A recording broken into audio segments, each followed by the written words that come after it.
Ladies and gentlemen, the story you are about to see is true. The names have been changed to protect the innocent.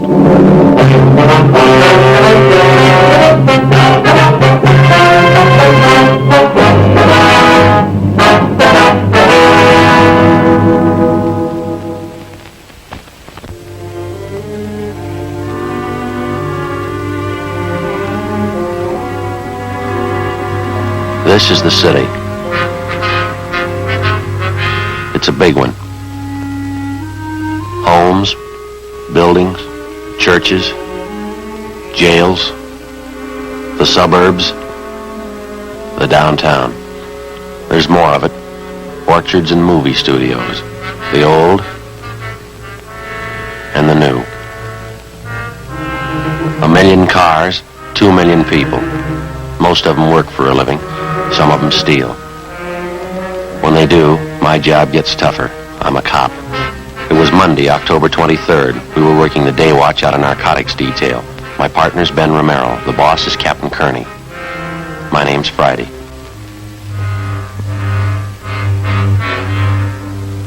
It happened in the early morning. The pharmacy, All Saints Hospital, was robbed of its entire store of narcotics, $10,000 worth. In a matter of hours, the thief could spread his haul of dope from one end of the city to the other. We didn't know who he was. We didn't know where he was. But we had to get him.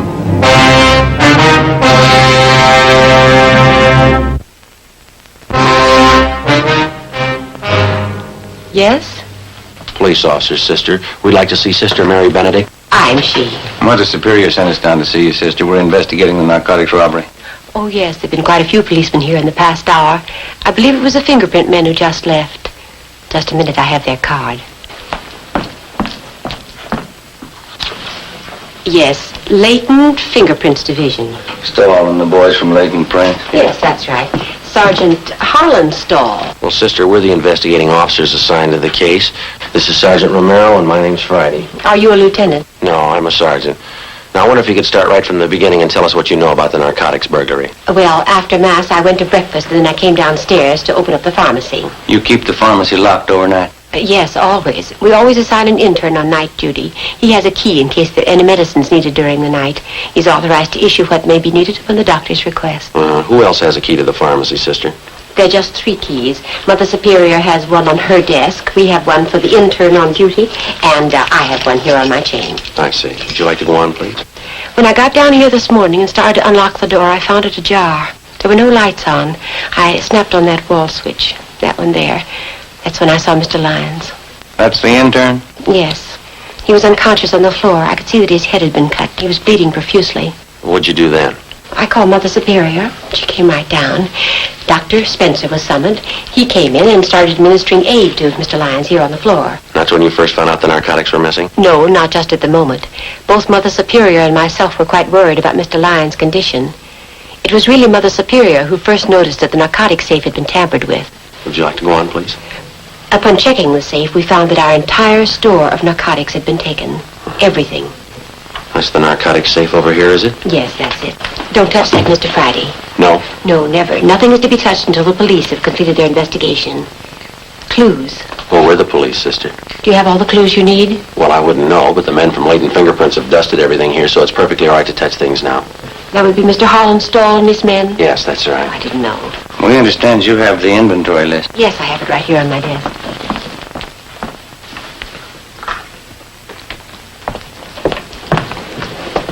We keep a running inventory, so that's the exact amount of what is missing. Yes, ma'am. Cocaine and morphine. No bird's eye, Joe. Big haul, huh? Looks like about 10,000 worth. We'd like to have a copy of this inventory, sister. Would you take the carbon, please? I like to keep the originals for my monthly files. Surely. Thank you. Outside of this intern, Lyons, nobody else saw who it was. No, Mother Superior and I interrogated everyone. We made a thorough investigation on our own. I took notes. Is that so? Yes, that's the way Father Brown does it. Father Brown? Yes, he's an expert detective. Brown? You wouldn't mean Thad Brown? No, Father Brown. Father Brown. I didn't know you had your own detective. Oh, he's not a regular detective. He's more like Mother Superior and myself. Is that right? Yes, he's in England. Solves some very difficult cases. Wait, I'll show you. You see, here it is. Wine, Water, and Song, another exciting Father Brown mystery by G.K. Chesterton. I have all but one of the Father Brown stories. Mother Superior has it. I get it after she finishes it. What's the condition of the intern, sister, have you heard? He's resting comfortably. Dr. Spencer said he'd be all right. Had to have 9 stitches taken in his scalp. We'd like to talk to him as soon as we can. I'm sure that'll be all right. I don't need to tell you that we all think this is a terrible thing. Yes, sister, it is. All those narcotics. Whoever took them will distribute them, won't they? Well, that's our guess, sister. The stuff will be sold to addicts. What makes a dope addict? How did they get started? Why did they do it? I don't know, sister. They give you a lot of reason. None of them good.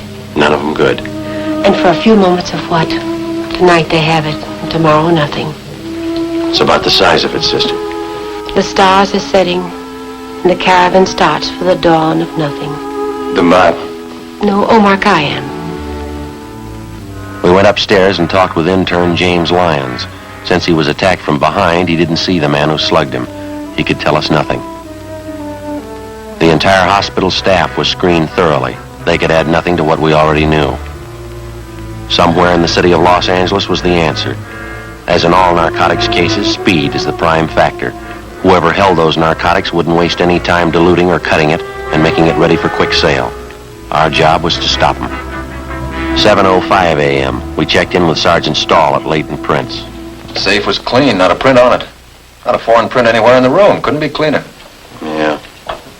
You didn't get anything on your end, huh? No, nothing. Gentlemen, Captain? they picked one up. Who is he? Junker by the name of Babe Kellogg. He's really seeing Steve, but he's coming out of it. What's the story on him? Walters and Hunt picked him up downtown L.A. Thought at first he was a 390, but they couldn't raise him. Where have they got him now? Squadron, let's go talk to him.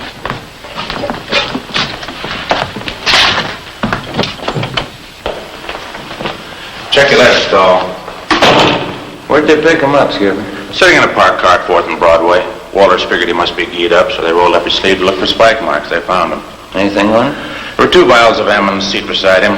Prescription stuff. Hey, have you got that list of serial numbers from the hospital? Right here. Good. Fine, come on.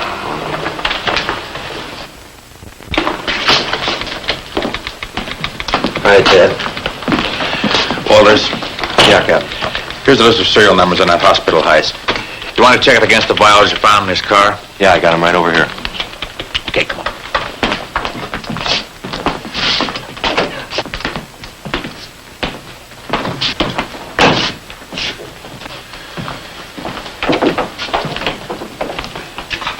How you feeling, babe? All right. This is Friday and Romero Narcotics Division. I see him. You want to tell us about it? Nothing to tell. Living kind of high, aren't you? No more than usual. That's not the way I get it. You're scoring good prescription stuff. Birthday present from a friend. Who is it? I want to keep his friendship. Who's your connection, babe? I don't know. You know that morphine we picked out of your car is hot? Isn't all of it? The hospital pharmacy was knocked over this morning. If the numbers on those vials of yours match up, you're in a real jam. No numbers on him. You might as well tell us where you got it. It isn't going to be a long wait, Kellogg. As soon as we get a check on those serial numbers, you can play hero all afternoon. That'll be on the 12th floor of the county jail, babe. You won't have to stay there long either. The minute you put one foot in that courtroom, the judge will throw everything he's got at you. For 2 bottles of drugstore stuff? Burglary, Kellogg, $10,000. This is good, but 2 bottles ain't worth that much. You feel pretty good now, but you'll get a yen on. You won't help me. You never do. When's the last time you helped us? I helped you guys a lot.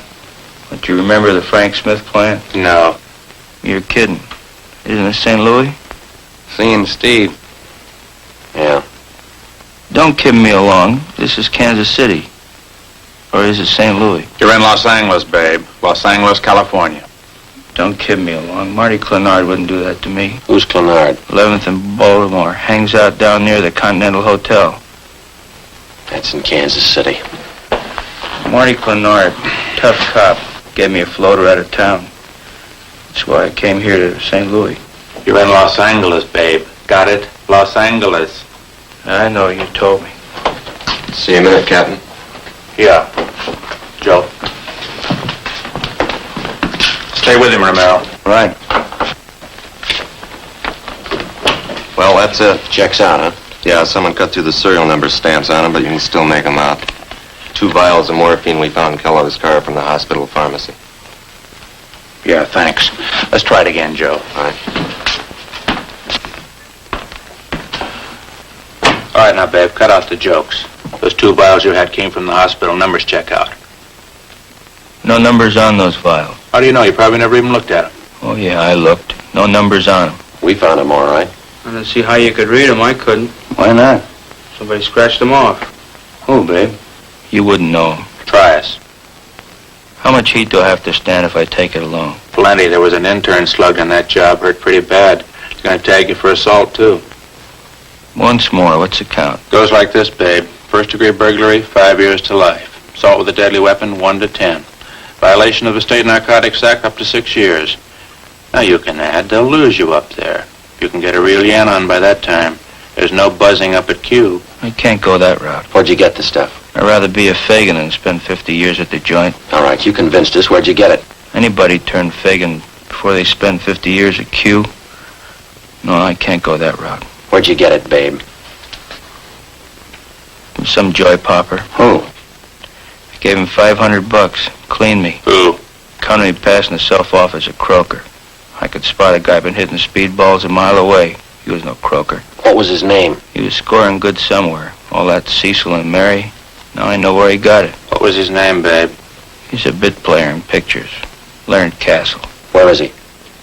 Yuma, Arizona, on location. How could he be on location when you bought that stuff from him this morning? He hopped a plane this morning. He was on his way. Leonard Castle, picture actor, that right? You got it? All right, run it down. 9:14 a.m. We checked the name Leonard Castle through R&I. He had no previous criminal record. We checked the phone book for local casting.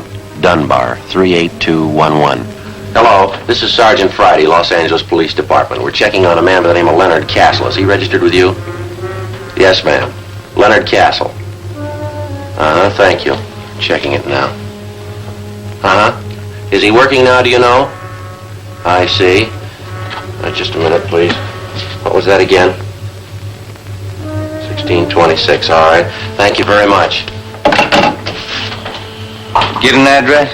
Yeah. He's there now.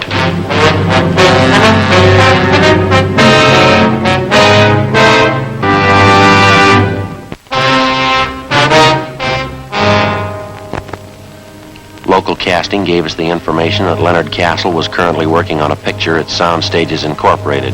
They also gave us his home address. Sergeants Long and Hunt from Narcotics went on immediate stakeout at Castle's home. Ben and I drove out to the studio and checked in at the main gate. It was 9:28 a.m. We showed them our identification. We were issued a pass to Sound Stage 4. There's stage 1. Stage 4 should be right down there. Yeah, It's a good-sized lot. sure is.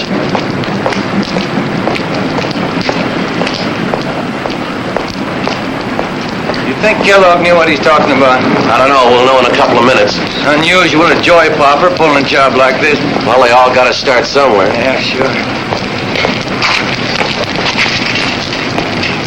Good way to get around the movie lot. Yeah.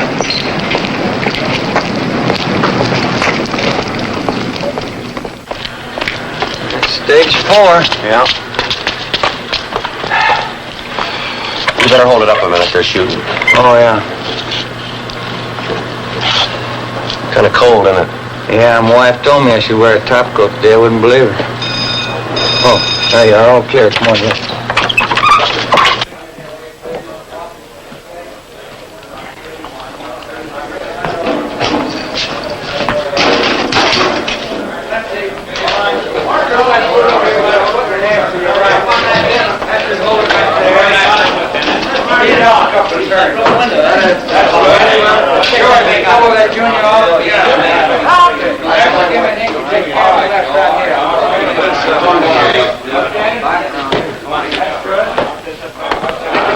Say, fella, Yeah? could you tell us where we could find Leonard Castle?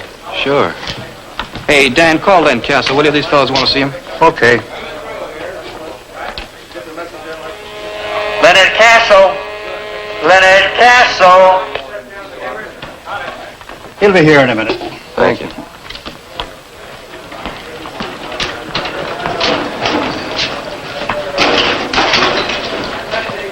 Did you call me, Dan? Yes, these gentlemen want to see you. Oh, thanks. You want to see me? Yeah, is your name Leonard Castle? That's right. police officers? Or someplace Yeah. where we could talk? Well, is this all right? I gotta stay close. I might be in the next shop. You know a fellow by the name of Babe Kellogg? No. He says he knows you. No, I never heard of him. You sure? Put us on a bell clip. All right, hold the work. Simmer down, everybody. Quiet. Real fast. We'll have to hold it a minute. They're lining up a shot. Whoa, that's got it. Baxter, go with this junior off over here. Okay, Let me have an inky dink right here. Carry my left, will you, Steve? Say, Harry, Yeah? when Mr. Mulhall crosses over to the table, you can help me out a bit. Will you bring this one down about 2 points on the dimmer? It's done. Don, you got it? Got it. Right. All ready, Henry?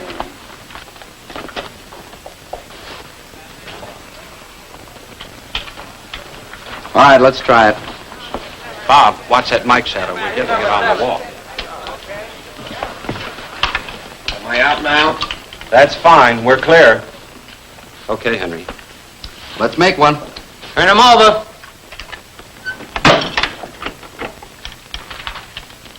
We're rolling. Scene 33, take 10. Action.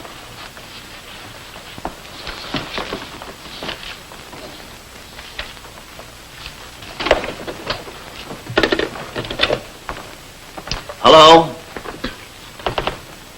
All right, Chief. As soon as I get all the clues, I'll be right in. Look what I found, Lieutenant. Piece of glass from that broken window, eh? That's right, and it's plastered with fingerprints. Yeah, we got our man. All right, boy, let's watch this door up here on the barn door, will you, please? You never heard of Babe Kellogg, huh? That's right. Where were you at 5:30 this morning, Castle? In bed. We've got men out at your place checking. What's it all about? Somebody robbed the pharmacy at All Saints Hospital this morning, slugged the intern, and made off with over $10,000 worth of high-grade narcotics. We find out you were in bed at 5:30, you're clear. Yeah, well, I was. Anybody to back up that alibi? Landlady, I guess she'd know. What time she generally get up? I don't know. Why? She couldn't very well back you up. She was still asleep. She's usually up early. Thought you said you didn't know what time she gets up. Well, I meant I don't usually know. But you knew this morning. No. And you don't know Babe Kellogg. All right, let's simmer down, everybody. Let's keep it quiet. Quiet. Yours. Okay? What do you read on that junior, Harry? A little less than 100. Make it a little hotter. Make it a little hotter, Jack. Whoa, that's it. Turn them over. We're rolling. Scene 33, take 11. Action.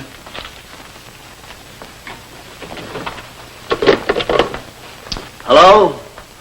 All right, Chief. As soon as I get all the clues, I'll be right in. Look what I found, Lieutenant. Broken window, eh? That's right, and it's plastered with prints. Yeah, we got our man. Cut. Henry. He's a tough director, but he's a good one. Want a cigarette? Thank you. How long you been doing this kind of work, Castle? Oh, 6, 7 years. What pictures you been in? I don't think you'd have noticed. Mostly small parts. What kind of part you got in this picture? I play a cop. What would you like to do?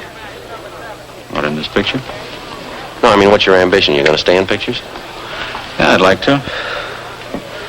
Like to get a few bigger parts if I could. Pretty tough to try to sell yourself to a producer if he can't see you on film. Money's pretty good, though, isn't it? Depends. Different deal in each picture you do. You have an agent? No. I did have, but he wasn't doing anything for me. I let him go. I'm not represented now. Pretty hard to build any kind of a name without an agent in it.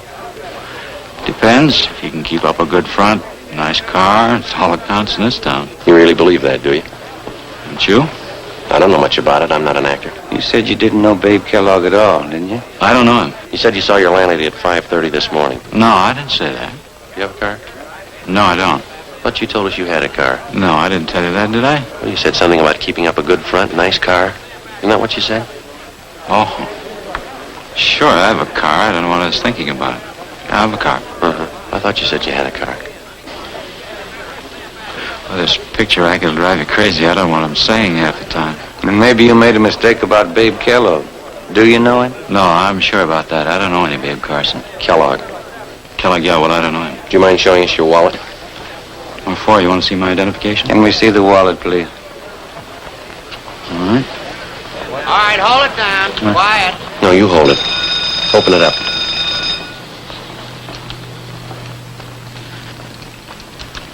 Turn them over. Speed. Scene 33, take 12. Action. Hello? All right, Chief. As soon as I get all the clues, I'll be right in. Look what I found, Lieutenant. Piece of broken window, huh? That's right, and it's plastered with fingerprints. Yeah, we got our man. Cut. All right, let's see how much money you got in your wallet, Castle. No, you hold it. Just count it for us.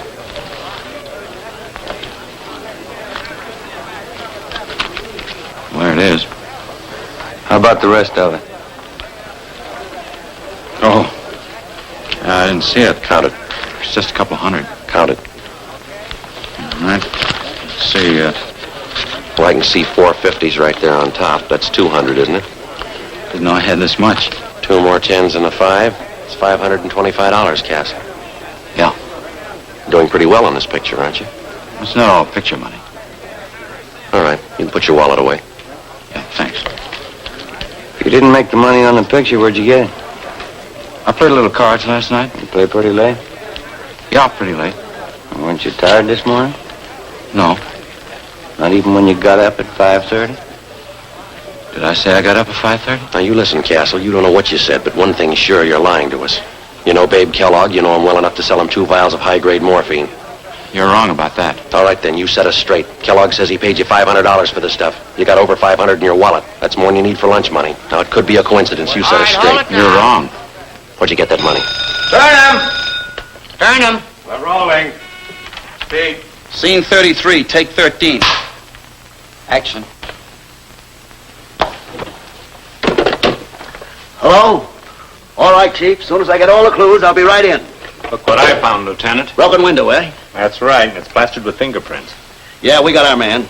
Cut. Where'd you get the money, Castle? I told you I played cards. It won't do. You got the keys to your car? I can't leave. We'll get you excused. We want to look at your car. I don't do that. All right, then. Do you know Babe Kellogg? I don't know.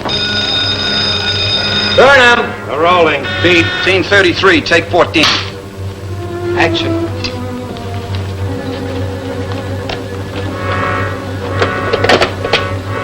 Hello? All right, Chief. As soon as I get all the clues, I'll be right in. Look what I found, Lieutenant. Piece of broken window, eh? That's right, and it's plastered with fingerprints. Yeah, we got our man. Cut. Print the last one only. Hold it for a lily. Do you know Babe Kellogg?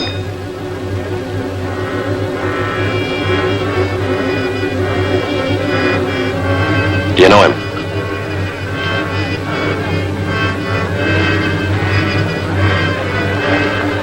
Yeah. I know him. You robbed that hospital this morning, didn't you?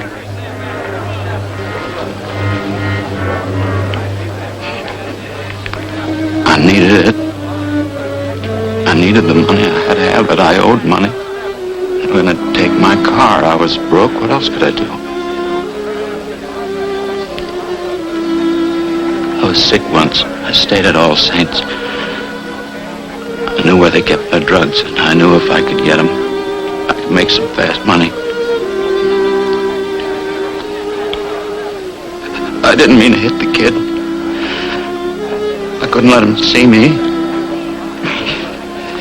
He didn't have to be there, did he? He didn't have to be there. I sold old Babe that stuff. The rest of it is in the car, under the seat.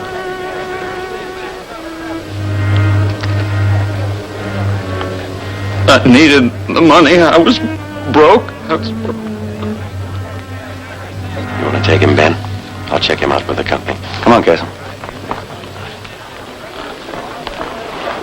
That was a fine reading. I'm directing this picture. You the boy's agent? No, sir. Never heard him read better. Funny thing, though. Yeah? In front of the camera, he goes to the dogs.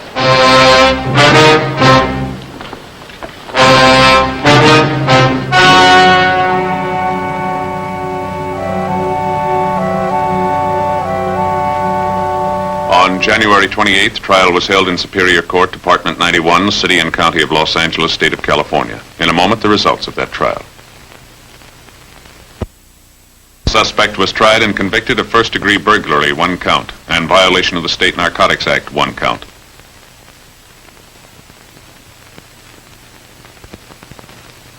Alfred Babe Kellogg was convicted of violation of the State Narcotics Act, 1 count. He is now serving his term in the state penitentiary.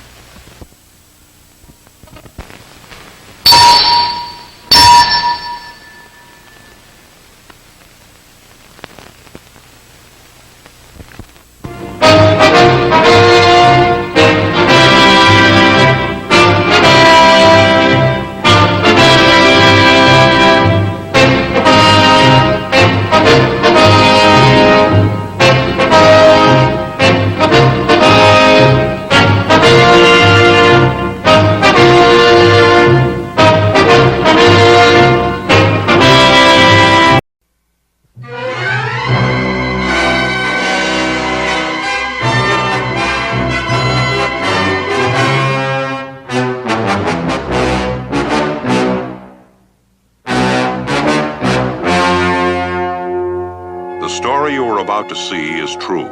The names have been changed to protect the innocent.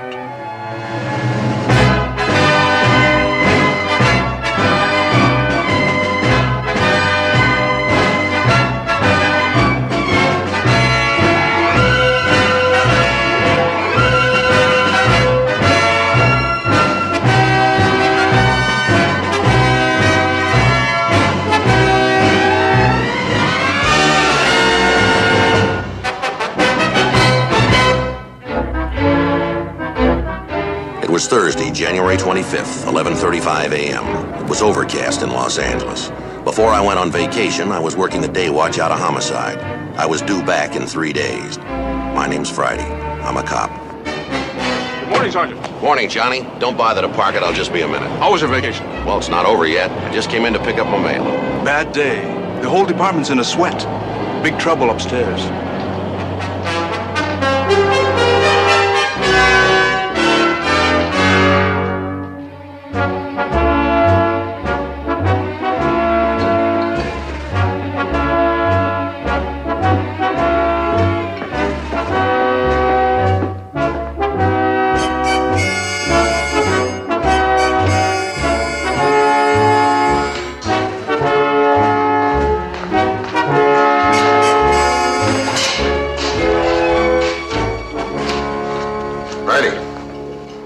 Calling all over. Where you been? On vacation. I'm not due back until Monday. Yeah, I know. We're up to our navels, Joe. You worked that Khrushchev thing, didn't you? Yes, sir. We got another one. Russian deputy premier. Advanced security's already upstairs in the chief's office. Big briefing. The whole third floor is going to be running shorthanded for the next 48 hours. That Khrushchev could have won a popularity contest compared to this bird. 50 death threats so far. More coming in on the hour. How's it going, Joe? Getting a good rest? I was. Tell me about it.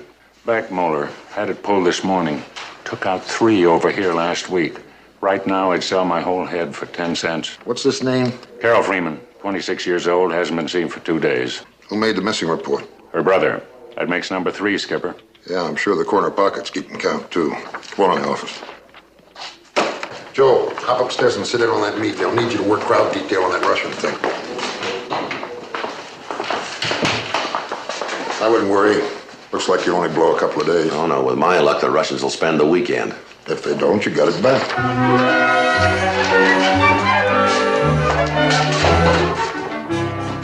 It was 11:47 a.m. I went upstairs to the 6th floor, the administrative chief's office. Whoever this Russian was, you could tell he was important. It was a top echelon briefing. Most of the brass was there. Inspector Ed Walker, administrative inspector for the chief of police. George Beck, captain of Central Division. Ray Rudell, captain of TED. 2 Soviet NKVD advanced security agents, and a Russian interpreter. It is mandatory on the part of the Russian security agency that all food the deputy premier will consume shall be checked by Geiger counter. Also his living quarters. Tell him radiation poisoning isn't a problem here, but we'll comply. Search of all buildings, we've touched on that. That seems to cover every contingency. Not quite. There's one more. They're carrying sidearms with a muzzle velocity and a caliber unknown to us. In the interest of mutual security, we'd like to examine them. Товарищ генерал, они хотят обсудить наше оружие. Нет, невозможно. Почему? He refuses and wants to know why. Our ballistic section has every known caliber and firearm classified. As security experts, they must know that in the event there's any shooting, both of us should be... Skipper says to tell you he's sorry. Again? You're being pulled off this detail. You're assigned to something else. What? Me. 3 girls, all turned up missing, one right after the other. Good indication of foul play.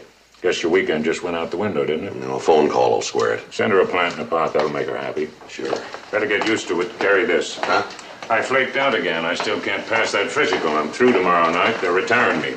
Don't worry. The doc will give you another extension. No, not this time. I've had 3 already. Got a belly full of ulcers. Teeth are going bad. I'm falling apart, Joe.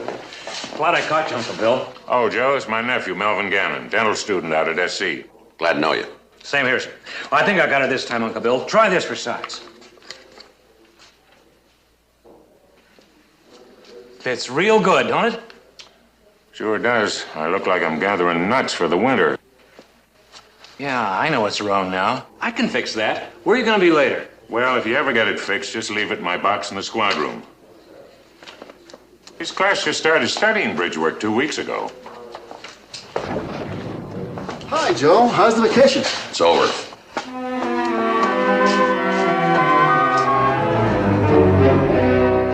4:18 p.m. On the way over to interview the missing girl's brother, I stopped by my apartment to pick up my gun, handcuffs, and spare ammunition. The case had started the second week I was on vacation. Like everyone else, I had been following it in the daily newspapers. Because of its lurid nature, it was getting a big play. The missing girls were young. They were pretty. The Wilson girl. Yeah, Donna Wilson, WFA, age 28, occupation photographer's model. Made an appointment model assignment, never returned. Report turned in by ex-husband. I see you've checked him out. He's clean. Uh-huh. Gene Barrows, WFA, age 27, occupation secretary, part-time photographer's model. Made an appointment model assignment, never returned. Report turned in by apartment house manager. Neither one worked out of a model agency, huh? Advertised for jobs in the paper. Now, this latest one, Carol Freeman, WFA, age 26, occupation housewife, missing report filed by brother George. I don't get it. Contact was made through a Lonely Hearts Club, something called Adam and Eve Limited. Now, the first two girls were photographers' models, the third one isn't. Where's the connection? Maybe none, but it's all we got to go on.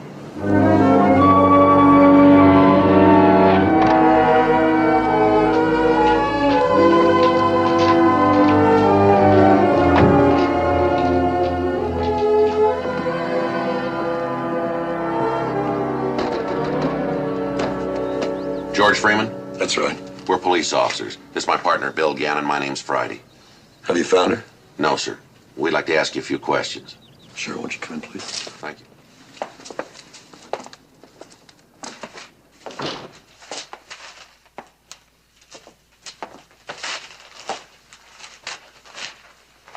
Here, let me move this and you can sit down. No, sir, don't bother. We'll stand. Have you any idea where she is? Any idea at all? No, sir, not yet. We'd like to double-check this description with you. The man she left with? No, sir, your sister. Well, it's just like I said over the phone. Was it you I talked to? No, sir, that would be missing persons. Carol Freeman, is that her full name? That's right. 5'6½", blue eyes, fair complexion, blonde hair? Well, it was bleached. It was naturally dark brown. Yes, sir. Weight 118? Yes. She wear glasses? No. Any distinguishing marks or scars? No, nothing at all. All right, Mr. Freeman, I wonder if you'd mind taking a look at this. Now, is this what your sister was wearing the last time you saw her?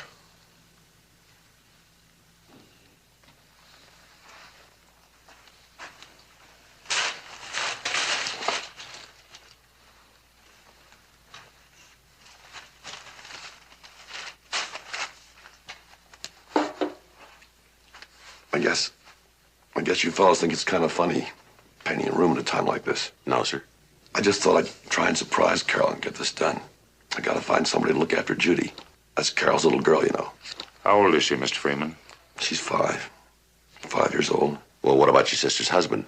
Killed. Vietnam. Now, Mr. Freeman, I wonder if you have a picture of your sister we can take along with us for identification purposes. Yes, there's one over on that table.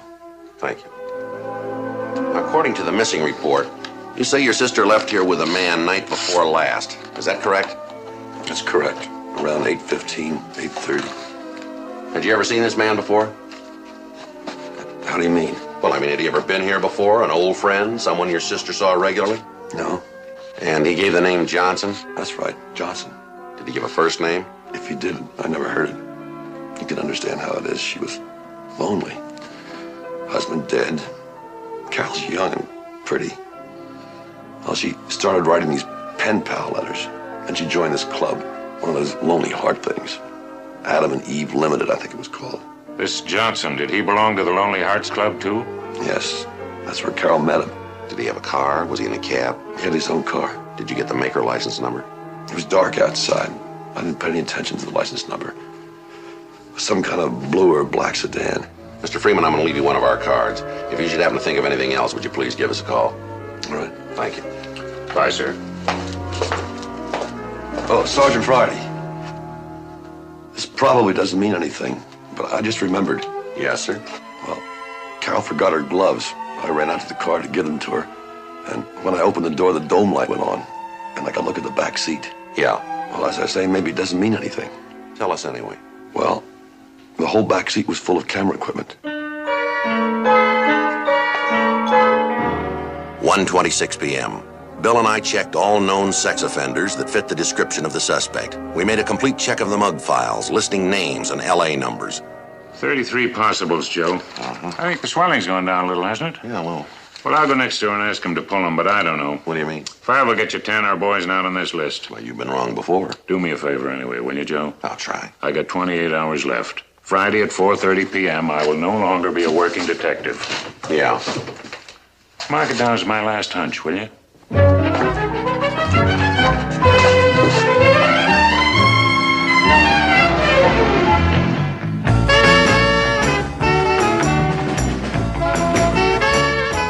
"4:35 p.m. We drove out to the corner of 6th and Melrose, the Lonely Hearts Club that the missing Freeman girl belonged to.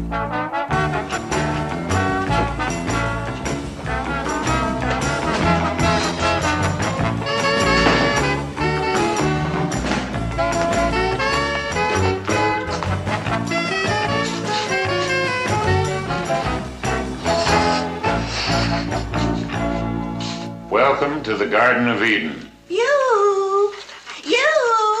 You two Adams, no fair peeking.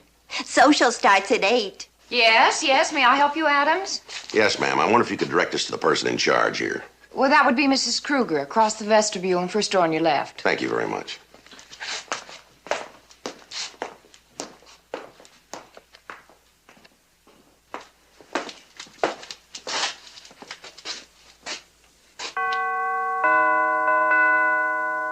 Come in.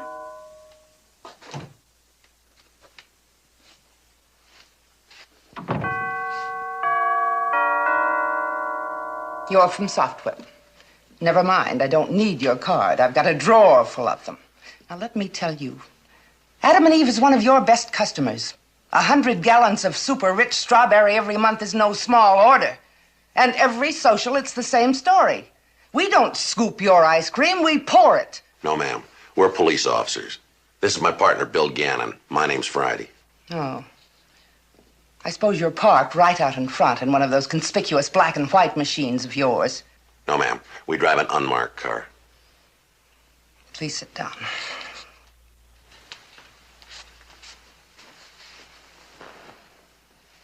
Now, you're Mrs. Kruger, are you? Correct.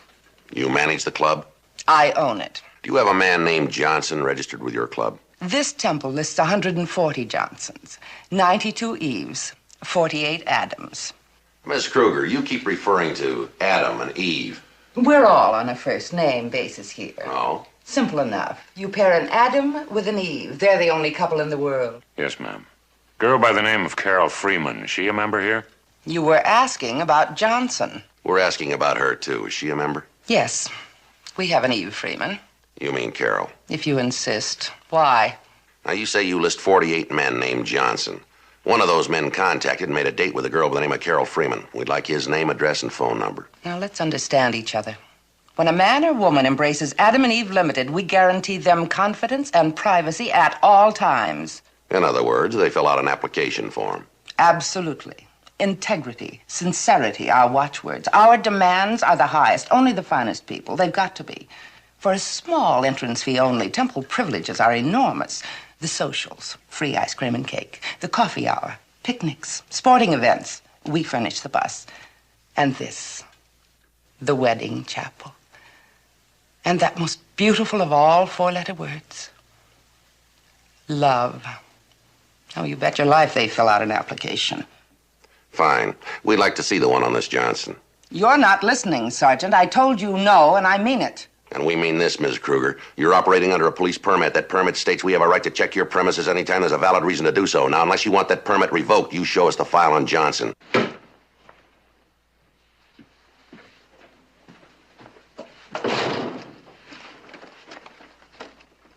Here's Carol. Here's Johnson. Confidential, if you please.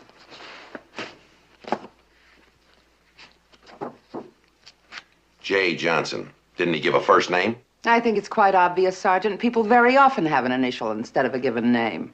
Yes, ma'am. I see this file carries a green flag. What's this mean? Green means new member. He's only been with us a week or so. Appeared to be a fine young man. Telephone referral to Carol Freeman, application form. Do members have to submit a photograph? Oh, yes.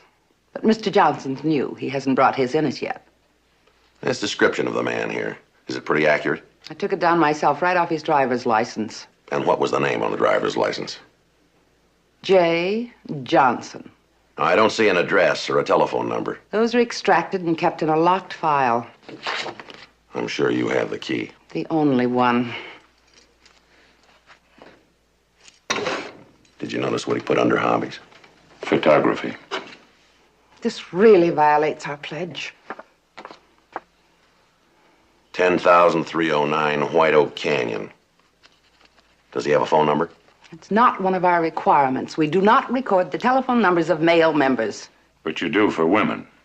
Why, certainly. How else could we unite the Adams with the Eves? Yes, ma'am. We'll have to take these files along with us. They'll be returned when we finish our investigation. If you say so. Yes, ma'am. Well, thank you very much, Miss Kruger. You've been very helpful. We may be checking back with you. If you do, please, no black and white cars.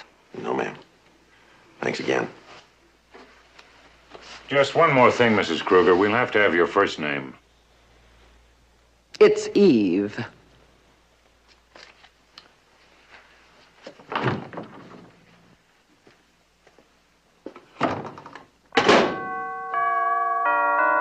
"5:30 p.m. We drove up White Oak Canyon to check out the address of the suspect, Jay Johnson. 10,305.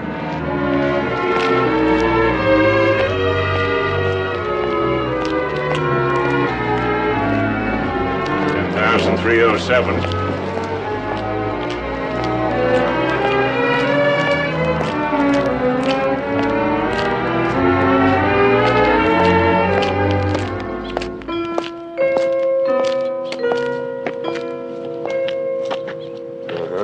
$10,309. It'll be right here when they build it. All right. Let's go knock on some doors. 7:12 p.m. We checked every house along that section of White Oak. It took us over an hour. No one had seen or heard of a man answering the description of Jay Johnson.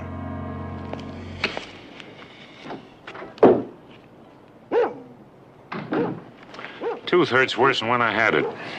All right, come on. We're wasting the taxpayers' money. Murdoch and Garcia? Yeah, let's get them over to Kruger and Freeman. We headed back toward town. On the way, we telephoned the office. We talked to the night watch commander. He told us he would have police artist Hector Garcia meet us at Adam and Eve Limited, Mrs. Kruger's office. We also asked that artist Jim Murdoch meet us at the Freeman home, 7:38 p.m. Mr. Freeman, it's Jim Murdoch, one of our police artists. How are you? Jim, Mr. Freeman here is the brother of one of the missing girls. He got a pretty good look at the suspect. Fine. All right if I sit here? Go ahead. Now, Mr. Freeman, this is what we're going to try to do. I want you to think carefully, remember everything you can about the man. We'll take it one step at a time. You try to tell me what his features look like as best you can, and I'll try to draw him. And between us, we'll come up with a pretty good composite of our man. All right? I understand. Good. Now, you say his name was Johnson? That's right. All right. Suppose we start with the general shape of his head. Excuse me. Jim, we better go over and check with Garcia. Right, Joe. When do you think he can have it for us? How about sometime tomorrow? How about sometime tonight?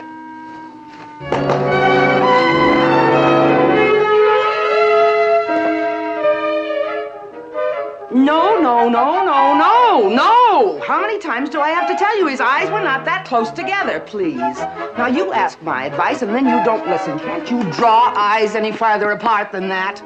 Farther apart? Yes, ma'am. I'll try. You certainly aren't very good on hair, either. If I've told you once, I've told you 5 times his hair was wavy. Not straight. Wavy. Yes, ma'am. Wavy. Tell me, Sergeant, you certainly don't pay this artist of yours very much, do you? No, ma'am. He's a police officer. Oh.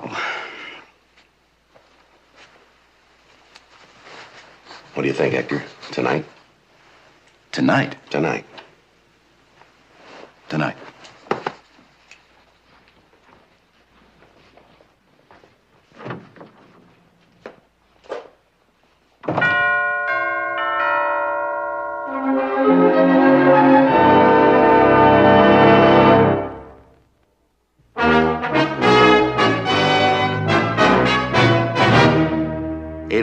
p.m. We went back to the office, filled out the communication forms, took them down to DHQ. We put 3 requests into the tube.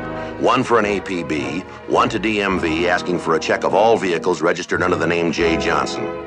and one to MVS requesting a check of all operators' licenses carrying the name J. Johnson. Records and Identification Division. Here, virtually at an officer's fingertips, are filed over 2.5 million criminal record cards. Would you please run this for us, Ruth? Uh-huh. J. Johnson. Is this all you've got? Don't you have a birthday, an address, an LA number? Ruth, if we had all that, we'd put the collar on.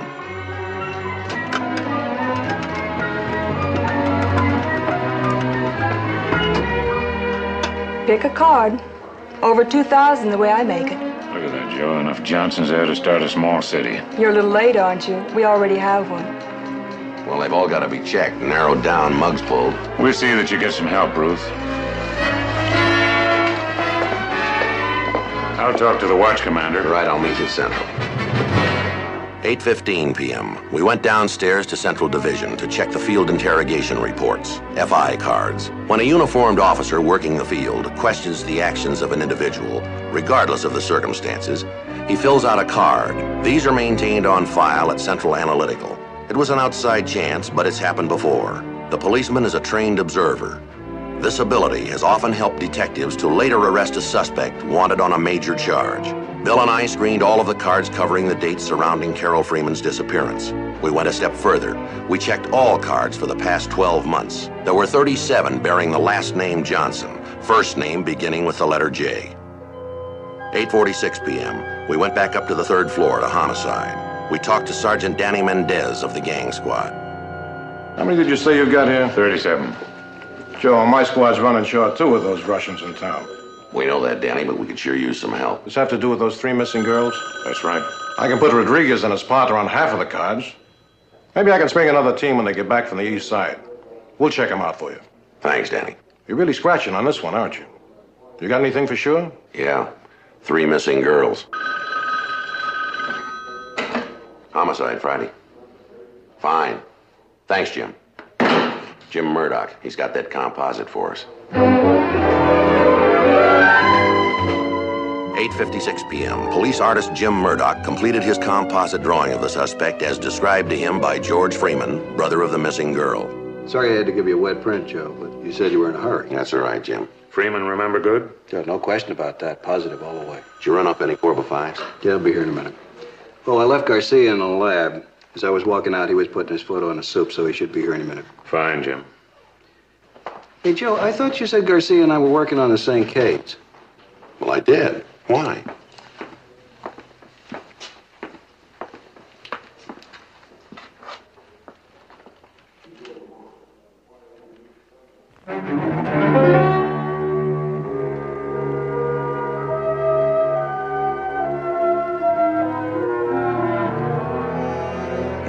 p.m. There was no question in our minds that both artists were accurate. Either George Freeman or Eve Kruger had lied, or now we were looking for 2 different suspects. You might be right. There's an outside chance he'll show up at that social tonight. Well, it's a long shot, but at least we can show these composites, talk around, we might get lucky. Possibility he contacted some of the other women there. It's a long shot, I'll admit. But right now, all we got's a pound of air. I was hoping my last one might be an easy one. There ain't any.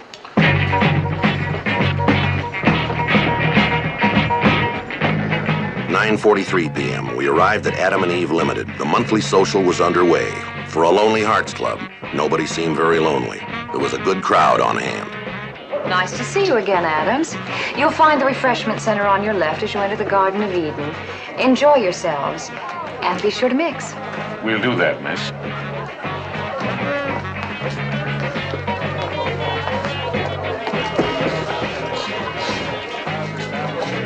I don't see Miss Kruger around, do you? No, I don't. I'd sure like to know why her version of that suspect is so different from Freeman's. Make you a bet. She lied to protect the good name of the temple. I'll work the far end of the room, Joe. Pardon me. Excuse me. How you doing there tonight, Adam? Great party. Lots of people. Most of them are run down, though. Prunes. This is the answer. Join me? I beg your pardon? Nature's gift of gold to mankind. Solve half the world's problem if more people would eat prunes. You wouldn't happen to know a man by the name of Johnson, would you? Adam Johnson, no. Know a couple swell-looking Eves last name of Johnson, though. Thanks anyway. Say, I'll tell you what's real good for you. Prune yogurt. That stuff will make a man out of you. Yeah, I'm sure it will. I'll see you around. These don't look like the Adam Johnson I know. Not a bit. Never seen neither one of them before.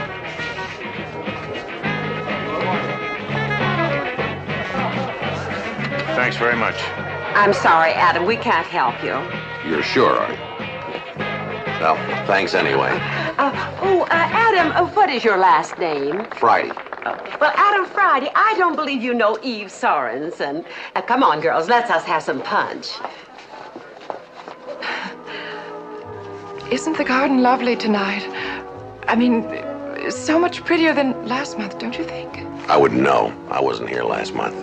Oh, it was real nice. I mean, all the flowers and everything. Yes, I'm sure it was. You'll have to excuse me, miss. Oh, I was hoping you'd stay. I thought we might... Well, I just thought we might dance. Some other time, maybe. Oh, I think I understand. No, I don't think you do. Some other time. Excuse me.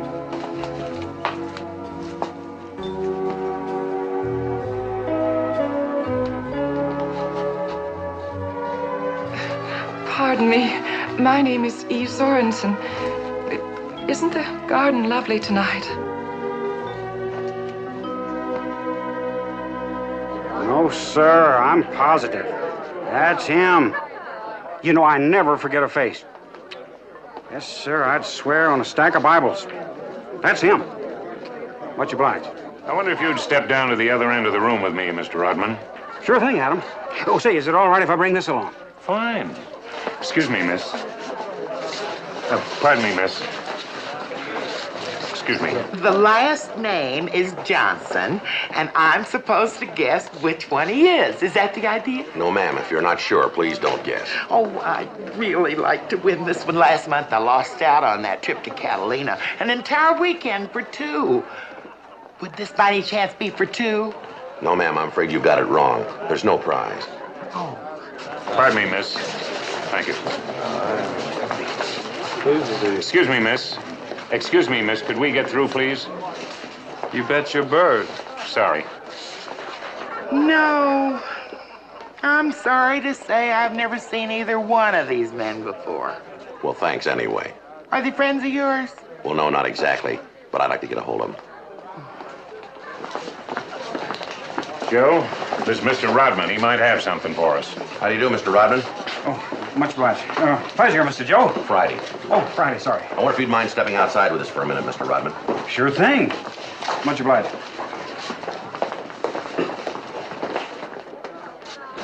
Just a minute, Adams. You're not leaving, are you? No, we'll be right back.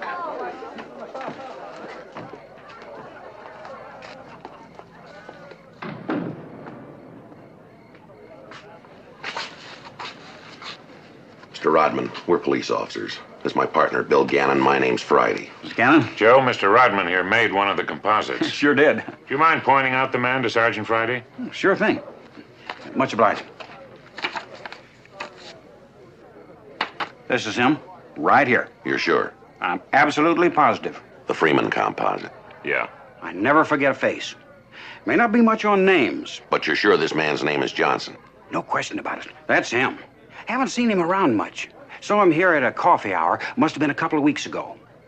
Didn't talk to him, but I sure saw him. Well, thank you very much, Mr. Rodman. We appreciate it. Here's my card. You probably want to talk to me some more. Have me downtown for a show-up, right? That's right, Mr. Rodman. Now we can reach you at this number, can we? Day or night. All right, fine. Well, thank you very much, sir. You've been a big help. Sure thing. Anytime. Hey, I better get back inside. Boys cheat, you know. Much obliged. Pretty good start, Joe. Yeah, let's go back inside and circulate. Maybe we can get lucky twice. Maybe.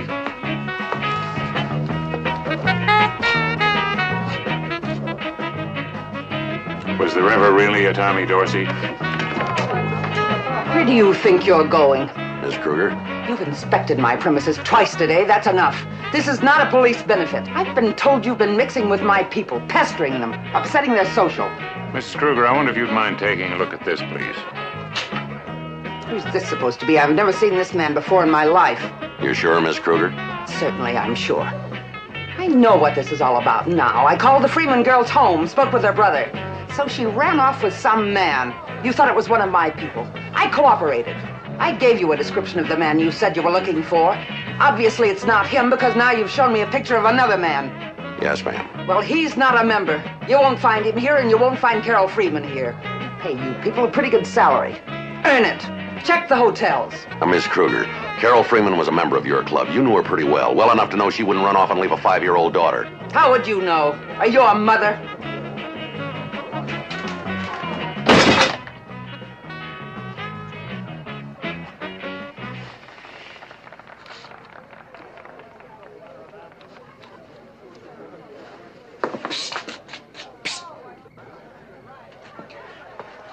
Sergeant Friday, much obliged. One more thing about these pictures. Yes, sir? This fella here. Yes, sir.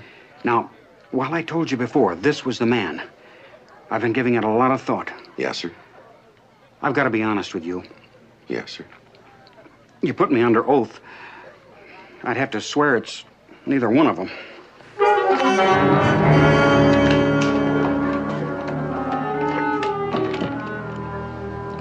Much obliged.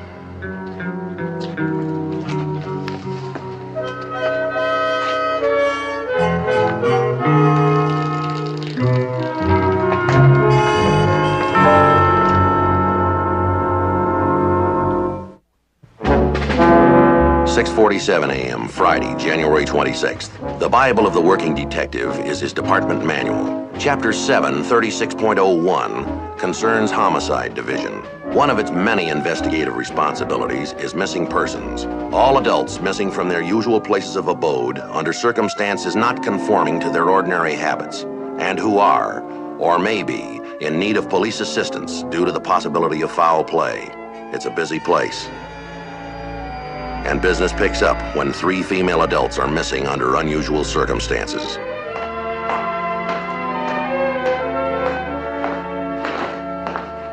Good afternoon. You sleep here last night? What are you doing in so early? My wife's idea said as long as it's my last day, might as well give him a full one. Besides, I couldn't sleep. Any answer from DMV or MVS? Due to the number of J. Johnsons in file, your request forwarded by mail in 3 days. Oh, sure. Well, it's an outside chance at best. I've been through the MO and pervert mugs 4 times, pulled all possibles. Might help, might not. How about the composites? Gone out to TV, newspapers, anybody who'd run them. Might be a good idea to check the personal columns for any leads. Over there where Brooks sits. Stopped by the Times and the Herald, picked up the last 2 months' worth. 9 miles of dirt road. Let's face it, Joe, unless something breaks, we've hit a dead end. Morning, Uncle Bill. Came down early, didn't want to miss you. Got my bridge? I bet your sweet life. Hope you plan on corn on the cob for lunch because you can sure have it now. Fine. Say, how about that? Now that looks just great, doesn't it? Smooth as glass. You'd never know you were wearing a bridge in there. I'm not. It's the right side, Melvin. That's where the bridge goes. Look at it. Still kind of pooches out a bit, doesn't it? I can fix that. Do that. I'll melt it down and go again. I'm the first human patient he's ever worked on, you know. Friday? Yeah. See you a minute?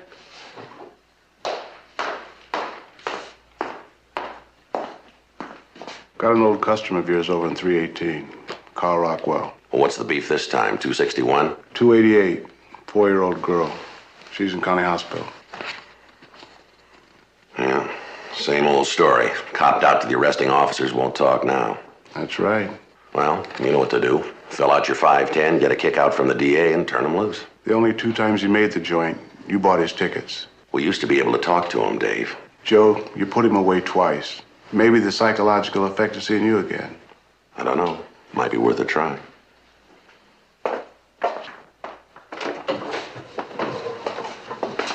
How much time you got, Dave? 3 hours. 10 o'clock this morning, he walks out a free man. Thanks, Jim.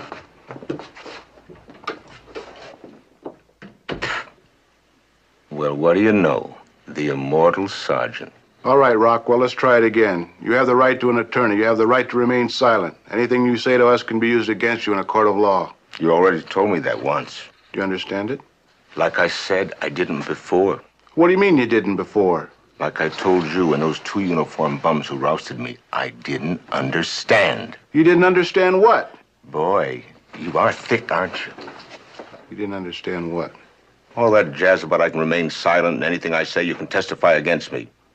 I'm going to be silent any time now, and I'll tell you when. But you understand it now. I do now. I'm getting a little tired of hearing it, but I understand it.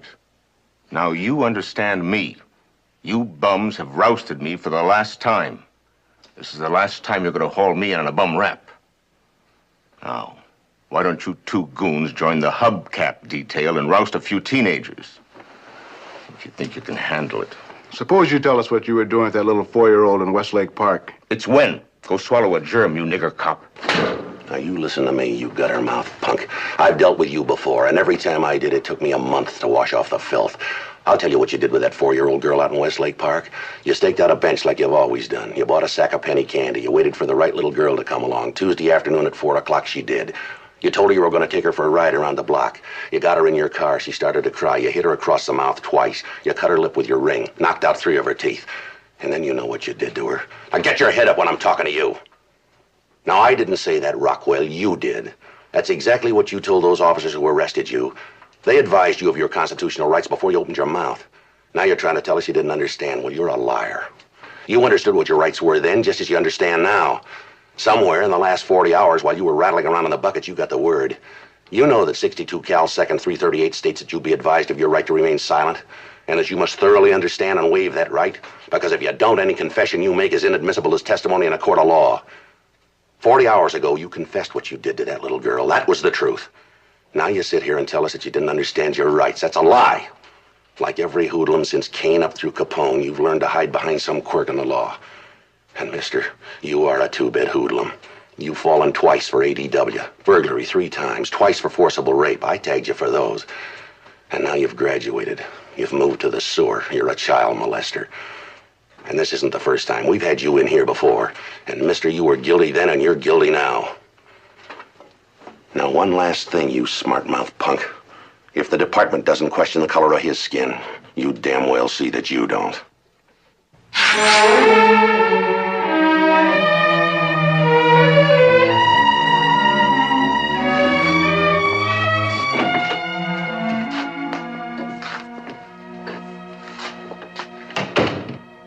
Thanks, Joe. For what?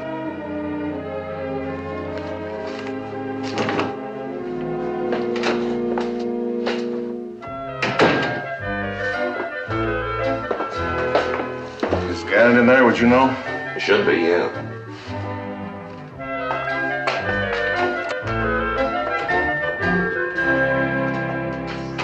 Gannon? Yeah. Watson, personnel, how are you? Fine. Just thought I'd remind you, 4:30 today. I know. You have to turn in your badge, your ID, and your call box key. I understand. And we'll draw up your closing check. Save time. Make it out to the credit union. Friday, Gannon, that missing girl thing you two are working? Yes, Skipper. I got one for you to roll on. I'll sign you up. What's up? Dogtown. Your suspect's lying dead in a vacant lot.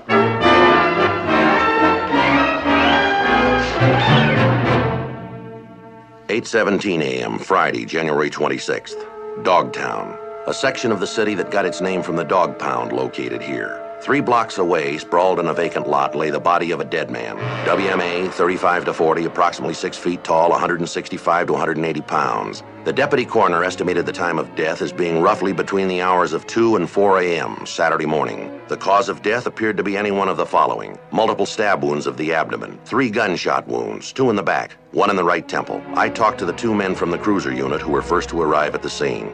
Minute Ed and I saw him, your compositor rang a bell. Yeah. Called the HQ right away. I guess your captain got in touch with you. Right. Thanks, Bailey. Car-to-car traffic, 10-2 on the door 4 now. 0494. Take a look, Joe. Yeah. Murdoch draw that? Yeah. Right on target, wasn't he? What do you got for us, Wayne? Not much. Body's clean. No wallet, no money. Here's all you got to go on. Wristwatch, book of matches. Watch won't do any good. Matches might.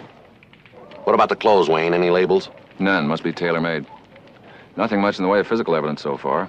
No weapon, no empty casings, no tracks. We'll keep looking. No prints. We'll run the shoes through back at the office. This yellow stuff on the victim's face and clothes, how do you make it, Wayne? Took a sample. I'll know more after I run it. I'll give you an educated guess. Hot mustard, in dry powder form. Looks like somebody threw a fistful in his face to blind him. All right, thanks, Wayne, Dean. All right. Take it easy, Bill. Joe? Yeah. What do you think, Joe? Let's get the Freeman girl's brother and that woman from the Lonely Hearts Club. Mrs. Kruger? Right, let's get them both down to the morgue. Yeah. If they make him as Jay Johnson, maybe we bought our first piece of daylight.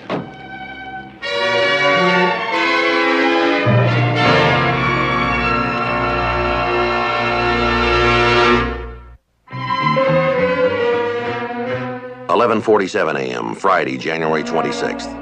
Bill and I went over to the coroner's office. The victim's prints were rolled and his body was posted. 338 slugs were removed from his body. A check of R&I and the sheriff's fingerprint files failed to turn up any lead on the victim's identity. His prints were forwarded to Washington by airmail for an FBI check. It's kind of hard to tell. I only saw him the one time. I'm not 100% sure, but I think it's him. It looks like him to me. Take another look at this composite that you gave us, Mr. Freeman. Yes, sir. But you can see for yourself. He sure looks like him. Do you think that's Jay Johnson in there on that slab? It's like I said. I believe so, but I just can't guarantee it. All right. Thanks very much, Mr. Freeman. Please tell me, Sergeant. Something's happened to Carol, hasn't it? I mean, if it's him and being dead, he might have done something to her. We don't know yet, Mr. Freeman. We've got a lot of questions. Yes? We're not going to get the answers from a dead man. You will keep looking for it just the same. We will. Thank you for coming down, Mr. Freeman. Thank you. What about that Lonely Hearts woman, Mrs. Kruger? No, I talked to her on the phone. She flatly refuses to come down. Says she's not looking at any dead bodies for anybody. Will she look at a photograph? I tried that, too. She said it'd make her sick. I think she's lying, Joe. I think she lied all along. So do I. My guess is Freeman gave us the only accurate composite. She doesn't want to tarnish her good name. What do you think, Joe? Let's run it down. Where do you want to start? The only place we can. You still got that book of matches? Hotel up in Portland. Not this one. What do you mean? I was up in Portland a month ago on an extradition. Yeah? This hotel hasn't even been built yet. The Kingsley Hotel chain has 13 hotels located in cities along the Pacific coast. The Hollywood Kingsley was 10 minutes away. Bill and I talked to the desk clerk on duty. I suppose you could say it's rather an unusual practice, but then Horace Kingsley's rather an unusual man. I'd say so, printing up matches for a hotel that hasn't even been built. Tell me, wouldn't it be a good idea to put the opening date on here somewhere? That would completely eliminate the surprise element from the publicity campaign. We're looking for a man who might have registered at this hotel. He looks like this. What name did he register under? We have the name Jay Johnson. Oh, Johnson. Oh, permit me. Oh, sure. Permit me. I don't recall ever seeing anybody who looks like this at the hotel. No? No Johnsons at all. Perhaps Brewster could help you. Who's Brewster? One of our junior desk clerks. He'll be on duty in an hour. Now, about these matches, where do you pass them out? Up in Portland? How could we? There's no hotel to pass them out from. Yes, sir, I understand that. Every hotel in this chain passes these out to the public. The public? For example, there are 1,200 rooms in this hotel. In each room, there are 4 ashtrays, and there's a book of matches in each one. I see. The restaurant, the cocktail bar, the lounge, and we also make them available to the general public. You do? Certainly. My orders are to keep that bowl filled at all times.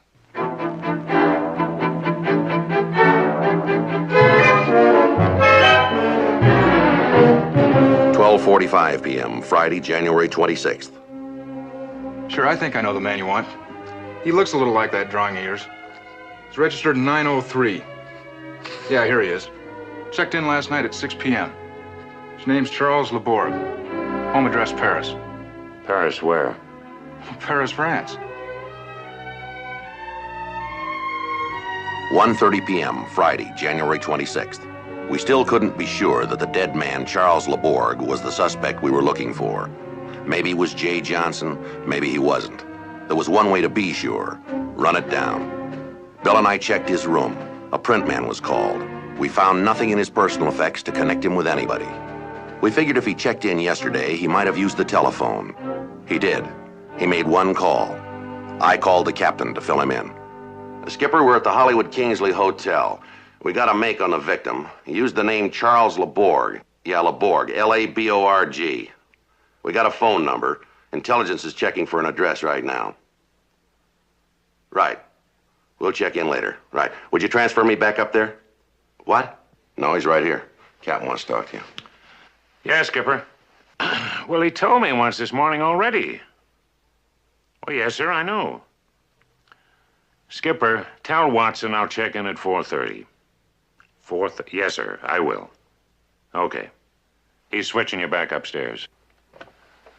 Personnel division, that Watson. What's he think? I'm going to steal that badge and ID? Davis? Yeah, this is Joe. Yeah, I'll hang on. Certainly don't need a badge to go fishing, not where I'm going. Where's that? Carmel by the sea, Joe. Carmel by the sea. Yeah, Davis. No, forget it. We haven't got that much time. All right, would you repeat that address, please? 4629 Foster Avenue? Right. Thanks a lot, Davis. Well, R&I can't help us. What do you mean? It's the season for common names. Huh? The party this Laborg called? Yeah? Name's William Smith. 2 p.m., Friday, January 26th.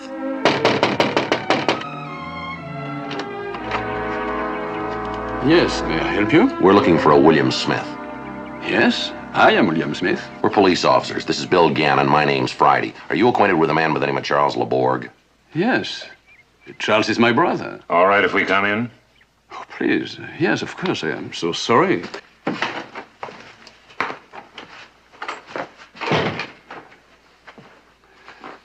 My brother, he has done something wrong.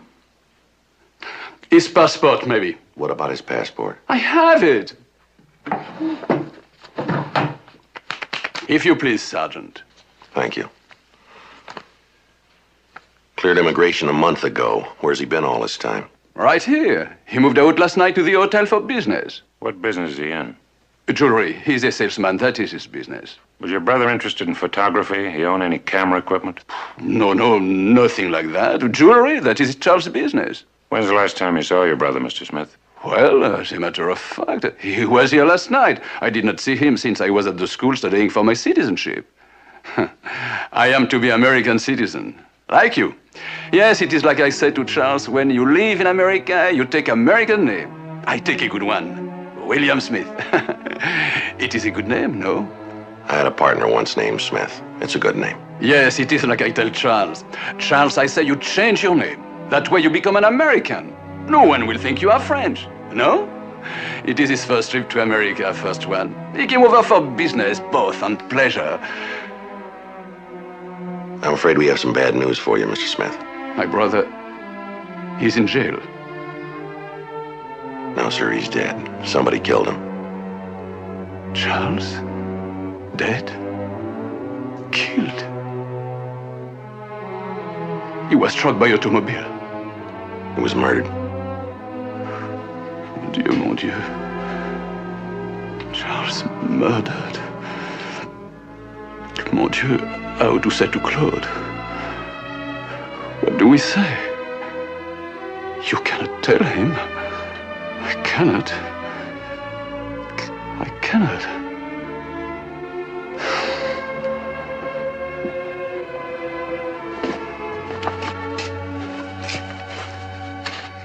You are sure? Yes, sir. We're sure. Claude. J'ai appris une nouvelle chanson. Tu veux que je la joue? Claude. S'il te plaît, mon oncle, il faut absolument que tu l'entendes. C'est américain, c'est américain. Je vais la chanter en français, mais il faudra que tu m'apprennes les paroles américaines. Au loin sur la rivière Swanee, loin, loin d'ici. J'y ai laissé mon cœur pour toujours, où nos vieux sont restés.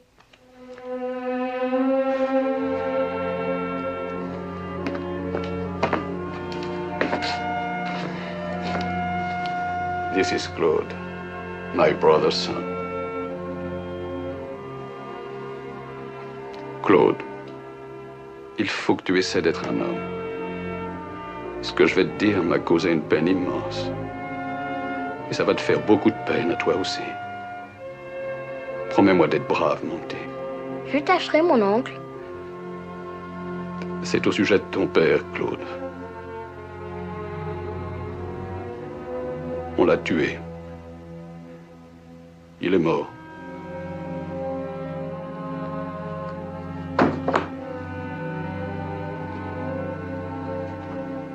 Non, non, ce n'est pas vrai.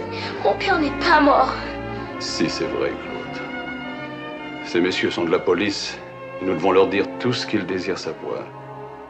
You mentioned your brother was here last night. Did the boy see him? Oh, yes, he would have. Would you ask him if his father was alone? Claude, est-ce que Charles était seul hier soir? Oui. Personne ne l'a accompagné. Il est venu en taxi. He was alone. He arrived in a taxi. Would he know where his father went from here by any chance? Est-ce que ton père a dit où il allait en quittant hier soir? Il avait laissé ce mot pour toi. J'ai oublié de te le donner. Je te demande pardon. J'ai oublié.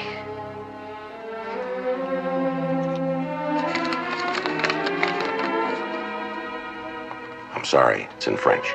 It is a note. My brother left it last night. The boy forgot. I'm sorry. My dear brother, I write you this note to advise you where you may contact me in the event Claude might need me. I will return to the hotel later tonight, but first, I must tell you it has been my good fortune to meet two very nice friends. One of whom assures me he has a buyer for some of my jewelry. Since he is a potential customer, I have arranged to dine at the Café Rue de la Paix. My love to you both, Charles. Oh, P.S. One of the fine gentlemen speaks a little French, and I feel right at home. We'll have to take that note along with us, Mr. Smith. Of course. Thank you. Well, we'll be checking back with you. Je vous en prie, monsieur le policier. Je vous en supplie. Ceux qui ont tué mon père, quels qu'ils soient, trouvez-les, trouvez-les. Promettez-moi que vous les trouverez. Promettez-le-moi, je vous en supplie. The boy implores you, please, to find whoever did this to his father and see that they are punished for what they have done.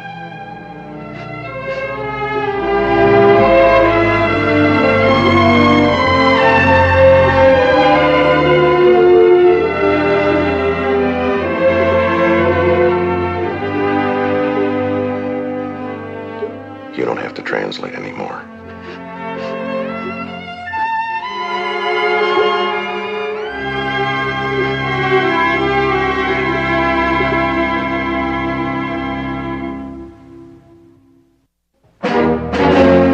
"2:37 p.m., Friday, January 26th. We went back to the office and ran the name Charles Laborg through R&I. We found nothing. Nothing that said Laborg was Jay Johnson, nothing that said he wasn't. We had to be certain. We picked up the only lead we had, the last known place he was seen alive, a French restaurant. We talked to the parking lot boy. Yeah, I remember them guys. They was three of them. A tall, skinny guy, short, little guy, and an average guy. Three of them they was. Now tell us, was this one of the men? Danged if it ain't. Average guy, that was him. Hey, you got any pictures of them other fellas? I can ID them for you, too. No, we don't have any pictures of them. You remember what kind of car they were driving? Danged if I don't. The 1959 Sword. Beg your pardon? A 1959 Buick Sword. You mean LeSabre? That's what you call them. Green it was. Do you happen to remember the license number? Danged if I do. Could you describe the men? All three, right to a T. No, just the short one and the tall one. Height, weight, age, I won't be more than an inch over, a pound under, or a year off. Before we leave, will do. Did you happen to hear where they said they were going after they left here?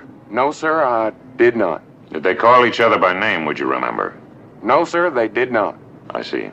One of them says to the other, tall skinny to short little, says, Ricky, give this boy 5. Took good care of our car. Ricky? I thought you said they didn't use any names. Well, not first and last, only Nick. That's a nickname, you know. That ain't gonna do you no good, is it? It might. Say, you fellas being plainclothesmen and all, who you chasing? What'd they do, rustle a car? Murder investigation. What them three do? Murder each other? 3:12 p.m., Friday, January 26th. We got two things, an automobile and a nickname. It's a slim chance, but we better check FI Autos. I'll hop upstairs and run the moniker file. Probably find 1,000,000 Rickies.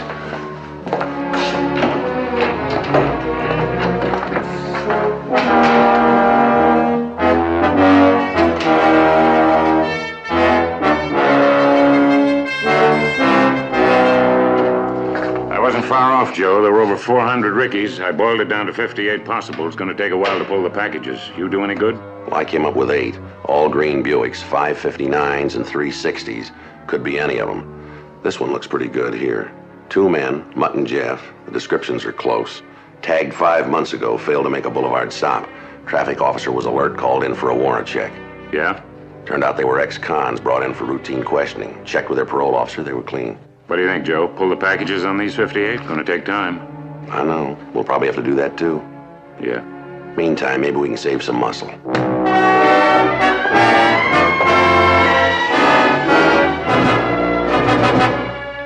Max Shelton.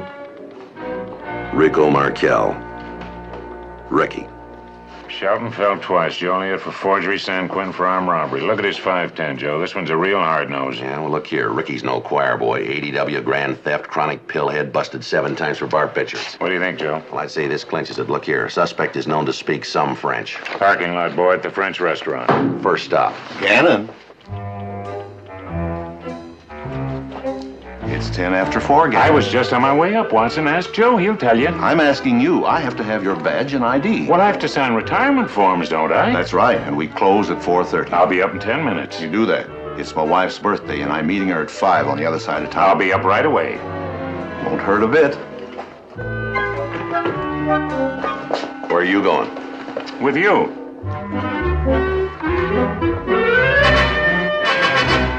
That's them. Right to a T. Yes, sir, it sure is. Joe, I just checked with their parole officer. Says the address we got on them is good. At least it was 4 days ago. Right. This got anything to do with that dead body down on Santee Street? Why? Look at what they did to that man. Shot him dead with all them bullets. Yeah, we know. And then turned right around and stabbed him to death. Police Officer Shelton, hold it right there. Stand still.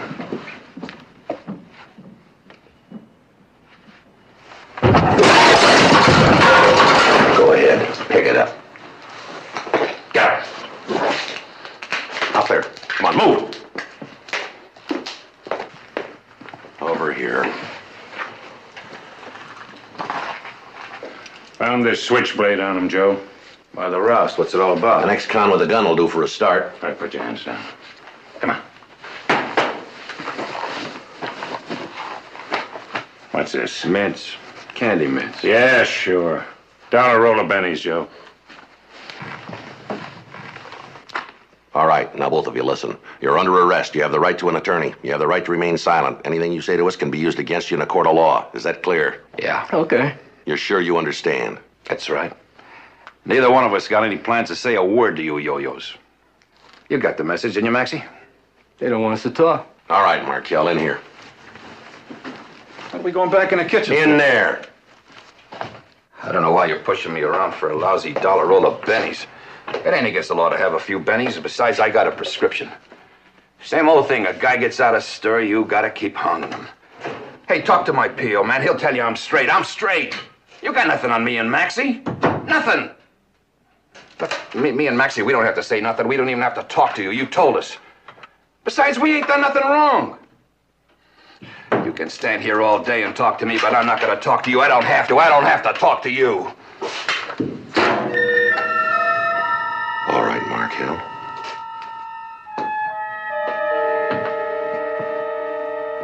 Bill.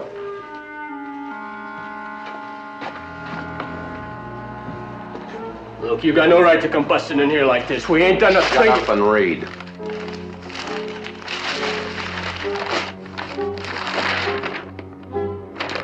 I already seen this one. Try reading it this time.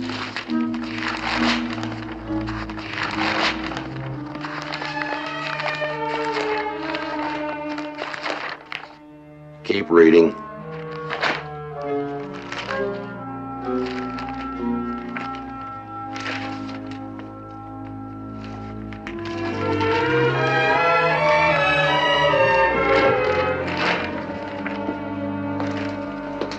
Got a coat? What for?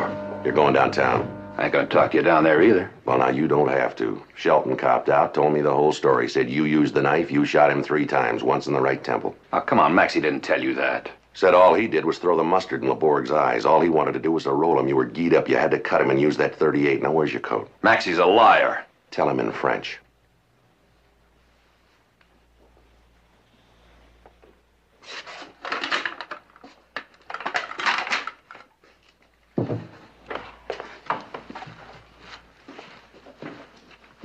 You stinking little fake. Me, you spilled your guts to him in the kitchen. Never mind, Shelton. All we need now is the jewelry Leborg was carrying and the money you took off him.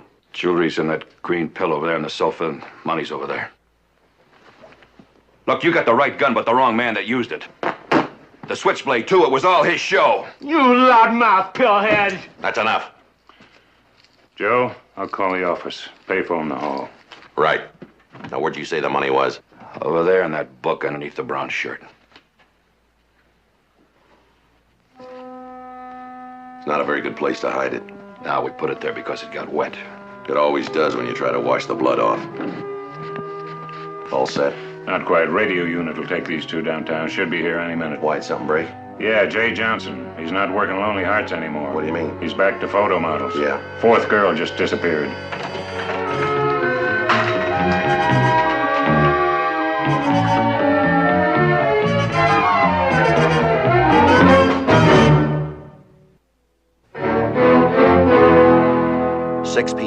Friday, January 26th. It looked like rain. Bill and I headed for downtown Los Angeles. The captain told Bill on the phone that Sergeants Hanson and McCready had started the preliminary investigation on the 4th missing girl and were pulled off on a DB call in the same general vicinity. We had to get the information from them firsthand. It was 6:12 p.m. when we arrived at the Princess Pat Hotel, room 103. Who'd you say saw him? Manager and his wife. Said they couldn't eyeball him for sure, but they did see a tattoo on his left forearm. What kind of a tattoo? A big red rose. Had the word love written under it in blue. Hi, Joe. Bill. Hi. Let me get the photog out of here so I can turn the print man loose. Right. Harry, I'm going to start knocking on doors. I'll see you guys. All right. Pete, over here. Get me a long one and a couple more when they pull the pillow off. Right, sir. Hey, Joe, they tell me you and Gannon busted that Frenchman killing in 10 hours. Well, we got lucky, Harry. Hey, cover the wallet and the whiskey bottles. Right, sir. You're shooting in color, aren't you? Yes, sir. Get good and close on this. You got that, Pete? Right, Sergeant. Let's step out here for a minute, Joe. Bill? Right, Harry. I'll give it to you quick. It isn't much. Missing report was turned in by a woman named Lucy Chadwick. Said she was due to be married this afternoon. The missing girl was supposed to stand up for her. What's the girl's name? Pretty. Name's Betty Mason. Photograph of her here in the missing report. Thanks, Harry. How far'd you get? You got it all. Victim telephoned the Chadwick girl last night. Said she was going to take this photo modeling job. Some guy by the name of Johnson was going to pick her up. Mason girl said she'd be at the wedding chapel at 3 o'clock today. When she didn't show, the Chadwick woman turned in the 316 on her. Mm-hmm. I see Lucy Chadwick went over to the Mason girl's apartment late this morning. Nobody was there. You and McCready get a chance to check the girl's place? No. We had to roll on this DB call. Sure is a pretty girl, isn't she? Is or was? It was 7:15 p.m. when we arrived at the apartment of the latest missing persons victim. Betty Mason's apartment was small, but it was neat and clean. Everything seemed to be in order. There were no signs of violence. We couldn't be sure, but it didn't appear that any of her clothing or luggage was missing. There was no doubt in our minds. Betty Mason clearly intended to return to her apartment. She hadn't for over 24 hours. The odds were, like the other 3 missing girls before her, she never would. A couple of partials show, the rest were too blurred to lift. Right, thanks, Phil. Paper was right for once. It's going to rain. 3 inches, they say. Is it all right if I leave, Sergeant? I have windows to close. Perfectly all right, ma'am. The landlady's work is never done. No, ma'am.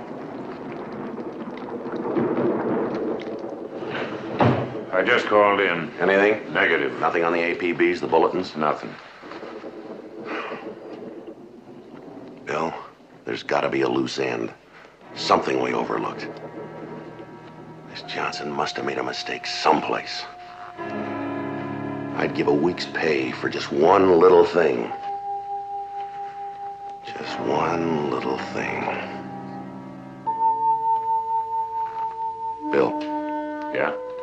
This Mason girl was a model. She'd count her calories pretty good, wouldn't she? I guess they all do. Why? Take a look.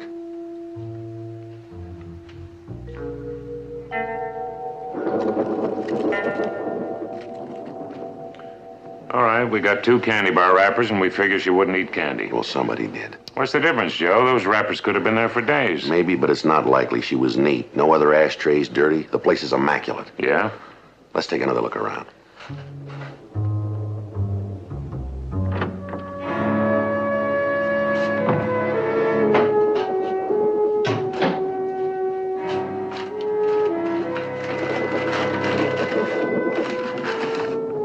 Joe? Found it wadded up on the sink. Cash register slip inside. Canyon Market, 226 Kelso Street. Not exactly the corner grocery store. That market's a good 15 miles from here. 2 candy wrappers in that ashtray. That kind sells for 6 cents a bar. Check is for 12 cents. Look at the date. January 25th. Yesterday.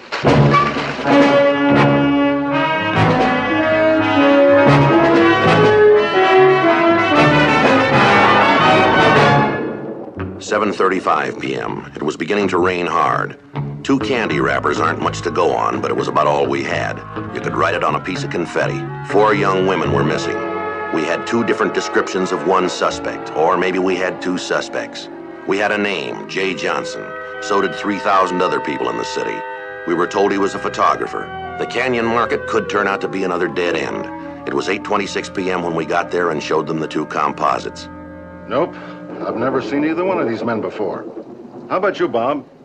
Ever see these 2 before? No, I haven't. You're absolutely sure? Absolutely. You might ask Norman. He's out making a delivery. Should be back any minute. All right, sir. Thank you very much. That rain's really something fierce, isn't it? People living all up and down the canyon there. All those nice homes. Don't let up. Be more landslides for sure. Yes, sir. Oh, here's Norm now. Say, Norm, these are police officers. They got a couple of drawings. They want you to look at them and see if you've seen one of these men before. Hi, boy, it's really coming down out there, you know? I remember this one. You're sure? Positive. He was in about 2 weeks ago. Asked me to get him a dozen eggs and a loaf of bread. Pulling one of those aluminum trailers, you know? Go on. About all there was to it. Asked me if I knew a good trailer park nearby. I told him to try the Canyon View just 4 blocks down the street. I don't know if he ever did or not. Could you give us a description of the car or the license number? Gee, no. About all I remember is that trailer. Has he been in since? Yeah, come to think of it. Yesterday, during lunch, I was all alone. Yeah. He came in and he bought 2 candy bars.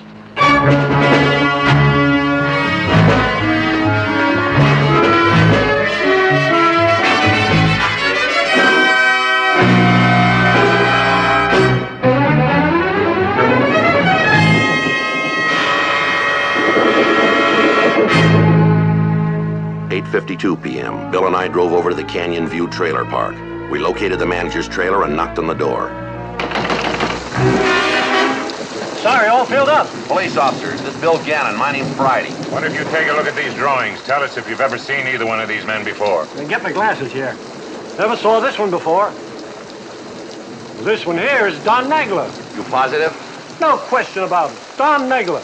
Does he have a trailer parked here? Yes, he does. Paid up a month in advance. Forget his number. Gotta get my book. He's in space 12. You have the license number of his car and trailer? Yes, sir. It's right there. Make and model of his automobile, too. And this is the name, Don Negler, Negler? That's correct. Thank you very much, sir. Where would we find number 12? Down there, far end. Wait till I get my rain gear on. Be glad to show you. No, sir, that's all right. Won't be necessary. Isn't going to be any trouble, is there? Not unless he makes it.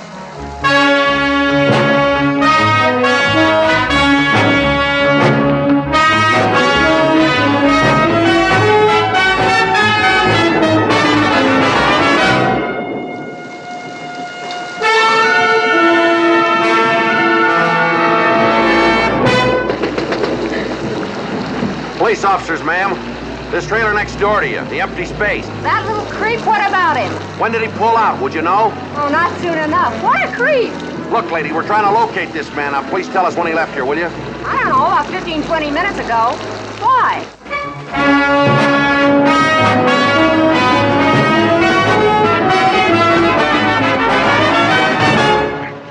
Beach units of the CHP will spot him in a hurry if he tries the coast highway. Let's hit him off the other way. Cut over Coldwater. Right. Lean on it.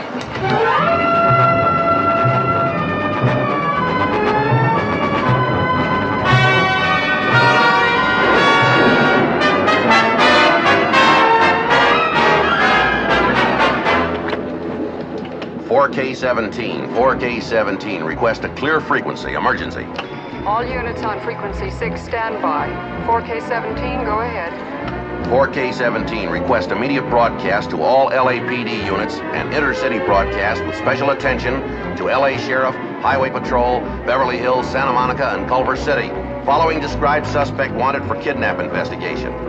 Don Nagler, alias J. Johnson. Male, Caucasian, 35 to 45 years. 5'11", 160 pounds. Subject last seen minutes ago in 600 block of Kelso Avenue. Direction taken unknown. Subject is driving a 1961 Ford. California, Adam William Frank, 476. Pulling all aluminum house trailer. Nebraska, 64324. Advise all units to use caution. Subject may hold female kidnap victim. Any information? 4K-17, LAPD homicide, KMA 367. Roger, 4K-17, frequency 6 cleared. 4K-17, all other agencies have acknowledged. 4K-17, roger. All units on all frequencies stand by. Beverly Hills Car 4 is in pursuit of kidnapped suspect, heading north on Beverly Drive, approaching Coldwater Canyon. Suspect has refused to halt, has turned onto Coldwater Canyon and increased speed. 8L20 has joined the pursuit and requests roadblock at Mulholland at Coldwater Canyon. He won't try to run that roadblock, not pull on a trailer. He's got a dozen turnoffs before he hits that blockade. If he gets up on those hills, we'll never dig him out. All units in 4K-17, suspect now crossing Cherokee Lane. Beverly Hills 4 can run him all the way up the canyon. We can bottle him up. Yep. All units, suspect has run blockade at Coldwater and Mulholland. Suspect now westbound on Valley Ridge Drive. That tears it. Well, maybe not. That's all new housing up and through there. Some of those roads don't go through. All units, suspect has reached dead end at New Home Site Subdivision, 5,000 block Valley Ridge Drive. Suspect has opened fire on Beverly Hills 4 at 8L20. We're 4 blocks away. Let's move it. All units, kidnapped suspect has reached dead end at New Home Site Subdivision, 5,000 block Valley Ridge Drive. Suspect is driving.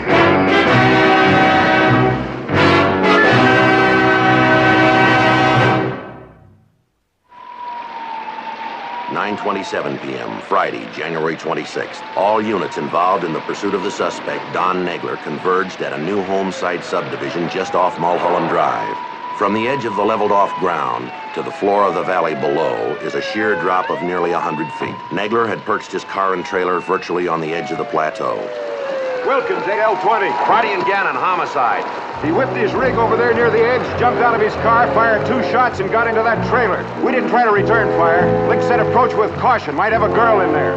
Tear gas is no good. Window's less than a foot square. Heavy steel mesh over it. Gas shell would never penetrate anyway.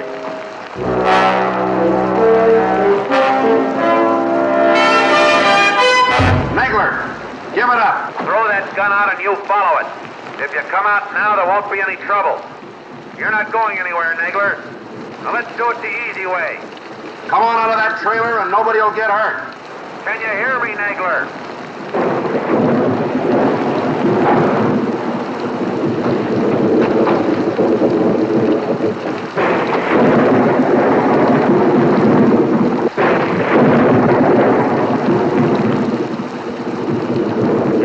Door to that trailer's on the cliff side. Yeah, I know. Wonder if he's got that woman in there with him. Nagler, I want you to listen to what I have to say. Now, this is the last time around. You're right about that. It's the last time around for you. I got a woman in here. Everybody just back off, pull out of there, or I'll kill her. I mean it. Does that answer your question? We'll never get him out this way. He can stay holed up in there till he dies of old age. Slide reports coming in all up and down the canyon. A lot of weight in that rig out there. The whole mess could slide down the slope any minute. Wilkins, somebody get some light on the front end of that trailer, quick.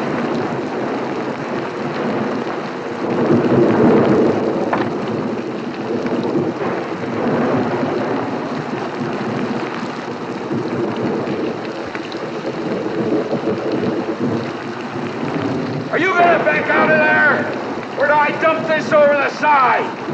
Negler, don't be a fool. I'm not a fool. You're the fools. Turn that light out. Get out of here and leave me alone, or I'll shove this over the side, and the girl goes with it. Do you hear me? Sergeant Friday, Officer Gannon, this is Tom Metcalf. Mr. Metcalf? Mr. Metcalf is contracting this subdivision. What's going on here, Sergeant? That trailer and all the shooting. Murder suspect. We're trying to get him out of there. Well, you better do it sooner. You'll be spooning him out of what's left of that fire road down there. There's an access road down below? Well, there was an hour ago. My company's got 4 other sites up along the canyon here. This rain keeps up, we stand to lose them all. Won't be enough ground left to put up a good-sized bird band. Any way of getting up to the top here from that fire road? I don't see how. We haven't sculpted that cliff face. Mountain goat wouldn't try it now. I don't see anybody leaving. I'm getting tired of holding this thing. You've got 5 minutes from right now to clear out. 5 minutes. See how easy it is? See? All right, Nigler, you win. We're all gonna pull out. Give us a few minutes. There's a lot of cars here. 5! That's all you've got. 5 minutes. I mean it. He keeps rocking that thing up and down. He's liable to create a fissure. That whole section will go. We gotta try the back door. There must be some way to get him out of there. How about the fire department? Hook and ladder, maybe? We haven't got time. All that weight, never get that truck through that mud down there. All right, Wilkins, spread the word. Tell everybody to rev their engines, flick their lights on and off, anything to hold his attention. What's the angle of the incline down there? Pretty close to 80 degrees. Soft earth. Wet as it is, stuff is worse than quicksand. Give it a try. Forget it, Joe. There's got to be another way. You got one in your pocket?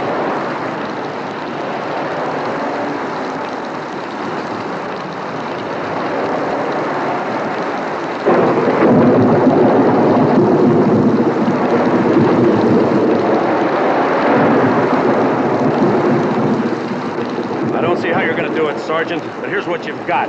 It's 97.8 feet to the top here, almost straight up. Incline's riddled with loose shale, clay, and rock. The way things have been going around here, any part of that face could slough off and bury you. Maybe you should change your mind. Maybe he should. Well, this stuff's getting worse. I better contact my office. I'll be back to check this site if there's anything left to check. Yes, sir. That's not gonna hold him long. All right, tell them to save their batteries. Here, keep them busy. Say anything, just keep them busy. What would you suggest? Tell them about your tooth. You can't get out, Sergeant, you're blocked. Better take that black and white unit. Joe? Yeah? It's gonna be a long climb. One slip, you fall 100 feet. If I do, I'll let you know. Sloan! Edwards! Friday's gonna take your unit. I don't see anybody leaving! You're not fooling me. Gunning your engines. Blinking your lights. If I don't see a car pull out right this minute, I'm dumping this trailer. Okay, Nigler. There goes number 1. Who are you trying to kid? You're not pulling out. You're lying. You're lying.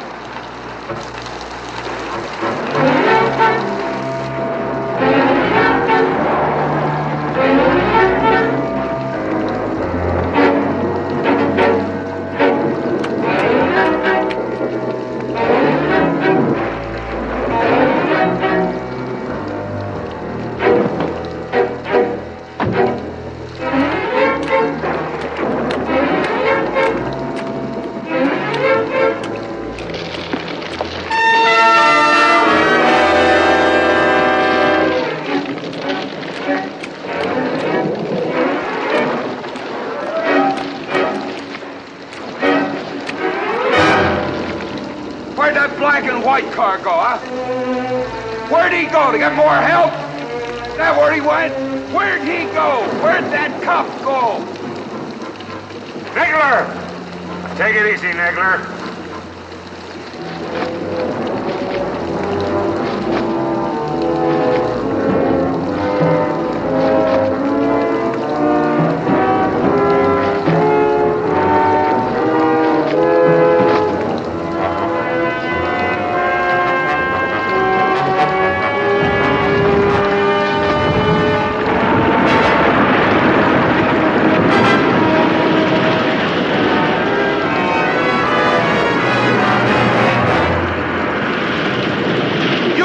where that cop went or I dump this trailer right now! Do you hear me? All right, Nagler. He went down the hill to call the captain. We can't pull out of here. We don't have the authority.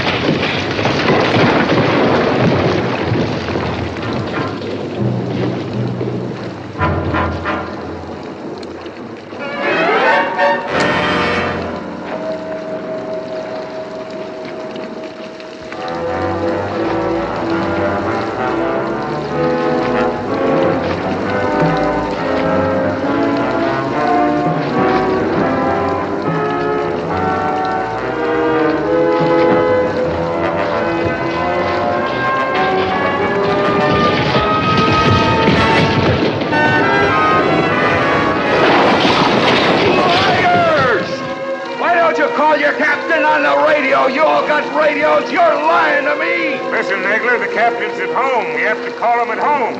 As soon as we reach him, they'll radio it. Then we'll all pull out. You make me sick with your rotten, filthy lies. I'm tired of waiting. I'm going to shove this over. And all of you, you can watch this woman die. Nagler! Nagler!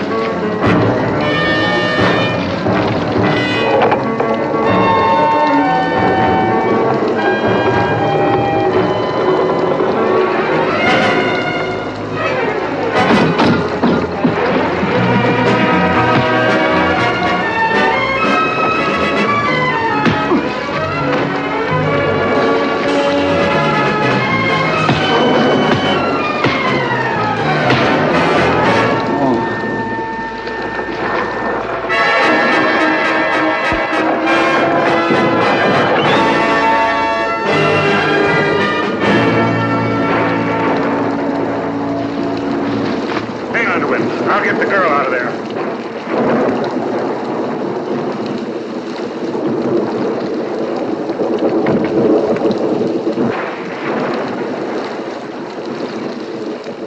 I should have killed you. That's what I should have done. Should have let that trailer go, too. I should have killed you. You tried. Girl's dead, Joe. Over 8 hours, I'd say. All right, Nagler, you're under arrest. It's my duty to inform you that you have the right to an attorney, the right to remain silent. Anything you say can be used against you in a court of law. What's the difference? Is that clear? I understand it, but what's the difference? What do you mean by that? You got that toolbox.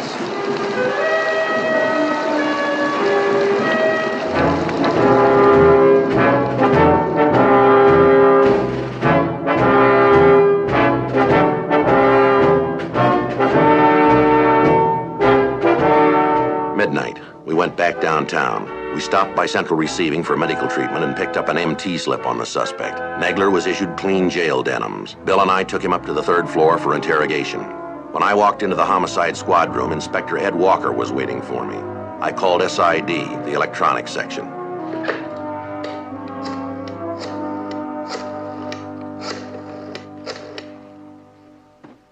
Perry, this is Friday, homicide. Let me have the tape in 318, will you? Friday and Gannon.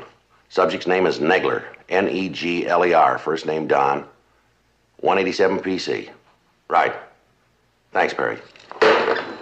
Joe, I've got an office full of press downstairs. Give me a holler when you get through talking to him, will you? Right, Ed. We know he's good on one. How about the other 3 missing girls? You make him on those? No, but my guess is he'll stand for him. He keeps mumbling something about a toolbox. He says as long as we've got that, there's no reason for him to talk to us. And you haven't got it? No, and we don't know where it is. You prowled the trailer out there. We did everything but pull the rivets. Let me know, Joe.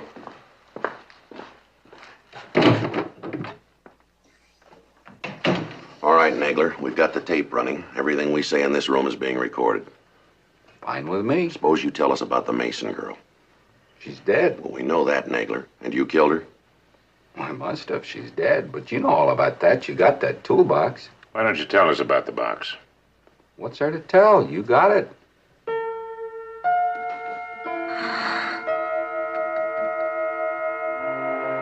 "1 a.m. Saturday morning. We stayed at it. Bill and I figured our only chance to find out about that toolbox was not to admit we didn't have it. Nagler kept insisting we did. We felt sure if we could pin it down, it would turn the key. Sergeant Friday, why don't we all save time? Just bring that box in here, open it up, and I'll tell you all about it, everything you want to know. Now, you know the box has to be checked over by the crime lab before we get it. They'll spoil everything, those people will. Another thing, we're having trouble getting it open. Sergeant, would you dump my stuff out there?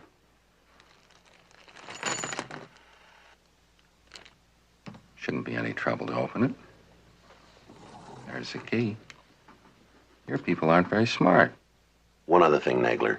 You know, we had a rough time finding that toolbox of yours. That's a good place to hide it. You always kept it there? Right there in Mr. Crawford's storeroom. You know, with all those other people's suitcases and trunks, as a rule, nobody'd think to look in there.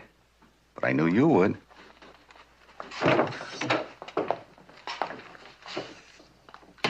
Oliver Crawford, manager of the Canyon View Trailer Court. Get to the duty DA, grab a search warrant, dig out a judge to sign it, and get that box up here in a hurry and knock on it. Nagler's in the mood to talk. Let's keep him that way. Do the best I can. I have to wake a lot of people up. We know 4 girls that wouldn't mind. Yeah.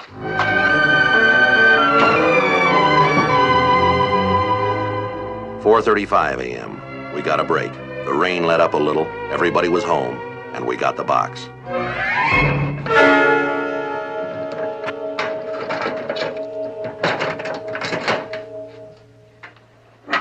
See, I told you that key'd fit. It's them, all right. The whole bunch. Tell us about them, Nagler. Took every single one of those pictures myself. Developed and printed them, too.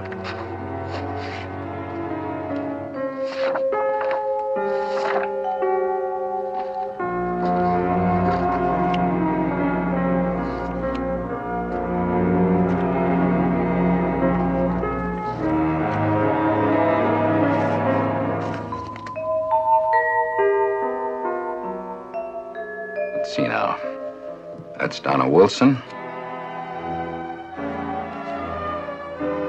That's Jean Barrows. That's Carol Freeman. And she's Betty Mason. This movie film, you took this too?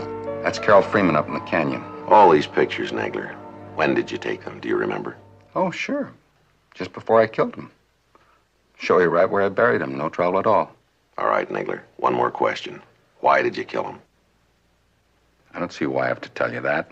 We'd like to know. Well, you're not going to. If you push me, I won't show you where I buried him, so don't push me. Maybe I'll tell you later why I did it. All right, let's go back to the squad room and check out. You can show us where you buried him. Fine with me.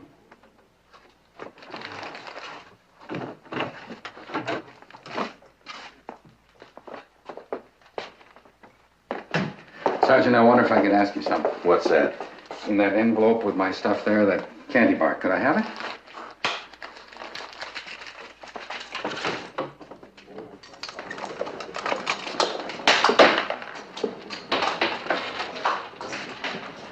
All right, give me a cup on the desk over here. What about the other girl, Sergeant? He the one that killed the other 3? We have his statement. You know that's all I can tell you now. You'll have to get the details after he's been arraigned. Well, are you going to seek a murder complaint? That's right. How many counts? Sorry, that's all.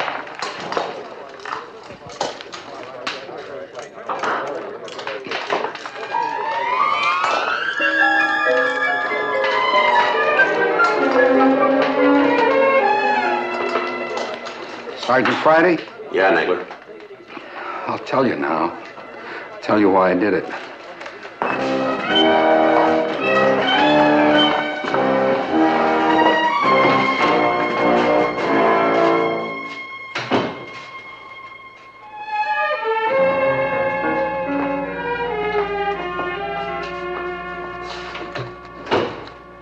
The reason I killed those girls is they asked me to.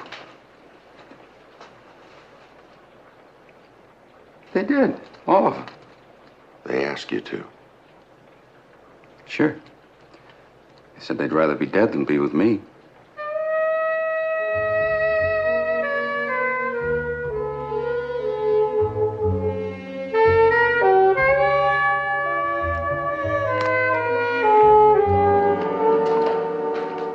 7:15 a.m., Saturday, January 27th.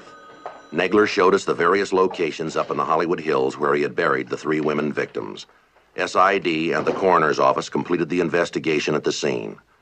Bill took Don Negler to Central Jail Felony Section to be booked for 187 PC, murder. I went back to the squad room to fill out the dead body reports.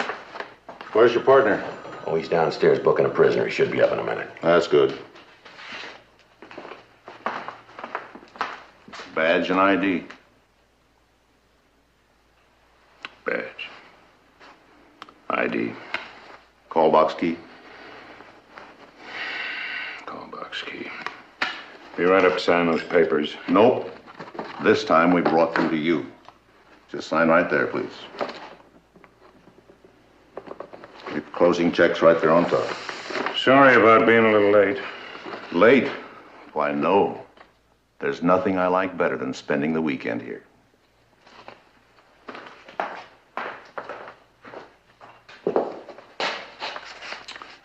Well?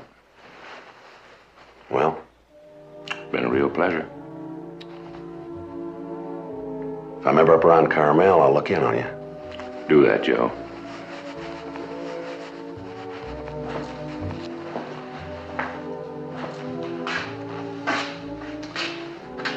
Joe? Yeah, Bill? Save a little gas. Make it Pismo Beach. Small electronics plant up there. They need a guard. Buy a bowl of clam chowder. Fine. See you around, Joe. See you around, Bill.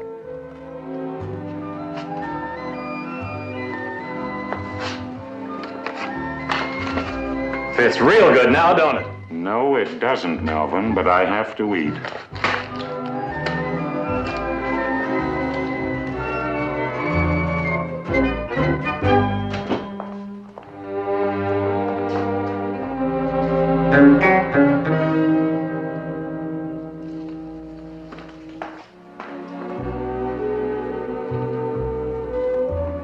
Months and 3 weeks went by.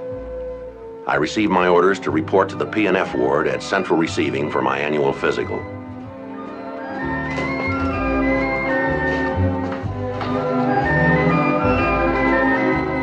Those socks and bony knees could only belong to one man. Hey, Pismo Beach! Well, I sure didn't expect to see you here. That's my line. Joe, it's fantastic. I'm brand new again. What do you mean? Pismo Beach, like you said. Like who said? Well, you remember I had ulcers, my teeth were going bad, I was falling apart, Joe. Yeah? That guard job I took up at Pismo Beach at the electronics plant straightened me right out. Go on. The clams, Joe, the clams. Huh? My wife loves them. I never really was that crazy about them, but what else do you eat up there? It's the clam capital of the world, Joe. So I started eating them. Got so I liked them. They turned the trick. No more ulcers. My teeth stopped falling out. I'm a new man. You look good. Feel like a million.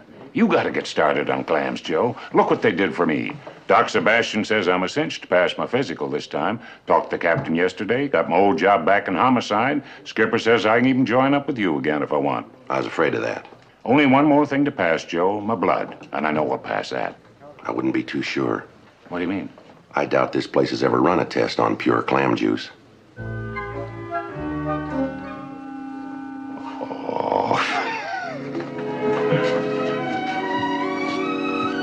Hello there, Doctor. You're looking well.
names have been changed to protect the innocent.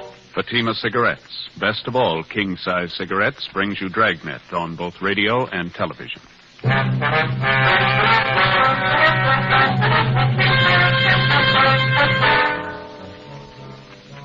You're a detective sergeant. You're assigned to homicide detail. You get a call from the receiving hospital in your city. A dead body has been left in the hospital elevator. There's no lead to the identity of the corpse. There's no apparent cause of death. Your job, investigate. Compare Fatima with any other king-size cigarette. Yes, compare Fatima with any other king-size cigarette. 1. Fatima's length filters the smoke 85 millimeters for your protection. 2. Fatima's length cools the smoke for your protection. 3. Fatima's length gives you those extra puffs, 21% longer than standard cigarette size. Fatima gives you more for your money. And in king-size Fatima, you get an extra mild and soothing smoke, plus the added protection of Fatima quality. Buy Fatima in the bright, sunny yellow pack. Best of all, king-size cigarettes.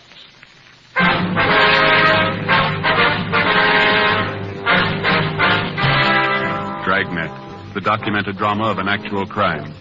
For the next 30 minutes, in cooperation with the Los Angeles Police Department, you will travel step by step on the side of the law through an actual case transcribed from official police files. From beginning to end, from crime to punishment, Dragnet is the story of your police force in action. It was Wednesday, November 9th. It was foggy in Los Angeles. We were working the night watch out of homicide detail. My partner's Bill Lockwood. The boss is Captain Lorman. My name's Friday. It was 11:28 p.m. when we got to the third floor at Georgia Street Receiving Hospital. Dr. Terrell's office. Friday, glad to see you. Been waiting for you. We made it as soon as we could, Doctor. I'd like to have you meet my new partner, Bill Lockwood. Dr. Terrell, Bill. How are you? I think I've seen you around, Lockwood. Yes, sir. How are you? I understand you got a problem, Doc. What's the story? Odd one. Happened a few minutes after 11. You want to sit down a minute? I'll fill you in before we go back and take a look at the body. Thank you very much. I understand it's a woman, that right?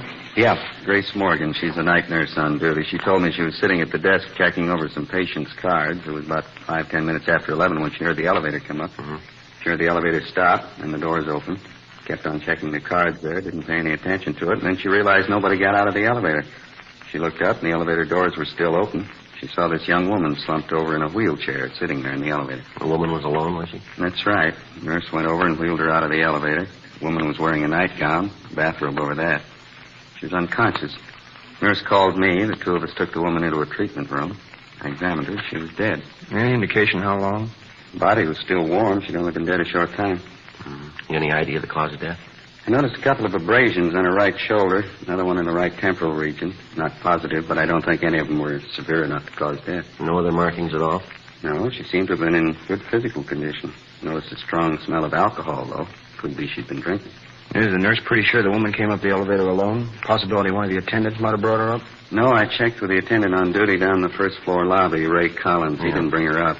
He said a man came in the lobby about 11 o'clock. Said he had a sick woman out in his car. He asked for a wheelchair to bring her in. Ray asked if he could help, but the man said he'd take care of it. That's all Ray knows about it. He let the man have a wheelchair, then he went in the back room to change some linens on the ambulance stretcher. Mm-hmm. Any possibility one of the other attendants might have brought her up in the elevator? No, Collins was the only attendant on duty. Mm-hmm. Well, I'd like to talk to him. Is he still around? Yeah, I knew you'd want to see him. He was off duty 11:30. I held him over. He's down at the corner having a sandwich. He ought to be back in a few minutes. What do you figure, Doctor? Think the woman could have operated the elevator herself? Possible.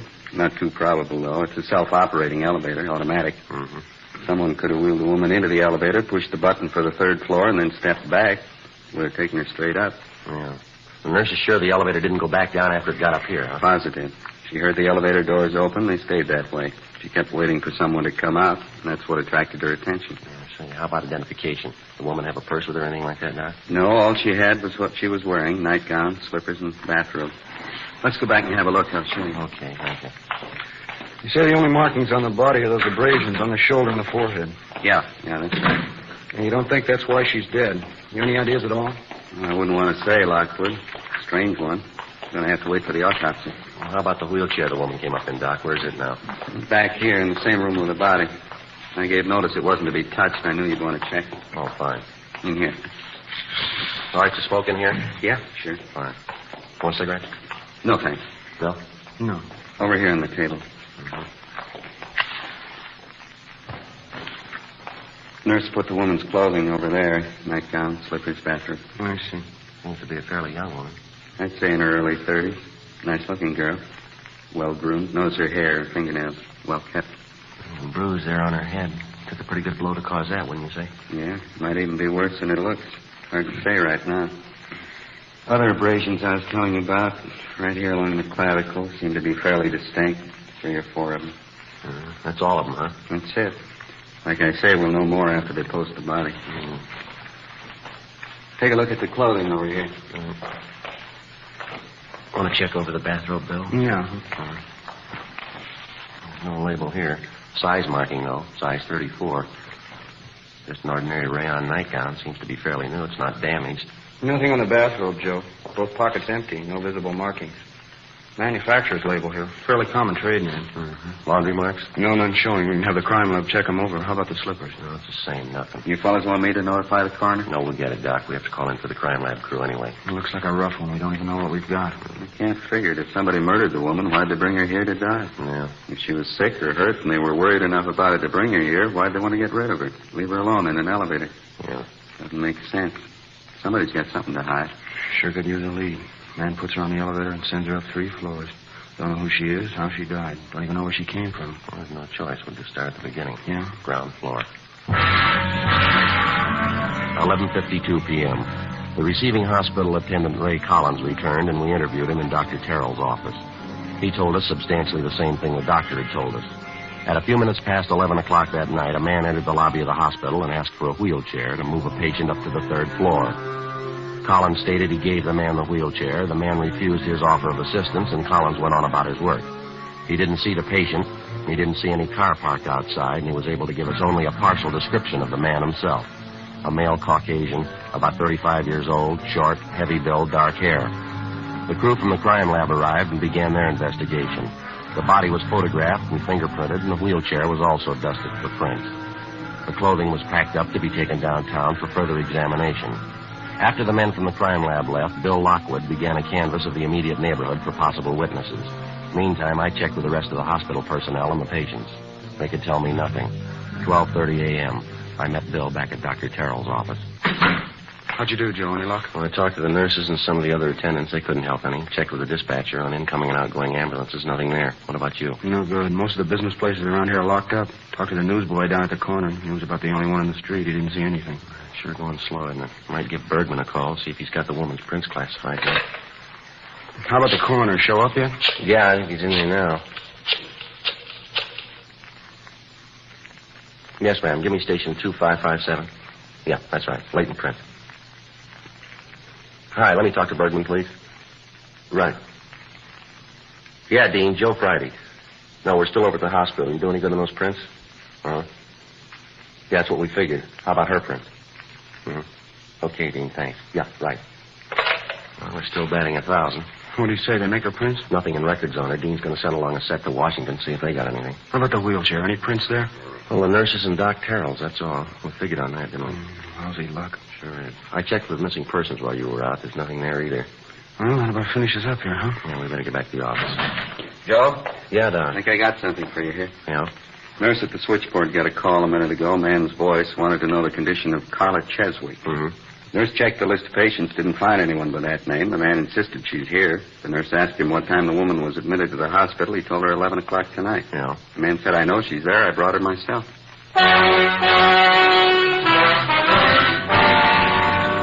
Along with Dr. Terrell, Bill Lockwood and I went down the hall and talked to the nurse who'd received the phone call. She told us that she tried to question the caller as to his name and his relationship to the alleged patient, Carla Cheswick, but the man refused and hung up. We put in a call to R&I and asked him to run the name for us. There was no one by that name in the files. We went back to the doctor's office and started checking through the telephone directories. In the northwestern section, we found a listing for a Mrs. Carla Z. Cheswick on North Capitol Avenue. We called the number, but there was no answer. Then we checked with the office, told them what we had, and that we were going to follow through on it. 1:18 a.m. It was only a possibility, but it had to be checked out. Bill Lockwood and I left Georgia Street Receiving Hospital, got in the car, and drove out to the address on North Capitol Avenue. It was a large apartment house, fairly new. The name on the mailbox for apartment 18 was Mrs. Carla Cheswick. We rang, but there was no answer. We finally had to get the manager out of bed, Mrs. Herbert. We identified ourselves and explained the reason for our visit. She got a pass key, showed us upstairs to the second floor, and let us in apartment 18. There was no one there, but there was evidence of a recent party within a matter of hours. Half-filled cocktail glasses, an empty whiskey bottle, a glass bowl containing partially melted ice cubes. An end table in the corner had been overturned. In the bedroom, women's clothing was scattered on the floor and on the dressing table. On the mantel in the living room, there was a picture of a woman. Did you notice anything unusual about her at that time, Miss Herbert? I mean, anything out of the ordinary? No, don't think so. She'd been drinking some. I'm pretty sure of that. That's not unusual for Mrs. Cheswick. She drinks quite a bit. Parties and things. Runs around a lot. Yes, ma'am. You didn't notice anything about her face? No cuts, bruises, anything like that? No, nothing like that. Why? You told us she had quite a few men friends. Do you know any of their names, where they live? No, can't say to do. She was just one of the tenants. I didn't try to get acquainted. Didn't have much in common with her. The other tenants didn't either, matter of fact. She kept pretty much to herself, her and her friends. Mm-hmm. I see. Now, about this party she had last night, Miss Herbert. You say you don't know who was there with her? No, I'm afraid I don't. When I called her on the phone to ask her to quiet things down, I heard that one man's voice talking. That's about all, though. I couldn't tell you who was there. Well, is there anyone at all that you know of that was close to her? I mean, someone we could talk to about her. Well, her husband, I suppose. He's the only one close to her I know. He comes around every month and takes care of the rent. Kind of a peculiar thing, but I never questioned it. I figured it's their business, live and let live. You have any idea where we can find the husband? No, I'm not sure. He works at a machine shop out near Glendale. I have his home address in my rent book downstairs if you want it. Yes, ma'am. We'd like to have that if we could. Would you happen to know how Mrs. Cheswick and her husband got along? I mean, the separation of theirs.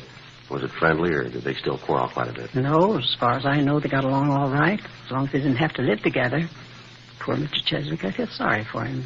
He's going to take it hard. His wife, I don't know whether to blame or pity her. She was a terrible disappointment to him. That's so? I had a long talk with him once. Seemed like such a nice man, hard worker. And his wife, he was so disgusted. I mean, drinking all the time, going out with different men. Bitter disappointment. He told me how he felt. Well, did he seem violent on the subject? I mean, did he feel anger toward his wife? Would you know? No, just pity. He said he'd rather have her dead than go on the way she was. We checked through the dead woman's apartment for names and addresses of some of her men friends, but we found nothing. The crew from the crime lab went over the apartment thoroughly. The only evidence found were fingerprints on some of the cocktail glasses. Along with the apartment manager, Mrs. Herbert, we went downstairs, and she gave us Mr. Cheswick's home address and also his place of employment. 2:30 a.m. We got to a phone and called Cheswick's home, but the people he was staying with told us that he wasn't there. He was working the all-night shift at a farm implement factory on Glendale Boulevard. 3:05 a.m. Bill and I drove out to the factory and checked with the night personnel superintendent. He directed us to the factory repair shop where Cheswick was employed as a welder. The foreman at the repair shop pointed him out for us. Cheswick was working on the welding line, a tall, thin man, slight build. Bill Lockwood and I went back and introduced ourselves. Yes, sir, Andy Cheswick. That's my name. What can I do for you? I'd like to talk to you for a few minutes if we could. It's about your wife. Carla? What's the matter? Is she in trouble again? Well, it might be better if we could step outside and talk. It won't take very long. All right, I got to finish up this little job here if you don't mind waiting. A couple of pieces of tubing. It won't take a minute. Sure, you go right ahead. You might stand back a couple of steps. This thing pops a little. Okay, thanks.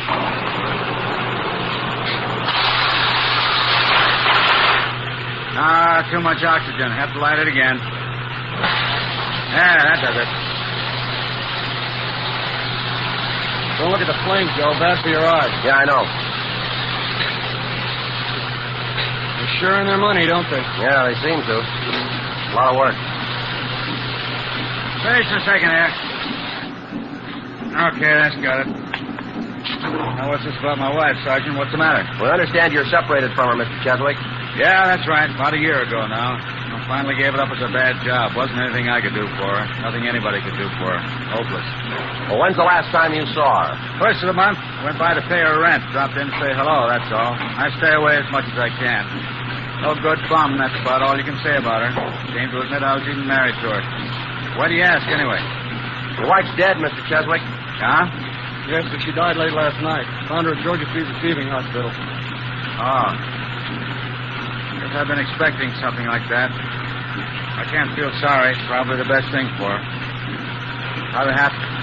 Well, we're not sure. I wonder if we could step outside. Sure be a lot easier to talk, wouldn't it? Yeah, all right. Fine. Over here, we can duck out the back way. Okay.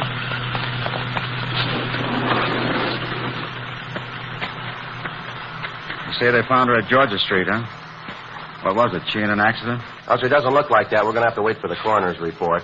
What time do you check in at night for work, Mr. Cheswick? You're supposed to be on the job by 10 o'clock. I punched in before that tonight. Why? A routine question.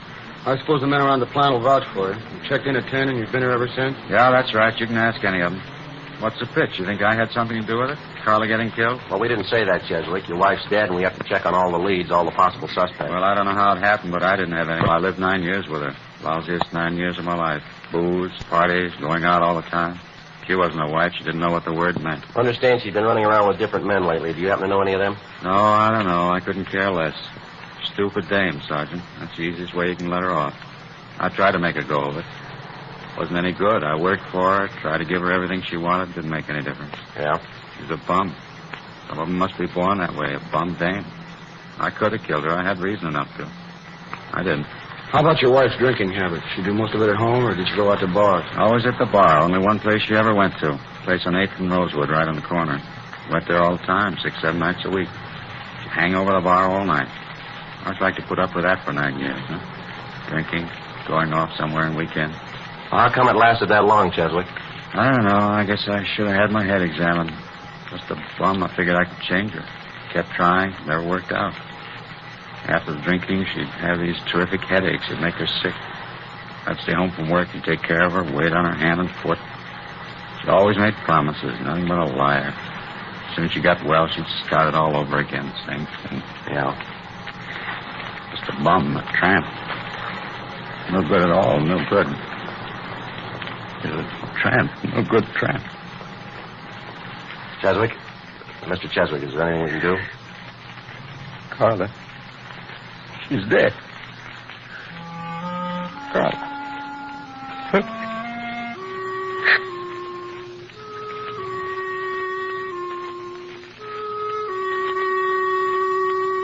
When the dead woman's husband, Ernest Cheswick, recovered, we continued questioning him, but we got nowhere. Before we left the plant, we checked his time card, talked to the machine shop foreman and some of the men Cheswick worked with. We got the same story all along the line. Cheswick had showed up for work at 9:46 p.m. the night before and had not left the plant since that time. 4:35 a.m. Bill and I got in the car, drove back to the office, and typed up a 15.7 report for Captain Lorman. 8:30 a.m. Over in the county morgue, the body of Mrs. Cheswick was being posted. A few minutes past 10 a.m., Bill Lockwood and I drove out to a bar on the corner of 8th and Rosewood, the same bar where Ernest Cheswick told us his wife did most of her drinking, with a typical neighborhood cocktail lounge in the early morning. 2 customers sipping beer at the far end of the bar. The manager busy washing glasses and bringing in supplies. We called him over and identified ourselves. Popular girl. Married old Ernie Cheswick. They're separated now. Yeah, would you know if she was in here last night? That's right, she was. Hardly Mrs. Knight. Why? Would you happen to know about what time she left last night? 8:30, about that. Might ask that fellow there downtown the bar. He'd know better than me. Well, how's that? He left with her.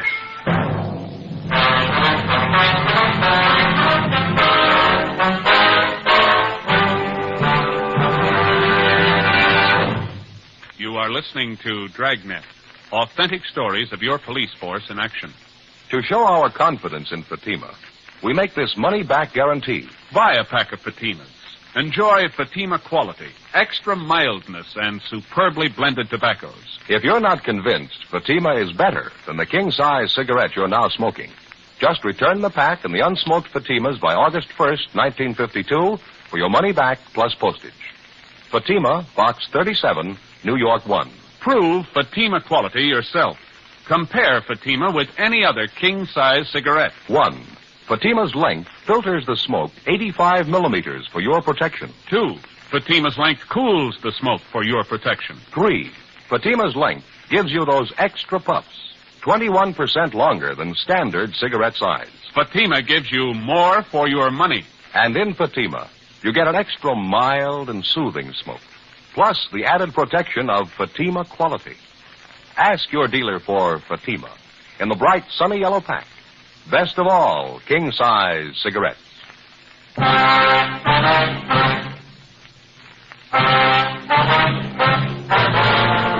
November 10th, Thursday, 10:14 a.m.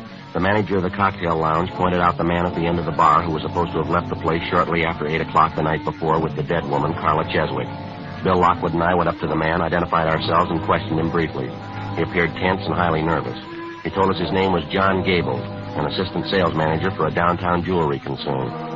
He didn't deny that he was in the bar the night before, but he refused to admit that he left with Mrs. Cheswick. He insisted he didn't even know her. We asked him to account for how he spent his time the night before, but he refused. We got in the car and drove downtown to the city hall.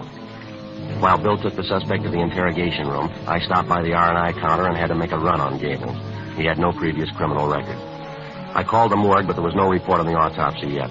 10:52 a.m. I signed in at the office, briefed Captain Lorman on the developments, and then I headed down the hall for the interrogation room. We had a couple of drinks together, and that's all there was to it. You can ask anybody who was there. She got up and left by herself. I didn't go with her. And Joe? Yeah. Gables here was just telling me he did see Mrs. Cheswick in the bar last night. Had a couple of drinks with her. Why'd you hold out, Gable? Why couldn't you told us that when we asked you? You didn't remember then. You came up to me in the bar, started asking questions. I got all rattled. Didn't make any difference, though. I didn't even know her name. Had those couple of drinks with her, and then she got up and left. That's all. I didn't go out with her. And the bartender says you did. He's sure of it. Says he can get half a dozen other people to back him up. He's wrong. He's got to be. He's thinking of somebody else. Well, if you didn't leave the bar with Ms. Cheswick, when did you leave? I don't know. About 5 or 10 minutes later, I guess. Where'd you go then? I walked around a little bit, got a little fresh air. And I went to a show. Which one? I don't remember the name of the place. It's on Rosewood, a couple of blocks down from the bar. What picture did you see? I'm not sure. I had a couple of drinks. You went to the movies? You don't even know what you saw? Well, I told you I had a couple of drinks. Feeling pretty good. I just don't remember, that's all. Not much of an alibi, Gables. What are you talking about? I don't need an alibi. A woman's dead, mister. You were with her the last time she was seen alive. I wasn't with her. I don't care what anybody tells you. I wasn't with her. This movie you say you went to. What time did you get out? After midnight, I think. I don't remember. Where'd you go after that? Bar, had a few more drinks, and then went back to my hotel. Which bar was that? Place on West 7th. I go there sometimes. I know the bartender. What time did you leave there? Closing time, 2 o'clock, and then I went back to my hotel. You say you know the bartender there. I guess he'd be glad to vouch for you. I mean that you were there when you said you were. I don't know. Maybe not. He was pretty busy last night. Maybe didn't notice me. How about your hotel? Huh? The desk clerk. Somebody like that. They should be able to tell what time you got in, don't you think? Well, they wouldn't know. I always carry my key with me. I go in the side door. They wouldn't know what time I got in. What are you trying to sell, mister? What are you talking about? You knocked around town from 8 o'clock last night till past 2 o'clock this morning. You can't think of anyone that could vouch for you, where you were, what time you got there, what time you left? I can't think of anybody right now. I don't take down names and addresses every time somebody looks at me. What's the difference anyway? I didn't have anything to do with the girl. This difference, Gable. The attendant at the hospital, he got a good look at the man who came in and asked for that wheelchair. He gave us the man's description. It fits you pretty close. So what? It doesn't mean anything. He could make a mistake, too, just like that bartender. They're all wrong but you. Is that what you're trying to say? Look, as far as I'm concerned, I only got one thing to say. I had a couple of drinks with Carla last night, and that's all. She left by herself. I didn't even go near the apartment. How'd you know she had an apartment? Well, you told me. You said so. No, we didn't say anything like that. And I guess I heard it around the bar. Maybe she mentioned to me.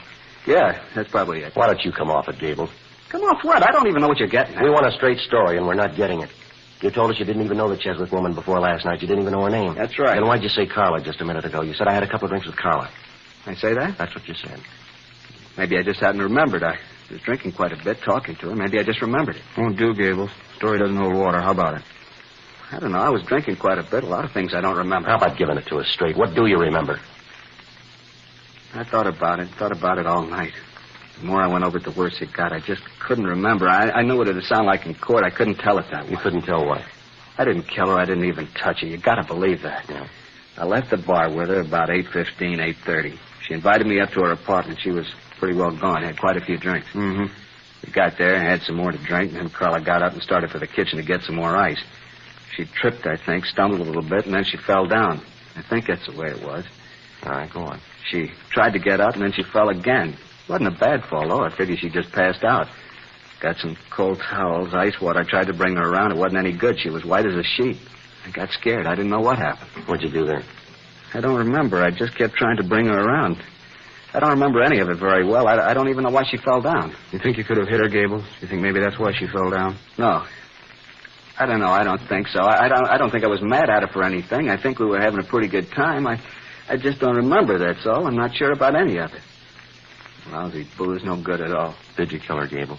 No, Sergeant, I swear it. As far as I can remember, I didn't. We were having a good time. That's all I know. I know I wasn't mad. I'm not a nasty drunk, not as far as I can remember anyway. What'd you do when you couldn't revive Mrs. Cheswick? You brought her to the hospital? Yeah, the shape I was in, I couldn't figure anything else to do. I got her in the car, drove her down to Georgia Street. I put her in the elevator, pressed the button, and sent her up.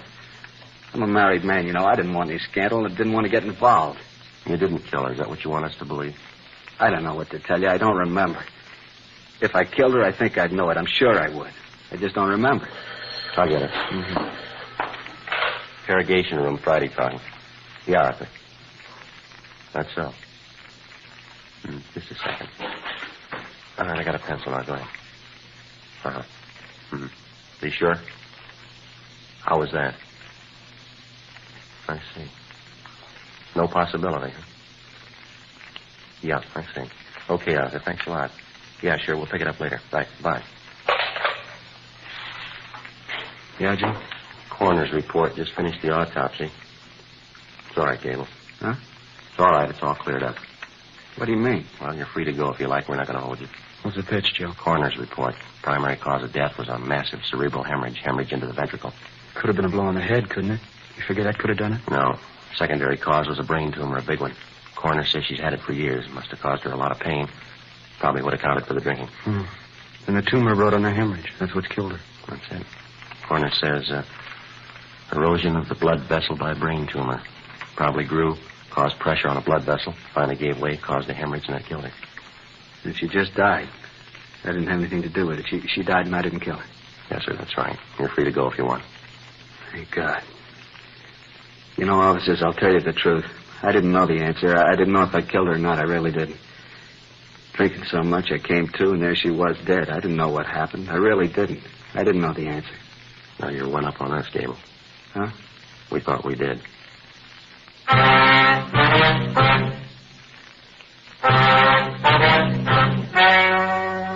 The story you have just heard was true. The names were changed to protect the innocent. On Thursday, November 10th, the meeting was held in the office of Captain of Homicide. In a moment, the results of that meeting. And now, here is our star, Jack Webb. Thank you. Friends, there's not much I can add to what George Fenneman and Hal Gibney have already told you about Fatimas. If you smoke them, I know you'll agree with me that Fatima is the best of all king-size cigarettes. If you haven't tried them yet, well, there's only one way to prove it to yourself, and that's to buy a pack and give them a try. I wish you would kind of check up on what we've been telling you. Compare Fatimas with any other king-size cigarette. You'll like Fatima's better flavor and aroma. It's extra mild and soothing smoke. In Fatima, the difference is quality. Buy a pack tomorrow. Fatima.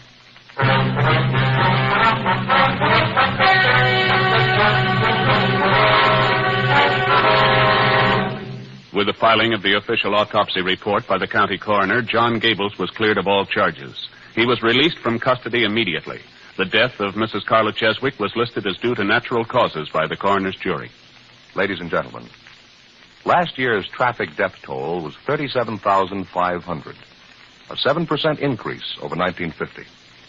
The National Safety Council believes that the best way to promote safety on the road is for each of us to know and obey traffic laws, to read and heed traffic signs. So be careful. The life you save may be your own.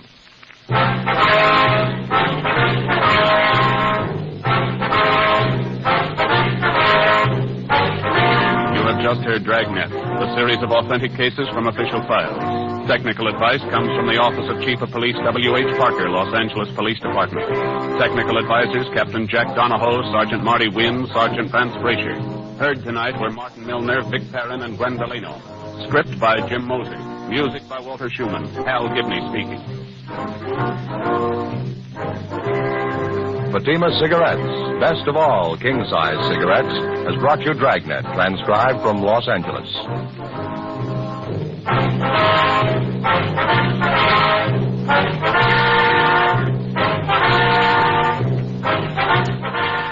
Now it's Counter Spy on NBC.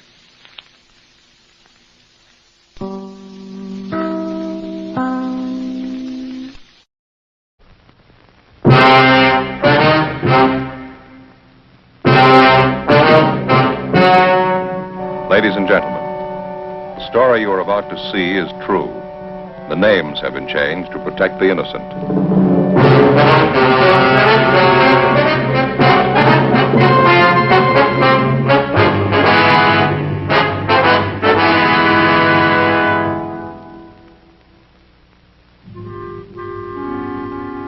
This is the city.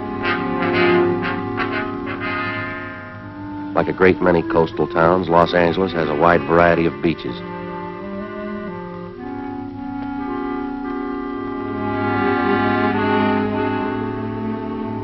This is Long Beach, California. Like you, when I get a day off, I go here too. I'm a cop. It was Wednesday, March 18th. We were working a day watch out of Robbery Division. My partner's Frank Smith. The boss is Captain Harry Didion. My name's Friday.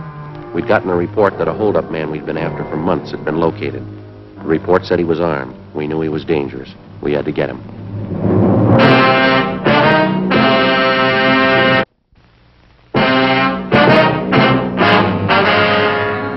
How's the coffee, Joe? Fine, I brought some back for you. Slats? Joe? Where's Tom? Checking out some tear gas equipment. Figured we might need it. Can you Yeah. confirm that address? Yeah, 2100 Buchanan Avenue, corner house. Hi, Skipper. You know what to do when you get out there. Don't take any chances. He's alone in the house, that right? Supposed to be, yeah. That won't give you much of a break. What do you mean? Heavy on guns, 2 revolvers and a hunting rifle. Not afraid to use them either. Be careful. Right. Judge? Right. Yeah. Let's go. See you later.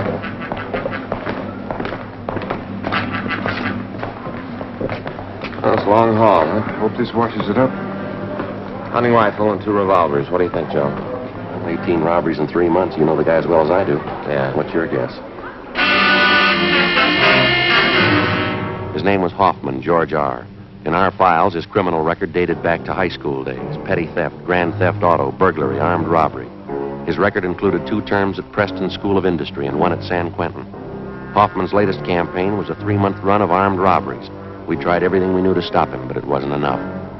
We'd failed to get a line on him until one of Captain Didion's informants came up with a tip that Hoffman had been hiding out for the past month in a small bungalow on the corner of Buchanan Avenue and Selma Street. According to the information, the suspect had a good supply of food, ammunition, and 3 guns. 10:15 p.m. Together with Sergeants Tom Gaffney and Slats Henry, Frank and I parked our car down the street and started toward the house. As we approached the house, we could see a light burning in one of the front rooms.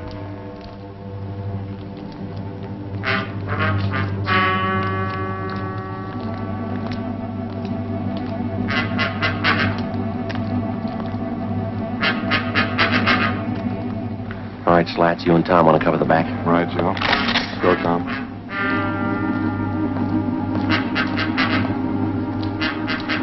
All set, Joe? Yep, let's go. Joe. Front window. Yeah. Come on.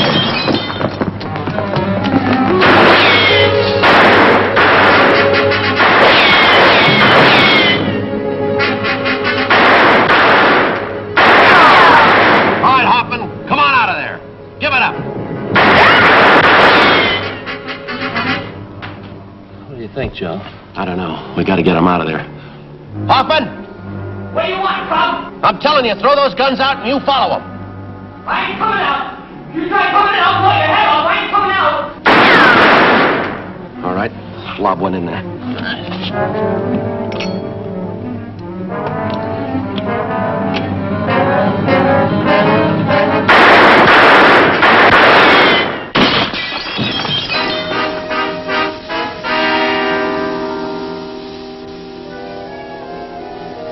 What do you think, Joe?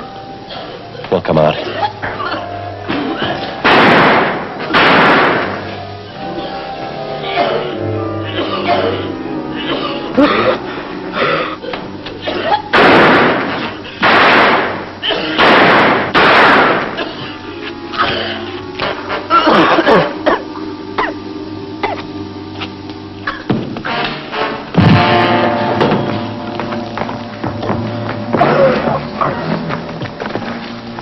All right, come on, Hopper. On your feet. Come on, get up.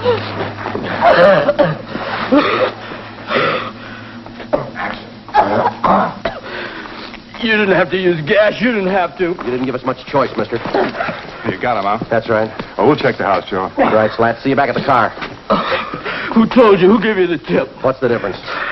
Sure made it easy enough for you. Might as well open the door and let you in. Yeah, that's right. Come on, let's go. Lousy deal. I'll find out who did it. Takes me 10 years, I'll find out. I wouldn't make book on that, mister. What do you mean? You might be a little busy for the next 10 years.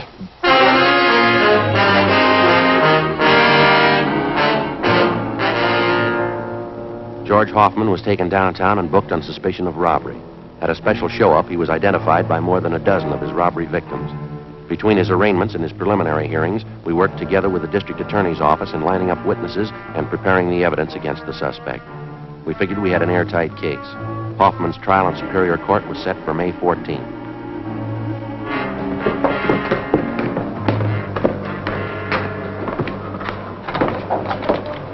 Hi, Joe. Oh, hi, Slats. What's doing? Still raining Hoffman? Yeah. What happened to your eye? How about that? I'll never live it down. Let me see. First real black eye I ever had. Had bruises, you know. They hurt, believe me. Well, how'd it happen? Every week, Gaffney and I go up to the neighborhood boys' club after work to help coach the kids at sports, you know. Yeah, I know. Last week we had boxing lessons. I was coaching this one youngster. Turned out to be a lot quicker than I thought. He really connected. I guess everybody's heard the story by now, huh? Just about. Gaffney took care of that. Captain called me in this morning asking me if I wanted to file assault charges against the kid. Big joke. Never fails. You still coaching up there? Not this week. Kids are supposed to get lessons in wrestling. I'm not taking any chances. Yeah? They've been watching television for months. See you later, huh? Right, Slats. Put your coat on, Joe. Why, what's doing? George Hoffman. Yeah? Just broke jail. The morning of his escape, Hoffman was scheduled to appear in Superior Court for trial. According to routine, he was taken from his county jail cell on the 12th floor of the Hall of Justice and escorted to the jail shower room on the 14th floor. There, he was to take a bath and change to his civilian clothes for his appearance in court. While he was in the shower room, he turned on the hot water faucets, filling the room with steam to hide his actions from the guard. He succeeded in forcing his way through a door, up the stairs, and got to the roof of the building. Realizing that he couldn't escape down through the building, he dropped over the edge of the roof, down 18 feet, landing on top of a ventilator shaft. From there, using the metal flanges on the shaft, he climbed 7 stories down the outside of the building. At the 8th floor, he kicked open a window and got inside an office of the building.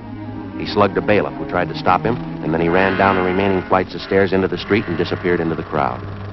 20 minutes later, he robbed a dentist's office at 3rd and Los Angeles Streets and got away. Police and sheriff's deputies covered the city for him. Frank and I were among them. 11:55 p.m. We checked back into the office. Hi, Skipper. How about Hoffman? Anything new? Nothing. Not a trace of him. He must have a good friend someplace in town. Everything's covered. His friends, relatives, his hideout, everyone he knows, every place he's ever been. We plugged every loophole we can think of. The depots, terminals, the airports. Still no trace of him. I don't know.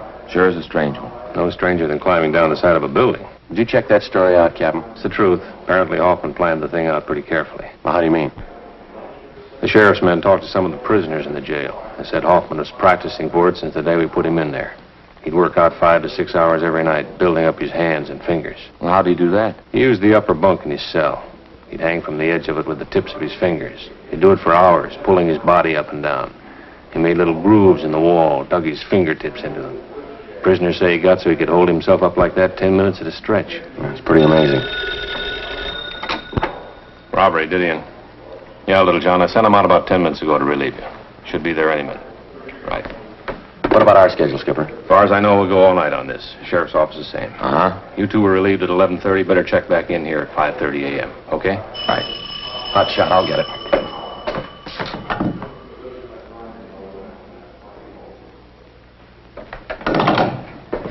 What is it?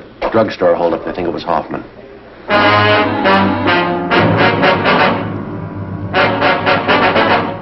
The scene of the holdup was the Rex Lake Pharmacy on the corner of Pico Boulevard and Pine Lake Street. The victim, a Mr. Clarence Geringer, told us that the holdup man had entered through a rear door, slugged him, and escaped on foot with his overcoat and about $150 in cash. We showed him a number of mugshots. He identified George Hoffman as the bandit. A special detail of men were ordered on a thorough search of the general area around the drugstore. No sign of the suspect. The citywide dragnet continued all that night and into the next day. No developments. The search went on. A week passed. At 10 p.m. on the day Hoffman was scheduled to be tried in Superior Court, he beat up and robbed a 40-year-old liquor salesman in the Highland Park area. Again, he made good his escape. Routine investigation failed to turn up a thing. We continued to check out every possible lead.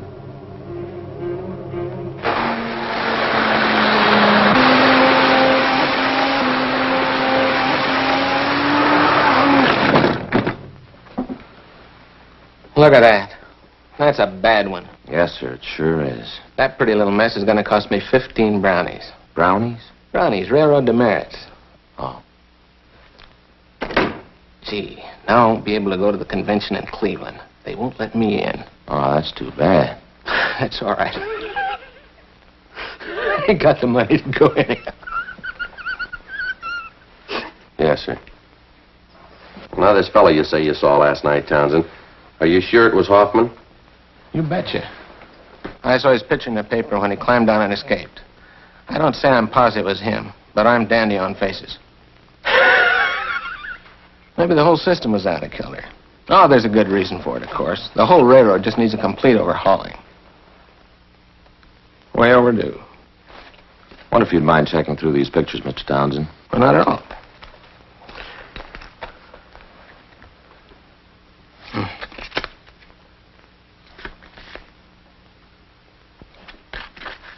Gee, that's a mean-looking one. Well, that looks like Harvey, the president of our railroad club. Which isn't, though. He wears a brush.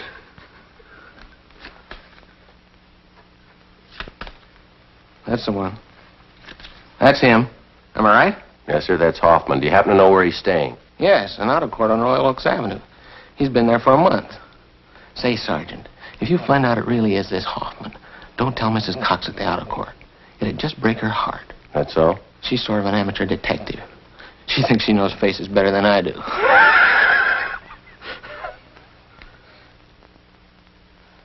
Say, you sure that isn't Harvey?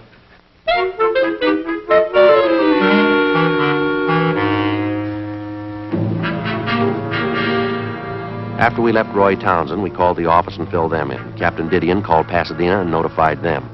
Then we drove out to the auto court in which the suspect was reportedly seen. Yes, you want something? Yes, ma'am. You Miss Cox?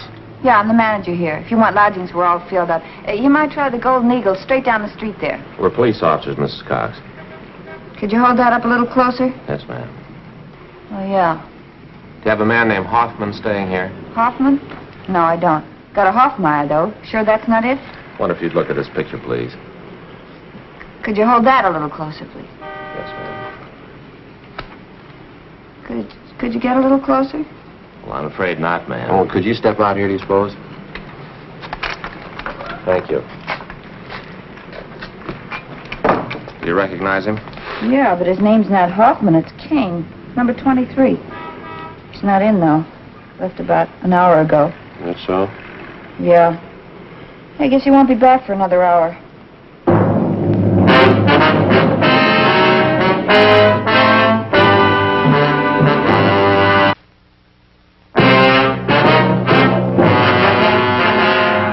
Before going on stakeout at the auto court where George Hoffman was registered, Frank put in a call to the office. The owner of the court, Mrs. Cox, gave us a pass key to cottage number 23 where the suspect was staying. We advised her to say nothing to Hoffman when he returned. We went to cottage 23 and we waited. An hour passed. Hoffman failed to show. Another hour went by. Still no sign of him.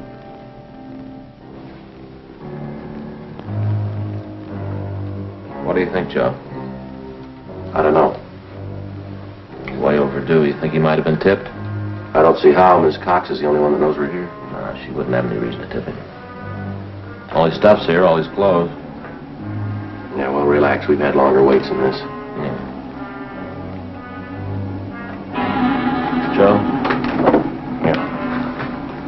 You see who it is? Yeah, it's a man coming from next door. All right. Yeah? Your new telephone directories. Oh, thanks. Anything wrong? No, everything's all right. Put him right there on the porch. You betcha. Telephone directories. Yeah.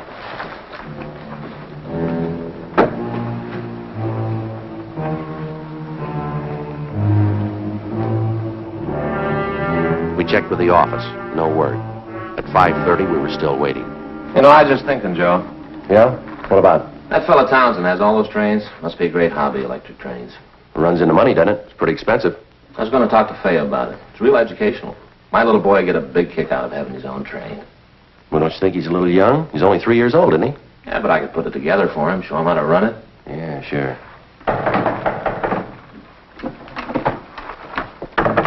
Officers, it's me, Mrs. Cox. Oh, my.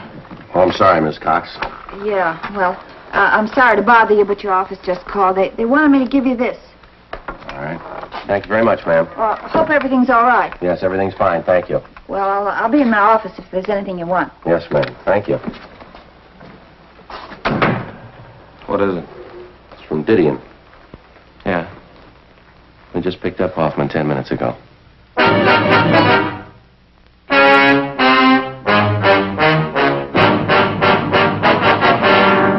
The suspect, George Hoffman, was taken back to Los Angeles and lodged in the county jail. This time there was no escape. At his Superior Court trial on August 16th, he was convicted on several counts of armed robbery and sentenced to the state penitentiary. From August to January of the following year, the months went fast. We washed up a string of liquor holdups just before Christmas. We got 2 days off. In January, Frank was off work for a week with a bad dose of the flu. Another 5 months went by. Toward the end of June, we got word that George Hoffman was no longer at the state penitentiary. After serving 11 months, the former holdup man had been paroled into the Army with the provision that he serve overseas. Another 3 weeks passed. July 12th, Tuesday. Frank and I had lunch at Eddie's Cafe, and we checked back in at the office. Good meal, huh? Want a soda, man? What for? Well, I don't know about you, but that Eddie can change his menu. Fried beans, some pastrami sandwiches, that's all we ever get. Well, from the way you dug into him, I kind of got the idea you liked them.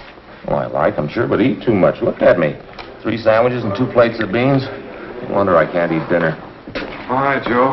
Slats? I didn't know you two were back from lunch. Okay if I grab a sandwich? Yeah, sure, go ahead. We'll cover. Oh, there's someone waiting to see you in the next room. Oh, who is it? I'll get him. You want to come in here? Yeah, thanks. See you later, Joe. Right, Slats. Hi, Friday. Yeah? What's doing? Remember me, George Hoffman? Oh, yeah, Hoffman, in the Army uniform. I didn't recognize you. Yeah, I thought it might fool you. Guess you heard about me. Good break, huh, Sergeant? I'm glad you feel that way. How you doing with the Army? I'm pretty good now. Sharpshooter. Yeah, that figures. I like it. Thought I'd drop up and see you fellas. See you still got the same partner. Smith? Yeah, we still work together. Oh, yeah, been a long time, Hoffman. How are you? Pretty good, officer, thanks. Just thought I'd stop by, show you there's no hard feelings. Sure thing. Got any idea when you're going overseas? Boys in my outfit figure day after tomorrow. That's kind of one reason I dropped in to see you. How's that? Well, I know it's pretty nervy, but I got lots of that. See, a bunch of us were on leave till tomorrow noon and figured we'd go out tonight, and I'm a little short. You know how the Army pays. Here's a couple of bucks, Hoffman. Will I do you any good? Oh, that's sure swell of you, Sergeant. Thanks a lot. Here's a couple more might help. I can't tell you how I appreciate this. Believe me, I'm going to see that you get this money back. It's all right, Hoffman. Thanks again for the touch. Good of you. Drop us a card if you get a chance. We'd like to know how you're doing over there. Sure thing. Bye, Sergeant. Bye. Good luck to you.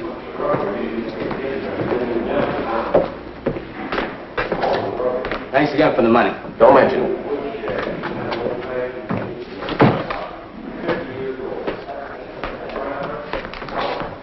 Well, looks like a turn for the better, huh? Yeah. Doggone, it never fails. My last $2. Well, we had to give him something. Yeah, but what do I do for lunch money tomorrow?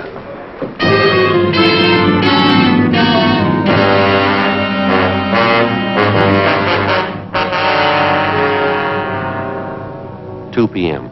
We drove out to the Wilshire district to interview a victim of a recent drugstore holdup. 4 p.m. We brought him back downtown and took his statement. 4:30 p.m. Friday? Smith? Hi, Skipper. Henry says that ex-con George Hoffman was in today and you talked to him. Yeah, that's right. Have a look. The MP's just left. Well, your $2 went for nothing, Frank. Hoffman's wanted. Huh? He just broke out of Army prison this morning. Together with the Army authorities, local officers joined in the citywide search for Hoffman. At 10 o'clock that night, a food market at Santa Fe and Rialto was robbed and the proprietor was beaten. From our mug shots, the victim identified Hoffman as the holdup man. Shortly after midnight, a drugstore on Crenshaw was held up. Hoffman was again tabbed as the suspect. The next 2 days, the search was intensified. No leads. 2 more days went by. Late Saturday morning, we got a call from an ex-convict who told us that Hoffman had contacted him. Hoffman said he wanted to see him. The informant went on to say that Hoffman had told him he would be at the LCD Tool and Die Works that afternoon. 12:43 p.m., Frank and I drove out to the factory. It was a large brick building on the corner of Chandler Boulevard and Verdugo out in the valley. We talked to our informant, Charles Kilgore. Like I told you on the phone. George called and said that he had to see me. He say what it was about? No, just that it was important. He said he'd call back and confirm it, and well, it's about that time now. Have you got any idea what it's about? Not the slightest. How is it you know Hoffman? I've known him for years, ever since high school. He's a nice enough guy, but a little impressed with himself, maybe. Well, if he's in trouble, why would he call you? I don't know. We got along pretty good in school. Maybe he figures I can help him out of whatever beef he's in. What time did he say he'd be here? He said he'd call me back and let me know. Just said that he wanted to see me, that's all. I said I didn't want to see him. I didn't want to get mixed up in anything. I know he's had some trouble with the law. Yeah? He said I was in it whether I liked it or not, and he wanted to know if I was going to be alone here this afternoon. I said yes. Yeah? I got to thinking about it, decided to call you. Excuse me. LCD Tool and Die Company, Kilgore speaking. Yes? Yeah, George. Uh-huh. Sure, how soon? Okay. It's 107, right on the main floor. Come in the first street entrance, right down the hall. Okay, I'll see you then. Hoffman. Yeah? He'll be here in 20 minutes. We asked Kilgore to check with the building maintenance staff and have the halls kept clear of people for the next 45 minutes. 1:24 p.m. We talked to Sergeants Gaffney and Henry. They left to cover the rear of the building. Cars in the area had been alerted, and a description of Hoffman had been broadcast to all units.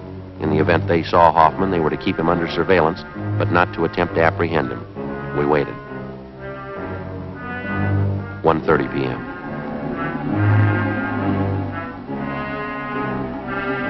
$140. 146.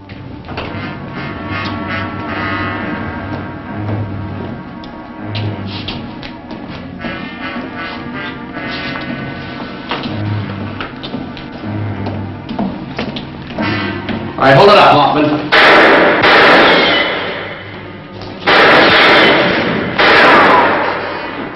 Get him on. Take the stairway.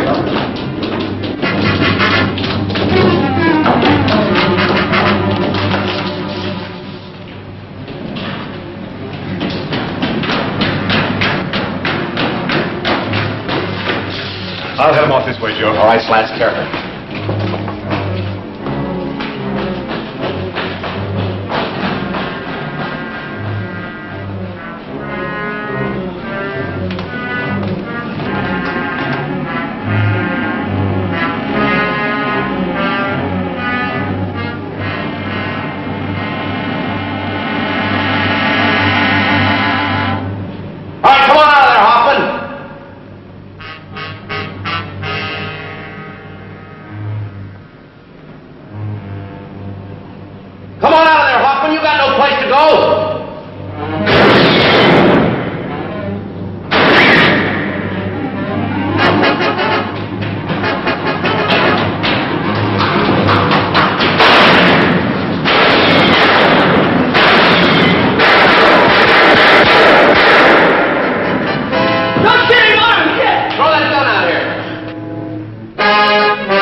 Let's go, Hoffman. Sure.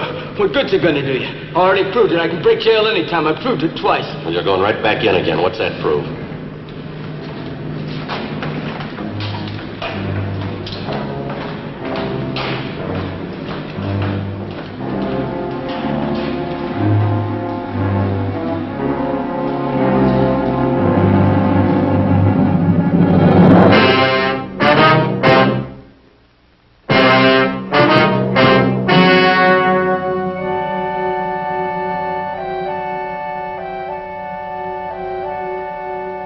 On October 8th, trial was held in Department 89, Superior Court of the State of California, in and for the County of Los Angeles.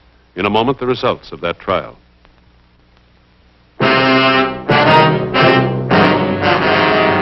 The suspect was tried and convicted of first-degree robbery, 3 counts, each sentenced to run concurrently.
story you are about to hear is true.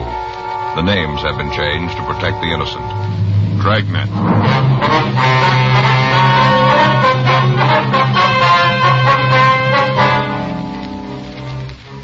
You're a detective sergeant. You're assigned to homicide detail. The body of an attractive woman has been found in a downtown office building, beaten to death with a piece of lead pipe. The killer has escaped into the city. Your job? Find him. It was Thursday, April 15th. It was warm in Los Angeles. We were working the day watch at a homicide detail. My partner's Frank Smith. The boss is Captain Lorman. My name's Friday. We just left the murder room, and it was 7:40 a.m. when we got to suite 718, the building manager's office. Miss Joyce? Yes. Are you men cops? Yes, ma'am. We understand you're the one who found the body, is that right? Oh, that's right. I found her. Oh, it was an awful thing. This is my partner, Frank Smith. My name's Friday. Wonder if you feel up to telling us exactly what happened. Oh, sure. It's just about the most terrible thing ever happened to me. Is there something we can get you, ma'am? Oh, no, thanks. Janie brought me some hot coffee. Who's Janie?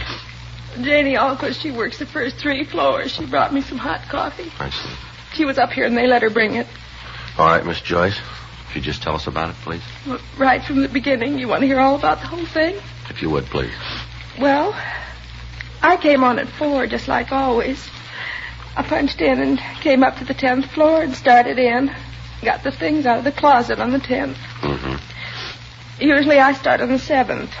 But now and then I like to do it a little different, and I start on 10 and work down. Yes, ma'am. What time was it when you found the body? Oh, just a few minutes ago. I guess about 7, right around in there. I only had 2 more offices to do, and I'd be finished. I just had 2 more when I got there. Yes, ma'am.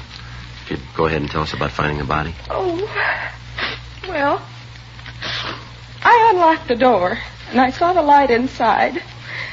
I thought it was kind of funny, because usually it's dark. You mean in the office? Yes, and where Mrs. Fitzgerald's desk is, it's usually dark. Yes, ma'am. I thought it was kind of funny, like I said. But then I thought that maybe she was working. She does accounting, you know, woman accountant, and I thought she was working. Mm-hmm. So I knocked.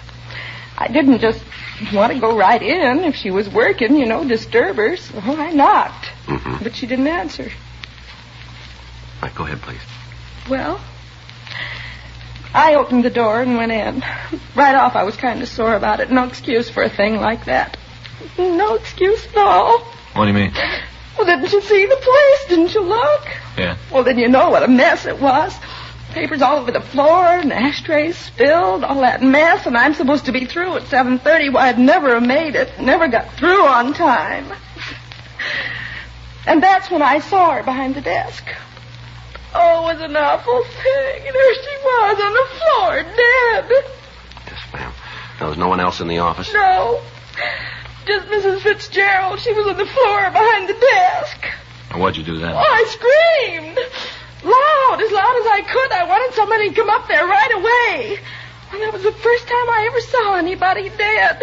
Then I run out of the office and went downstairs to get somebody to help. Just an awful thing. Oh, poor Mrs. Fitzgerald. Oh, she was so nice.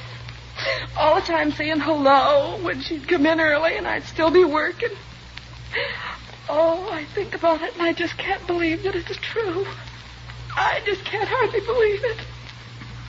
Did you see anyone on the floor while you were working? Just Mrs. Fitzgerald. No, ma'am. I mean, was there anybody in the halls of the building? Oh, no. No, not that I saw. There wasn't anybody. I'd have seen them if they was there, but they weren't. All right, Miss Joyce. We'll contact you tomorrow about a statement. Meantime, I'll leave you one of our cards here. If you think of anything we should know, we'd appreciate it if you give us a call. Oh, I sure will. Anything at all I think of, I'll call you. Can I go now? Yes, ma'am. I've Certainly. got to go home and take a hot bath and calm my nerves. Surely. Oh, it sure is going to be a shock to her. Her husband, you know, Mr. Fitzgerald. Yes, ma'am. What about him? About it, which... Why do you say that?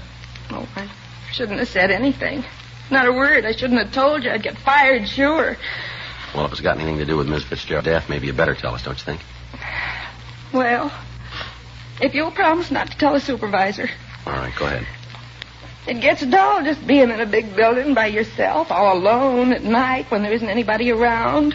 It's pretty dull. Mm-hmm. Once in a while, not real often, but just once in a while, I kind of read some of the letters that people throw away, you know, in the wastebasket. They don't want them anymore, so when it gets real dull, I read them. And I've read some in Mrs. Fitzgerald's office from her husband, Mr. Fitzgerald. Yeah. Seems like they've been having some kind of a big fight, going to court and all. I don't know what it's all about, but they've been fighting. And in the letters, he tells how she ought to leave him alone. I guess she's asking for a lot of alimony or something. That's what it's... Some of the letters, the way he wrote to her, used to threaten her all the time. You saw these letters where he threatened her, did you? Yes. One, I guess it was about a week ago. He said in that if she tried to railroad the thing through, now that's what he said, railroad the thing through, he'd come up here and...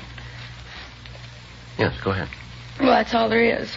I couldn't find the other piece of the letter where he said what he was going to do. See, she tore up the letters after she read them.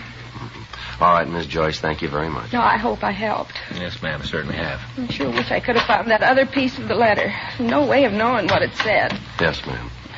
You suppose he really meant it? I don't know. We'll ask him.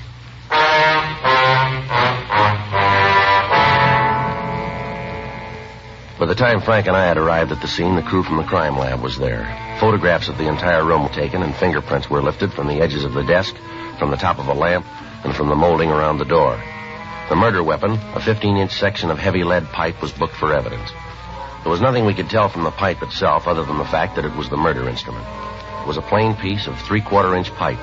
One end was wrapped in a heavy brown paper. The other was blood-stained. Because of the appearance of the office, it looked as if robbery was the motive for the crime. However, on examination of the victim's personal effects, we found that 2 large diamond rings were still in her fingers. In her purse, we found cash in the amount of $226. On the desk itself, we found a woman's wristwatch set with 12 diamonds. The fact that none of this had been removed apparently ruled out robbery as the motive. The other employees of the building were questioned, but they were unable to shed any light on a possible suspect. None of them had seen any unauthorized persons in the place after closing hours. People on the street in the immediate vicinity were questioned. The only lead we were able to come up with was that at approximately 7:02 a.m., a newsboy had seen a short, stocky man walk from the office building entrance. Other than the brief description of the man's build, the witness was unable to tell us anything. An immediate broadcast was gotten out on what information we had. From a telephone book in the victim's desk, we got an address for her husband, Oscar Fitzgerald. It was a men's club located in downtown Los Angeles. Frank and I drove over to talk to him. Come in. Thank you. Thank you very much. Sit down. I'll call for some coffee. You fellas want some? No, no thanks. No, sir. You don't mind if I have some? No, you go right ahead. Room service, please. Kind of early for the cops to come calling, isn't it? Yes, sir, I guess it is. This is Mr. Fitzgerald, room 417. Would you please send up a pot of coffee? That's right. Oh, and send a large glass of orange juice, too, huh? Yeah, make sure it's cold. 417. Right. One thing I can't go is warm orange juice. Like a cigarette? Yeah, thank you. Now, what's this all about? What do you want to see me for? Well, when's the last time you saw your wife? Ada? Thank you. I guess a couple of weeks ago. Why? Well, can you narrow that down to a day? Why? Any special reason for me to? Well, we'd like to hear it. Well, I see. I guess it was around March 30th. I can check it if it's important. Where'd you see her? With my lawyers. We had a conference to try and work out the divorce and settlement. What line of work are you in, Fitzgerald? I think you better tell me what this is all about before I answer any more questions. If this is some sort of trick Ada's trying, you tell her it won't work and she can get off my back. No, it's no trick. I think it might be better if you'd cooperate with us and answer the questions. All right, but I'm going to tell you going in that if you try to pull a fast one, I'm going to deny everything I tell you now. If you tell us the truth, you won't have any trouble. Now, where do you work? Right now, I'm between. What's that mean exactly? I'm an actor right now. I haven't got an assignment. Where'd you work last? Picture studio. Look, until you tell me what this is for, I'm not going to give you any names. Can you give us your movements for the past few days? Starting when? Well, let's try the day before yesterday. Okay, I got up and went out to see my agent. Of course, that was a waste of time. Hung around the office for a couple hours and then had lunch on the strip. After that, I came downtown, saw a movie. I came home, took a shower, and then kept the dinner engagement. You prove that? If I have to, yeah. But you're getting no names until I know what's going on. All right, how about yesterday? What'd you do then? I got up and went out to my agent's. He told me he had a part on the fire. We went out on an interview. I was at the studio until about 4:30, and then we went back to my agent's office and had a couple of drinks. After that, I came back here, didn't feel too good, and I went to bed. Well, the man at the desk would be able to verify all that, would he? Yeah, just ask him. Fitzgerald, how'd you get along with your wife? Well, it's not any of your business, but I'll tell you. It isn't any secret. I hated everything about it. You ever have any fights with her? Not more than 5 a week for the past 4 years. You ever hit her? You know, people win money for answering questions on quiz shows. What happens if I answer the big one? Well, that depends on how you're going to answer it. We understand you wrote your wife some threatening letters. Now, is that right? I guess you could call them that, yeah. I told her to get off my back and leave me alone. Told her if she didn't, she was building more trouble than she could handle. Did you ever threaten her life? No. I'm not going to try to tell you that there weren't times when I could have killed Ada. There were a lot of them, but it wasn't worth it, not for her. What'd you argue about mostly? The divorce. I've been trying to get one for the last 4 years. Ada wouldn't see it. Finally, when I did talk her into it, the settlement she wanted was way out of line. I wouldn't go for it and told her so. What's all this about the fights and the threatening, anyway? Something happened to Ada, is that it? Yes, sir. She been hurt? I'm afraid it's more serious than that. She dead? Yes, sir. You think I did it? Now we're checking everybody that knew her. Okay, I told her there were times when I could have, when I maybe wanted to. But I wouldn't go to jail for it. Not ever. You gotta find another boy, and when you do, I'll go his lawyer's fee. Yeah. How'd they do it? Piece of lead pipe. Bad? Yeah. Rough way to go. Is there an easy way?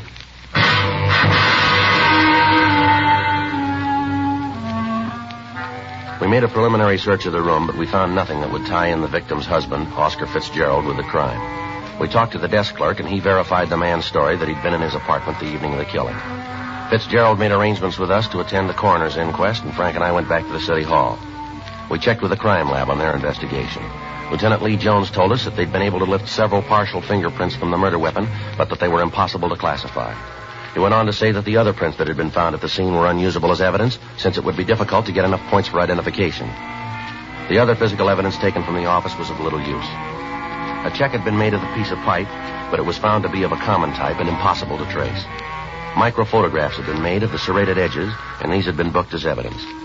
We asked the stats office to make a run on the M.O. of the crime, and they told us that they would start through their files immediately. For the next 2 days, Frank and I talked to all of the friends and relatives of the victim, attempting to find a motive for the crime. From what we had to work on, the only plausible reason for the killing was either revenge or jealousy. None of Mrs. Fitzgerald's friends or business acquaintances were able to point out anyone with a strong enough reason to kill the woman. Monday, April 19th, Frank and I got back to the office after interviewing one of the victim's business competitors. Well, that's another one that didn't go anyplace. Yeah, it seems like that's all we've been drawing on this one, doesn't it? Yeah. I'll check the book. All right.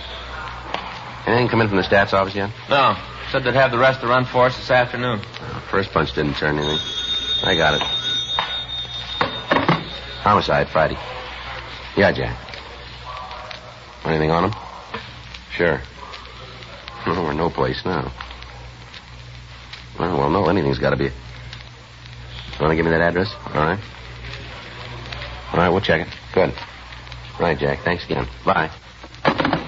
Jack McCready says he talked to one of his informants this morning. Guy came up with a couple of good things, maybe. Yeah? One of them's about a guy in the Olympia bar at 4th and Kohler. Fella's pretty drunk. Been doing a lot of talking down there. Something for us? Maybe. He's bragging about beating a woman to death with a piece of pipe.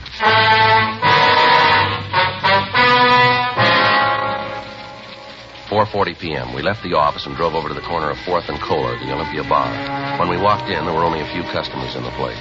At the far end of the bar, a short, stocky man was sitting alone. In front of him was an empty shot glass and a bottle of beer. He appeared to be pretty drunk, and as we entered, he was talking to the other people seated at the bar. And if you guys that don't believe it, you just come outside with me, I'll show you. I'll show you all, every one of you. Bartender, I got an empty glass. Now let's do something about it, huh? I need a drink. I think you had about enough of that, don't you? What? I said you had enough to drink. Who are you to tell me that, huh? Who are you to come in here and tell me what to do? What's the matter? You think you're cops or something, huh? Is that what you think? You called it. Come on, we want to talk to you. You mean you are cops? That's right. Well, listen, you better get out of here and do it fast if you know what's good for you. You just better. Frank? Yeah. Take your hands off me. You guys don't hear good, do you? Stand still. You come messing around with me, you're going to find out. You'll find out good. I'll give you the same thing I gave her, the same thing. Hold it, Frank. All right, come on, mister. Who are you talking about? I'll tell you who. I'll tell you good. And you'll know, leave me alone if you know what's good for you. I'm talking about that Ada Fitzgerald, that's who. Ada. You go messing with me and you'll get what she got. I'm a pretty rough fella, you know. Pretty rough. That's right. You betcha. You're not dealing with a kid, you know. Well, that makes it even then, doesn't it? Huh? You're not dealing with a woman.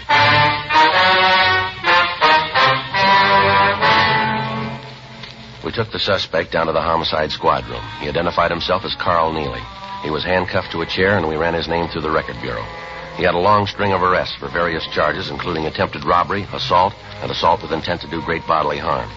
He'd never been convicted on a felony, but his record showed that he'd served 2 terms in the county jail for drunk charges and creating a public nuisance. While we were checking his record, the suspect passed out in an alcoholic stupor in the squad room. We contacted Sergeant Jack McCready and Officer Danny Galindo and asked them to make a search of the suspect's residence. In going over the place, they'd found a blood-stained shirt and a coat.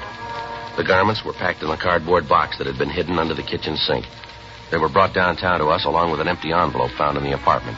It had been sent to the suspect, Neely, and the return address on the back indicated that the letter had been sent by the victim's husband, Oscar Fitzgerald. We waited for the suspect to come to enough for us to question him. Frank went out and brought back some hot coffee. We tried to get Neely to drink some of it. 8:40 p.m. It's not hot. All right, come on, try some more.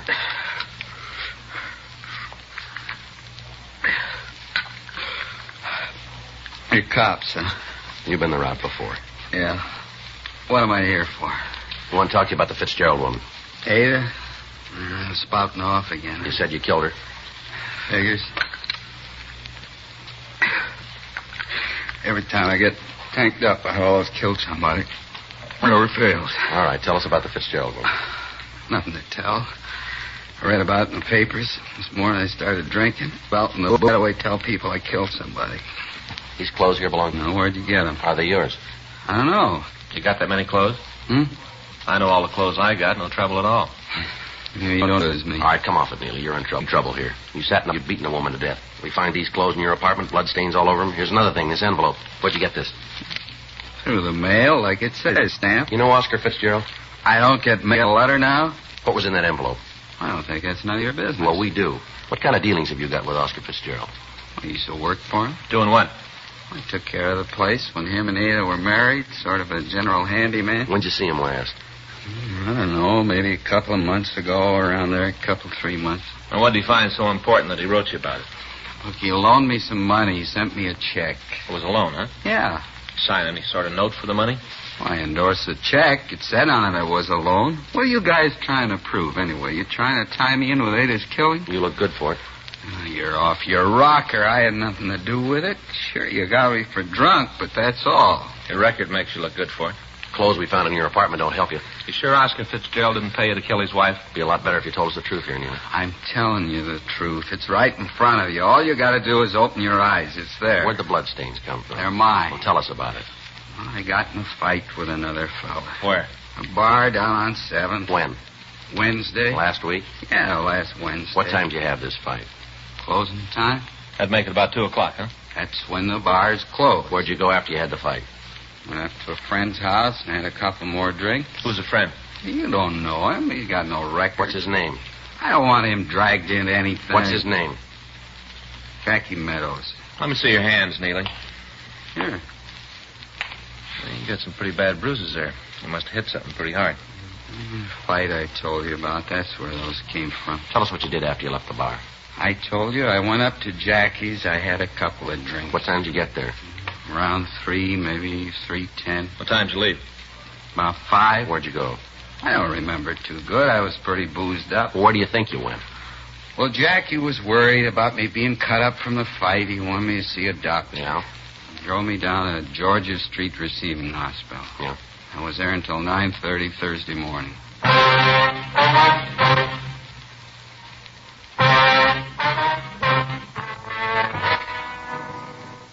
A call was put through to Dr. Hall at Georgia Street Receiving Hospital asking if a patient was given emergency treatment on the morning of Thursday, April 15th. A search of the hospital records verified the story told to us by the suspect, Carl Neely. We checked through our crime reports and we found that a miscellaneous injury report had been made. From the coroner's report, we knew that the victim had been murdered between the hours of 5 a.m. and 7 a.m. on that morning. We got in touch with Neely's friend, Jackie Meadows, and he also verified the suspect's story. He was booked in at the main jail on a charge of being drunk in a public place, and Frank and I started checking out the remainder of the list that the stats office had given us. Originally, there had been 12 names on the list. We talked to 10 of them. The 11th, a Norman Sitkin, had a record of burglary, attempted robbery, and assault with a deadly weapon. He'd been arrested and brought to trial on a charge of murder 3 years previously, but he'd been acquitted. The circumstances surrounding his arrest were the same as those in the Fitzgerald case.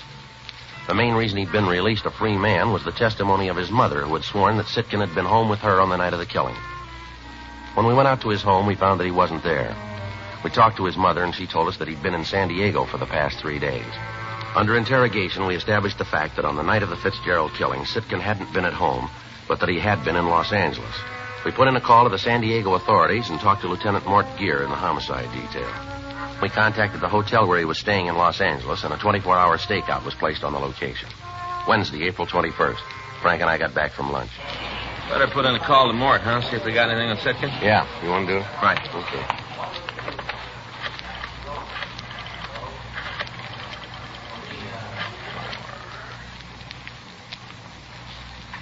Hi, this is Frank Smith, robbery.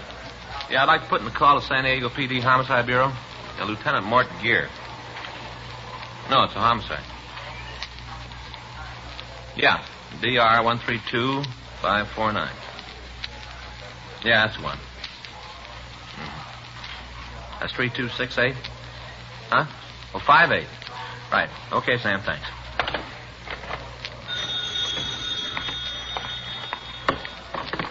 I'm on this one, Joe. Oh, sorry.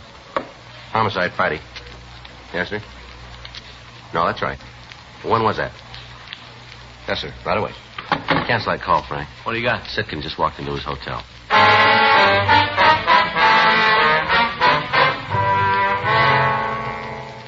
Frank and I left the office immediately and drove out to Sitkin's hotel. We talked to the officers on stakeout, and they told us that the suspect had just returned. They went on to explain that they'd given Sitkin no reason to suspect that anything was wrong and that he'd gone directly to his room. Frank and I got in the elevator, and we went up to the 4th floor. Yeah? All right, just a minute. Yeah? What do you want? You Norman Sitkin? Yeah, what do you want? Police officer. Come on. You got no right to do this. Let me see your warrant. Get your coat, Sitkin. We want to talk to you. What for? What do you got to talk to me about? I got nothing to say. Get your coat. Why? What's the charge? What are you taking me in for? Suspicion of murder? You're kidding. Well, you just keep thinking, Randy. You mean this is for real? Come on, let's go. Oh, no, wait a minute. I want to know what this is all about. Is that so? Well, sure. Figure I had something to do with that woman who was beaten to death downtown. Fitzgerald, I think that's the name, huh? Isn't that what you think? Well, you seem to know all about it. Well, you're way off on this one. I got an alibi that you can't break. I can see you guys figuring because I stood this kind of beef once before, you can make it stick this time. Well, it won't work, cop. None of it fits together. I can prove where I was that night every minute. All right. That's right, every minute. You check in my house. Happens I was with my mother, just like the other time. All night I was home. You going to stand on that? Well, there isn't any other way. Well, that's going to make it a lot easier then. Well, what's that supposed to mean? We've talked to your mother. She says you weren't home that night. Well, she's wrong. You let me talk to her. She'll tell you. You just let me talk to her. She's sure you weren't there. She's willing to testify to that. Get out of my way! All right, come on. Let me get the cuffs. Yeah. Hold still. Funny, isn't it? What's that? Well, looks like he might have been good on that first killing. The one he was acquitted on. His mother might have lied on the stand. That's not going to make a lot of difference, is it? Huh? He's going to make up for it on this one.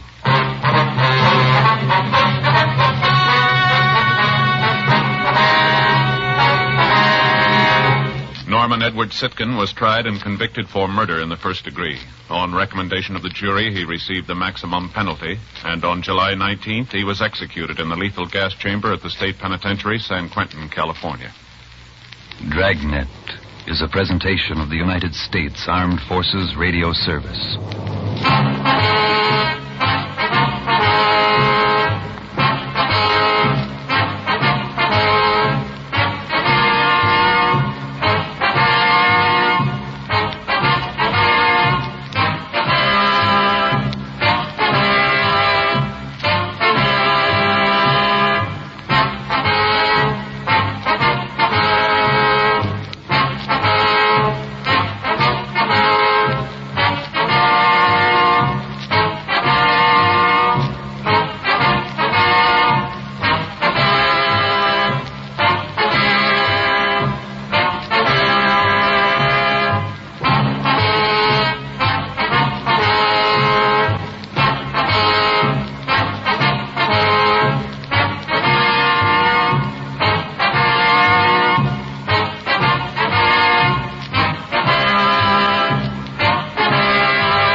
change to protect the innocent. Dragnet.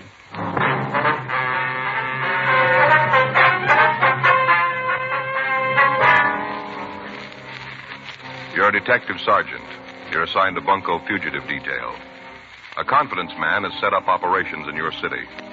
The product he's selling has a ready market. Perfect cut blue-white diamonds. Your job? Stop him. It was Tuesday, November 9th. It was warm in Los Angeles. We were working the day watch out of Bunko Fugitive Detail. My partner's Frank Smith. The boss is Captain Didion. My name's Friday. I was on my way back from the record division, and it was 11:40 a.m. when I got to room 38. Bunko Detail. Did it check out? Yeah, there's 3 possibles. Descriptions don't match too well. We'll have to check them all out, I guess. Uh-huh. DeBetta was just in, said he'd give us a hand. That's good. Should we get on it? Yeah. Any calls? No, let's go. I got it. Bunko Fugitive, Friday. Yeah. Yes, ma'am. Well, I'm not sure. No, the officer that handled the case isn't here right now. I wonder if I could take a message. Yes, ma'am. He'll call you when he gets in. All right, uh-huh. Yes, all right. If you'll wait just a minute, I'll transfer it just a minute. Hold on, please. Would you give this call to 2949, please? Thank you. Oh, excuse me. Yes, sir. Is this the fraud department? Was Bunko Fugitive? Yes, sir. Then I guess this is what I want. I'd like to report a swindle. All right, sir. I'll check with DeBetta, Joe. You can go to work on this list. Right. I'll be right back. Okay. You want to come in, sir? Sit down right here if you like. Okay. Well, where'd be the best place to start? Would you like to give us your name, sir? Harold Pilson. That's with an F. F-I-L-S-O-N, Pilson. Yes, sir. What I want to tell you about happened to a friend of mine. All right. He's a little too embarrassed to come in himself, so I said I'd tell you about it. It's a terrible thing. Should be stopped. All right, sir. We'll do what we can. You want to tell us what it's all about? Well, this friend of mine was in the bank one day. He'd gone in to make withdrawal, $200. I see. On the way out of the place, this kind of seedy-looking man came up to my friend and started to talk. Did your friend know the man? Never saw him before in his life. All right, sir. Go ahead. Well, this little guy said he had a business proposition to put to my friend. Said they could both make a lot of money out of it. Mm-hmm. The little guy suggested that they both have to walk down the street to a little coffee stand that's there and have a cup of coffee. My friend didn't see anything wrong with that, so they did. That's where the little guy told the story. What was that, sir? Oh, about how he was a DP, a displaced person. Mm-hmm. Said he'd come over from Belgium. Big story about how he just managed to get out of Germany with his life. Really laid it on thick, real thick. Uh-huh. That's when he pulled the snapper. Said that he'd gotten into the country illegally. But he didn't have any papers, and that's why he came to my friend. I see. Go ahead. And you see, this little guy reached into his pocket, took out a couple of pieces of folded paper. He undid them, and there were 4 diamonds. Most beautiful thing you ever saw. Mm-hmm. Well, I went on to say that since he was in the country without a passport, he couldn't take the chance of trying to sell the diamonds, said he might be picked up. So he wanted to sell the stones to my friend. Said he wouldn't have any trouble getting rid of them. Well, how much did he want for them, do you know? Yeah. Said he'd sell the lot for $13,000. It's quite a bit, isn't it? Yeah, especially when this friend of mine doesn't know anything about diamonds. All right, sir. Do you want to go ahead? Well, the little guy said my friend could take the stones to any jeweler and have them appraised. Said he'd go along with whatever the jeweler said. And that's what your friend did, then? Yeah. Went to one of the best jewelry stores in the city. Took the stones with him and had the jeweler look at them. Now, this little man, did he go into the store with your friend? No, he said he'd wait outside. Uh-huh. Well, the jeweler looked at the stones and said they were worth $15,000. That's wholesale. $15,000. So your friend bought the diamonds, did he? Yes. He offered the owner $10,000 cash for them. The little guy wouldn't go for the deal, so he took the diamonds back. They hemmed and hawed around for a couple of minutes, and then he said he'd sell. So the both of them went to my friend's bank, got the money, and the deal was set. The little man reached into his pocket, took out the package, handed over the diamonds for the $10,000. Mm-hmm. Then my friend tried to sell them. He went back to the same jeweler. And that's when he found out. Yeah? They weren't the same stones. My friend had gotten a different packet. Instead of diamonds, he bought 4 zircons, worth $25, $30 apiece. $10,000 for $120 worth of cut glass. Now, you've got to do something about it. You've got to figure some way to get that money back. All right. You want to give us a description of the man who sold you the phonies?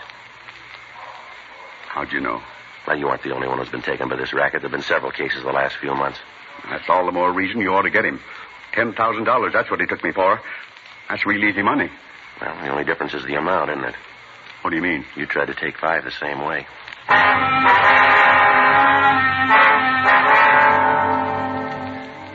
Frank came back to the office, and I filled him in on the story Harold Filson had given me. The victim gave us a complete statement and a description of the man who'd victimized him. He also gave us the address of the bank where he'd been approached. After that, Filson was taken down to the mudroom and shown photographs of known confidence men who had used the same M.O.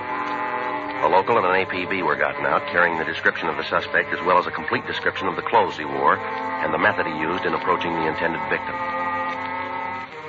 We got the name of the jeweler who had appraised the diamonds, and we asked the victim if we could keep the stones until we'd finished our investigation. He gave us his consent, and we signed a receipt for the zircons. 1:46 p.m., Frank and I drove out to the Hollywood area where we talked to Saul Maurice, the owner of the jewelry store. If you'll wait, I'll get my loot and check them for you. We'd appreciate that. No trouble. Probably should have known there was something wrong when I came in here. Average man doesn't carry $15,000 in unset diamonds around with him. Let me see the stones. Sure, here you are. Take a look at these, if you will. Mm-hmm. They're the same ones, same as diamonds. What can you tell us about them? Well, they look as if they were cut in this country. Yeah? Why do you say that? Facets, they're cut longer than European stones. Oh. Mm-hmm. Now, they were made in America. Is there any way we could tell where? No. Whoever did it, though, knew what he was doing. I remember the diamonds. Beautiful. You mean the real diamonds were just like these, then, huh? Yes, there was a 125 round, 2 1-carat marquee, and a 403 square cut. You sure about the size, are you? Reasonably, yes. I didn't weigh them at the time, but I did use a mow gauge on them. That's what they checked out. You can't give us any idea, then, where the zircons might have come from? No, I'm sorry. I can give you a list of the men in Los Angeles who might have done it. We'd appreciate it. No trouble at all. You want to take these with you? Yes, sir. Say, I don't understand. Why would a legitimate diamond cutter make these imitations? Well, if a person ordered them copied, there'd be no reason not to. Quite often, people don't like to wear genuine stones. Occasions when good imitations do just as well. That's what probably happened here. Uh-huh. Whoever it was probably ordered a melange lot. The cutter went ahead with it. Well, now the stones he brought in the first time were real, weren't they? Yes, fine, high color, beautifully cut. Especially this square. I'll get those names for you. Thank you.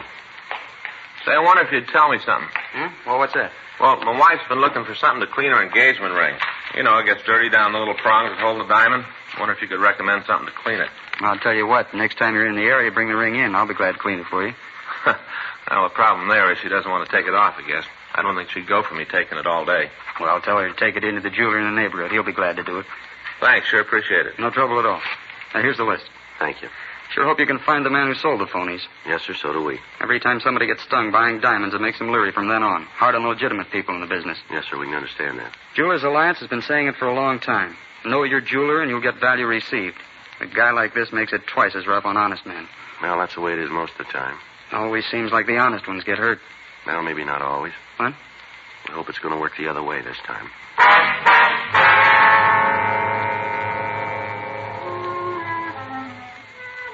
3:15 p.m. Frank and I returned to the office and got out a supplemental bulletin on the genuine diamonds that were being used.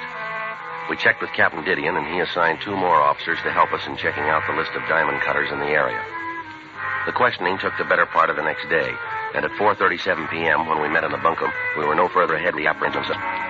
During the week before, we checked berries in the South End area, but they were unable to give us any lead by Mickey. On November 22nd, we received another complaint. An elderly woman who identified herself as Mrs. Myra knows that she'd been swindled of $12,000. The story she gave us was almost identical with the one we'd gotten from Harold Filson. The description of the suspect was the same. Frank and I talked to the jeweler that had made the appraisal on the stones for her. He was unable to give us any concrete information. However, the zircons purchased by Mrs. Hacken were identical with those bought by the first victim, Filson. 2 more weeks passed, and in that time, the confidence man hit 2 more citizens. The method of approach was the same. The story he gave the victims was the same. Nothing in the story was new. The search for him went on. On Wednesday, December 1st, Captain Didion called a meeting in his office. Thanks. What's it about, Skipper? You know what it is. Where are you on it? Oh, the diamond switch, huh? That's it. Going slow, Captain. Well, what's the score to date? About $45,000, isn't it? Yeah. You know closer to the guy than when he started. Well, we got a description. We can't book that. We're doing everything we can, Captain. We talked to all the victims, all the people, and find out who he is. There isn't a rumble. He must be playing it single. None of the usual sources know anything. How about the money? Anybody spending more than they can account for? No, not that we've been able to turn. Stats office? Well, they've given us a list of possibles, 14 of them. They've all been checked out, none of them fit. What about the Jewelers Association? What do they got for you? Well, they're doing all they can. They put out a notice to all their members to be on the lookout for the guy. Sent out a description to all diamond cutters, add information on stones. Mm-hmm. We've had a composite drawing made of the suspect. M.O. sheet. It's been sent to all the banks in the area. Nothing back on it, though. Well, what's the answer? Got to be some way of nailing him. Well, we got an idea. The odds are on the long side. That's about the only way that we can think of. Let's hear it.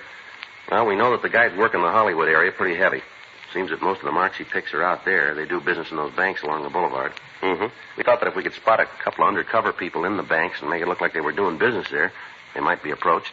You meant it when you said the odds were long. How many people do you figure you're going to need for this? Well, we figure a minimum of a half a dozen. They all should be aged or elderly. Suspect doesn't seem to bother anybody under 40. How about keeping in touch with the undercover people? How do you figure to work that? Well, we thought we could work out some kind of a check system so we'd know what was going on. Mm-hmm. Okay, I'll get in touch with Chief Brown. Ask him to line up some officers to work the banks. You better get in touch with Hollywood. Fill him in on what you're doing. Might ask for a couple of F cars to give you a hand in surveillance. Right, Killer. We'll get together here in the morning. You can brief him on what you want. How you're going to work it. Better notify the bishop. Got to be anything. Bunko fugitive, Captain Didion. Yep. Okay, send him out. That's right. Do what I can. Here's one. Catch man loitering in the place for the last 30 minutes. Yeah? Matches the description of your suspect right down the line.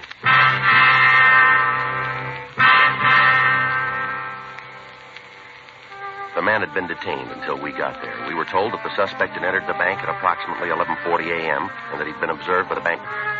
When the man's movements had aroused the guard's suspicions, he'd notified him, and he in turn had called us when he noticed the similarity between the suspect and our bulletin. We asked the suspect to step out to our car so we could question him. He appeared to have been drinking, but he was up. We asked him to show us his wallet. Hey, my wallet. Is there any money in it? Well, I don't know if that's any of your business. You got any money in the wallet? Well, maybe a couple of bucks, yes. Then again, on the other side of the fence, I might not. All right, mister. Take the money out and hand the wallet to me. Ain't none. I'm broke. All right, let's have it. Sure, I like to cooperate. Always like to cooperate. All right. Is your true name Samuel Gerald Pugh? That is correct. Ever been arrested? That, gentleman, is my life story. Is that right? It certainly is. Many's the happy hour I've spent in your main jail. Delightful place. Referred to in the trade as the Gray Bar Hotel, you know. Now, what was the charge? I believe that's referred to in the trade as a 4127 ALAMC. Drunk, huh? Oh, now, if you don't mind, officer, well, you wouldn't put it just that way. It sounds so completely undignified. Completely. What were you doing in that bank? Then I spent a short vacation with the sheriff out in Castaic. Out of a charming resort. Look, what were you doing in the bank? Then I spent a short vacation sheriff out in Castaic. That's a charming Why were resort. you in the bank? I've also enjoyed the hospitality of the authorities in San Francisco, Oakland, and in Beaumont. Now, you look, mister, we're not playing a game with you here. You come up with some straight answers and come up with them fast. Sir? Yeah. Well, I'm trying to my ability to answer your questions in the order that you present them. Now, I'm taking on the end. Would you like to know why I spent so much time... Look, you know what we want to know. We want to know why you're in that bank. Very well, then I shall tell you. I have spent all of this time in gathering material for a treatise on the pea colonies in All right, America. Frank, let's go. Yeah, come on, mister. Get on your feet. Oh, yeah, I'll not treat one then. My forthcoming book. Yeah. Realize, officer, that I've given you fair warning. You going to book me again? That's right. Drunk. What's up? That's all you've got. You really do it. You can't book a man just think about it. Is that right? I didn't really do it. I was just thinking about it. What are you talking about? What I was doing in the bank. I'm broke and I'm hungry. I just got into town this morning. I arrived amid the sunshine of glorious California. Both hungry. So I ambled around a bit and went into the bank. But maybe I'd write a little check. Just enough to tide me over. I decided to accept the offers of the good thing. You got any money in the bank? Oh, that's a trivial detail. However, inasmuch as you gentlemen are willing to accord me the hospitality of the Gray Bar Hotel, I shall accept with alacrity. Well, that's nice. I'm gratified that you appreciate my position. You got any way of proving you just got in town? Is that necessary? Might be for you. I shall have no trouble in supplying such gratification. Yeah. I have been enjoying the hospitality of the largest state for the past 3 months. I severed my connection with them 2 days ago. Is that right? It certainly is. I, officer, have been in jail for the past 3 months. Yeah. In Beaumont.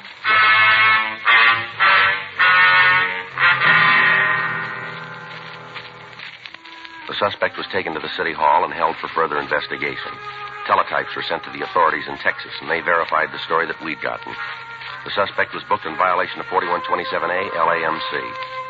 The following morning, Frank and I, along with Captain Didion, briefed the police officers chosen by Chief Brown. We told them the suspect's M.O. We gave each of them copies of the composite drawing that had been made. At 10:30 that morning, the plan was put into operation.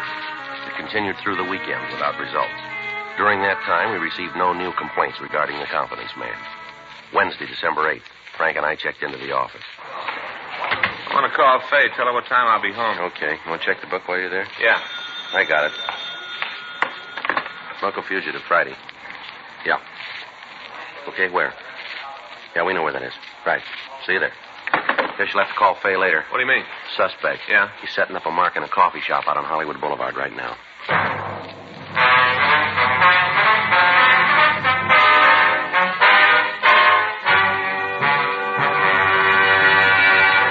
You are listening to Dragnet, the authentic story of your police force in action.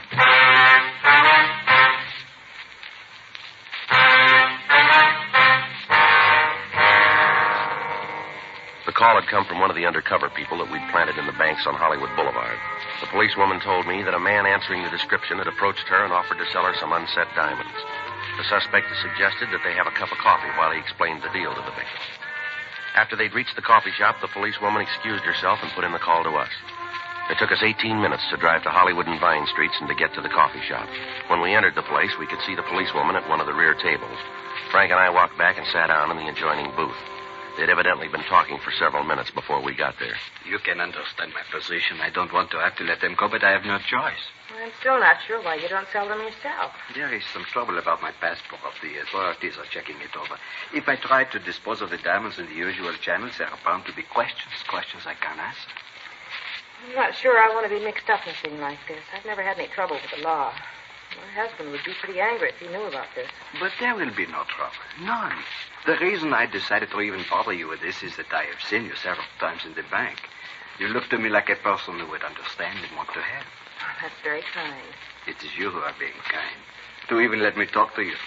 I wish I could tell you how much it means to me to be able to walk up to just anyone on the street and talk. To know that there is nothing to be afraid of.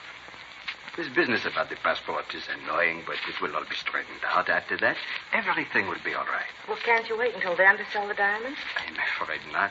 I have bills. I must pay my attorney, my family. They must be taken care of. I need the money now. I'm still not sure. Kind lady, let me show you the gems. Just let me show them to you and then decide. Has it? Coffee, please. Yeah, coffee. 2 coffees right away. There. Just look at them. Have you ever seen anything so beautiful in your life? Oh, they are nice. These are all we were able to get out of the country. Weeks before we left, we sold everything we owned to buy them. You know, in Europe, diamonds are about the only thing that has a set value. If I were to tell you the trouble we had in getting them, but that would take too long, and I have already taken too much of your time. Not at all. How much are you asking for them? On the market, they are worth in American dollars at least $10,000. Oh, I could never pay that much for them. But you would not have to. I don't understand. It is simple. You take them to any jeweler in the city, anyone at all. You pick him out. Take the diamonds to him, ask him what they are worth. Then come back to me and we can make the transaction. You see what he will offer you for them. You will see that what I have said is the truth. You can buy them for me. I will get the money I need. Then you can sell them to the same jeweler and make a handsome profit. Go ahead, take them. I will wait for you here. You trust me with them? Certainly. I knew when I saw you in the bank I could depend on you. I trust you with my life savings. All right, let's go. Yeah. Something I can do for you, gentlemen? Police officers, you're under arrest. On what charge? Grand theft. You must be joking. Afraid not. Let's go. You get everything you needed, Sergeant Friday? Yeah, thanks, Margaret.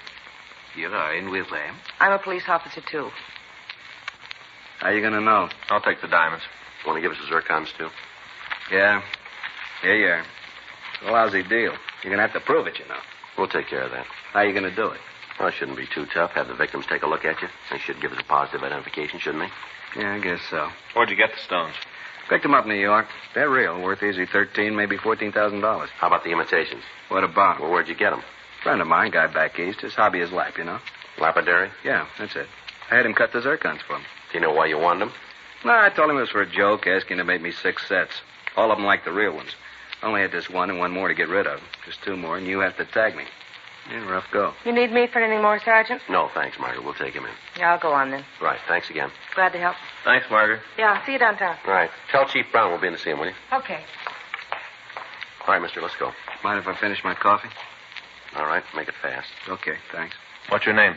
Nathan Kroner. You ever fallen before? Couple of times, small beefs. Where? Midwest, Colorado, Kansas. Big time? Burglary.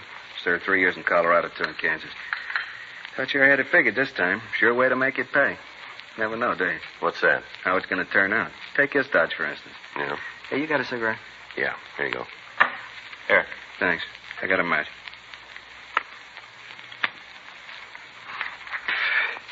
Yeah, this would never work if you tried it with honest people. Is that right? Sure. Right off, I told him I was having trouble with my passport. Even told one of them I was in the country illegally. That's when he should have gone to the cops right then. Mm-hmm. Gonna miss that. What's that? The coffee. Gonna miss it. Anyway, if every one of them didn't have a little thievery in them, isn't a con game in the world it'd work. You ever think of that? Yeah, once in a while. I hand over a bunch of diamonds. Now, I know they're worth a minimum of $15,000. Worth that anywhere in the country. Uh-huh. So what happens? The mark takes them into a jeweler and finds out they're worth that much, and right away he's out to try to make a fast buck for himself. He comes back, tells me they're only good for $10,000. You see? Thieves. Mm-hmm. You about finished with that coffee? Yeah. Now, the mark stands to make himself a couple of $1,000 going in, but that isn't enough. He's going to take me for more. It wouldn't work if they weren't thieves at heart. Well, that still doesn't give you the right to take them. I suppose not. I get a real kick, though, out of figuring what they look like when they find out they're stuck with a handful of cut glass. Must be real yaks to see that look. Now, how about that coffee? Come on, let's go. Yeah. Okay, I'm with you. All right. Pull this Dodge anyplace else in the country? Not me. It's the first place. Figured if I scored good here, I could take it easy. You know, work a bit, maybe once a year in a different city. Keep moving. Don't make any difference how they talk or what kind of clothes they wear. A mark's still a mark. I just had a bad deal. Going good, I could have lived off of it for years. That's what you wanted, huh? Yeah, just a deal to keep me in clothes and food. Roof over my head, nothing big. Well, it all worked out then, didn't it? What? That's what you're going to get. Come on.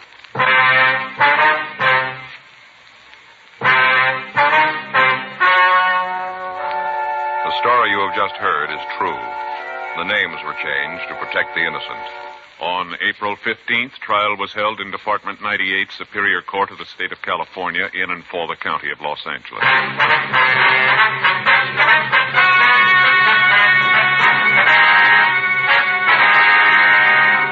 Nathan Austin Kroner was tried and found guilty on 4 counts of grand theft and received punishment as prescribed by law. Grand theft is punishable by imprisonment for a period of not more than 1 year in the county jail, or for a period of not less than 1 nor more than 10 years in the state penitentiary. Dragnet. The story of your police force in action is a presentation of the United States Armed Forces Radio Service.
Ladies and gentlemen, the story you are about to see is true. The names have been changed to protect the innocent.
Saturday, April 9th. We were working the day watch out of Intelligence Division.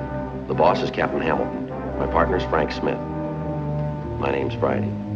It was 7:29 p.m. The second floor of the old city jail building, the crime lab.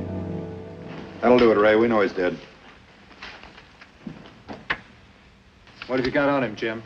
Looks like a gangland killing. Joe? Miller Starkey, WMA 44, LA number 106484. He's an ex-con. Bookmaker, gambler, procurer, no known legitimate occupation. One of his last jobs was collecting bad checks for Vegas. It's not in the book yet. What do you got, Ray? One impression. Right foot, size 9.5, wide last, rubber heel, what appears to be a metal cleat on the toe. Only got the one, huh? And the rest weren't good enough to lift. Ground was too hard. Can you make him on that? When you find the shoe. How about the shells? Anything on them? 12-gauge Western. 4 empties. It's a double barrel, or 2 guns were used. You can see by these blow-ups that on 2 of the shells, the firing pin hits a little off-center. Right here, you can see a little better in this one. Yeah, that's about it, huh, Ray? Yeah, all except the other man. You figure 2? That's right. What can you tell us about him? Nothing, but he was there. According to the physical evidence, 2 men, one of them the victim, entered the field near Loma Vista and 3rd Avenue. They proceeded diagonally. Another man entered from up here, Wentworth and Rachel. He proceeded in a straight path to that small hill. The victim had nice friends. He was ambushed.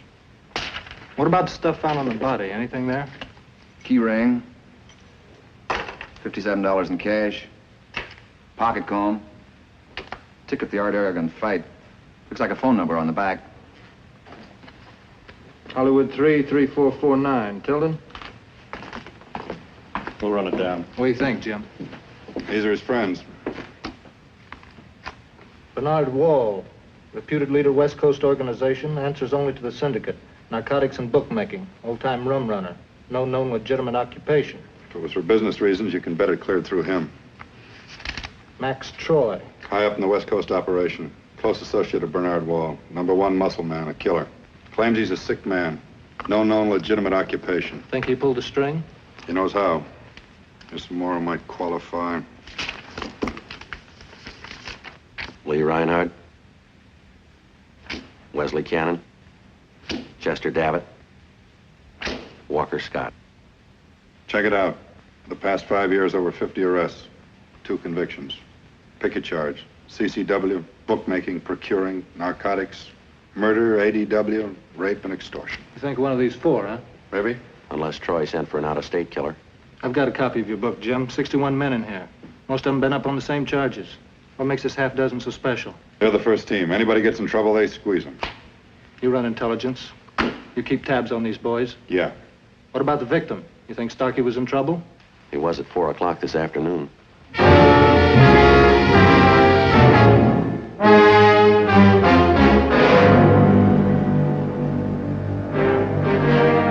Saturday, April 9th, 7:48 p.m. An immediate meeting was called by Chief of Police W.H. Parker. It was over at 8:05. Present at the meeting were District Attorney S. Ernest Roll, Chief of Detectives Thad Brown. From the Division of Occurrence, Lieutenant Ruiz, Commander, 77th Street Division. Captain R.A. Lorman, Homicide Division. The working team out of Homicide, Sergeants Jack Gotch and William Tilden. Captain James E. Hamilton, Intelligence Division. All days off were canceled. All officers in the divisions concerned were placed on standby. Homicide Division was in charge of the investigation. It appeared to be a gangland killing. Since the procuring and cataloging of information concerning this type of criminal subject is the sole responsibility of the Intelligence Division, we were directed to work with Homicide.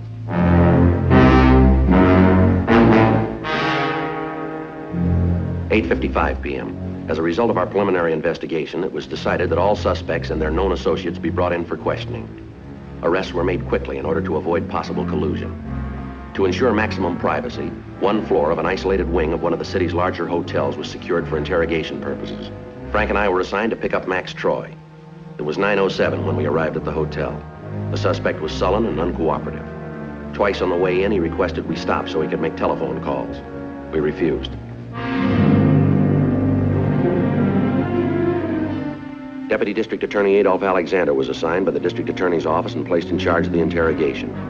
We were told to question Max Troy in room 312. I asked Alexander if there was any further word on the missing suspect, Chester Davitt. Got his house staked, bringing his wife in for questioning. About ready to have a go at Lee Reinhardt. Want a match? All right, state your true name. Lee Reinhardt. Address? 1623 Fargo Place. Maxie!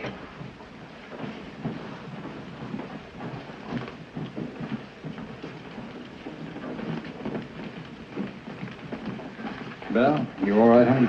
Yeah, I'm fine. I think you're out of line dragging him up here. He's sick. Did you see the x-rays on Miller Starkey? You know Maxie's only got half a stomach. Dragging him around. How'd you like to be held together with platinum wire? I can't afford it. You got a smart mouth. Maxie's sick. Trying to stay alive on custard and baby food. Don't worry, Belle. Most babies do. All right, Miss Davitt. What do you got there? Letters, tax reports. Got them at his place. In here, Troy. Coroner's report. Yeah, what do you got? Shotgun, extreme close range, covered 28 pellets, 00. Starkey was hit 4 times. First 2 cut him in half. Second 2 turned him into a crowd. The fight ticket found on the body, on the back. It's the phone number of the Red Spot Grill. Troy's place. Ties in. Starkey must have got out a step somewhere along the line. We're in the right neighborhood. If our theory's right, we know who. Find out why, and we're in business. Give it a try. This gonna take long? You got the time. Mine's worth money, yours isn't. Send in a bill. I asked you a question. You're here to answer them, not ask them. Now, you listen to me, cop. I pay your salary. All right, sit down. I'm gonna earn it. You already have the kind of money you make. What do they pay you to carry that badge around? 40 cents an hour? You sit down. That badge pays $464 a month. That's what the job's worth. I knew that when I hired on. $67.40 comes out for withholding. I give $27.84 for pension and $12 for widows and orphans. That leaves me $356.76. That badge is worth $1.82 an hour, so mister, you just settle back in that chair because I'm going to blow about $20 of it right now.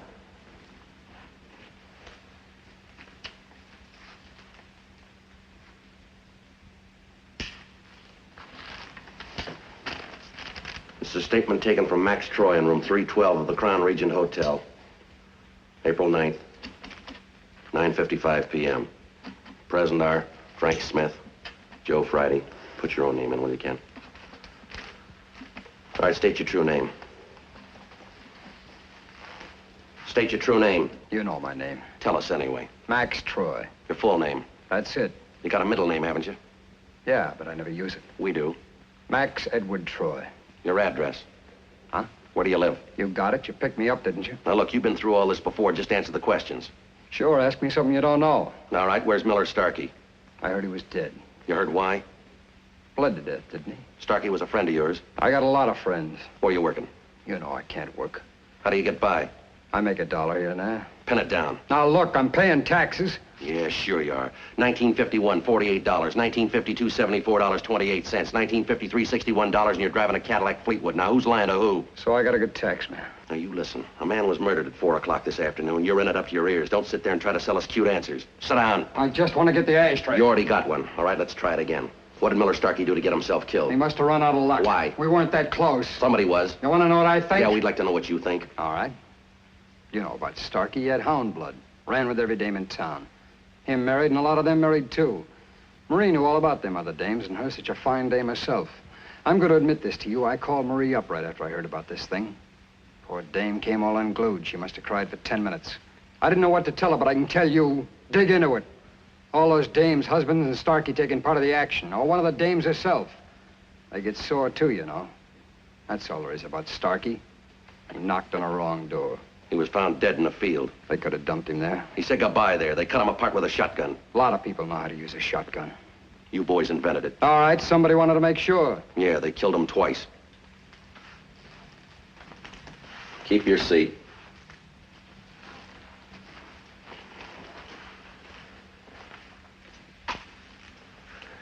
Tell me something, Troy. Yeah? Where'd you sleep last night? I'm a sick man. I'm always home. How about Miller Starkey? When's the last time you saw him? A couple of months ago. Where? I don't know, the racetrack, maybe. You haven't seen him, talked to him since? No. You're sure, huh? I saw him at the track, that's all I know. When? I told you, a couple of months ago. Pin it down. All right. I saw him at the track. I saw him at the $10 window, third race. Dorothy B. won, paid $6.40. That's the last I heard of Miller Starkey. You're a liar. It's your machine. Now listen, Big Money, before you get out of here, you're going to pick a base. You're going to stop running between third and home. I'm trying to help, you know that. I know you're a liar. You've been in touch with Starkey. You've been in touch with him this week. Prove it. Read it. Why? Read it. Leave it alone. Just read it. All right, I read it. What's it say? What's it say? It's a ticket. What kind? A fight ticket. What fight? Art Aragon. When? How do I know it's on there? Then you ought to be able to read it. April 4th. What's that on the back? Looks like a phone number, doesn't it? That's right. Whose? Not mine. Could be the red spot. Yeah, that's what it is. What was Starkey doing with it? Maybe you like to eat there. Sure, so do you. The price is right. You got half the place. Fred Kemp owns it. Yeah, it reads that way on the liquor license, but you got half the play. Sure. With a license in his name. You're a loser. With your record, they won't give you a license. You can't get a permit to breathe. You're full of rumors, aren't you? When's the last time you talked to Miller Starkey? I told you, a couple of months ago. Explain the fight ticket. Why do I have to? We don't prove anything. You get all your phone calls there. He called within the last 5 days. That doesn't mean a thing. Put you closer to him than 60 days. You say 2 months, we say 5 days. You got nothing to show. Now, somebody was in that field with Starkey this afternoon. You're 5 days closer than anybody in town. Let me put you on the right street, cop. I came down here to help, but you won't let me. You won't get off my back, so I'm going to tell you. You got nothing to take to court. You got a phone number. It don't prove up. I can write down Eisenhower, and it don't prove up for 20 cents. That's all the evidence you got. You take it downtown, and they won't let you in the washroom with it. Now, get off my back and hand me that ashtray. You got the Cadillac. Drive over and get it. 10 p.m. We stayed at it. We asked him again about the Red Spot Grill. We questioned him about Chester Dabbitt, Walker Scott, Lee Reinhardt, the other hoodlums that Troy was known to associate with. It went slow.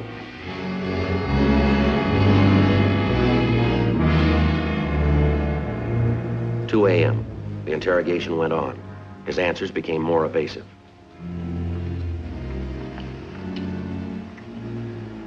Slop. Huh? You gotta eat sardines. Why don't you find a closet?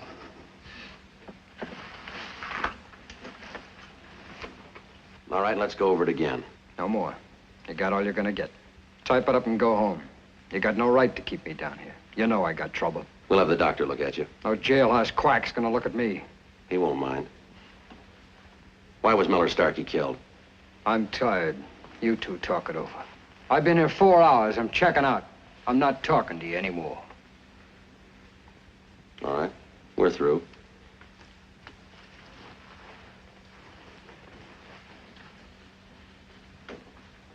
Well, I don't mind talking to you guys, but 4 hours is a long time. Sorry I blew up. I know it's your job, but you lean on a guy. You get him all mixed up. I can't help you on this thing, but I'll keep my ear to the ground. If I hear any rumbles, I'll pass them along. Good night, boys. If you want me, you know where to find me. You called it. Right down the hall, room 307. What do you mean? Well, we got your name and address. They want to ask you some questions.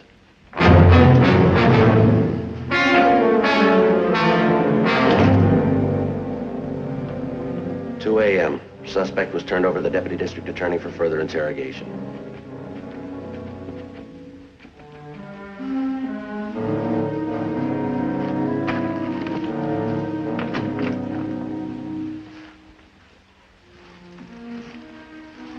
Bit of difference how it strikes you. How about an answer, Scott? Walker Scott. You were a friend of Miller Starkey's. Why can't you answer that? I'm trying to answer. I want to be friends with you fellas. Help you out if I can. Did you have a fight? No, sir, we didn't. Starkey was a friend of mine. I'm sorry he got himself killed. All right, let's start again. Where'd you last see Starkey? See how Reinhardt's doing. All right, let's get back to Starkey. When's the last time you saw him? I told you, Vegas. When?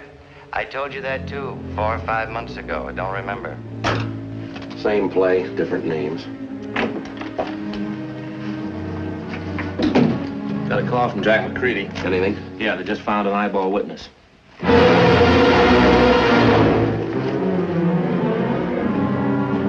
Frank went on to say that McCready had told him that the eyeball witness had been located on Rachel Street, a block from the scene of the crime. The homicide team was taking him back to the office to look at mugshots. Captain Hamilton told us that Starkey's wife had been notified and that she was in a near state of collapse. She was under sedation and she could not be questioned until a later time. Still no word on the missing suspect, Chester Davitt. All automobiles of the suspects in custody were impounded at the police garage and gone over for physical evidence. Other teams were searching their homes. We had a shotgun to turn.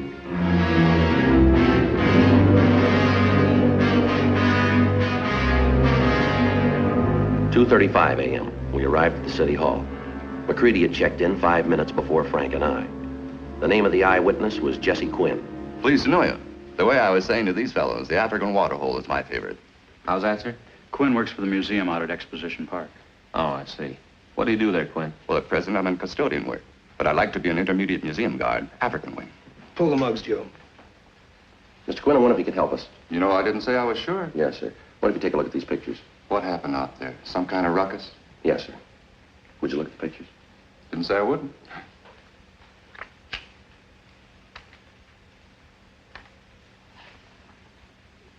That looks like it might be him. Yeah. Quite a bit like this fellow I saw getting into the car. Where was that? Out near the field. Loma Vista near 3rd. I was driving home. Driving slow. I always drive slow. Yes, sir. When was that? Today, around 4 o'clock. Was he alone? Yes, sir. You sure about that? Of course. I got good eyes. One fellow don't look like two fellows. What was he doing? Do you remember? He was just coming out of the field. Did you notice anything unusual about him? No, not that I recall. Drove on past him. Kept him in my rear view mirror. Looked like he was carrying something shiny in his hand. Piece of pipe. About how large was it? Oh, I don't know. About so gross. Did it look like a gun? No, looked like a piece of pipe. Could have been a gun, I suppose. I'm not sure. Mac, you got a stand-up mug on Davitt. Yeah. Thank you.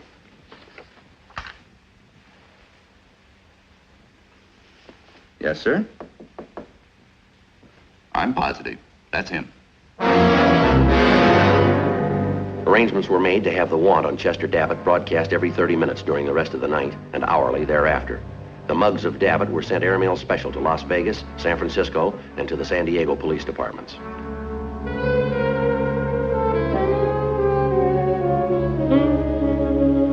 Sunday, April 10th, 11:30 a.m. We began to check out Troy's alibi. We knew what to expect at the Red Spot. It was a standard stop for touts, past posters, and girls who couldn't keep an address.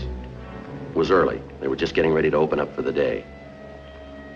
The bar boy worked the morning shift, cleaning and stacking. He got off at 1:15, so he could tell us nothing about the previous afternoon. The bartender identified himself as Fred Kemp. His name was on the liquor license. He said he was the boss. He told us substantially the same story we'd gotten from Max Troy. That Troy was in the bar Saturday, April 9th, the day Miller Starkey was killed. He couldn't be sure of the exact hours. The waitress' name was Ethel Dawson. She could add little to what the bartender told us. She stated that Max Troy was in the place. She wasn't sure of the time. The chef told us his name was Emil Porter. He remembered Max Troy being there. He said Troy stuck to his usual diet. Canned baby food, half and half, and vanilla custard. He wasn't sure of the time. Saturday's a busy day. Mug shots were shown to all of them. They recognized Miller Starkey as having been in the place, but they couldn't remember when. They recognized most of the suspects. They couldn't place them in the Red Spot at any specified time. They knew nothing of Chester Davitt's whereabouts. A thorough search of the Red Spot was made in an effort to turn up anything which might connect Max Troy with Starkey's death. We found nothing. 12:03 p.m., Sunday, April 10th.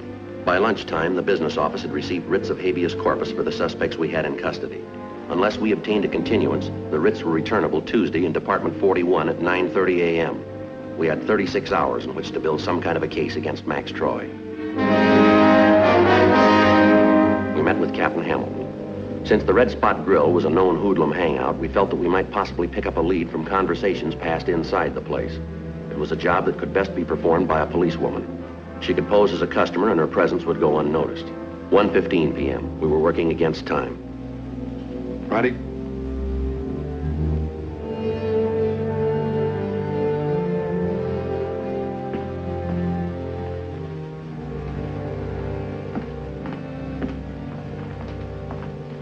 It's Grace Downing, Sergeant Joe Friday.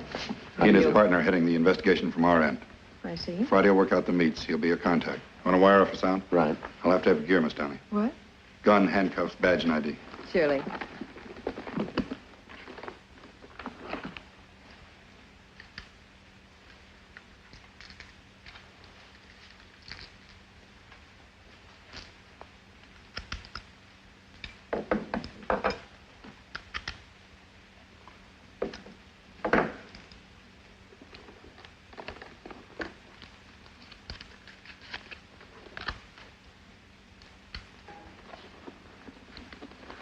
You kept a bus? Oh.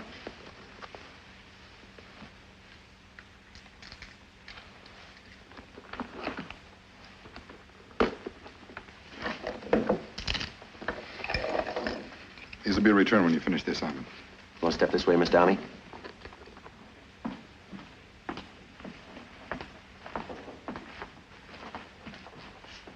Grace Downey, Frank Smith. Hello. Hi. Now, this is a Miniphone, miniature wire recorder. I see. This spool can handle 2.5 hours without a reload. It's battery-driven, good for 20 hours. Now, to put it in operation, you trip this little button, like this. Seems simple enough. Just that one button, huh? Well, sure is small and compact. Must be good when you want to record someone and not have them know it.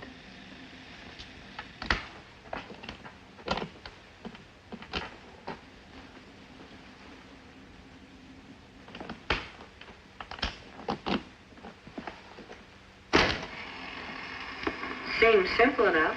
Just that one button, huh? Sure is small and compact. Must be good when you want to record someone and not have them know it. Here's the microphone. Plugs in here. The entire thing should fit in your purse. I see. Now, you can't listen to what you've got without a headset. The wire's too fragile. We listen on the transfer to tape. Any questions? No, I don't think so. I won't need any other special equipment, will I? Well, do you have any questions? Skipper give you a complete rundown on the Red Spot and what we're after. Well, yeah, you two have been there. What do the women wear? Oh, I don't know, the usual thing. Just don't hide yourself. You know the sort of thing. That weavy kind of cloth, puff sleeves, some beadwork. You know what I mean. A few spangles, maybe some lace around the armholes. Something simple. Yeah, you got the right idea. Anything else? few pleats in the skirt might look pretty good. Maybe some kind of ribbon or flower to kind of set it off. Okay? I better get going. What time did the skipper say you ought to be there? Well, he said about 5, but it looks like I'm going to be a little late now. Huh? Well, I'll need a Marcel, won't I?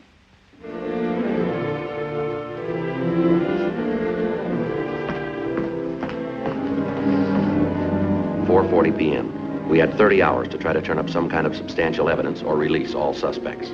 We added up our findings. It wasn't much. Part of Troy's alibi was a lie, but we still couldn't place him at the murder scene. 4:45 p.m.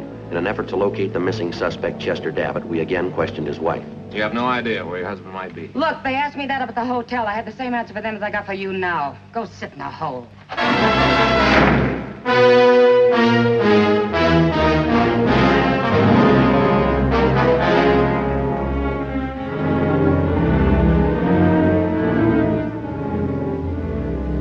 5 p.m. Frank and I drove out to check with Lieutenant Stevens and the sapper crew who were going over the area in an effort to turn up the murder weapon.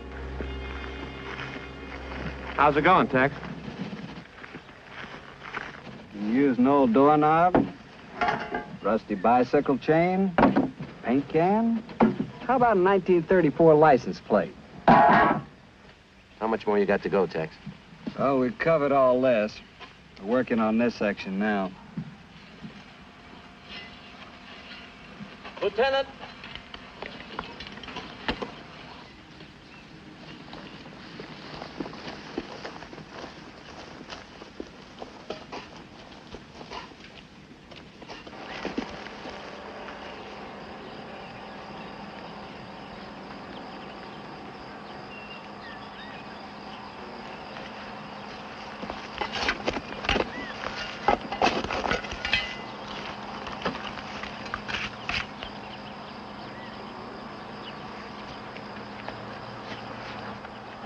Space gun.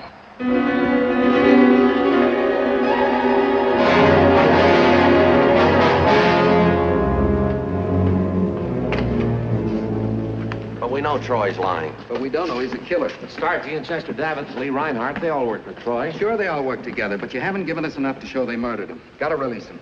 Look, Alex, they dug a half a pound of lead out of Miller Starkey's chest. One of those 5 put it there and knows who did. We let them walk out now, they'll take what we got with them. They'll work it over and twist it around. We'll never unwind it. Maybe. Seems to me we got enough. I'll tell you what you've got. You say Max Troy's a liar. We know that. That still doesn't make him a killer. You say Miller Starkey ran with him. That doesn't put Troy in that field last Saturday. You keep telling us they killed Starkey. Why? Find a motive. Why'd he die? I know this bunch. I've dealt with them before. I can give you chapter and verse. We can't hold them unless you give us something to hang it on. Grand jury's not buying our opinions. They ask questions. We got to get the answers from you. You got an eyewitness. You haven't got the man for him to identify. You got a footprint. It doesn't fit anyone. Turn up Davitt. Maybe he can give us something. You heard it all in there. We asked for a continuance. Their lawyers turned us down. We don't like it any more than you do. Ernie Roll told you. I'm telling you. Release him. Yeah. Why does the law always work for the guilty? Because the innocent don't need it.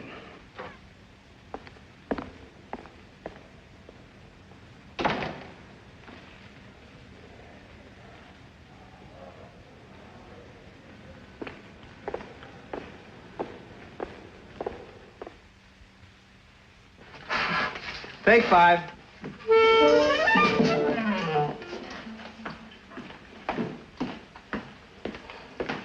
Hi, Joe. What do you say? Roy, you know my partner, Frank Smith. Roy Cleaver, Frank. I see, man. Let me get some timber here, will you? Say, Joe, last time I saw you was on that Breslin thing. What'd he get? 3 counts. He stood trial in Colorado, 1 to 60. Terms to run consecutive. Only 60 years? No, 180. Should have given him life. Say, what about that chick Ruth? She still around? State hospital at Patton. That's a drag. Really flipped, huh? Glad you got that guy. He was really nowhere. We're just checking around, Roy. Wonder if you might have heard any rumbles on Miller Starkey. Yeah, I've been digging it in the papers. You heard anything? No. He was in about a month or so ago. Walked in with his big hunk of wallpaper. His head all wrapped for mailing. How's that? His head was all bandaged up like somebody worked him over. Oh. When was that? About a month ago. Of course, he was jumping pretty steady with that Troy mob. Yeah, Roy, we know. As far as I know, he was vigorish on 6 for 5 loans. Used to ring the doorbell with a piece of pipe. And I guess you heard he was handling bad paper out of Vegas. Some of the boys in the band were down there. Hit the wheel pretty heavy and wrote out some checks. They must have got back here and stopped payment, because Starkey was in a couple days later for the make good. They paid up quick. Starkey didn't want any cousins. Now, you say he had his head in a sling. Any idea what that was all about? No. I didn't ask any questions. Well, if you should hear anything, let us know, will you? Yeah, but I ain't gonna try. You know Max Troy, Chester Davitt, Walker Scott, Lee Reinhardt, the whole bunch. Well, that's them. And that's me. Dig you.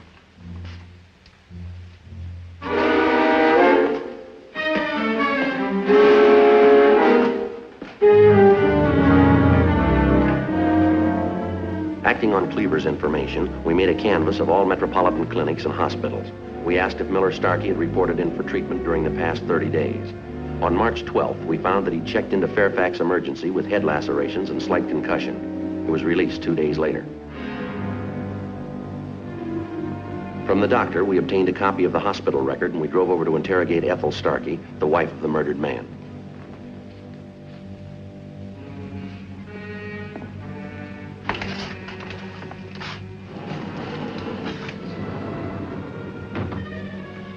The figure was a warning? It was a hint. He got out of line. Suppose Troy did handle a beating. Does it mean much? I don't know. It didn't to Starkey.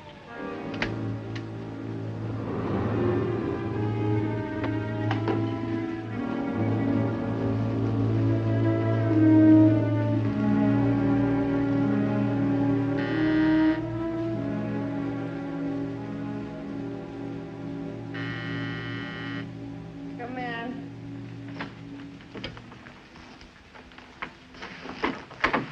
Mr. Murray, do you want to see someone? Yes, ma'am.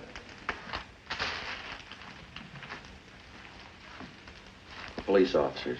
It's my partner, Frank Smith. My name's Friday. I already talked to you once. Sure I did, right after the funeral. Or was it before? It's the only funeral Miller ever had. No, ma'am, it wasn't us, Mrs. Starkey. It was the men from Homicide. What's the matter? Didn't you believe what they told you? We want to talk to you about something else, Miss Starkey. You have to excuse the place. They don't have all our furniture yet. This is modern.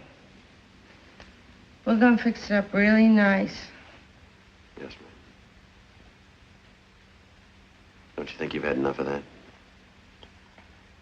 Is there enough?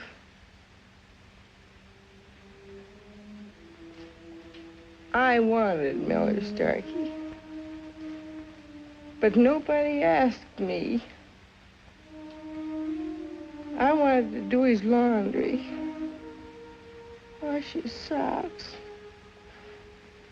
cook his breakfast, eggs basted, fix his dinner, French fried potatoes. Keep his clothes to the cleaner so he'd always have something nice to wear. Keep him happy and be a good wife. But somebody threw Miller Starkey away without asking. I wonder if you'd mind taking a look at this. Tell us what you know about it. I'm gonna tell you something. I never talked to police. Miller don't either. We didn't want no truck with him. I'm gonna tell you something.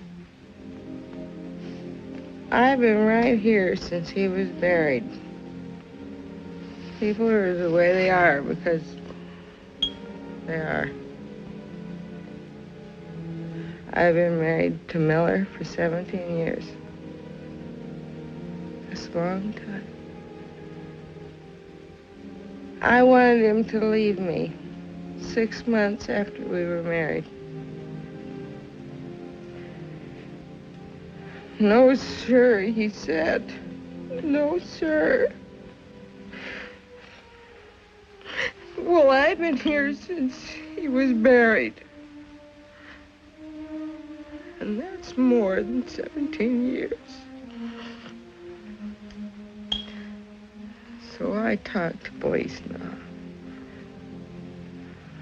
I'm glad you came back. I'll tell you this time. Max Troy. Max Troy. Max Troy.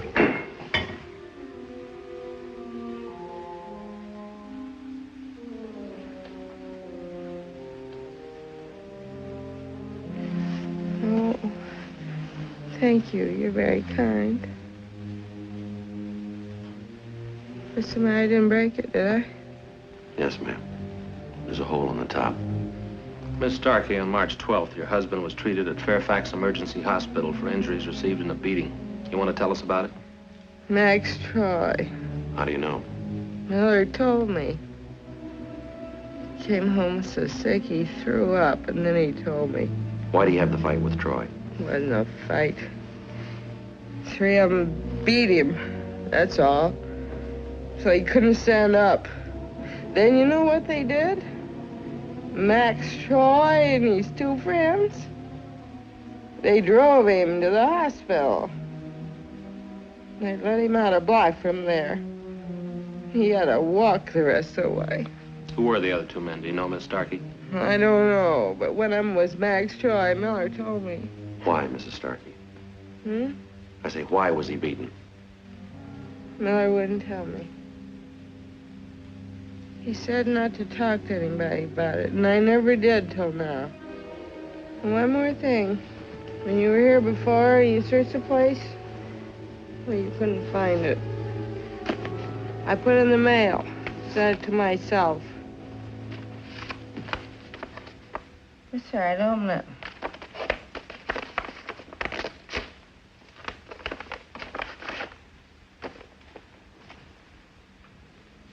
Starkey's workbook.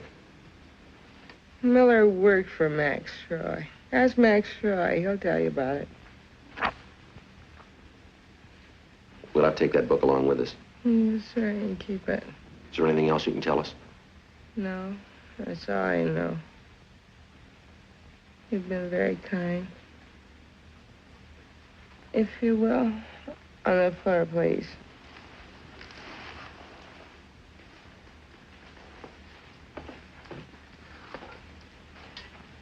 I'll see you to the door. Oh, that's all right, Miss Starkey.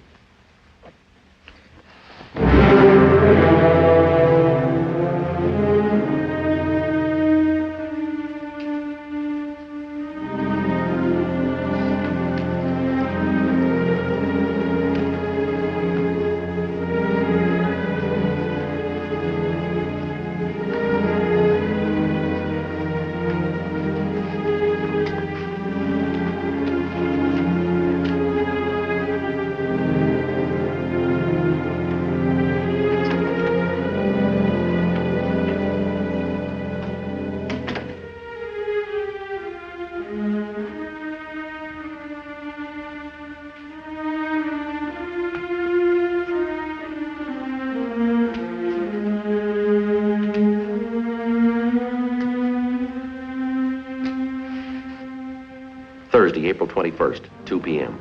Starkey's workbook listed 55 names and addresses. We began to check them out. Without exception, each of the people were gambling debtors. Since Starkey's job working under Troy was to make bad debts good, these names represented his clientele, his workbook. After 5 hours of legwork and 22 names later, we were no closer to finding why Starkey was murdered.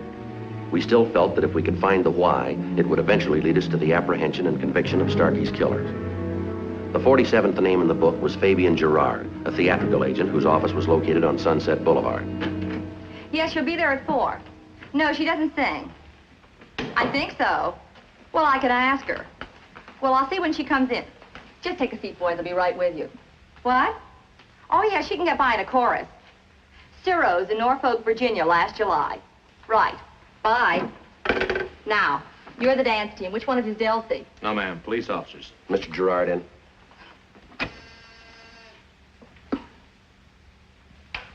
Down, down in Rio, where things are seldom Frio. Oh, come along with me all way down south. Mr. Gerard, 2 gentlemen out here to see you. Delcy and Swift? have him wait. No, Mr. Gerard, this is important. Okay, be right out. He'll be right out. Thank you. South America. Well, I'm going to leave that record with you. Fine, I'll take good care of it. South America. Bye now. Lovely Cabana. You like the rhythm if you dig. Yeah, but you can't sing. Along the old equator, where life is mucho greater, way down south in South America.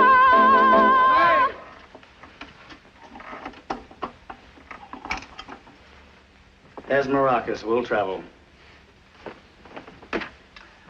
You're cops, aren't you? Yes, sir. Sergeant Friday. My name's Smith. Yeah, not that many hats in California.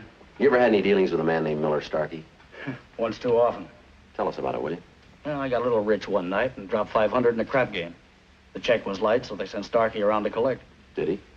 This says he did. Pushed me around, pulled a tooth for me. I had to phone my brother. He went for me on the 500. I thought that was the end of it. Yeah. Well, the money never reached headquarters. A week or so later, this fellow comes in, says, "When am I going to make good?" I told him I was clean on it. He didn't believe me. Had me backed right into a casket till I got my brother up here. He showed a bank slip. We finally convinced this fellow. When did all this happen, would you remember? The week before Starkey was killed. That'll make it around the 1st of April. That right? Yeah, that's right. Say, there's no chance of this making the papers. No, sir. I just wondered. Right kind of mention never hurts. Lets people know you're around.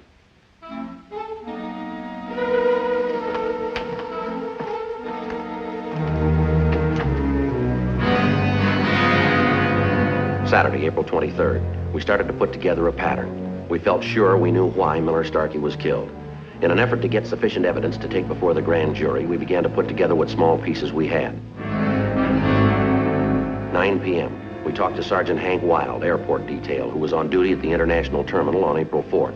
That's right, Joe. April 4th, 11:15, United Airlines. Flight 649 from Vegas, Wesley Cannon. Wesley Cannon, one of the suspects, hoodlum and known associate of Max Troy. Our guess was that he knew about Miller Starkey not reporting his collections. Monday, April 25th, 9 a.m. A grand jury subpoena was served on the Pacific Telephone and Telegraph Company, directing them to furnish a record of all toll calls made from the telephones of known suspects from April 1st to April 10th. We contacted the office of the chief special agent. According to our records, a long-distance call was placed on April 5th from Hollywood 3, 3449, listed as the Red Spot Grill. Person to person from a Max Troy to a Miles Stryker. At Superior 7, 7599. That's a Chicago, Illinois listing. Length of the call was 20 minutes. All right, sir. How about that other call? It was placed at 8:30 the morning of April 9th. From Hollywood 3, 3449, that's the Red Spot Grill. Person to person from a Max Troy to a Chester David. That was Skyline 5, 1699. Routed through San Diego, Del Mar, California, the Turf Royal Hotel. Yes, Mr. Davitt was with us a week. Checked in April 2nd, checked out April 9th, 1 p.m. You sure about that time, are you? Yes, sir, 1 o'clock in the afternoon. Thank you. Thanks very much. Yes, sir.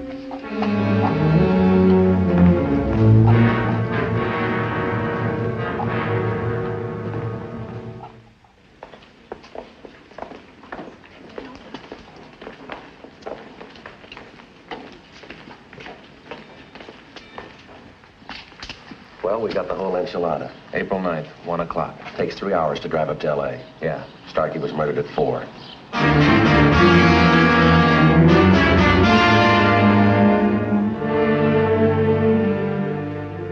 Monday, April 25th, 4 p.m.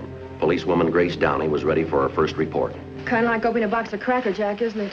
You never know what you're going to get. Why, what'd you do, slip it under Troy's plate? Almost, yeah. 1 o'clock this afternoon, I was sitting at the bar talking to Fred Kemp, the bartender. Yeah? Max Troy walked in. First time I'd seen him in the place. Ordered something to eat. Where was he sitting? 2 stools away. I reached in my bag for telephone money. That's when I turned it on.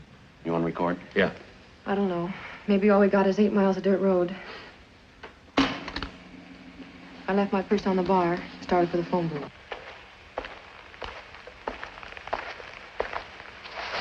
been going on? It's Troy. Not much. A couple of boys from downtown ask a lot of questions, prowl the place. You heard from Chet? Huh? David, you heard from him? And the cops want to know, too. No, I ain't seen him for a couple of weeks. Fred, I want you to do something for me. Yeah? In the glove compartment of your car, there's a package. Get rid of it. What is it? Get rid of it. I'll take care of it in a couple of days. Better do it today. Well, I won't have the car back till Wednesday, Max. I'll loan it to my nephew. Him and his pals went on a fishing When did trip. you take it? About a week and a half ago. A day or so after you borrowed it. When's you coming back? I told you Wednesday. Take care of that first thing, Fred. There's a money bill for you. I'll see you around. All right, Max. Well, what do you think? I don't know. Let's get that package and see. Carl will be back Wednesday. Think you can get that glove compartment for the bartender? Any ideas? Well, that's not too tough. You know the car will be back Wednesday. Find out what make it is before he parks it. You know what hours he works. Go right to it. You make it sound easy. Sure. Yeah, like barbecuing a chunk of ice. Here's your miniphone. Thanks, Frank.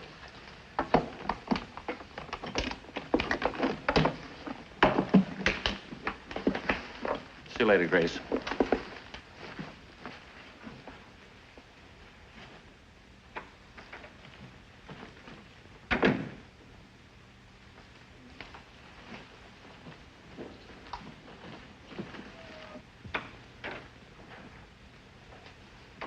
Grace? Yes? Be careful on this one. I will, Joe. Don't lose your way. You sound concerned, line of duty. I just want to see you make sergeant.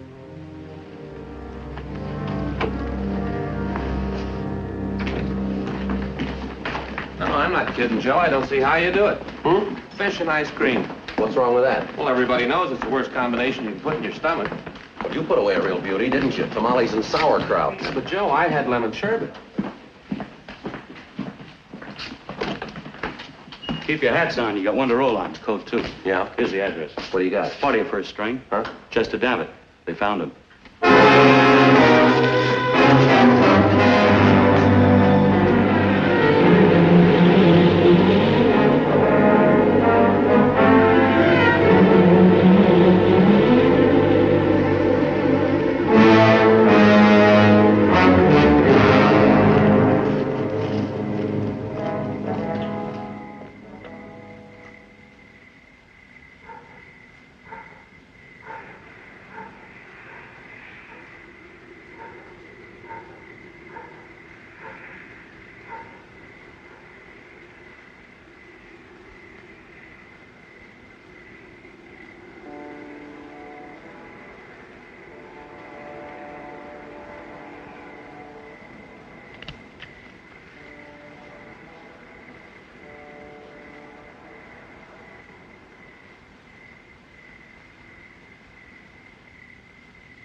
While a team of men remained to thoroughly search the premises, Chester Davitt was taken downtown where he would be booked on suspicion of 187 PC, murder defined, the unlawful killing of a human being with malice aforethought.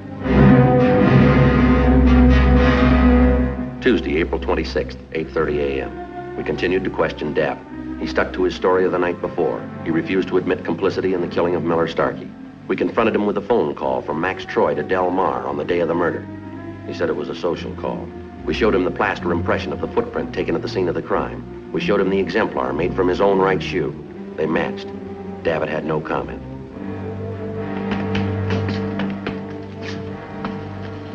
He won't cop out. You can smell the gas. We've still got enough to take to the grand jury. I think so. Get that eyeball witness.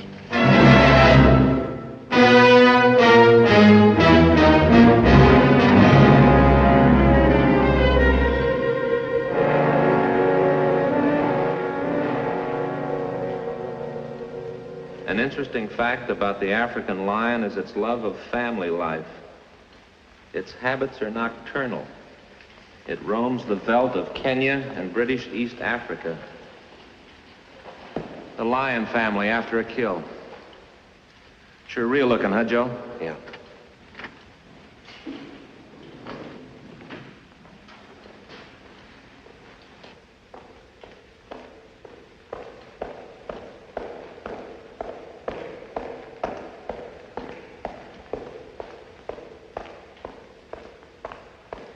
Sorry about being late. When the fella said you was here, I was fixing up a clip springer. That's all right, Quinn. They're over there.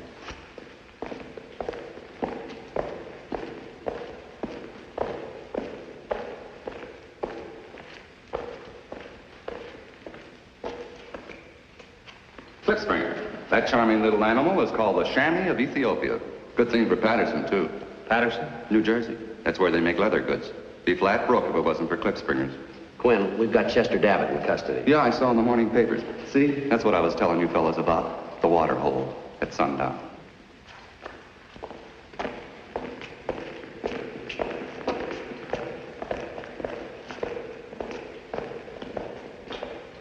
There she is. You can read it right off the chart. A typical sand river in East Africa during dry season, formed by an underlying strata of rock which causes the water to rise in small pools. In dry seasons, the animals gather there at sunset for their daily drink. Quinn, we'd like you to come downtown for a show-up. What's that like? We stand up a group of men. You see if you can pick out the man you saw leaving that vacant lot. After that, we go to the grand jury. What happens there? You testify under oath. Just tell them where you were on the afternoon of April 4th, what you did and what you saw. I see. How's 1 o'clock, Quinn? 1 o'clock? Yes, sir, for the show-up. No, I don't think so. Well, when you finish work then, say around 5 or 6? Mr. Friday, you just as well know now. I'm not going to do it. You already have, Quinn. You identified Chester Davitt. That was a picture. I'm not sure anymore. Well, you come downtown for a show-up at least. No, sir, that wouldn't do any good. I just don't remember. Besides, I don't see what all the fuss is. Paper said the dead fellow was a criminal. He don't seem worth the trouble. Yeah, well, I'm sorry. You'd like a dead archbishop. We don't have one. We got a small-time hoodlum. And a bunch of other hoodlums that killed him. That's what the paper said. All them fellas are criminals. No telling what they'd do to somebody. You afraid to testify, Quinn? I just don't remember. What is it, your family, your wife and children? I don't have no family. I'm it. The whole kit and caboodle. But I don't want to go downtown and get all mixed up in something. You'll have to go before the grand jury. They'll subpoena you. Then I'll have to say I'm not sure. I don't remember too good. It's not fair to talk somebody into something. You got no business doing that. No, sir. Mr. Friday, I'd like to ask you a question. If you was me, would you do it? Can I wait a while? Huh? Before I'm you.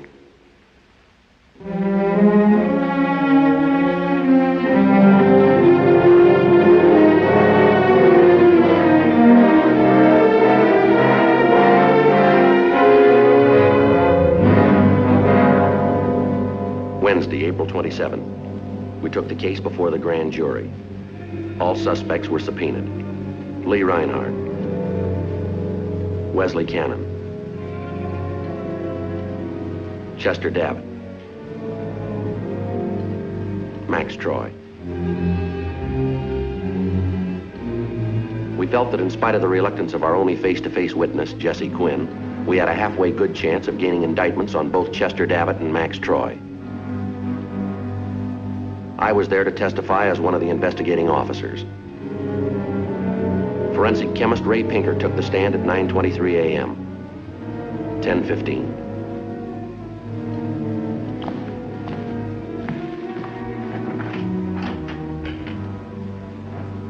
Joe Friday?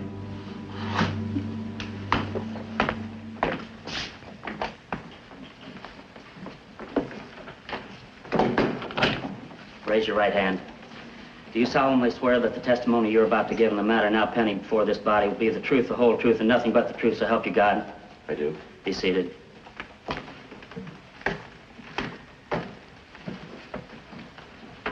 State your name. Joe Friday. You're employed by the city of Los Angeles as a police officer. You're assigned to Intelligence Division, and you hold the rank of sergeant. Is that correct? That's correct. Are you one of the investigating officers in this matter? A murder case, the deceased being one Miller Starkey?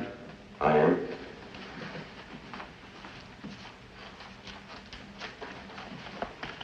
This is a list of telephone calls subpoenaed by court order from the Pacific Telephone and Telegraph Company. A chart has been made up showing these calls from point of origin to terminus. This has been designated as Grand Jury Exhibit 7. Sergeant Friday, will you explain the significance of the chart? I will.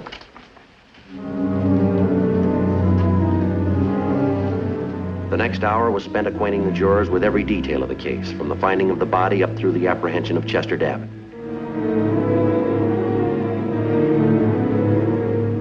Each phone call was pointed out. Each individual placing a call or receiving one was identified in an attempt to demonstrate to the members of the grand jury that the various telephone calls formed a probable pattern of murder. It was 11:57 a.m. when I finished testifying.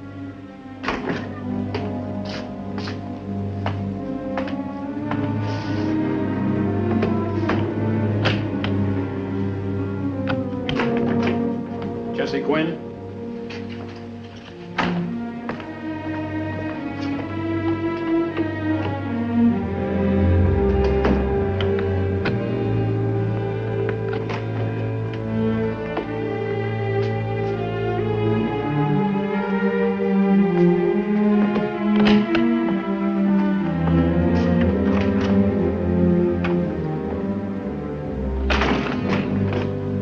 Chester Davitt?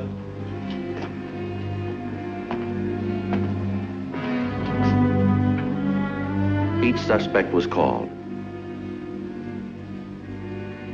Each spent no more than 5 minutes in the hearing room. All of them threw away a 4 by 6 inch scrap of yellow paper.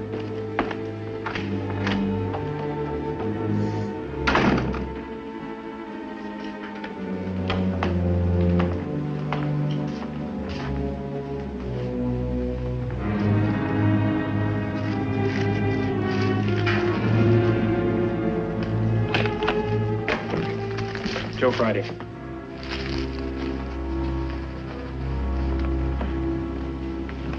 Be seated, Sergeant. Let the record show this witness has already been sworn. Sergeant Friday, you've been recalled for the purpose of clarifying certain details on the matter pending before this body. I have a point I'd like Sergeant Friday to explain. Yes, ma'am. The phone calls you told us about. Yes, ma'am. How do we know exactly what those men said to each other when they talked? We don't. But you indicated what each of them said. No, ma'am. I indicated the contacts between the suspects and their association. Sergeant, I believe the point Mrs. Caldwell is trying to make is the point that's troubling all of us. The conversation you say these men had is just guesswork, isn't it? No, sir. All these calls are a matter of telephone record. We know all that, but you can't say what was in those calls. But we can be pretty sure from the sequence of calls, the time and the date and the people involved. Sergeant Friday, each one of those men has a telephone. Each one of them uses it. There's no crime in that. Mr. Archer, each one of those men is a suspect in a murder case. All of them have criminal records dating as far back as 1933. We know that too, Sergeant, but you're asking for a true bill. You want this case tried in a court of law. I can't see how that can be granted unless you're in a position to tell us exactly what was in those phone calls. I'm sorry. To do that, we'd have to be able to wiretap. You mean cut in on private telephone conversations? Well, that's an invasion of privacy. How do we know all you policemen wouldn't be running around listening to all our conversations? We would if you talked murder. Miss Caldwell, as a police officer, I can tell you that none of us would want the responsibility of being able to wiretap at will. It'd have to be by court order. Really doesn't make much difference in this case, does it? If you had the right to wiretap, what good would it have done? You can't lock the barn door after the horse is stolen, can you? Yes, sir, in this case. We'd have had a court order to maintain constant telephone surveillance on every one of those hoodlums from the minute he checked into Los Angeles and set up shop. We might have saved the horse. Not quite, Sergeant Friday. Even if you could wiretap, that system would never work. Choke off their telephones, you'd have them plotting murder on every street corner. That's all right. There'd be a cop on it.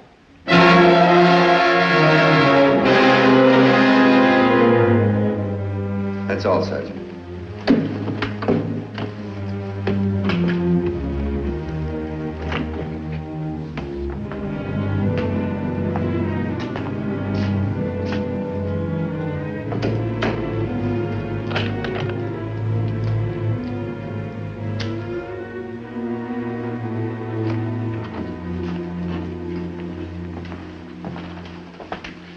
How's it going?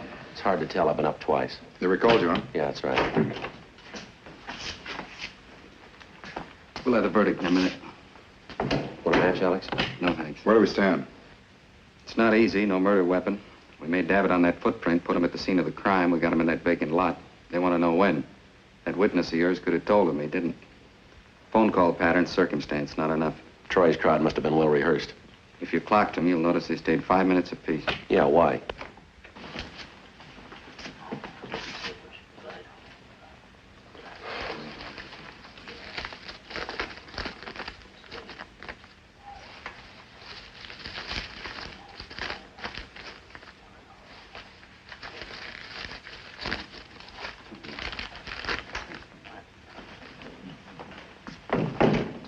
We didn't get the necessary 12 votes. No indictment.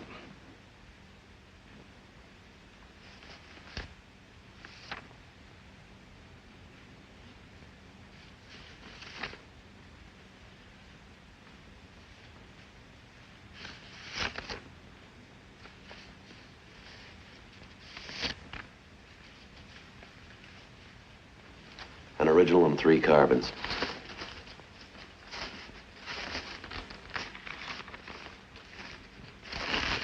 All right. Bumper to bumper tail. Put them to bed at night and get them up in the morning.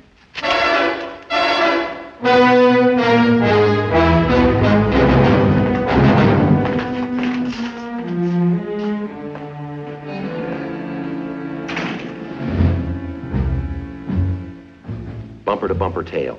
A systematic, constant surveillance of criminal suspects maintained around the clock. Other teams were assigned to Chester Davitt, Lee Reinhardt, and Wesley Cannon. We knew the men were guilty. We still had to prove it. Thursday, April 28th, 8 a.m. We began the operation at Max Troy's front door.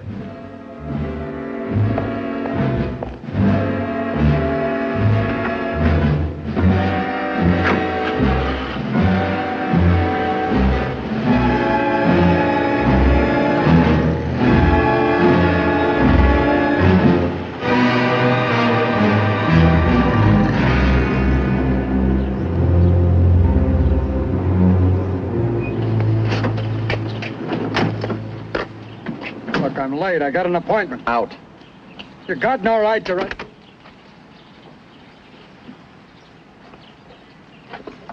Put your hands up on the car.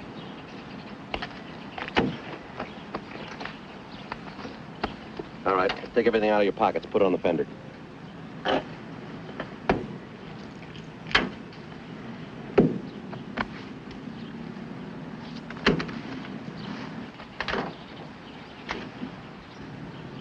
What now? Put it back.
You think it's real funny, do you, Junior?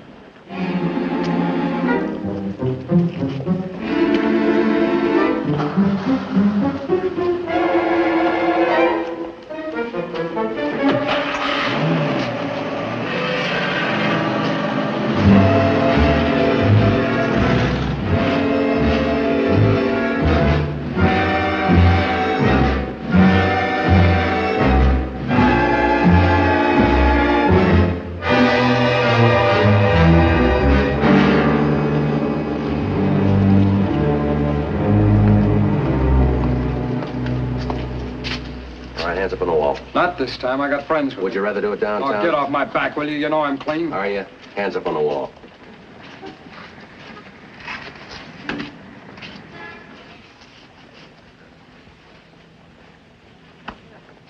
All right, take everything out of your pockets.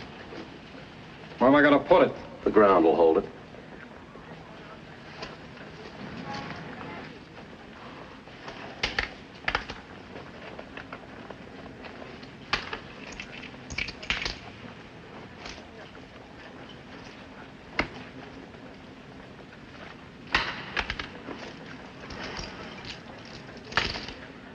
Your mother sure didn't do much for a living. That's all right. She didn't bark.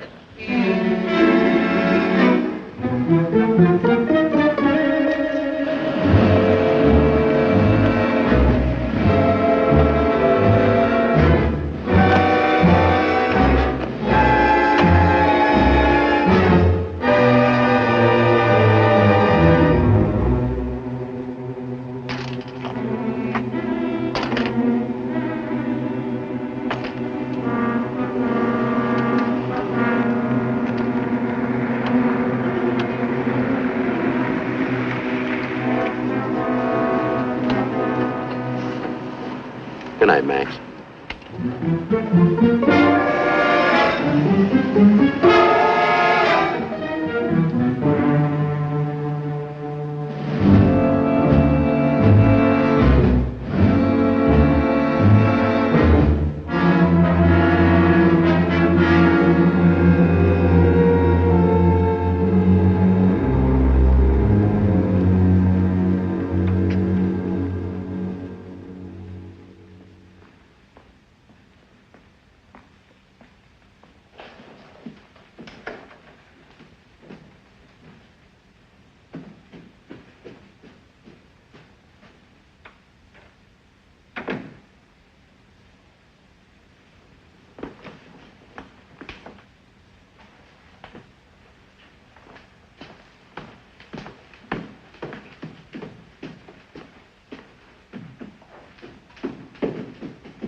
How's the chin, Carl?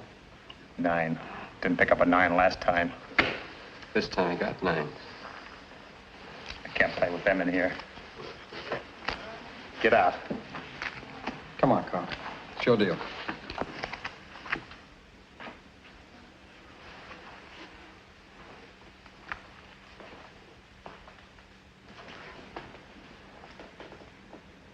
Did you hear me, Fat Gut? Put that out.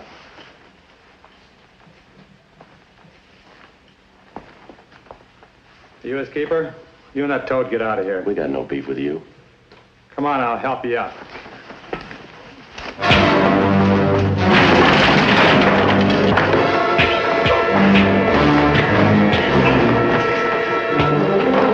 Hey! Hey! Hold it! Hold it!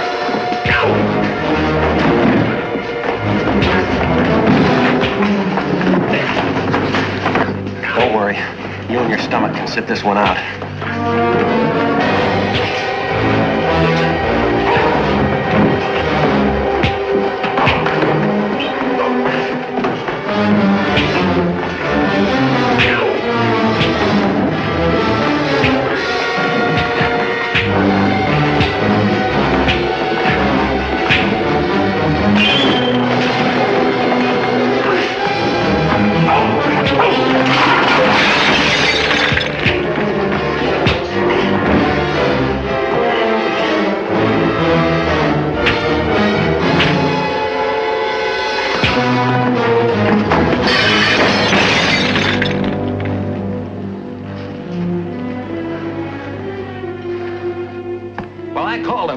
manager here, and you're all going to be arrested.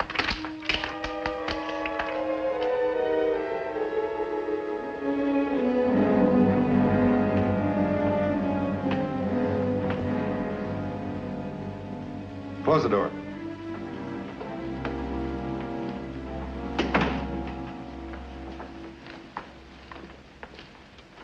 You look fine. Georgia Street called, said you were in for medical treatment. Yeah, Joe caught a cold. Who's tailing Troy now? 2X59, Keeler and Stevens. Anything new? You have to get in a fight? It was a gin game. I tried to play Troy's hand. While you two were making a name for yourselves, we finally got a bug in the Red Spot Grill. Where? Back office. Grace Downey covered while the sound crew buried it. Where's listening post? Basement, right across the alley. Get a pretty good view of the office from there. Airport detail. What's it say, Joe? Chester Davity left on flight 516 for Cleveland, 10 a.m. Too hot. Probably sent him out of town to cool off. You notified Cleveland? Inspector MacArthur. Talked to him a half hour ago. Hamilton. Yeah. He did. What gauge? All right. No, wait, let's clear him. I didn't hear you. No, sit tight. Grace Downing. She turned a box of shotgun shells in the bartender's car. Yeah. Just as she hung up, she said Max Troy was moving toward the booth. He was walking heavy. Keeler and Stevens are out there. If that place starts to jump, it's too big for one team. Get out there and back him up. Get her out. Right. Sounds like she's been burned. 2X50 to 2X59. 2X50 to 2X59. Keeler, you and Stevens want to cover the back? Right, Joe.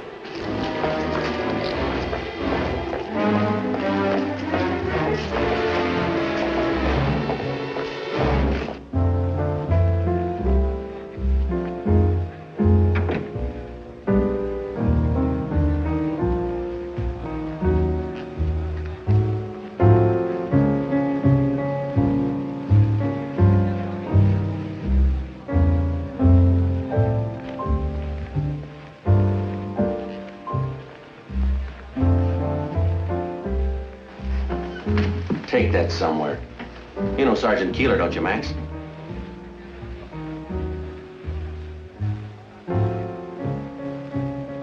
Unless you're growing, sit down. You ready to go home?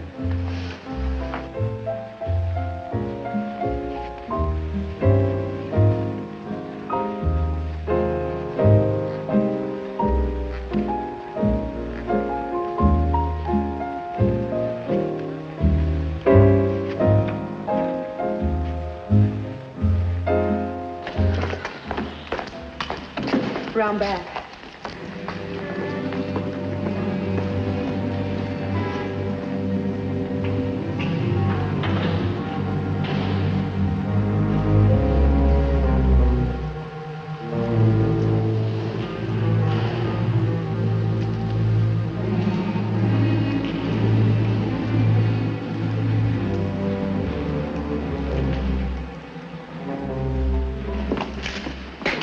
In there.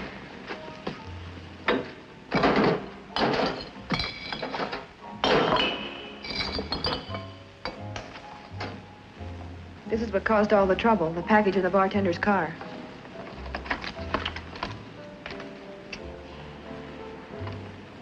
.12 gauge 00. 4 missing.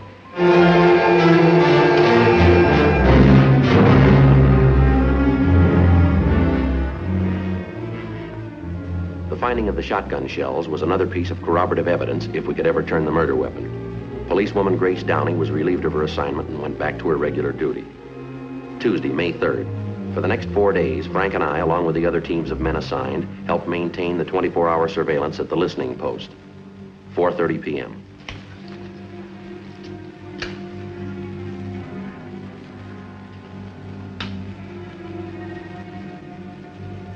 Look at that, Joe. What? It's real waste. Somebody will come up with an answer. What are you talking about? A use for old Kleenex. Just make millions. Hi, Gene. Phil. Jane. Not much going on. Troy must have dropped a stack. The Burbank Book's been trying to get in touch with him. Called 3 times the last hour. They ought to try All Saints. Huh? Keeler and Stevens tailed Troy into the hospital 40 minutes ago. Skipper said to fill you in.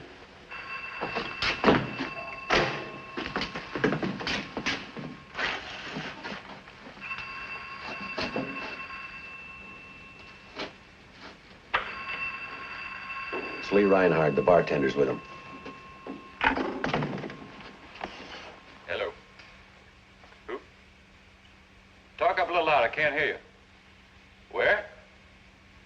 Cleveland. No, he's not here. Who's calling? Hey, George. It's Fred. Fred Kemp. I don't know. Yeah. Well, Max is due back in a minute. Lee's here. All right, right. Hold on, Lee. Yeah? Yeah, this is Lee Reinhardt. Yeah, I'll run him down. You did, huh? Max will be glad to know that. He did, huh? Well, he had some good times. Is that right? Oh, sure, Max will get back to you today. What? Pretty good. And you? A little on the cool side. May get a little rain today or tomorrow. Right, George. Bye-bye. Any idea where Max is? No. Called this morning, said he'd drop by this afternoon. You don't need to order that German beer no more. He ain't gonna be around to drink it. What do you mean? David. He ran out of breath this afternoon. Somebody kill him? 4 o'clock, Cleveland time. Kind of funny at that. Of course, you never know what a guy's gonna do. Huh? Cried like a baby. Max comes in, asks him to wait. Right. I'll try to run him down. Oh, forgot to tell you. You remember that mouth that shuts? Guess what he said? What? Just as he was going down, said, Jesus, Mary, and Joseph. That's what he said.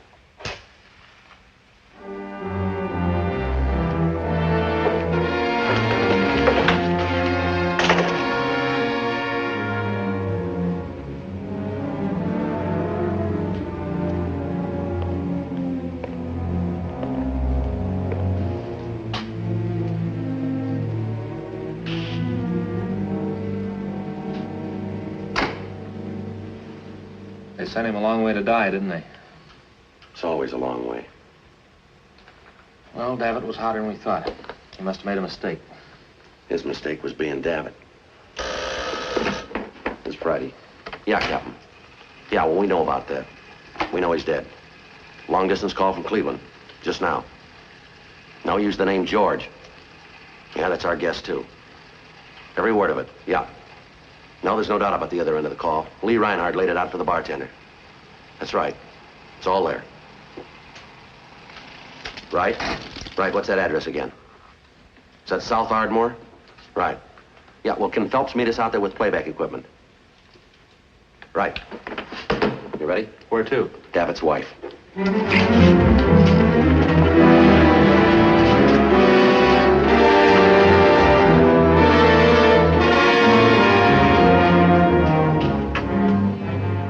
Just as he was going down, said, Jesus, Mary, and Joseph. That's what he said.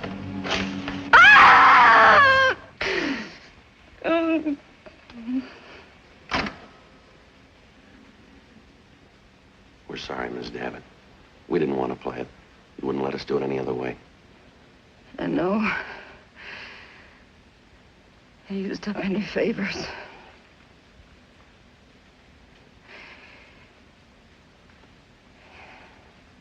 You want Max to try to stand for this one? And one more. Miller Starkey.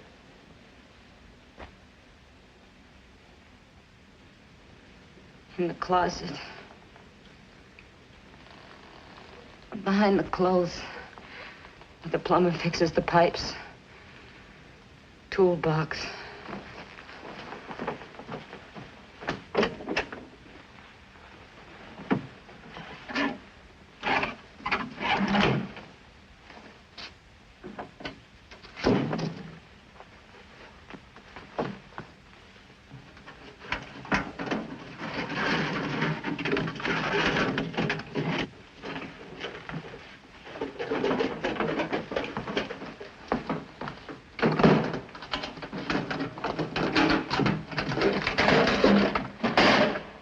on him, wrapped up in a piece of cloth. Part of a shotgun. Troy bought it in Albuquerque. Do you remember the name of the store? Yeah, I can give it to you. Him and Chet sawed off the barrel right in this room. Hacksaw there. When was the gun purchased? Do you remember, Ms. Davitt? 6, 7 months ago. We was traveling back from Chicago. Where is the gun? Echo Park Lake. You can get it. I'll show you where they threw it in. Max called Chet at Del Mar. Told him where to be. What time. You willing to come downtown and give us a statement? On my hands and knees.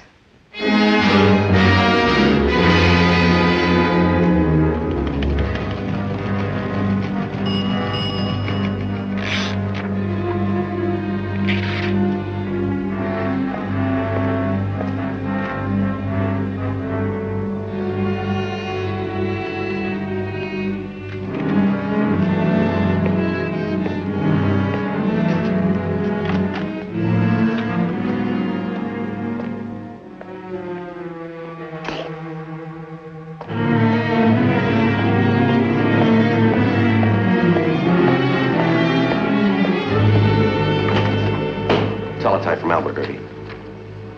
NR 65 KOB 34, PD Los Angeles, California. Rio 228 KMA 89 SNR double barrel shotgun 12 gauge. Serial 178365. Purchased Finney's Hardware this city October 15th last. Sold to Max Taylor, non-resident. PD Albuquerque, New Mexico 1743 KOB 34.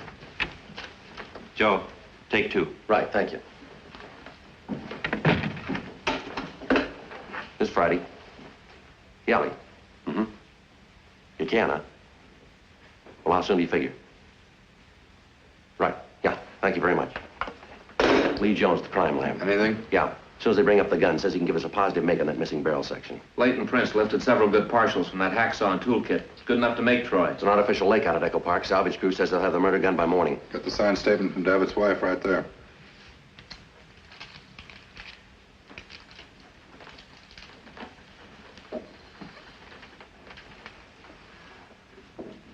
How about it, Alex?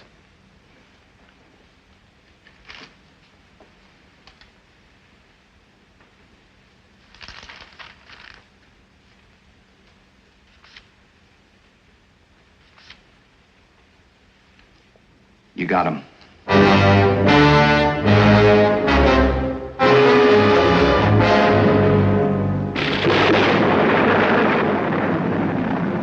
Need your raincoats.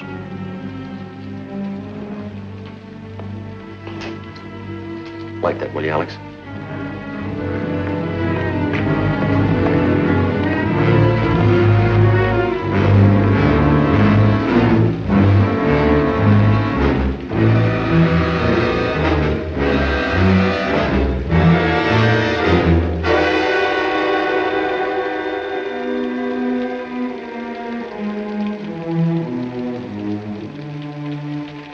Which room does Max Troy have?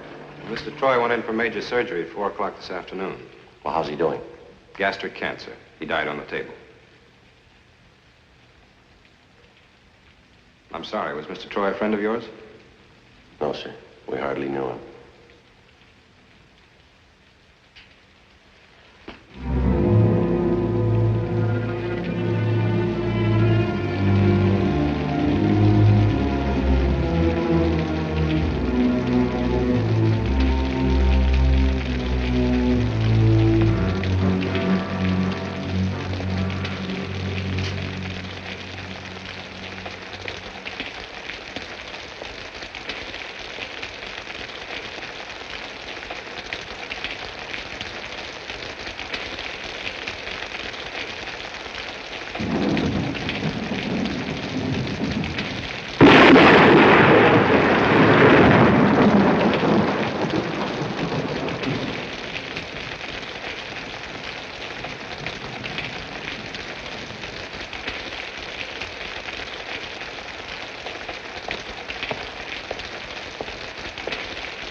Ladies and gentlemen, the story you are about to see is true. The names have been changed to protect the innocent.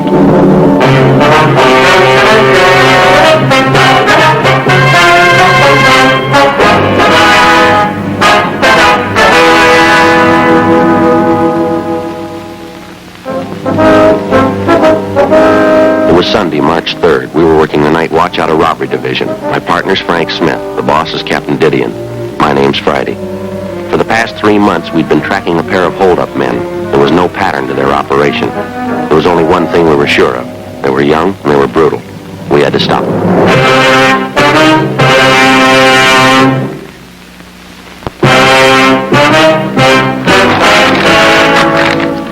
You don't know much about shopping, do you, Joe? No, not a great deal. That's what I thought. Got a couple of tips for you. You see these grapefruit? Mm-hmm.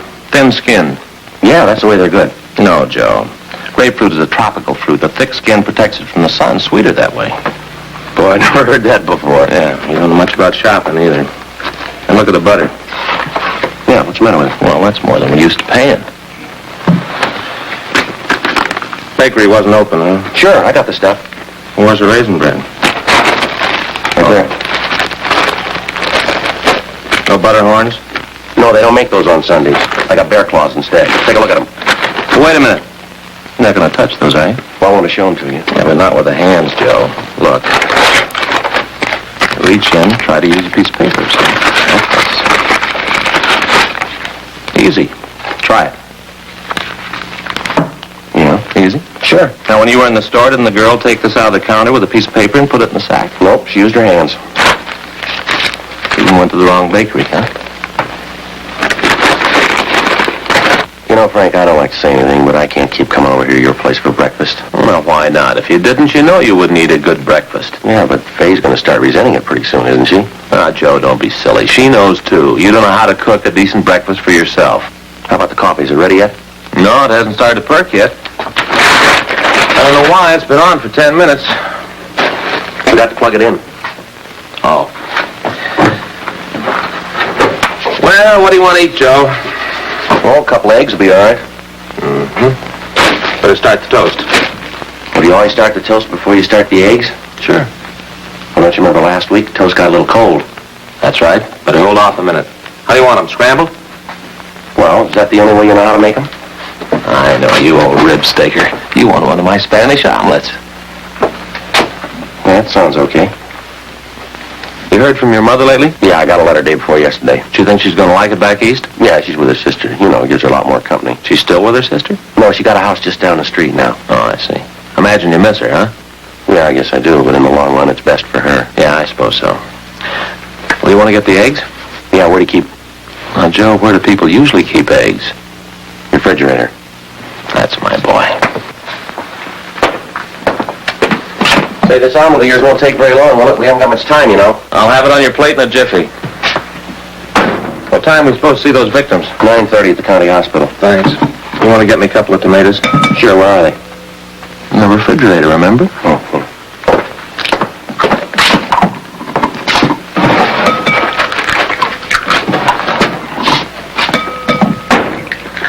28 jobs in 3 months. Those guys really move, don't they? Yeah.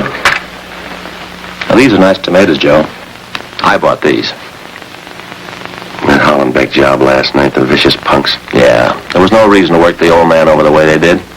What'd the doctor say? Well, he's going to get over it, but they knocked out all of his front teeth. 50 years old. Same M.O. every job. Aren't you going to peel those? Well, no, Joe. The skins are good for you. 90% of the good's inside the skin. How about a big Bermuda? What? Bermuda onion. Oh, yeah. Will you get it for me? Where? Oh, yeah. Where? Right down there in the vegetable crisper. No, Joe, down there in the bottom in that bag. Oh, yeah.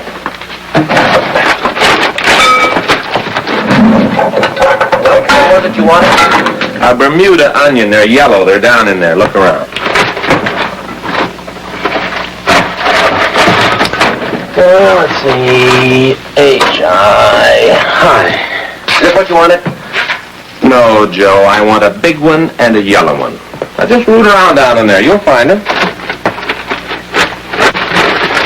kids, 19, 20-year-old stick-up artists. Knock a man senseless for $50. Robbing, slugging, kicking their way around the city.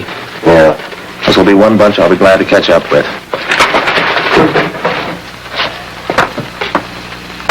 There you go. Was that the biggest there was? Yeah, those red ones like that, yeah. Now remember, Joe, this is a Bermuda. Yeah, no.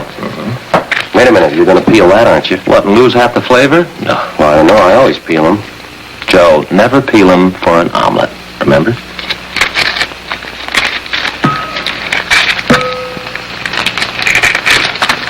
Well, that'll probably cook down. All right, now we're going to stir up the whole works. Looks good, doesn't it? Yeah. You going to put it in that pan there in the stove?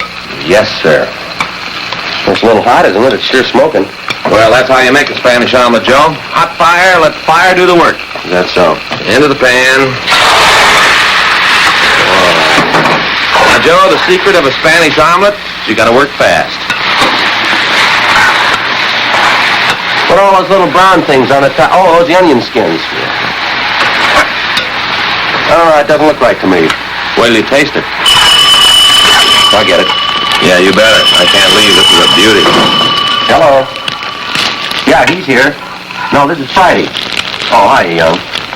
Yeah, Yeah, well, we're supposed to see them at 9:30. Oh, Newsstand, huh? Yeah. You betcha. Right. Bye. Just look at that, Joe. Yeah. The best Spanish omelet I ever made. That's too bad we're not going to have time to eat it.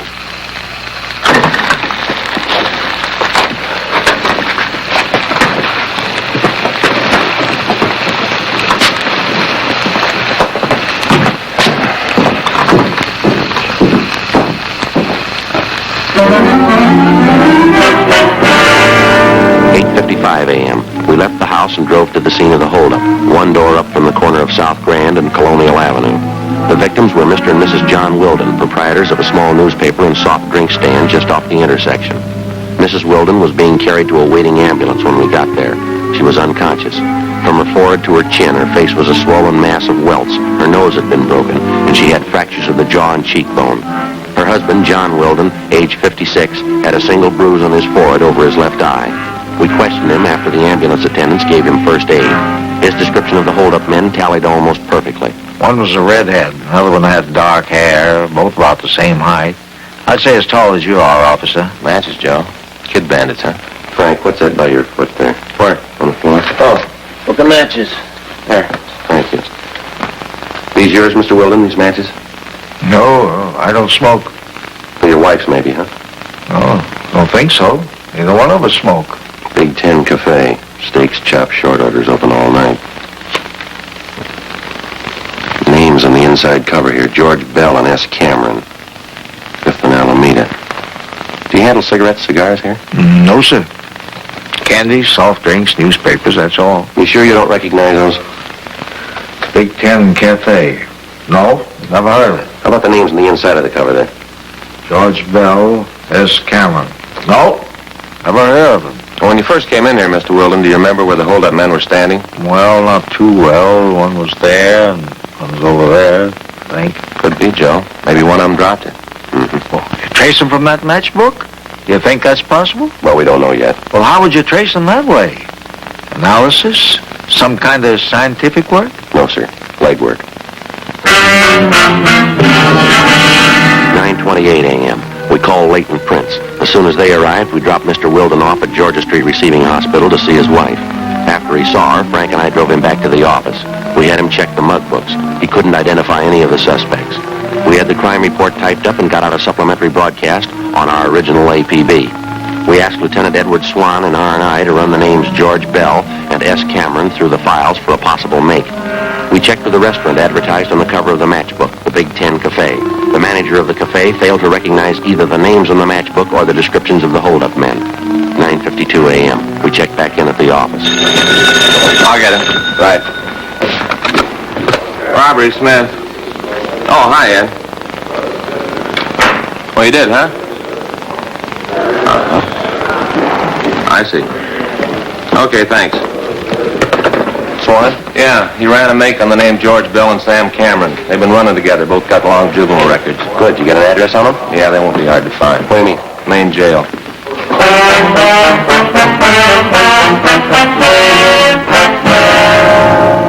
5 days before, George Bell, a laborer, and Samuel Cameron, a part-time jewelry salesman, had been booked at Main Jail on charges of being drunk and disorderly. The day after his arrest, Cameron was bailed out. Bell was still in jail. Frank and I went down to the Main Jail and talked to him. He didn't fit the description of either of the bandits. He was very cooperative, but he stated that he had been very drunk and he couldn't remember too much. I just don't know, Sergeant. Sam and I went out and tied one on. When I came to, I was in the drunk tank. You have no idea at all how your names got on this matchbook, huh? Oh, I'm trying to think. We were pretty well heated up, Sam and me. That's another thing, that dirty Sam. What do you mean? Well, he gets a friend of his to come down here and bail him out. You think he'd do anything for me? No, and I bought the liquor. He lets me sit here now. Dirty Sam. You think he might remember about the matchbook? I don't know. I'm disgusted with him. If you see him, you can tell him that. Just let him know he's off my list. How about the address there on the matchbook, George? It says 5th and Alameda. Does that mean anything to you? Weren't you and Cameron hitting some of the spots around that area? No, we were messing around over in Dogtown. We didn't get down by Alameda at all. Well, now it must have some tie-in for you. 5th and Alameda. No. Only guy I know down there is Sanchez. Wait a minute. Yeah? Just a minute. Sanchez, Gus Sanchez. Sure, I wanted to see Gus. I thought he put up bail for us. Yeah, go ahead. Well, this other mooch is in the tank next to me, see. Somebody had popped bail for him, and he's getting out in an hour. And I asked him if he'd call Gus for me, and he said he would. So he writes my name down, and he writes down Sam's, too. Dirty Sam. And he writes down Gus's address. Yeah, 5th and Alameda. You remember what this man looked like? The one who took your names? Let's see. No, everything was going wrong. He was kind of tall. I don't know. Would you remember him if you saw him again? The guy did me a favor. I'd remember him. I'm not like that dirty Sam. Now, how about his name? Did he tell you that? No, I didn't ask him. I should have, huh? You're sure about the day this man was released, huh? Positive. Same day I came in, Tuesday. Okay, Bell, thanks a lot. We'll be checking back with you. All right, what about this guy? You got a beef with him, huh? Maybe, if he's the one we want. What'd he do? Lost his matches. Frank and I left the interview room and went down the hall to check with the officer in charge. We paged through the release book and found that 57 men had been bailed out or discharged from the jail on the previous Tuesday. We went back to the record bureau and had them pull the mug shots on all 57 men. We then took the pictures back to the Main Jail and showed them to George Bell. This one, I think. I can't be sure. I think that's him. George Bell had tentatively identified the mugshot of a Fred Gunther, WMA, 21 years old. Gunther had a previous record of grand theft auto, purse snatching, and drunk charges. His picture matched closely with the description of one of the suspects. 4 p.m. We contacted the Kid Bandits' most recent victim, John Wilden. We asked him to look at the same group of mugshots we'd shown to George Bell. Here. This here. He's one of them. You sure, Mr. Wilden? And he's the one who slugged me. Who is he? Name's Fred Gunther. Oh, then you know him. Want me to identify him? Yes, sir, when we find him.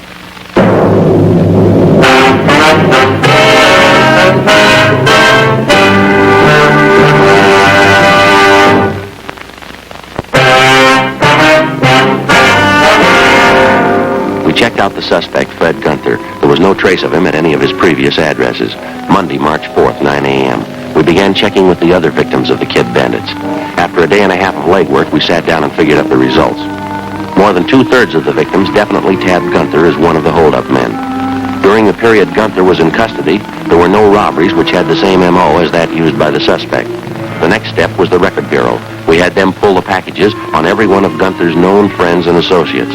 There were more than 30 of them. We had mugshots pulled on each one of them and made the rounds of the victims for the second time. Approximately half of the victims had singled out one picture as that of Gunther's partner in the holdups. We pulled a package on the man and checked his mama sheet. His name was Harold Reimers, WMA, age 19. Previous record included car stripping and 1 charge of ADW. No conviction. Well, he's a pretty good candidate, Joe. I'll bet on it. Come up with a middle name on him yet? No, it's not in the package. Harold Reimers. That's the only way he's listed. Did you send out the broadcast yet on him? Yeah, I'd Norma type it up. They're getting it out now. Sending out an APB, too. That's good. Here's the list right here. Might as well get started on it. What time you got? 3:05. How many on the list? Well, let's see here. I'd say 53, 55, something like that. Names and addresses of every guy Reimers or Gunther ever ran with. It's going to be a long haul. Not counting the phony leads we picked up on the way, huh? No, there's only one thing I can't quite figure out yet. Yeah, what's that? Well, if this guy Gunther is one of the bandits, how come he was stupid enough to let himself get picked up on a drunk charge right in the middle of a string of robberies? Who knows? We could have kept him in jail if we had the right word at the right time. Yeah, well, we didn't. That's what counts. It's probably why he got himself bailed out in a hurry, too. Well, you ready? No, let me clean this up. All right. I guess we're not going to make it home for dinner, huh? No, not a chance. Better call your wife. She's getting as tired of this thing as I am. I get it. Robbery Friday. Who's that? Yes, sir. Well, just a minute. Now, what's that address again?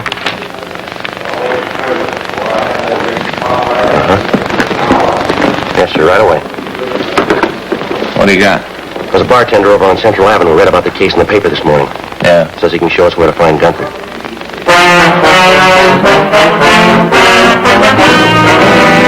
The bartender's name was Sobel. He pointed out a rooming house in the vicinity of his tavern where he said Fred Gunther was living, at least a man who looked like Gunther. We found the man, but he resembled Gunther only slightly. He gave his name as Walter Judge. We checked him through R&I. He was clean. There was no question about the tavern keeper's intentions. Like many citizens, he only wanted to lend his cooperation, a commodity that's sought after and appreciated by every peace officer in the nation.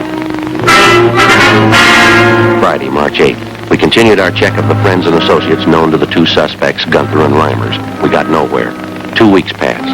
On March 23rd, we got a tip from an informant about a girlfriend of Fred Gunther's, a vocalist working in a downtown cocktail lounge. Excuse me.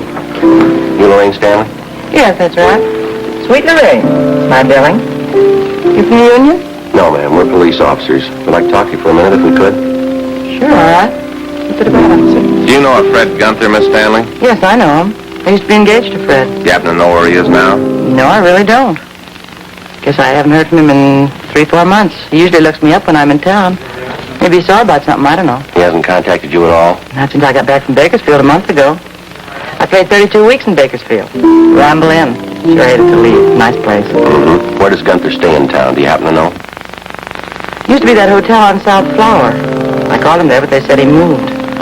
I used to like Fred a lot. Not enough to marry, though. Do you have any idea where he might have gone? Where we might contact him? No, I really don't. There isn't anything wrong, is there, with Fred, I mean? No, it's just a routine investigation. We'd like to talk to him. What's it about? Can you tell me? That's a robbery investigation. We want to locate Gunther. Do you happen to know any of his friends here in the city? No. Maybe that's why I didn't call. He's in trouble. Robbery? We'd like to talk to him, that's all. If he's done something wrong, I'm not going to hide him. I can't afford to get mixed up in it. I've got a career to think about. I've worked too hard to throw it away. How about the places Gunther usually visits, Miss Stanley? Bars, restaurants? Know any of those? Yes, I remember a few. I can give you names if you like. Fred, hope he didn't do it for me. Ma'am? Fred says he's in love with me. I don't know. He thinks I want money. Maybe that's why he's doing it. I told him, but he never believed me. All I want's my career. You think Gunther might come around here to see you? Probably. He usually does when I'm in town. How about where you're living? I'm staying at a different hotel this trip. He doesn't know where it is. Poor Fred, he's going to be awful disappointed. Yeah? How do you mean? He said he was going to get the money to buy a ring. He's going to marry me this time. Poor Fred. It's my new theme, officers. You like it? Just one more thing, Miss Stanley. If Gunther contacts you by phone, will you be sure and let us know? Yes, all right, I'll do that. Sure a beautiful theme, isn't it? Piano player in Bakersfield. A fellow by the name of Hamilton. He wrote it for me. Yes, ma'am. Hope Fred understands. I don't want to hurt him, but I can't marry him. How do I make him understand? How do I explain it? I don't think you'll have to. Before we left Lorraine Stanley, we told her that if Gunther should contact her, not to tell him she talked with us. Stakeouts were placed on the bar where she worked and at the hotel where she was staying. Gunther's known hangouts were also covered. The next night, the Kid Bandits were back in business. They hit twice, a liquor store on Franklin Avenue and a drugstore on South Flower. Gunther and Reimers were again identified as the two suspects. The stakeouts continued. The search went on. 4 days later, we got a tip from the proprietor of a shoe shine stand on West Temple that Gunther's partner, Harold Reimers, had been seen entering a small hotel up the street from his stand. We drove over and checked with the desk clerk. He identified Reimers' mugshot. He told us that the suspect wasn't in, but that he was expected back that night. Frank and I went on stakeout in his hotel room. 7 p.m. Reimers failed to show. Well, aren't you hungry, Joe? Yeah, a little bit. What time you got? 20 after 7. My stomach's starting to growl. Well, I'll call the office, see if maybe I can get us a relief, huh? Yeah, good idea.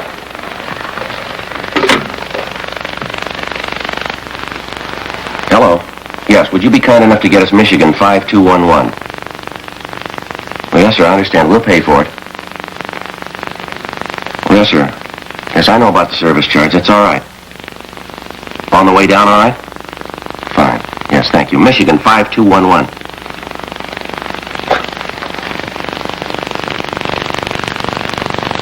Robbery, please. Robbery 2511. Thank you. Hi, Win. This is Friday. Young around? Thank you.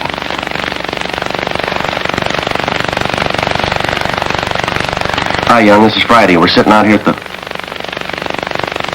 I did, huh? When? Yeah, right. You betcha. Well, Gunther and Reimers, they just hit again 20 minutes ago. Yeah? Gunther got away. Yeah? They got Reimers.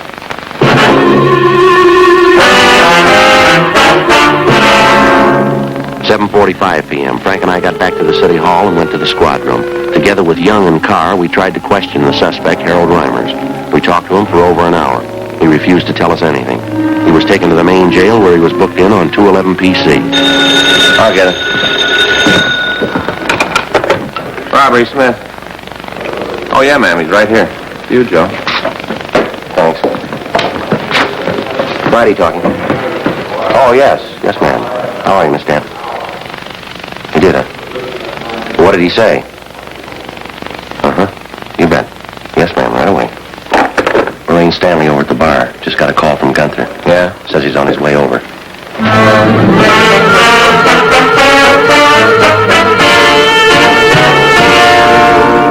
9:25 p.m. We called the men on stakeout at the bar and alerted them. Young, Carr, Frank, and I got in the car and drove over. We checked with the detail on stakeout and told them of the latest developments. We talked with the Stanley girl. She hadn't seen or heard anything further from the suspect. We checked the place for Gunther. Apparently, he hadn't arrived yet. Frank and I staked out at the bar. Young and Carr covered the rear entrance. We waited.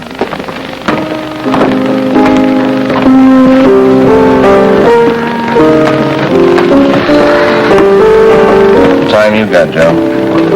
10:30. That guy must feel pretty sure of himself. Pulls a robbery, almost picked up. 3 hours later, makes a date to show in a public place. Yeah, well, he hasn't shown yet. I'm not too sure about the Stanley girl. What do you mean? Well, she's that big an attraction for him. Is that the only way in? I mean, besides the rear entrance? Yeah, Young and Carr back there.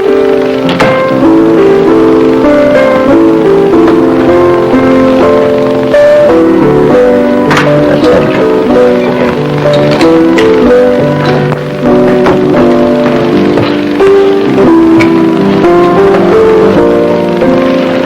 All right, hold it up, mister.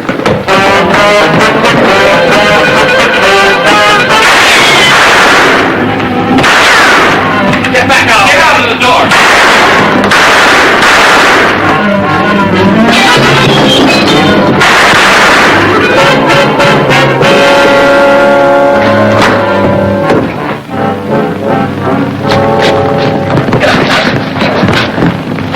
Where's that gun, Joe? It went out the window. Young and Carr. Young, there's a gun outside. When do you want to pick it up? You stay with him. We'll call in. All right, folks. Let's go back to your seats. Nothing to see here. Just sit down, Max. It's all over. Sit down, it's all over. Please. Nothing more to see here. That's all there is. Thank you. You got a dime? Yeah, here. Thanks. Hey, Joe. Yeah. As soon as we take Gunther downtown, we're coming right back here. Why? What do you mean? Take a look at that fry cook. Yeah? That fellow makes a Spanish omelet exactly like I do.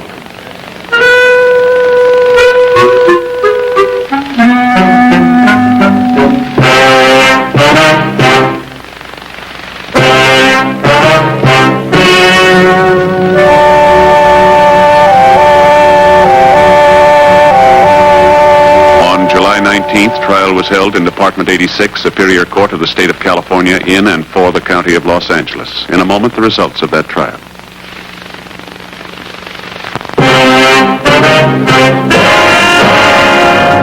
The suspects were tried and convicted of first-degree robbery 5 counts and assault with a deadly weapon 4 counts. first-degree robbery is punishable by imprisonment in the state penitentiary for not less than 5 years. Assault with a deadly weapon is punishable by imprisonment in the state penitentiary for a period not to exceed 10 years.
Ladies and gentlemen, the story you're about to hear is true. Only the names have been changed to protect the innocent. Fatima Cigarettes, best of all long cigarettes, brings you Dragnet.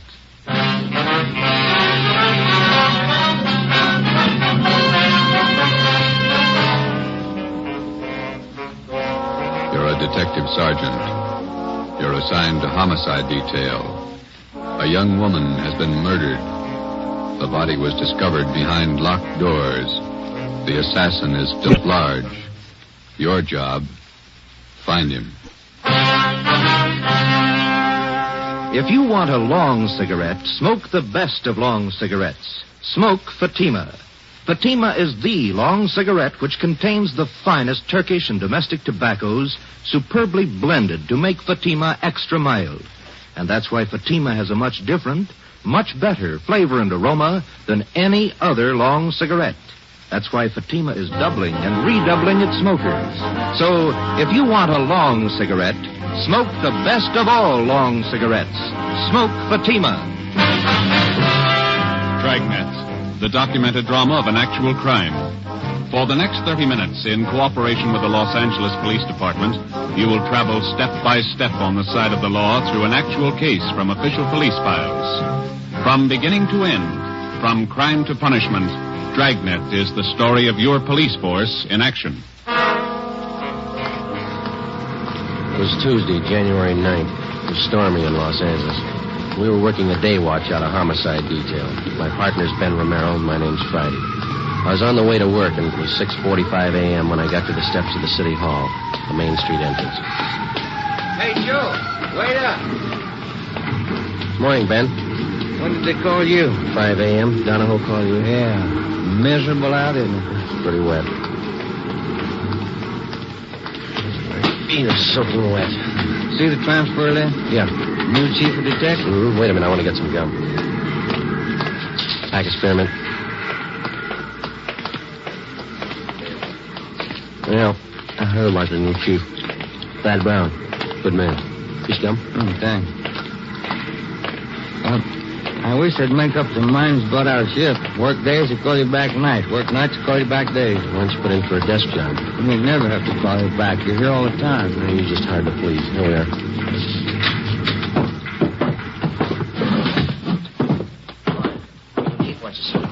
Thanks, Egan. Gentlemen, sit down. It's a great way to start off as your new chief.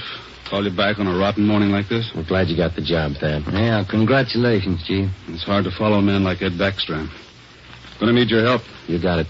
Here's why I called you back. Laura Barclay. This is the dead body report, nightclub entertainer. Lamberty found the body an hour ago. Who's covering? Burton and Anderson, they're out there now. Strangled, huh? Well, the lamp cord. Still trying to figure out how the guy got in the house. Doors and windows all locked. Yeah. The tack. That the motive? For now, yeah. I just came from there. I think there's more. Any reason? Her room wasn't prowled. Yeah? Well, just a hunch. Play it for me. Ben and I left Thad Brown's office, picked up Lieutenant Lee Jones at the crime lab, and drove to the West Adams district, number 16 Imperial Place, where the body of Laura Barkley had been found. It was an ornate frame structure done in Victorian style, at least 30 to 40 years old. Number 16 was on the ground floor. We went in.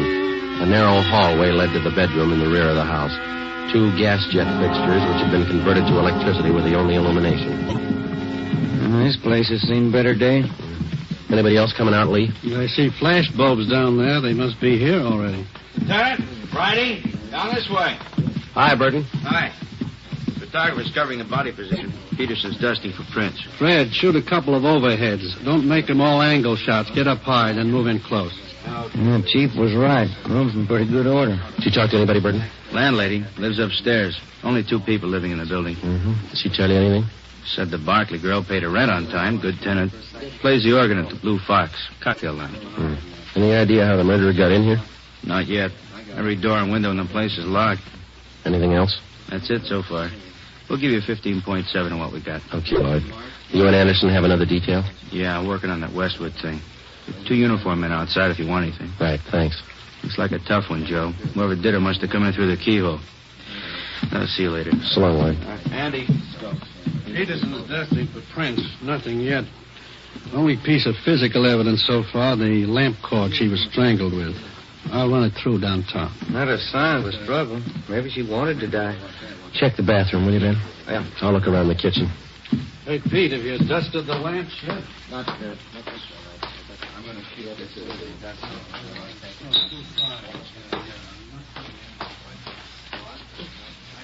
Ben, come here a minute, will you? Ben. Yeah? Come in the kitchen, will you?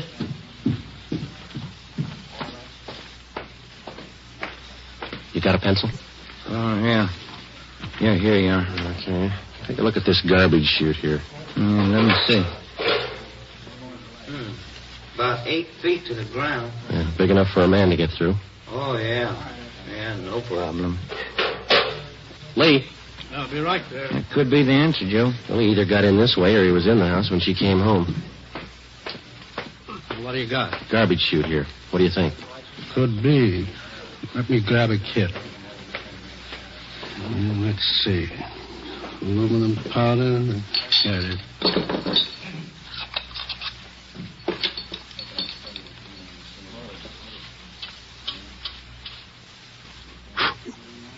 No.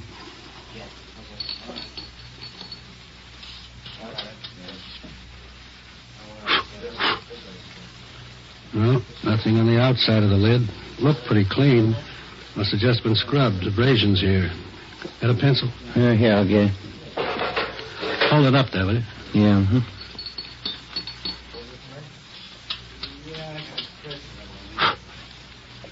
Yeah, here we go. Large prints. Unusually large. Big hands. Can I look inside the chute a minute, Lee? Go ahead. Watch that lid. Yeah, I will. Looks like it's blocked off upstairs. This thing hasn't been used for garbage for some time. Most of them were condemned a few years back. I'll get Fred to shoot these. Let's go in the living room. That desk been dusted, Lee? Yeah, it's clean. Go ahead.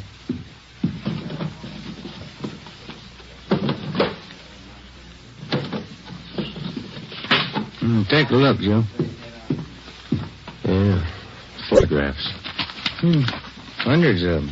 All men. Yeah, all different. Lee Jones and the crime lab crew finished up and went back to Central Division. 2 uniformed officers remained on duty at the scene of the crime. Thad Brown had men sent out to canvass the neighborhood. Ben and I went upstairs and talked with the landlady, a Mrs. Emma Smith. Yes? Police officers. You Miss Smith? Yes. You're not the same officers I've talked with before. No, ma'am. I wonder if we could ask you a few questions. I told the other officers everything I knew. We have to double check, Miss Smith. Who was the girl who lived in the apartment below, number 16? Laura Barkley. Is that the name she used? The mail she received, was it addressed that way? Yes, it was. Oh, she was a very good tenant, Laura. No trouble with her at all. When did she move here? Oh, about 4 or 5 years ago. I have the rent receipts. I always save receipts. Did she always live by herself? Oh, yes. That apartment rents to one person only. Did she have many visitors, friends dropping in? None that I ever saw. Pretty much to herself, Laura.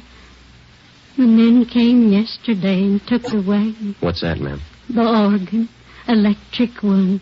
Laura rented it from a big downtown firm. Used to practice all the time. My, it was beautiful. Yeah. In the gloaming. She used to play that for me. Mrs. Smith, when did the men come and take the organ away? Yesterday, in the afternoon, about 4:30. Was Miss Barclay at home when they came? No, she wasn't. She left me a note to let them in, so I let them in.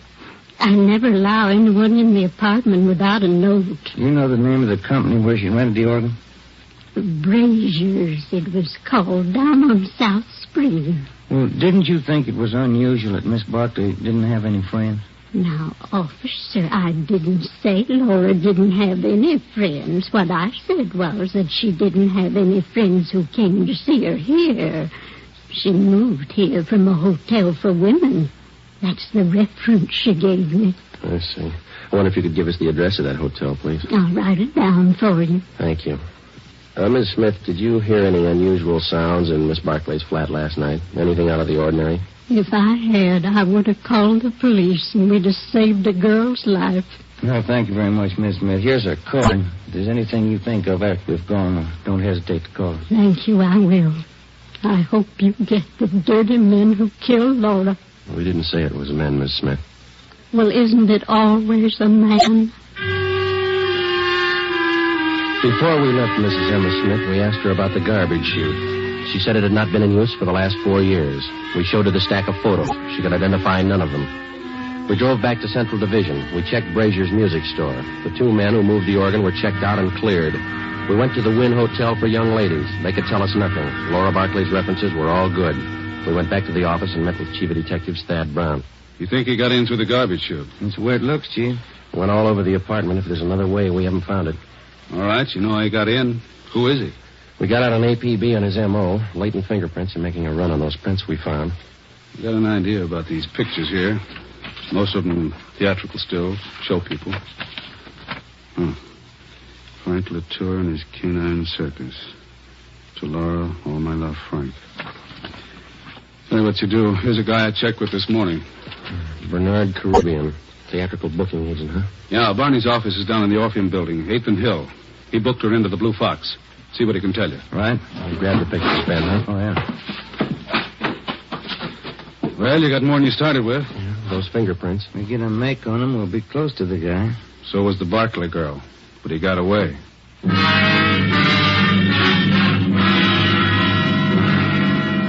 I wonder if we could see Mr. Caribbean.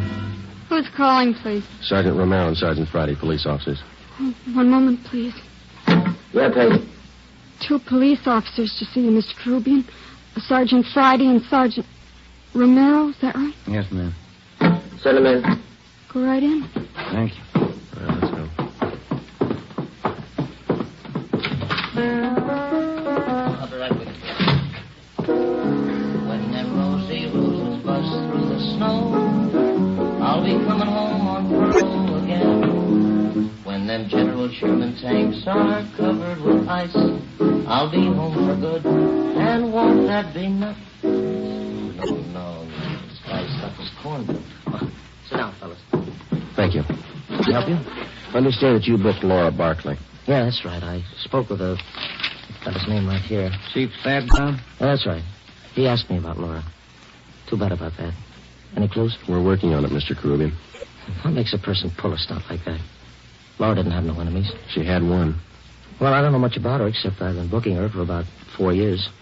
Good organist. Pretty fair voice, too. Got some pictures here. I wonder if you could take a look at them. Yeah, sure. Quite a stack. Yeah, old Frankie Latour and the dogs. Great act. I book 'em. Ricky Rogan, King of the Tap. Gus Sorinoco and that singing seal of his. Yeah, I know all these people. I book 'em all. Did Laura Barclay work with all these people? One time or another, yeah. During the war, USO camp shows, you know. Do you know whether she was close to any of them? Well, come to think of it, she was. That Frankie Latour, crazy about them dogs of his. No, I mean the men themselves. Anybody that you seem particularly interested in? Never heard her mention anybody. Pretty girl. Did you know her very well, Mr. Kruby? Only when she came in and out of town on an engagement. I'm a married man. Well, then you don't think there's anything to these pictures here of hers, huh? Well, I wouldn't say so. When you're on the road, you always collect photos of the people you work with. Souvenirs. Mm-hmm. Well, thank you very much, Mr. Karubian. Here's our card. You betcha. I sure hope you catch the guy. Wonder why he picked on Laura. Sometimes they don't have a reason. When we left Bernard Karubian's office, we checked by the Blue Fox Cocktail Lounge. It was still early. The sign said open 5 p.m. It was 3:15. We went to the morgue in the basement of the Hall of Justice and looked at the coroner's report. The autopsy report stated that the cause of death for Laura Barclay was strangulation. We went to the second floor of the Old City Jail building, the crime lab. Nothing on the lamp cord. Standard UL 110 line. About anywhere. No prints. How about the chute, Lee? Went back there and rechecked. You were right. The guy got in through the garbage chute. Found more of the same prints along with some cloth impressions in the dust. Tell you anything? The guy was wearing some kind of tweed, Donegal, 15 to the inch. How about the size of a man, Lee? How big could he be to clear that chute? It had a 20-inch diameter. Almost any man could squeeze through that. Checked the ground level of the chute. Cement. No footprints. You don't have too much for it. I got one thing for you. What's that? I think I found your motive. And not the one listed on the report. Yeah? Here are the blow-ups of the body. This 36 by 54 here. Hold that in, will you, Ben? No, Al. Look through this magnifying glass here. The right hand. Yeah? See where I'm pointing? Ring finger, yeah. Look like ring marks. That's right. Pretty wide. Must have been good-sized rings. Well, they might still be in that room. I called Thad Brown. He had the room rechecked. No sign. And you think we got a burglary motive on our hands? That's my guess. Thad had the boys check with the landlady. She didn't know anything about any rings the Barclay girl might have had. That doesn't help. I think I got something else here. Library book. Hers? There are cards in one of the pockets inside, checked out from the L.A. Public Library main branch. Mm-hmm. I think these might be a lead on the missing rings. A librarian sees a person's hands every time they check out a book. That makes sense, Lee. We'll play it that way. What department were the books checked out of? The music room. Well, that's it. I think you've got your motive now and a good set of prints. You're close. Thanks a lot, Lee. Well, let's go to the library, Ben. I'll get it. Crime lab. No, this is Friday. Oh. Thanks, Frank. Well, all we got's a motive. How do you mean? No make on those fingerprints. Nothing.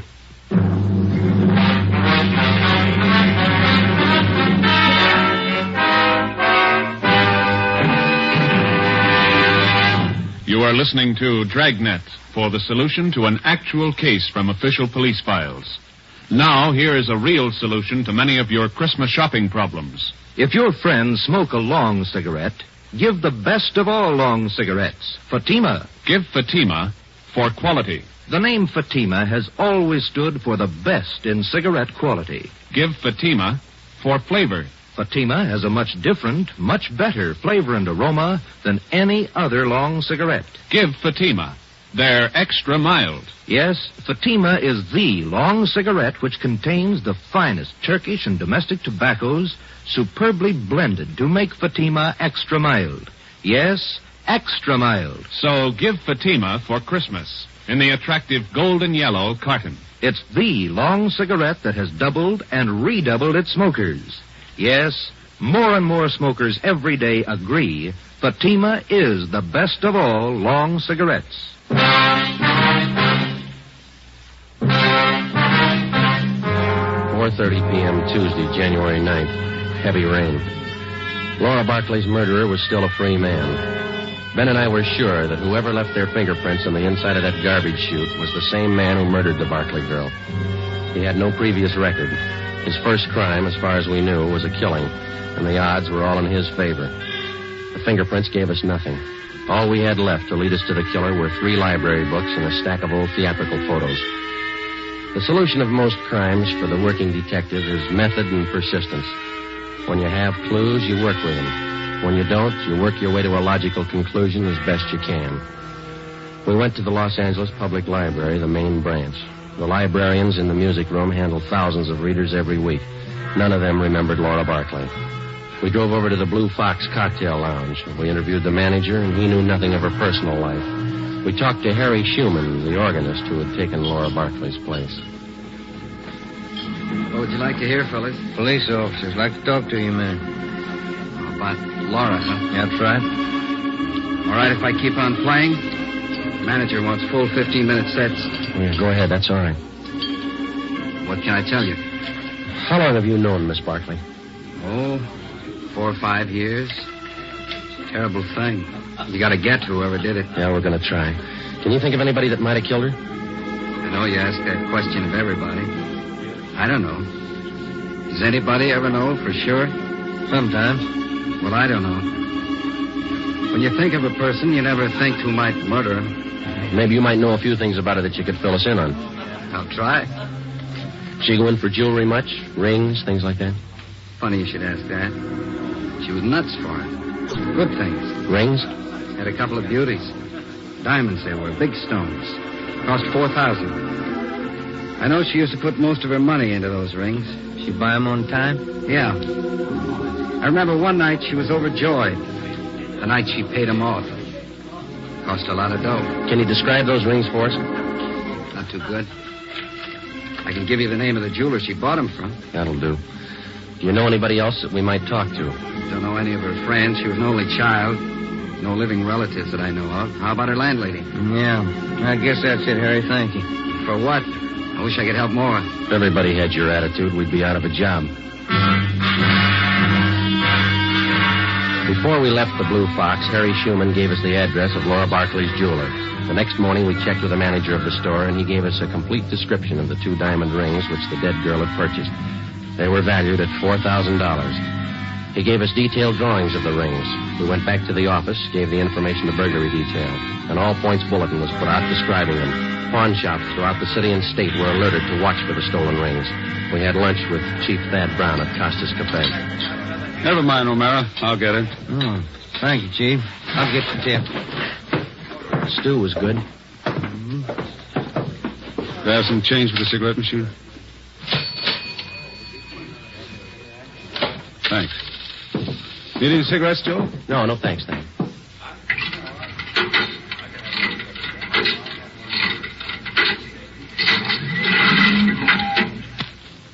Let's go.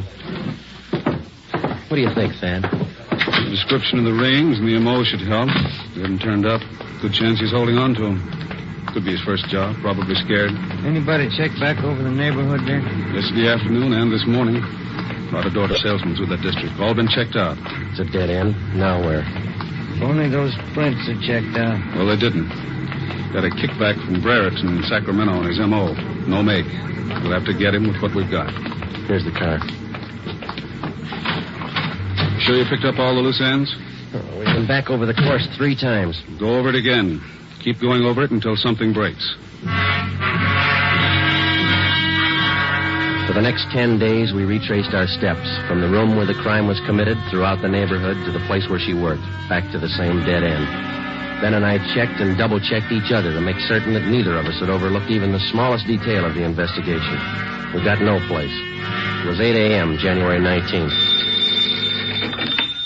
Homicide, Friday. This is Robles and burglary, Joe. Yeah, Dick. Got something for you. Job pulled last night. Couple of watches, strand of pearls.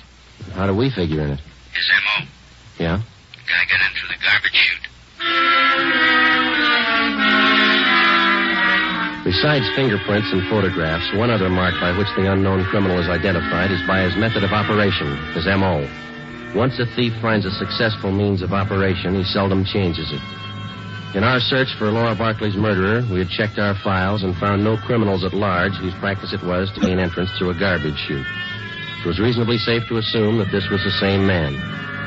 It was 2 p.m., January 23rd. I was on my way back from the Record Bureau.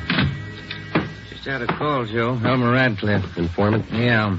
Says 2 days ago he heard about some guy who was making the rounds trying to peddle a couple of diamond rings. Same ones? He's not sure. Doesn't know what the guy looked like.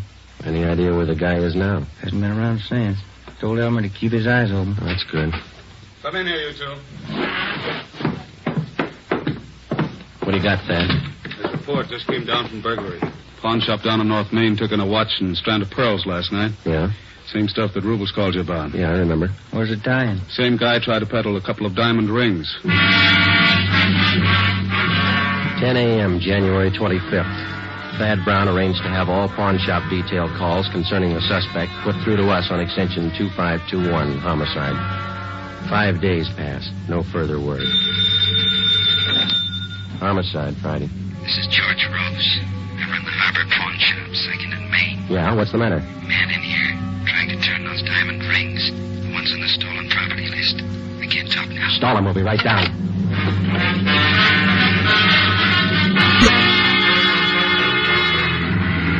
Come on, Ben. Move it. Yeah? The next corner. There it is. Just up the block. Pull up. All right, let's go. Yeah. Here we are. Say, fella, look out, Joe. He's got a gun. You all right, Joe? Yeah. Out the back way. Let's get him. There he goes, up alley. Can you hit him? We didn't stop him. Watch it. Come on, Joe. He's turning on the spring. He ran into that cafeteria up the street. Come on, let's run. Where'd he go? You see him? Yeah, there he goes. He's headed for the kitchen. Come on. Stop that man! Stop him! Out the back door into the alley. There he goes. Stop, Ben. All right, Joe, stop. He's not stopping. Stay clear. He's down. All right, come on.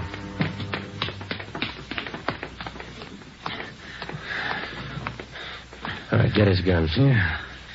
You got him in the leg, Joe. Hit his head when he fell. All right, snap him on. Huh. Look on the little finger of his right hand. 2 diamond rings. Yeah. Doesn't make sense, does it? What's that? $4,000 worth of diamonds, and he's lying on a pile of garbage. The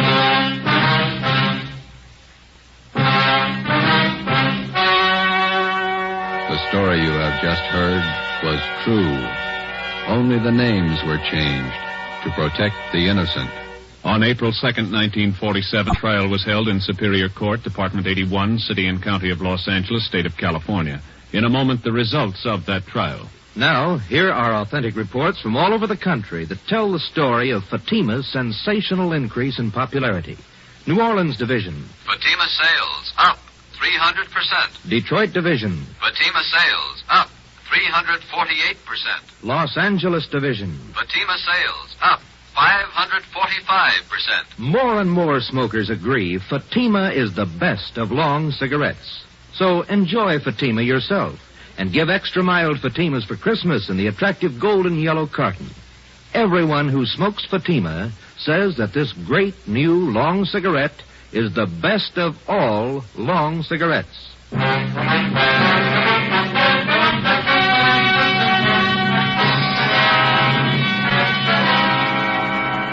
Laura Barclay's murderer was identified as Martin Eric Swanson. He was tried and convicted of murder in the first degree. His case was fought through the Supreme Court of California and in the United States Supreme Court. In both instances, his conviction was upheld. Last Friday morning, after a delay of 5 years, Martin Eric Swanson was executed in the lethal gas chamber at the state penitentiary. You have just heard Dragnet, a new series of authentic cases from official files. Technical advice for Dragnet comes from the Office of Acting Chief of Police W.A. Wharton, Los Angeles Police Department. Dragnet honors the city of Youngstown, state of Ohio, and the men who make up the Youngstown Police Department, another of America's great law enforcement agencies. One of these men, Chief of Police Edward J. Allen, honored as Policeman of the Year, who dedicates his life so that yours might be more secure. Fatima Cigarettes, best of all long cigarettes, has brought you Dragnet from Los Angeles.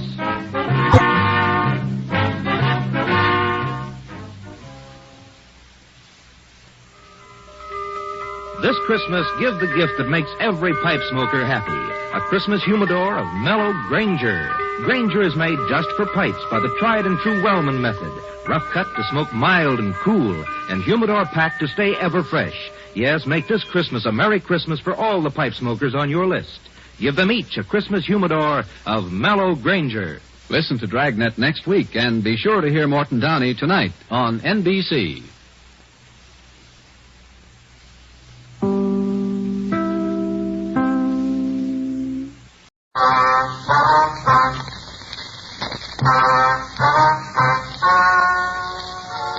Ladies and gentlemen, the story you are about to hear is true. The names have been changed to protect the innocent. Dragnet.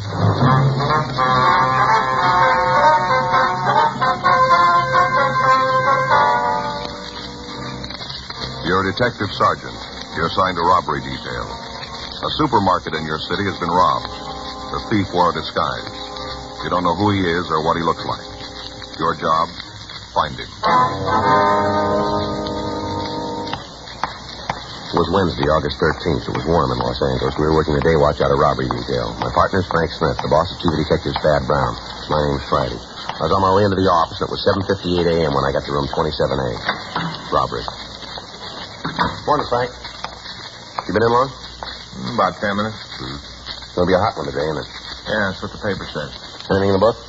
No. How about those mugs? They come in from Barton? Yeah, I put them in your box. Thank you. You take a look at them? Hey, Frank. What? I said, did you see the mugs? Oh, no. All right. What's the matter? Faye? What happened? Joe, you know me. You know how I feel about Faye. So you gotta know I didn't mean anything by it. You didn't mean anything? Certainly not. The farthest thing from my mind. What was? What she thought I meant. You know, Joe, sometimes I think Faye just don't understand me. Well, I don't understand you either on this one. Oh, that's right. You weren't there. No. So I got to thinking to myself, you were. You know how a guy does. Uh-huh. I got to thinking to myself, when you get a problem, you kind of think your old buddy knows all about it. Yeah. So I got to fill you in. I'll tell you all about it. Right now? Yeah. You see, after dinner last night, we had those Swedish meatballs that Faye makes so good. The what? Meatballs. Swedish ones. Oh, yeah, I know. I had those out there. Yeah, wonderful. Very good. Yeah. Excellent. Well, after dinner last night, we went in the living room, sat down to watch the television. Mm-hmm. I switched on the set, and I kind of arranged the pillows and settled back. A couple of minutes later, Faye comes in with a box. One of those big flat ones like dresses come in. Mm-hmm. Yeah, I know. She bought a new dress. Joe, that's why she fixed the meatballs. I don't know how this is going to end, but up to here, I must be on Faye's side, I guess. You are? Well, I don't understand any of it. Oh, well, I'll straighten that out. Mm-hmm. You see, whenever she wants me to go along with something she's already done, she always makes Swedish meatballs. Well, I could figure that part out. What was in the box? A dress, Joe. She bought a dress. Oh, it was a dress? Yeah. She opened up the box. She shows it to me. Told me how she bought it on sale. Mm-hmm. You ever notice how every time a woman buys a dress, it's always on sale? No, I can't say as I ever have. Well, believe me, buddy, it always is. On sale? On sale. I don't want you to go through the whole day with this on your mind, but if you don't get to the point, it'll be time for us to sign out. Talk about well, I didn't mean anything by it. Nothing. She held the dress up for me to see, and all I did, I just said, what size is it? You know how you do. Want to look at these mug shots now? No, wait a minute. I want to finish. You asked me what I was mad about. I wanted to tell you. I asked her what size the dress was. She told me it was a 12. A 12. A 12? Yeah.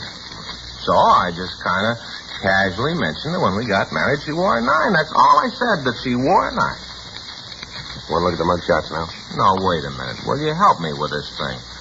We used to be in partners. If you can't help a little, we'll look at the mug shots. When we were married, she wore a 9. And she just flipped her wig, Joe. She got real mad. Walked out of the room. Right out of the room. Yeah. I guess she thought I meant she was getting fat. Yeah, yes, she did. Let's go. Corner of Grandview and Union. Yeah? Hold up.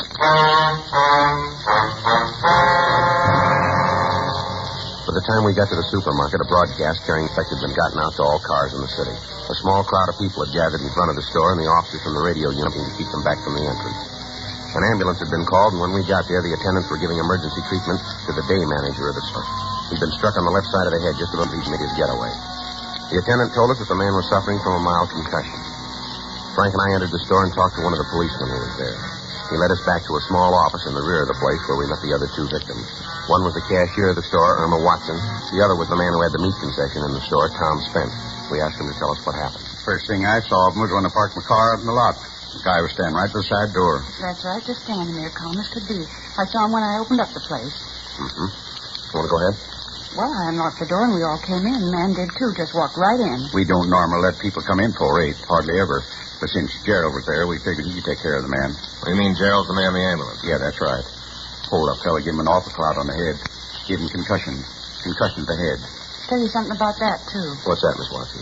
I don't really think Gerald's hit that hard. I think he's just putting on to get sympathy. Now, Irma, that ain't right. Not good to say things like that. Maybe not, but I tell you, you remember the time he cut his finger when he was moving the cases of empty soda pop bottles? Yeah? Well, you were there, had to rush him to the hospital, have his hand sewn up. A lot of foolishness. Piece of adhesive would have taken care of it. Sympathy, that's what he wants. Can we go on with what we were talking about? What happened after you came in the store, please? Well, I went upstairs and I turned on the lights. Have to turn them on from up there. Officers up there. That's where I was. Mm-hmm. Turned on the lights and come down to open the safe. Is that your job, to open the safe in the morning? Yeah. And she's a cashier. Yes, sir. What happened then? Well, Gerald was going out back over the delivery door. I'll go over to meet second and to straighten it up. And where was Holden in during this time? We were just kind of strolling around, looking at the different displays up and down the aisles, just looking. Gerald opened up the back door and come back. Asked the fella if there's something special he's looking for. Well, Guy said he wanted to know where the fella at the anchovies was. Gerald told him. Fella went back to get some. That's what Gerald thought, but we know different now. Yeah, a lot different. Where would you go on, please? Well, I was upstairs counting the receipts from yesterday, getting the bank statement ready. Irma's a cashier. Yeah. Yeah, we know. Where'd you go on, please? Well, first thing I know, the man standing right behind me, holding this gun, pointed right at me. You can just bet he like to scared me out of my wits. Must have been terrible, Irma. It was. I just turned around, and there he was with this gun, just about scared me to death. That's when he asked you for the money, did he? He didn't ask. He just told me to put it in a wooden box he had. Just put it in the box. What did he say? What were his exact words? Well, he just kind of walked over and said, "Put the money in the box and don't cause no trouble. This is a stick-up." Like that, he said it. Irma did just what he said. Yes, sir. I gave him the money, dumped it all in the box, just like he said. Then he told me to lay down on the floor. Just told me to lay down and not to make any noise or he'd come back and kill me. I think he'd have done it, too. I think he would have, Irma. That's why I did what he said, flat on the floor. Did he have the box when he came in? Yeah, I had it under his arm. I was down behind the meat counter. All of a sudden, I heard this scream. That was me. Yes, ma'am. I let out a yell, and Tom here heard it. Yeah, so Gerald. We kind of looked at each other, and then I grabbed the meat cleaver and started up the stairs. I didn't know what was wrong, but I did know Irma was in trouble. I appreciate that, Tom. And I knew you were in trouble, and I came a-running. Got the stairs, come up the office, and then I saw him. He was just coming down. He still had the gun, did he? Yeah, had the gun in the box. I didn't know what was in it at that time, but I had an idea. I just hefted the cleaver and started up the stairs. Stopped when he saw me. Stopped right in his tracks. Tom's awful brave. Yes, ma'am. So he told me to get out of his way or else he'd kill me. The way he was pointing that gun around, trying to believe him. So I backed down the stairs and him right behind me. All the time he had that gun pointed at me. Where was the manager all this time? You mean Gerald? Mm-hmm. I don't know. I was upstairs. No, I saw him. He was down by the cash register in front. He saw this guy coming down the stairs, and he ran for the phone to call the police. The fella saw him, and he took off after Gerald. I thought he was going to shoot him, but he didn't. Just hit him. Give him a concussion to the head. He's after sympathy, that's all. Oh, now, Irma, you're wrong. I seen it. He gave Gerald an awful hit, right along here. Real hard. Now, which way did the man go after he left the store, please? He ran down that way, down Union. Uh-huh. Will you describe the man for us? Well, he was about 5 feet 6, and he was... It'd be a little better if you told us one at a time. I guess you'd never get it that way. It'd be a little difficult for you. You go ahead, Irma. Well, I told the other policeman he was about the funniest-looking little man I ever saw. Real little. Oh, not really. I think he just kind of hunched over. Well, he looked little. About how tall was he? Oh, about 5'8", maybe 9. Guess that's about right. Tell him about the way he was dressed. Oh, yeah. Had on this black overcoat and a hat. All pulled down over his eyes. The hat, I mean. What color was his hair, do you remember? Well, what I could see of it was kind of blonde, light-colored. Yeah, that's right, and he had a mustache. Yeah, real big. Looked like the old-fashioned kind, like people wore when I was a kid. You know, handlebar, black. Real black. Mm-hmm. When he left the store, did you notice if he got into a car? Yeah, he did. I saw him run down the street and jump in one, a dark color. I'm not sure what kind it was. I think it might have been a Hudson, late model. I saw that. I was looking out the side window upstairs, and I saw the same thing. Did you tell the other officers about it? Well, I didn't. And neither did I. I guess you better get out of the broadcast on it. Yeah. Did you happen to get the license number of the car? Yeah, that's where I went to work. Got it written down right here on my apron. See? Numbers ain't too plain, but you can make them out. No, sir, I can't. You'll have to help me there. I got it, too. Right here. I saw him get in the car, and I wrote it down. Uh-huh. Thank you. Having the number of the car is going to make it easier to catch a fella, ain't it? It should make it a snap. Just find out who owns the car, and that's the man. Well, it's not going to be that easy, I'm afraid. What? Both numbers are different. A supplemental broadcast was gotten out carrying both the license numbers that the victims had gotten.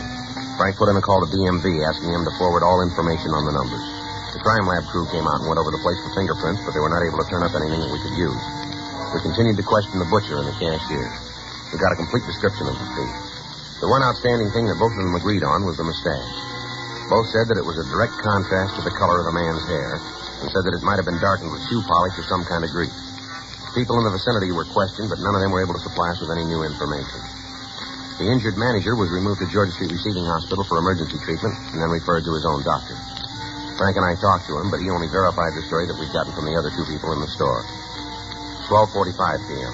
We returned to the city hall and asked the staff's office to start a run on the M.O. for us.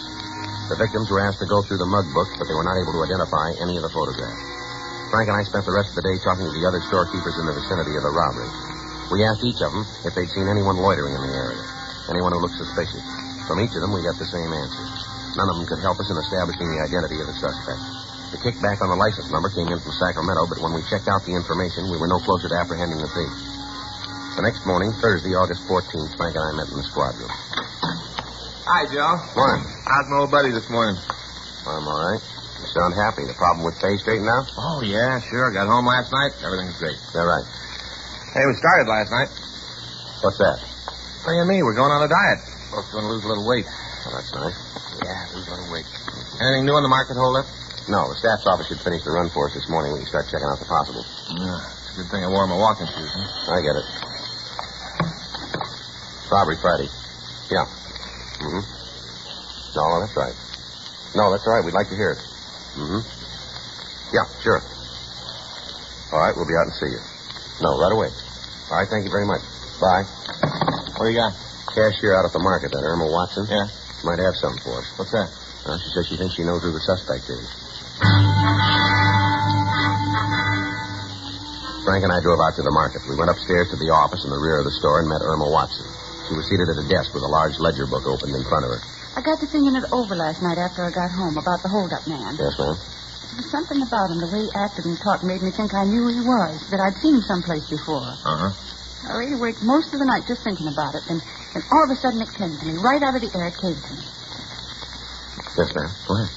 Well, I knew where it was that I thought I knew him from. Where, ma'am? Right here in the store. You mean he's a customer? No, he works for us, right here in the store. That's where I've seen him. That mustache kind of fooled me for a minute, but not for long. I remembered. What's the man's name? I didn't remember that. Oh.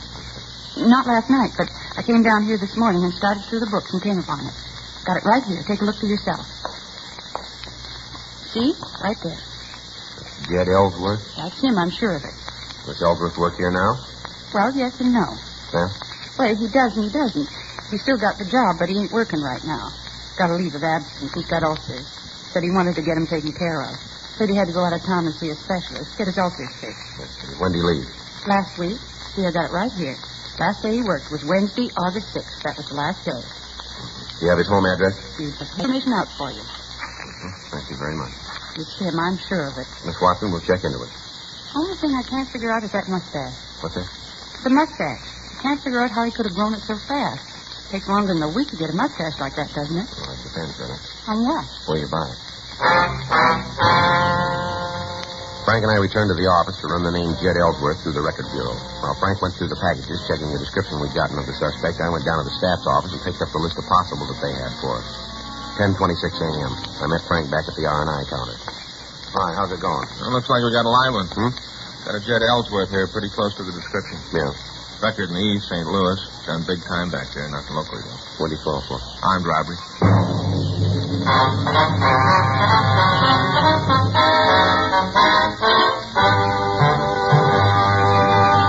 You are listening to Dragnet, the authentic story of your police force in action.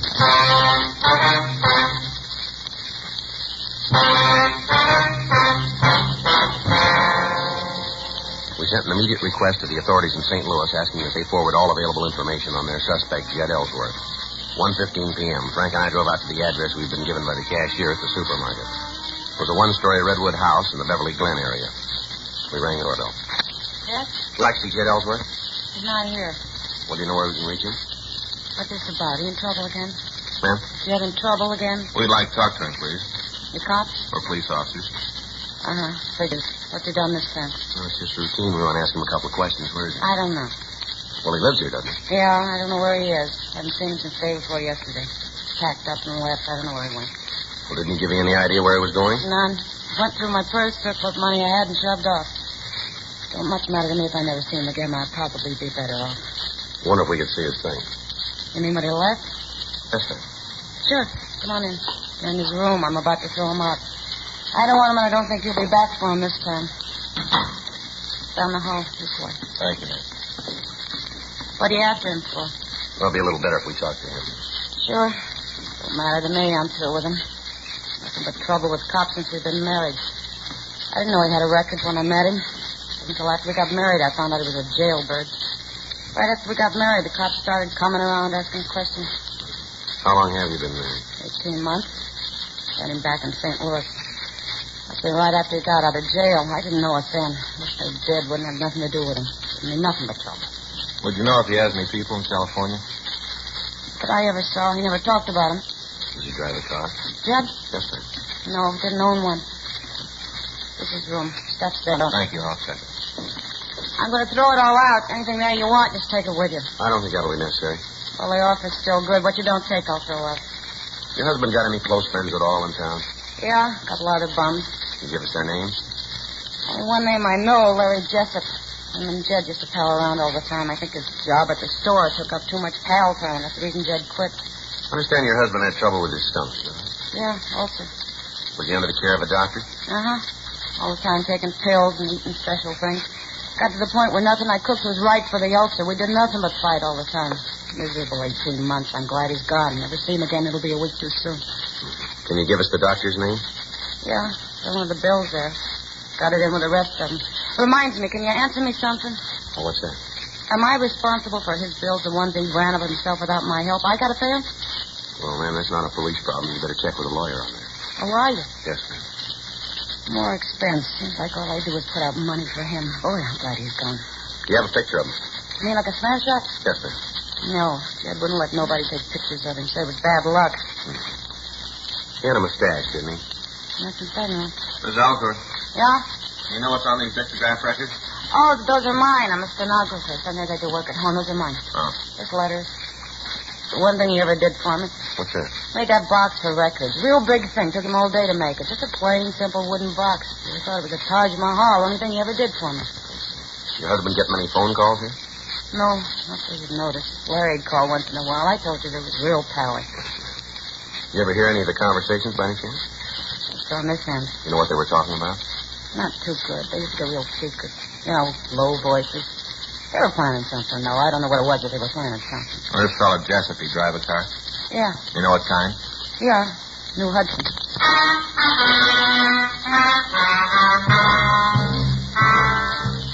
We got the address of the suspect's friend, and we drove back to the city hall. We made arrangements for a stakeout to be placed on the house, in addition to asking Mrs. Ellsworth to call us in the event that she heard from her husband. We ran the name Lawrence Jessup through R&I, and we came up with a criminal record for him that listed several arrests for burglary and auto theft. According to his package, he'd never been convicted in California. We sent a teletype up to George Brereton, CII in Sacramento, asking for further information on the man. 4:50 p.m. Frank and I left the office and drove out to the address given us by the suspect's wife. It was a large boarding house in the Hollywood Hills area. We talked to the landlady.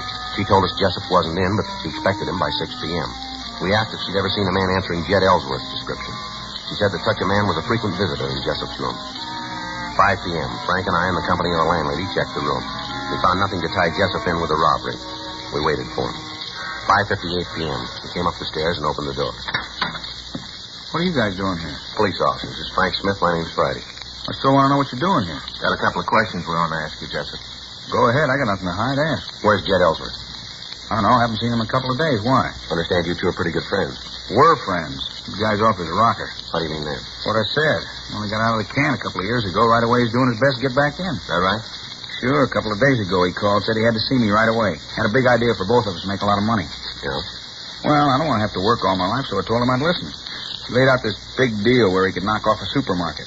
Told it all worked out. I told him I didn't want no part of it. I could sure use the dough, yeah, but not to take a chance on going to jail for it. I already got a record. That's me the rest of my life. Lucky the last couple of times it didn't fall. No, I just said I was crazy not to pick up some easy money. You heard from him since then? Yeah, I saw him yesterday. Came over in the morning. Told me to forget all about the market job. Said he realized it was wrong. Asked me to drive him out to Pomona.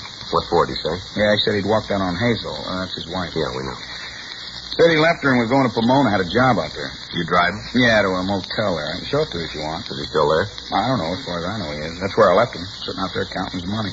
What money? He told me he drew all the dough out of his and Hazel's account. Said she wasn't going to get any of it. Must have had about $4,000. You know what bank he had the money in? No, he didn't say. I didn't know him and Hazel had that much. Of course, she works pretty hard. Thrifty, you know. Jed always said she was stingy. A lot of money. Yeah, had it in this wooden box all stacked in there, real neat. Hard to believe. What's that? About the box. Jed's about the laziest guy I ever knew. Last one to work with his hands. Sure proud of it, though. Said he made the box himself.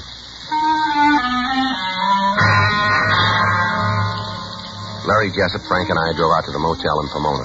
We checked with the manager, but found that the suspect had checked out that morning. Fortunately, the room had not been cleaned yet, and we went over it. On a shelf in a closet, we found the wooden box that Jessup had spoken of. It was a duplicate of the one that we'd seen at the suspect's home. We told the manager we were taking it with us and asked her to notify us in the event Ellsworth returned. Asked if he had a car when he left. Asked for the name of someone waited for Frank to come back from the suspect's room. Sure looks like he pulled a robbery, huh? Yeah, seems to be. Joe? We checked with the automobile rental agencies in the area. None of them had seen a man answering the suspect's description. We asked them to call us if such a man did come in. We drove by Ellsworth's house and picked up the wooden box that he'd made for his wife's dictograph record. Both of the containers were taken to the crime lab for comparison. We drove to the market that had been held up. All three of the victims were shown the false mustache that we'd found in the motel. All three said it was identical with the one that the holdup man had worn. Investigation, Lee Jones cut from the same... The nails used were made by the same machine. The box we'd found at the motel was shown to both the butcher and the cashier. They said that it was the same one that the thief had carried. A local and an APB were put out on the suspect, asking that he be picked up for suspicion of robbery. For the next 3 days, the surveillance on the suspect's house was maintained. All of Mrs. Ellsworth's activities were observed. Sunday, August 17th, we got a call that the suspect's wife had left the house carrying a suitcase. The officers on stakeout followed her to the subway terminal in downtown Los Angeles. We met them there. Mrs. Ellsworth walked down to the landing and appeared to be waiting. Frank and I took over the surveillance. We waited. 9:30 p.m. 10. 10:15. 10:18 p.m. Joe? Yeah, I see. Looks like the description. 1:30 morning. I put lump this together. Yeah, that's it. Come on. He sees us. Come on, Frank. All right, Ellsworth, hold it up. Police officers. Come on, drop the gun, Ellsworth. You're not going to get out of here. Let's get it back to him. Down. Come on, Frank. He's hurt. Yeah. I'll get an ambulance for you. Dad, did you kill him? No, we sent for an ambulance. I didn't want him to get hurt. I didn't want him to get hurt. Why didn't you call us when you heard from him? I don't know. He said if I met him, he'd give me some money so I could pay the bills we owed. He was going to give me some money. I was going to call you after I got the money. I was going to call. Yeah, sure you were. Chance to get out for money, get even. He didn't care when we were together. I was the one who worried about it. He never cared. He never paid a bill. Don't worry, he's going to pay this one.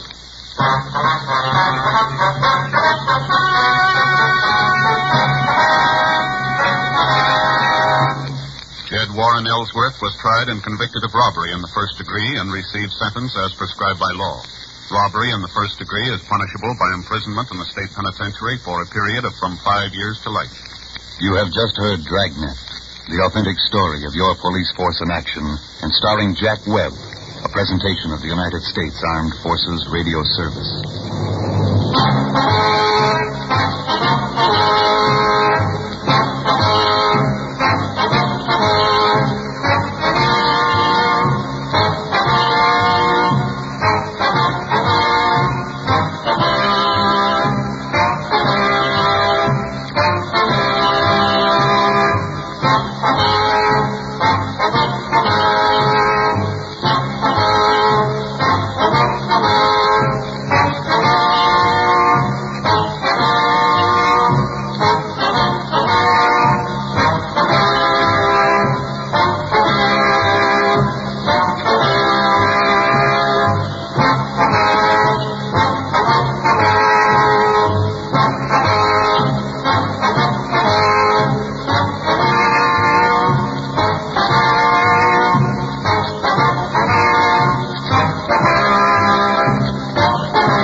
Ladies and gentlemen, the story you are about to hear is true.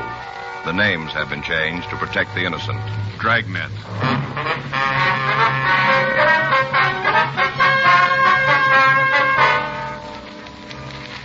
You're a detective sergeant. You're assigned to hit-and-run felony detail. A young woman has been run down and seriously injured. The driver of the car has fled from the scene. Your job, find him. It was Tuesday, April 7th. It was cold in Los Angeles. We were working the day watch out of Traffic Bureau, hit-and-run felony detail. My partner's Frank Smith. The boss is Captain Calfee. My name's Friday. We were on our way out from the office, and it was 8:40 a.m. when we got to 1784 Byram Street. Front door. Better try it again, huh? Wait a minute. Sounds like somebody coming. Yeah? Something you want? Miss Hunter? That's right. What do you want? Police officers. We'd like to talk to you. Oh, about the thing last night, huh? Yes, ma'am. That's right. Well, come on in. I can't stand around for long. I'm going to be late for work as it is. Come on. Thank you. This is my partner, Frank Smith. My name's Friday. How do you do? Hi. Sit down there. I got to get ready to leave. There's some coffee there in the carafe if you want some. No, thanks. No, ma'am, thank you. Would you mind pouring me a cup? You'll find everything right there on the table. 2 sugars. All right. What do you want to know about last night? I told the officers who were there all I know. Yes, ma'am, we know. We read their report. We'd like to go over it with you if it's all right. Seems like a waste of time to me. Spend a little more of it trying to catch the kid that hit the girl. It'd be better all the way around. Yes, ma'am. There's your coffee. Oh, thank you. Ooh, still warm. Either one of you got a cigarette? Yes, ma'am. Here you are. Here's light. Thanks. What do you want to go over? Well, according to what you said to the officers last night, you saw the accident. Is that right? I saw it, yeah. I don't think it was an accident. If you ask me, I think the kid deliberately hit the girl. Deliberately. Now, why do you say that? Well, just the way it looked, that's all. Kind of feeling. Way came barreling around the corner. He must have seen her. She was right under the light. Didn't even make an attempt to stop. None at all. Mm-hmm. I saw her, the girl, step off the curb. Right under the light. He had to see her, had to. Anyway, she stepped off the curb and started to cross the street. Harry and me saw her. She started to cross, and then all of a sudden, this kid in the hot rod was coming right at her. There wasn't anything she could do. Yes, ma'am. She kind of looked up at the car, and then, well, like she was going to run. But she didn't have time. The car hit her and knocked her down. Did you get a good look at the car? You mean the one that hit her? Yes, ma'am. You bet I did. Passed right under the light. Got a real good look at it. Mm-hmm. I wonder if you'd describe it for us. I told the cops all about it last night. Seems like that'd be enough. Why do I have to go through it again? Well, there might be something you didn't think of last night, Miss Hunter. Something you might have forgotten. Isn't likely, but if you gotta have it, I guess that's the way it's gotta be. Hope we can get it over with fast enough. I gotta get down to the corner so I won't miss my bus. Well, if it'd help, we can drive you to work. You can give us the information on the way. Well, that'll be fine. Wait a minute, I'll get my coat. Uh-huh. How'd it look when you came in? Ma'am? Did it look like it was gonna rain? No, it's pretty cold, though. Paper said it might rain today. Well, better take an umbrella. What kind of a car was it, Miss Hunter? A hot rod. You know the kind. Real low. 2 exhaust pipes kind of beat up. Well, what kind of a car was it? The brand name? Well, I guess it was a Ford. Looked like one. Uh-huh. Hard to tell. It was kind of banged up, you know.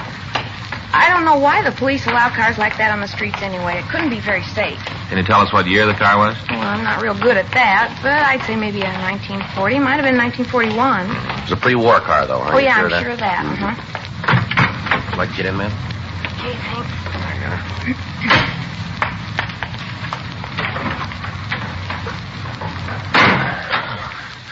Where can we drop you, ma'am? Near First and Broadway will be fine, just on the corner there. Okay. Miss Hunter, was there anything about the car that'd make it easier to identify? Not especially. Black Ford, all beat up. I'm sure I'd know it if I saw it again, any place. Did you get a good look at the driver of the car? No, not too good.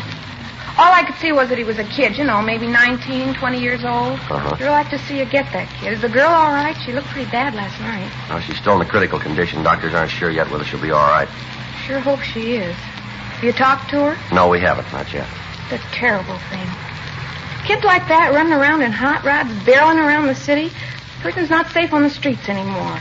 Well, just because a car's got twin tailpipes, Miss Hunter, doesn't have to be a hot rod. Well, this one was. Even had the little sort of license plate hanging down from the back bumper. You mean a state license plate? No, one of those with a club name on it. You know the kind. There's not a notation of that on the report that we remember. I guess I forgot all the excitement and all. I must have forgot. Well, did you see the name on that plate? Yeah. Not real good, but I saw it. Think you can remember it? Not all of it. The last part was wheels. Something wheels. 2 words. You're pretty sure of that, are you? Yeah, wheels. That's the word I saw. I didn't remember it last night. Guess it didn't seem important then.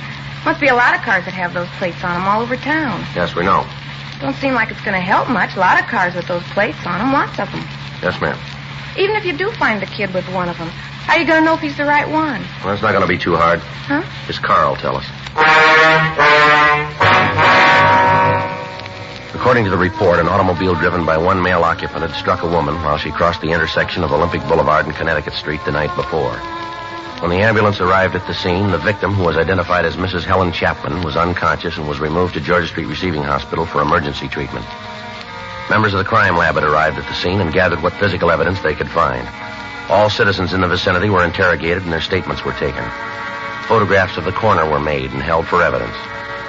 Because of the hit-and-run aspect of the case, Frank and I had been assigned to investigate it. At 1:14 p.m., we drove over to Georgia Street Receiving Hospital to talk to the attending physician, Dr. Sebastian. He said the patient's condition was so critical that she couldn't be moved to her own hospital. He told us that the victim hadn't recovered consciousness to the point where she could be questioned. He went on to tell us that she'd been administered serum albumin to counteract shock. He listed her injuries for us.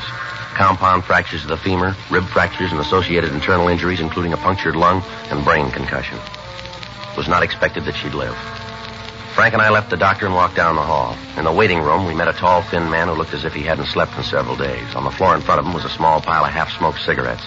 He identified himself as the victim's husband, Carl Chapman. I don't know. I came home from work. They told me about it. I didn't even know. Didn't they try to call you at work? No, I guess they called the house. There wasn't anybody home. I just walked up to the door, and there was a note telling me to call her. Didn't even know about Helen. I see. You like a cigarette, Chapman? Thanks.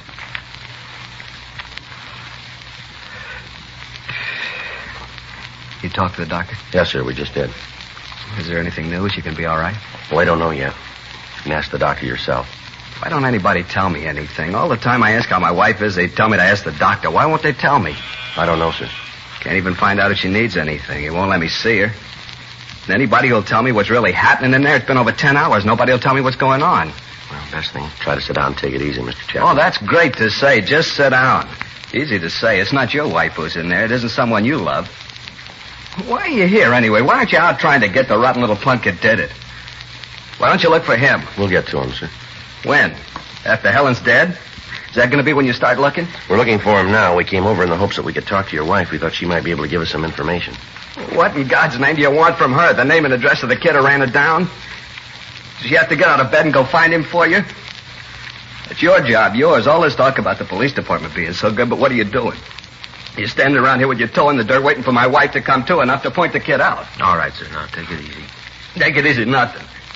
You listen to me, both of you. You listen. If she dies, if that kid killed her, I'll find him. I don't know how, but I will. I'm going to do the same thing to him with my hands that he did with his car. I'll find him, I swear I'll find him, and I'm going to kill him. With my hands, I'm going to kill him. Mr. Chapman? Yeah. Can I see you for a moment? Yeah. Would you excuse us for a minute, Sergeant? Sure, Doctor. We'll wait out in the hall.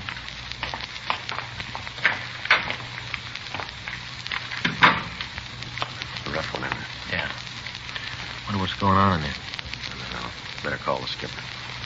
Tell him about that plate on the car. Get a broadcast out on it. Check the phone book for the address of the National Hot Rod Association. Better talk with them, huh? They might have something for us on the club. Right. You better start, Cop. You better find him fast because I'm looking too. You ought to go home and get some sleep, Mr. Chapman. You're all worn out. I'm not going to get any sleep until I catch that kid. Until I catch that kid. How is the girl? She's dead. Both of them are. Both of them? Yeah. She's going to have a baby in a couple of months.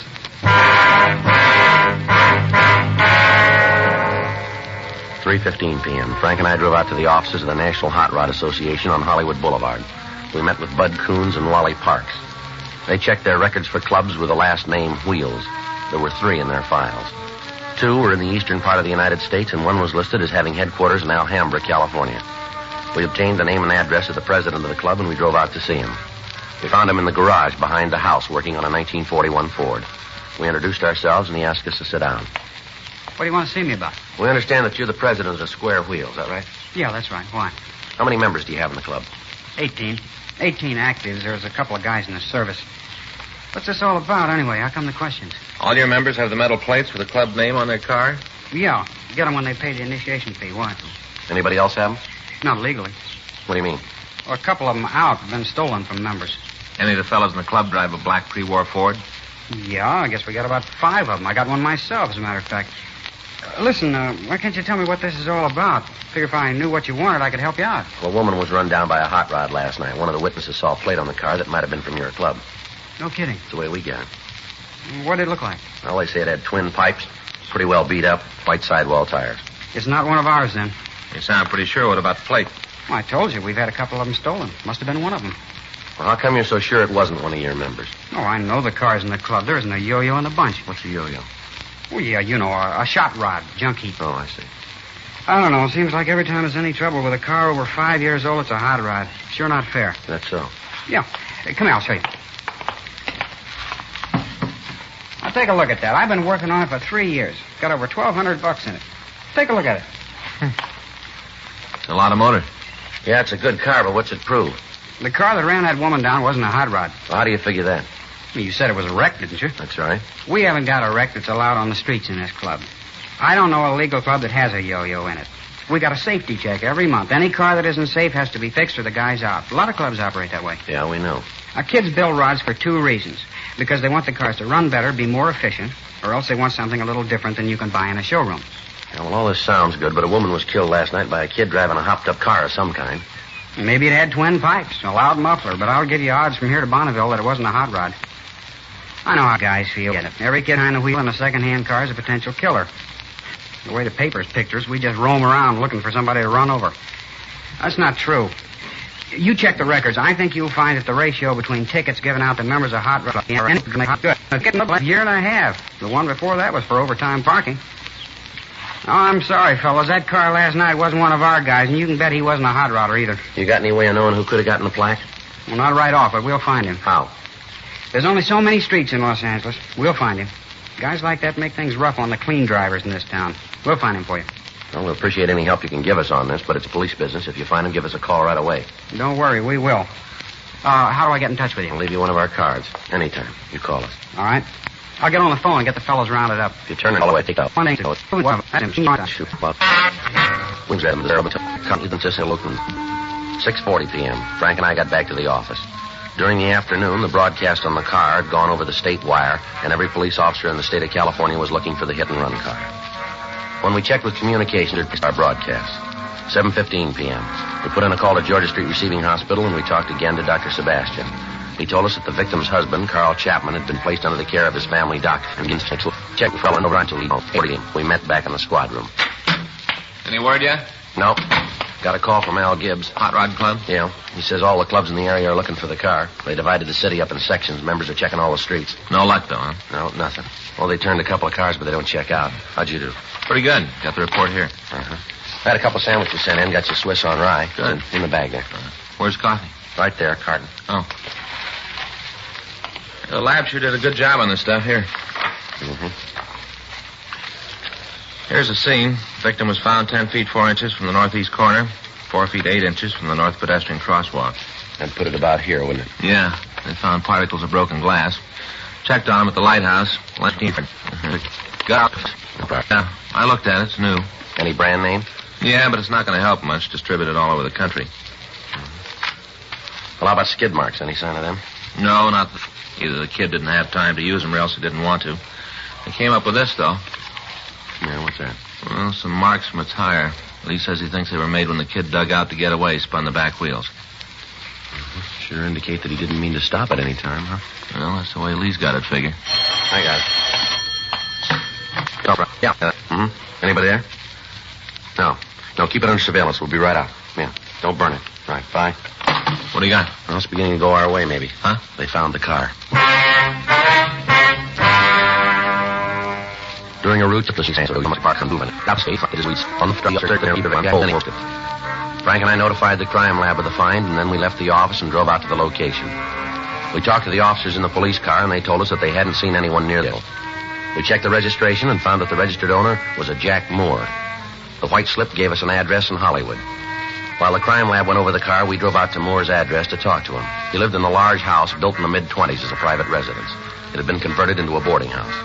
Frank covered the rear entrance. I rang the front doorbell.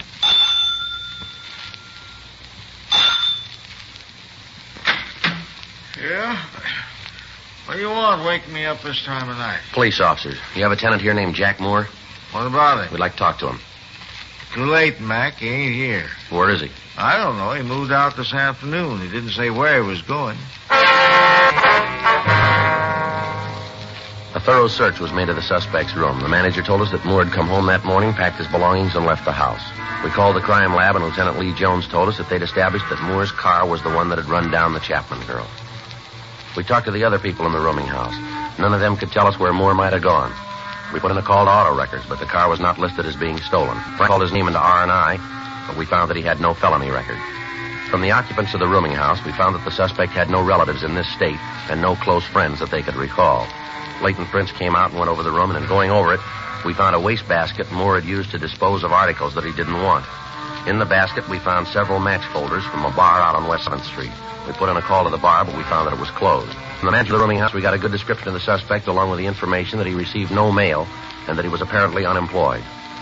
A stakeout was set up on the house, and at 3:36 a.m., Frank and I checked out of the office and went home for the night. The next day, Wednesday, April 8th, we contacted DMV and asked that they give us all information on the car, 15 a.m. We drove over to the bar on West 7th Street. Not open yet. Don't open. Police officers like some information. License is back there on the wall in plain sight. There's nothing going on here. You have a customer in here named Jack Moore? We just open the doors. We got no say about who comes in. As long as they don't cause trouble, we don't either. This guy's about 20 or 21, 5'8" to 5'10", 165 pounds, blonde. Name's Moore, Jack Moore. What's he done? We want to talk to him. About what? Police business. Have you seen him? Nothing that's going to get the bar in trouble? Now, that's a simple question, mister. Have you seen him? Maybe, yeah. You tell me what it's all about, and I might be able to help you out. You're running out of time. Have you seen Jack Moore? Yeah. When? Last night. Here? Yeah, he was in. Got liquored up. I tossed him out when we closed. Where's he now? You better ask him. I'm going to tell you once more. If you know where he is, you're going to save yourself a lot of time by cooperating with us. I run a clean place here. I don't want any trouble with the cops. My license is on the wall. I got no choice of the customers who come in here. I don't want to get mixed up in anything. We're not calling it that way. That's the way it is. This is a clean place. That's not what the book says. You've been tabbed a couple of times for serving minors. You run B-girls. You haven't served straight liquor in here for a couple of years. Now we get me a wage. Oh, now look, fellas. I was just trying to take care of myself. You did. Get your coat. Isn't there some way we can work this thing out? I don't want any trouble. Where's Jack Moore? I try to run a clean place. A couple of times I've been... We've been over all that before. Now, where is he? I got him up at my place. You there now? I guess so. He got pretty loaded last night. Told me he didn't have any place to pad down. I took him home. What's the address?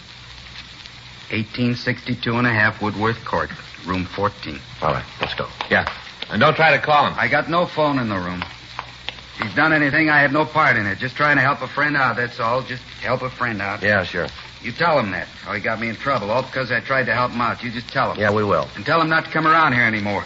Tell him to keep out. Tell him that, will you, for me? Tell him not to come back. Don't you worry about it. He won't be back. We called the office, and another team of detectives came out to the bar to keep the bartender under surveillance in the event that he might try to contact the suspect. It took 5.5 minutes to drive to the Woodward Street address. It was a large building located at the end of a blind street. Room 14 was on the third floor in the front of the building. Frank and I approached the room and we listened. There was no sound from inside. You want to try the door? Yeah. It's unlocked. Yeah. There he is on the bed. Yeah. Looks like the right guy. Now, let's wake him up. Come on. Come on, Moore. Wake up. Come on. Let me alone, Charlie. Come on, get up, Moore. Get up on your Let me feet. alone. I told you, Charlie, let me... Who are you guys? What are you doing Police here? officers, you're under arrest. Wait a minute. All right, now, come on, stand still. All right. All right, I quit. You want to shake him, Frank? Yeah. Yeah, he's clean. Where you taking me? I ain't done nothing. You got no reason to push me around like this. All right, let's go. Where? Where you going to take me? Downtown. For what? Manslaughter. I didn't do it. I didn't. You got the wrong guy. You got the wrong one. I didn't do it. All right, come on, let's move. But you got the wrong one. I didn't do it. I didn't know what you wanted. That's why I run. I didn't know what you wanted. Well, you do now, so let's go.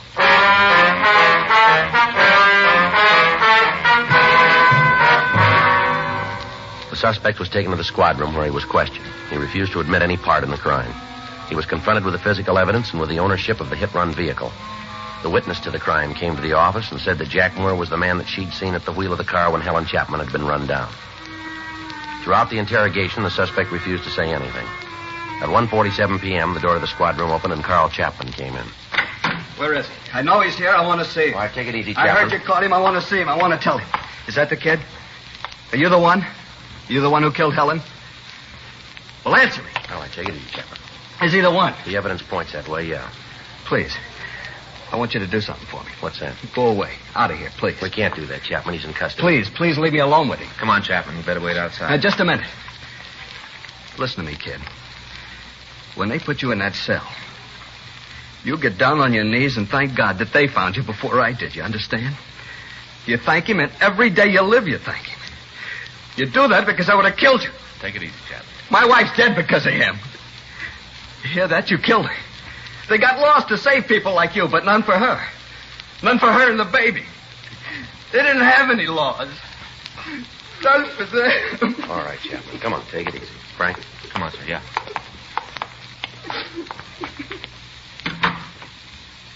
Pretty upset, ain't he? I want you to remember something, kid. In the years I've been in this department, I've seen some bad ones, real bad. Teenage kids that didn't know any better scraped up off the pavement and sent home to their parents. Drunks who were too loaded to know what went on. There's been a lot of them go through here, but you finished way ahead of the field, boy. You talk good.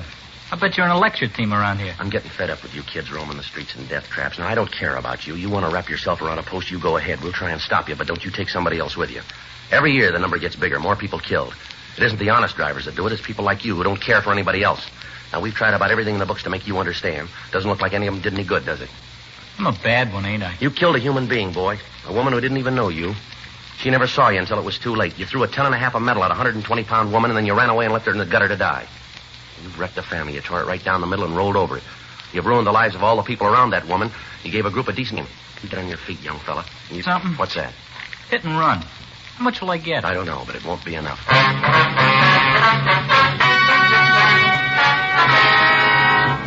Jack Carlisle Moore was tried and found guilty of manslaughter, 1 count, and received sentence prescribed by law. State penitentiary for a period not to exceed 10 years.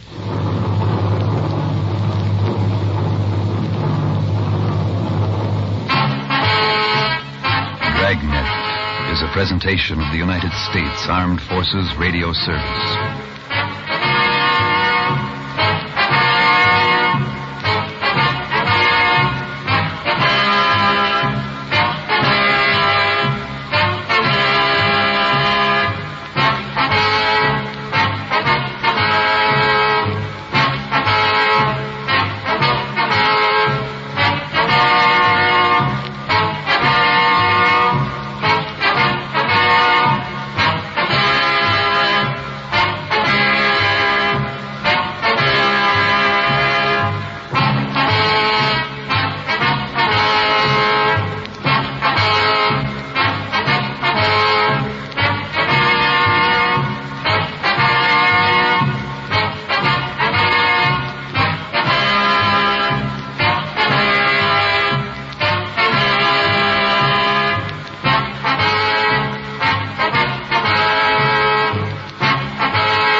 Ladies and gentlemen, the story you are about to hear is true. The names have been changed to protect the innocent. Dragnet.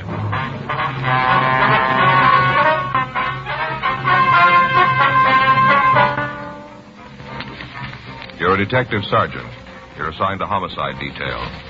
A howling dog causes a man to check his neighbor's house.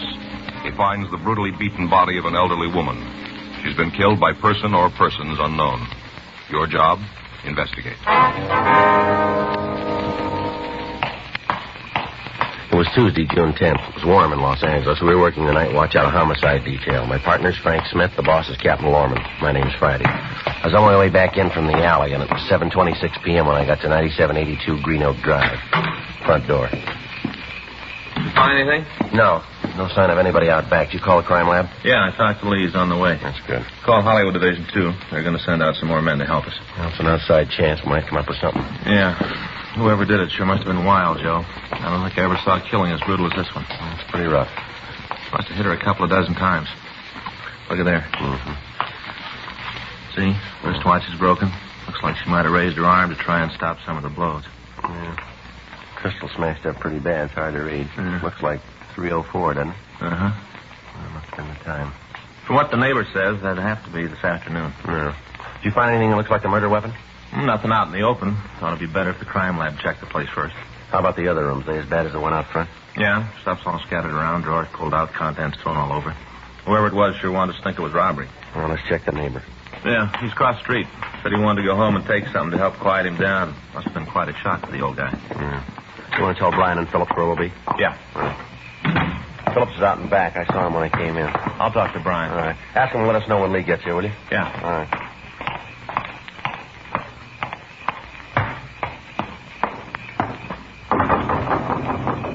Come on in. Thank you. Mr. Brody? Yeah, over here. Want to turn the lights on? I was just sitting here having a drink, trying to calm down a little. Yes, sir. Switch is there on the wall, sort of behind the whatnot. You have to kind of feel around. Yes, sir, I found it. Turned out the lights to help my head. Told me I got no headache. You don't happen to have a couple of aspirin on you, do you? No, sir, I'm sorry, I don't. Oh, well, I guess you don't mind much. I guess this will do just as good. What if you tell me just what happened here? Well, I'm glad to. I want to help all I can, sure. I'd like to see you get the guy who did this. Why do you think it was a man? Huh? Well, you said back thing. Well, I didn't mean it like, you know, not special, but it almost got to be a man. I can't imagine a woman doing it like that. At least no woman but a man. Come on in. Everybody come in. Might as well have a convention. All the people coming in. My partner, Mr. Brody. Oh, another policeman, huh? Yes, sir. All set, Joe. They're going to call us when the crime lab crew gets here. All right. How did people all over the place? I never saw a crowd come so fast as when the sirens come in. Seemed like they was attached to mushrooms, just sprung up out of the ground. Oh, yeah, I'm fine. So you mean before I have another drink? Yes, sir, if you would. Well, of course. Glad to oblige. I'll wait, I mean. You don't have to worry about me, though, not old Earl Brody. I'll hold my liquor. He's just bet. Old Earl's a regular tanker. Don't ever show on old Earl. Mm-hmm. What's fighting the body? Well, always do it at the same time, you see. The hot sun burns it up. You don't water, you know. You've got to do that. Yes, sir. Well, that's what I was doing. Wasn't alone. Yes, sir. Do you want to go on? You sure you fellas don't want a little snort, huh? Good work. No, thanks, Huh? Mr. Brody. No, thanks. Yeah, well, all of a sudden I hear Nero making an awful fuss. Who's that? That's a silly name, isn't it? Who is it? Little bitty old Pete. Nero should be a big dog. Yes, Nero's the dog. Well, what happened then? Well, something just kept right on watering the lawn, and old Nero kept it up, kept right on yelling and howling. Finally, I figured there must be something wrong. Yes, there must be with all that going on. So I turned off the water and wandered over, you know, check up.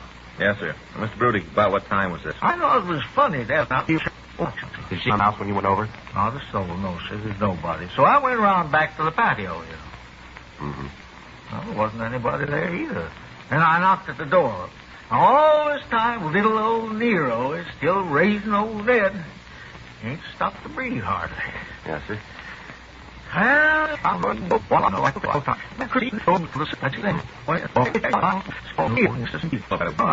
of the house all over to my place and called the operator. I dialed over and told him to send a policeman right away. Yeah, right away I called him. Had you seen Miss Lawrence at all today? Yeah, I saw her this noontime. She was out to get the mail. We said, hello. You know, just as cheerful like that. Well, what time did you say hello? Oh, I picked up the mail, went right back into the house, just like she didn't have no idea what was going to happen. Oh, about 1:30, mail comes then. Mm-hmm. Did you see anyone around her house this afternoon? Nobody, no. Oh, well, of course, now, I was out in the back most of the afternoon, you see, out there working in the flowers, so You know we can get in touch with Mr. Lawrence? He works in the garage down on Pico. I think I got the name of the place around someplace. I used to take my car down to him before him and Mrs. Lawrence got a divorce. How long have they been divorced? How they get along, do you know? Any trouble between them? I guess there's some who'd say that he was right. I made it a practice not to get involved in those things. Religion, politics, and marriage troubles. I don't get meddled up in them. Oh, they fought all the time. Yeah. Has Mr. Lawrence been at his wife's house lately? Well, not that I've seen. I guess they, see each other, but I understand what Ethel said. It was at the lawyers. She used to try to tell me about it, but I just wouldn't listen. I don't believe in it. Religion, politics, marriage stuff, and all those things, et cetera, et cetera. Yes, sir. Alimony. They was always fighting about alimony. Always. Do you know what the disagreements were about besides alimony? I'll tell you, mister. You better talk to Mr. Lawrence about that. He's the one to set you right on it. I go telling you, and I'm liable to say something wrong, you see, and that wouldn't be right, would it? You better talk to him. You talk to him. All right, sir, if you'll just give us the address, please. Sure. I'll take a look at my checkbook, see if I can find it. Oh, Right. I don't feel good, just that I'm liking a little snort, kind of picking up a little body and soul together. Awful thing. Just awful. Well, there may be some more things we'll want to check with you later tonight. Little old snort on it. Get that. Right the ways. Wonder how you going to take all this. All them years of battling, screaming at each other. All they're over. Ain't no more trouble because of her. No, that's not quite right, sir. Huh? He's liable to have a lot more.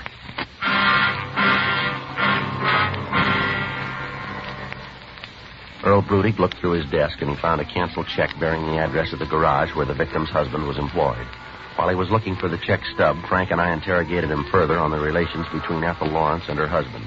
He refused to tell us any more than he had, explaining that if the answers we got from the husband weren't adequate, we could come back and see him.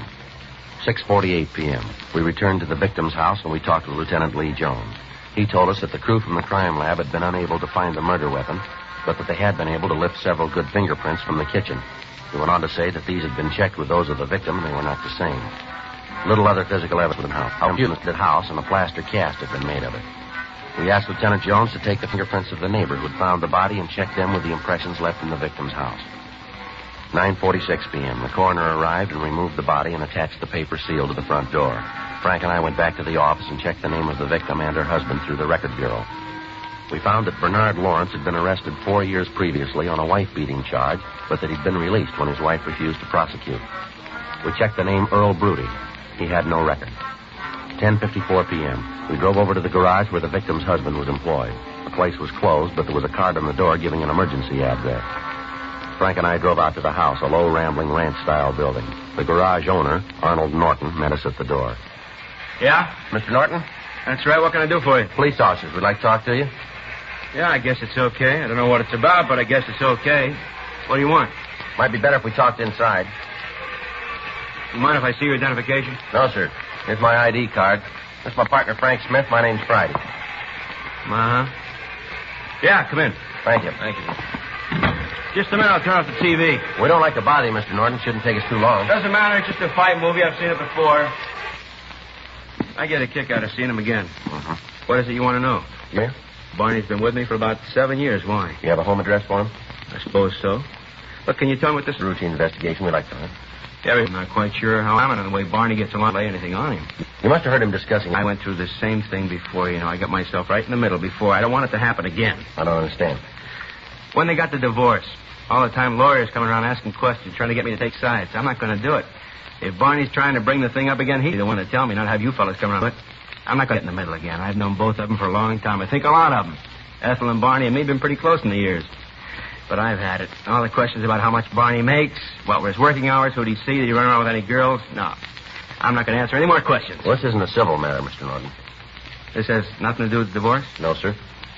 I'm not going to be called as a witness? We can't say to that, sir. Uh-huh. The way you fellas are going about this routine thing makes me think that it's a lot more important than just a traffic ticket or anything like that. Well, it is. Did you see Lawrence today? You mean at the garage? Yes, sir.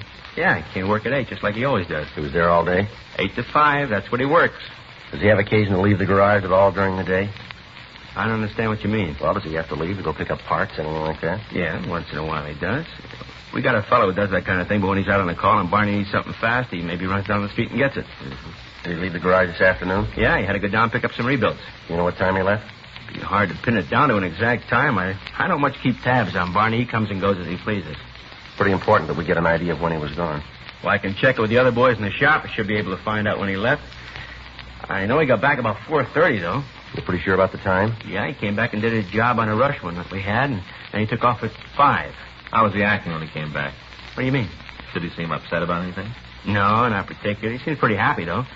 Kept talking about what a beautiful day it was and how good he felt. Mm-hmm. You know, come right down to it, Barney was happier than he's been in some time. Just seemed like all his troubles were gone. Well, we know how you feel about this, Mr. Norton, but it's pretty important. Did you ever hear Mr. Lawrence threaten his wife? I'm going to have to take your word for it as being pretty important, Mr. Friday. I've got no way of knowing, but if you guys get me in the middle of anything, I'm going to be pretty sore about it. Well, don't worry about that. Well, and to answer your question, Barney and Ethel didn't get along very well. I guess you knew that. Divorce and all, Ethel accusing Barney of running around, they had some pretty big argument. Mm-hmm. Barney was pretty mad at the judge when he got the alimony. He had to pay Ethel $150 a month. Made him pretty sore. But the judge said to pay it or go to jail. Ethel would just as soon see him in jail. Mm-hmm. Barney used to talk to me about it. We'd stop down the street and have a beer when we closed up the shop. Barney would say there was only 2 ways he could get out of the alimony payments. Well? One was if Ethel got married again, and Barney always said she was so mean that no sane man would have her. What about the other way? That was for her to die. Mm. I guess that was about the only threat he ever made, so I could hear it. What's that? That he wouldn't mind helping her out.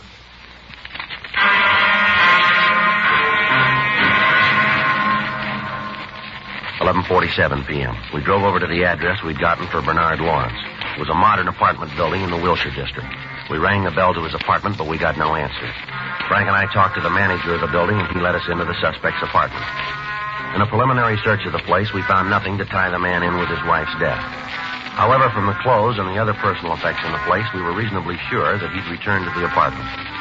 The manager told us that Lawrence had come home after work, changed his clothes, and left, saying that he'd return later. We put in a call to the office, and we told them where we were, and we made arrangements to be relieved the next morning in the event the suspect hadn't returned. Frank and I settled down in our car, which was parked across the street from the apartment, to wait for Lawrence. At 1:30, Frank went down to the corner and called Fay to tell her he'd be a little late. He brought back a carton of hot coffee and some sandwiches. The stakeout continued. 2:30, still no sign of the suspect. 3:30, 4. At 5:30 a.m., the landlord came to the porch of the apartment house and yelled at us, indicating he wanted to tell us something. Frank went over to see him while I waited in the car. A couple of minutes later, Frank came running back. Joe? Joe? Yeah. Manager just got a call from Lawrence. What about? Lawrence wanted to have his stuff packed and sent down to the depot. Yeah? Said he's leaving town. 5:42 a.m. We called the business office and had arrangements made to check the reservation lists on trains going east. We also set up stakeouts on the depots and on the airline terminals in the event the suspect changed his mind about taking the train. 2 officers came out and relieved us at the apartment. The manager of the apartment was instructed to notify the officers on stakeout in the event he heard from Lawrence. 6:12 a.m. Frank and I drove back downtown. We went to the business office and got out a local and an APB on the suspect. We checked out of the office to go home and change our clothes, and at 8:46 a.m., we met back in the squad room.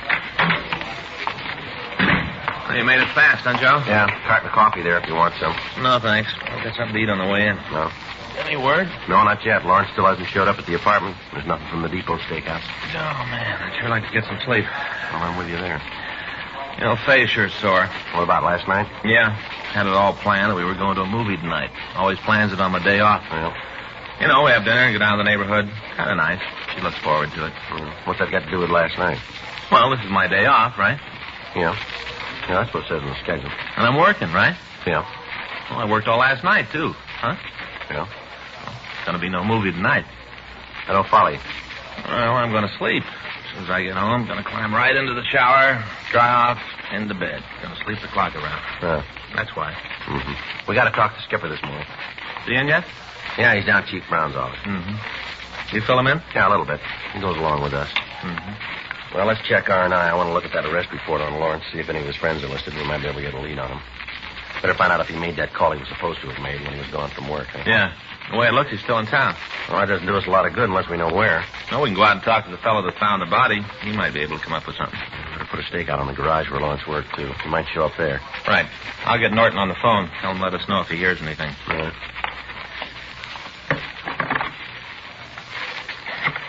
You know, the whole thing looks pretty clean. All we got to do is put Lawrence at his wife's house this afternoon. We got it made. There's only one trouble. Yeah? We got to find him before we can put him there.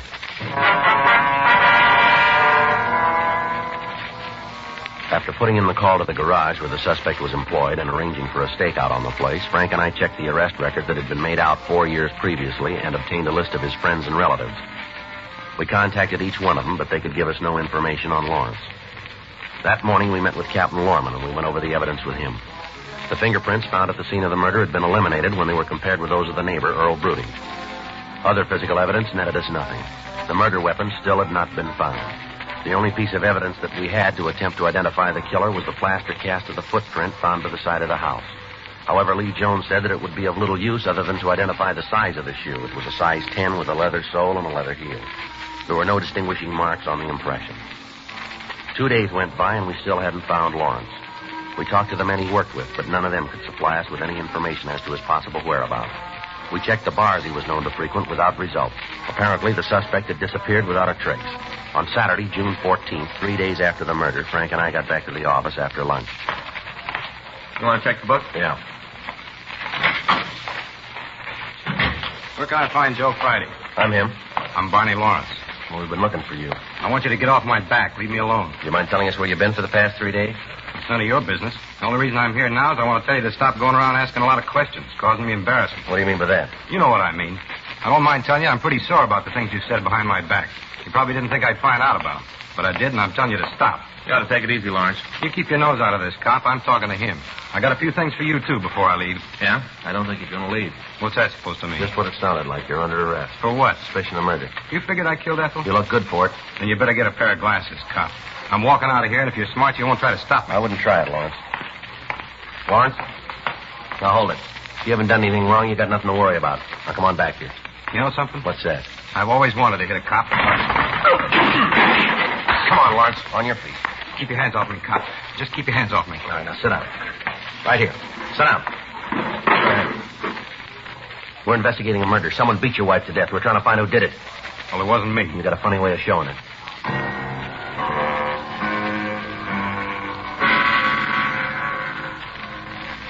The suspect was booked in at the main jail on suspicion of murder. Lawrence put in a call to his lawyer, and arrangements were made to have him released on bond. Frank and I attempted to interrogate him before he was booked, but he refused to answer any questions we put to him. The following morning, we met with he and his lawyer. Again, we ran into the same stubborn silence. At 11:30 a.m., we met with Captain Lorman and Chief Detective Thad Brown. We laid out the evidence we had. From all appearances, we had the guilty man in custody, but it might be difficult to prove in a court of law.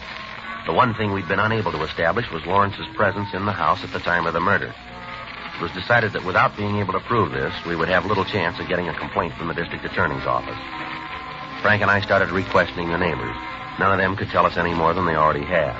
We re-questioned the man who'd found the body, Earl Brudig. He came up with the additional information that there had been a crew of carpenters working on a house the day of the killing. The building was located next door to him, directly across the street from the place where the murder had been committed. We questioned the carpenters. None of them could tell us anything. However, there was one man who had been working on the construction that we were unable to reach. It took us several days before we were able to find him. On Wednesday, June 18th, we got to his house at 7:30 a.m., just before he left for work. He asked us to talk to him in the kitchen of his home. I'm just having breakfast. Fix you guys something to eat? No, thanks, Mr. Hewitt. We don't want to take up much of your time here. Oh, don't worry about that. What's this about anyway? Well, we understand that you were working on a job on Green Oak Drive on the 10th of June. Is that right? Let me think. Yeah, 9700 block. Yeah, I was there. Why? You worked there all day, did you? That's right. Mm-hmm. Left the place around 5:30. Say, this about that woman that was murdered? Yes, sir. You got the fellow that did it? Well, we think we know who he is. You guys like a cup of coffee? Yeah, fine. We'll join you. Yeah, thanks.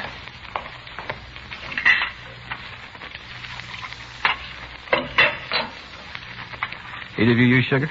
No, thanks. No, thanks, sir. Don't see how you can drink coffee without it. Always use 2 spoons myself.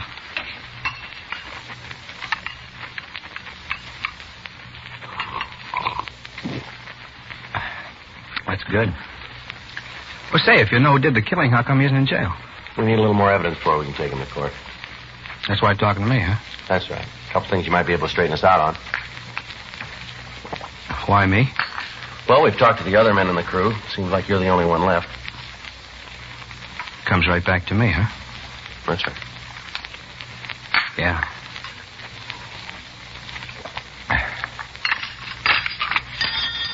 What's the matter, Hewitt? Gotta sit down. What's wrong, Hewitt? What's the matter? You sick? Poison. Poison in the sugar. I've been expecting it. Frank, get an ambulance. Quick. Yeah. What kind of poison, Hewitt? What kind? There's nothing you can do now. I know this is wrong, taking poison. I killed the old lady. I killed her.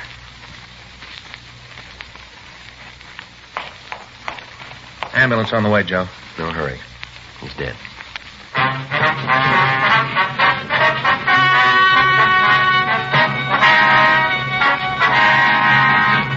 At the inquest, it was ruled that the suspect, Merle Patrick Hewitt, died of self-administered poison, and his death was listed as a suicide. The victim's husband, Bernard Jerome Lawrence, was released from custody. Dragnet is a presentation of the United States Armed Forces Radio Service.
Ladies and gentlemen, the story you're about to hear is true. The names have been changed to protect the innocent. Dragnet.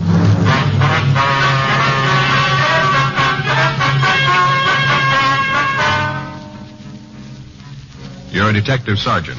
You're assigned the missing persons detail. You get a call that a young mother and a 9-month-old baby have disappeared. Routine investigation turns up the possibility of foul play. Your job? Find them. It was Tuesday, August 12th. It was warm in Los Angeles. We were working the day watch out of Homicide Division, missing persons detail. My partner's Frank Smith. The boss is Captain Lorman. My name's Friday. We were on our way out from the office, and it was 10:14 a.m. when we got to 1865 Malabar Street.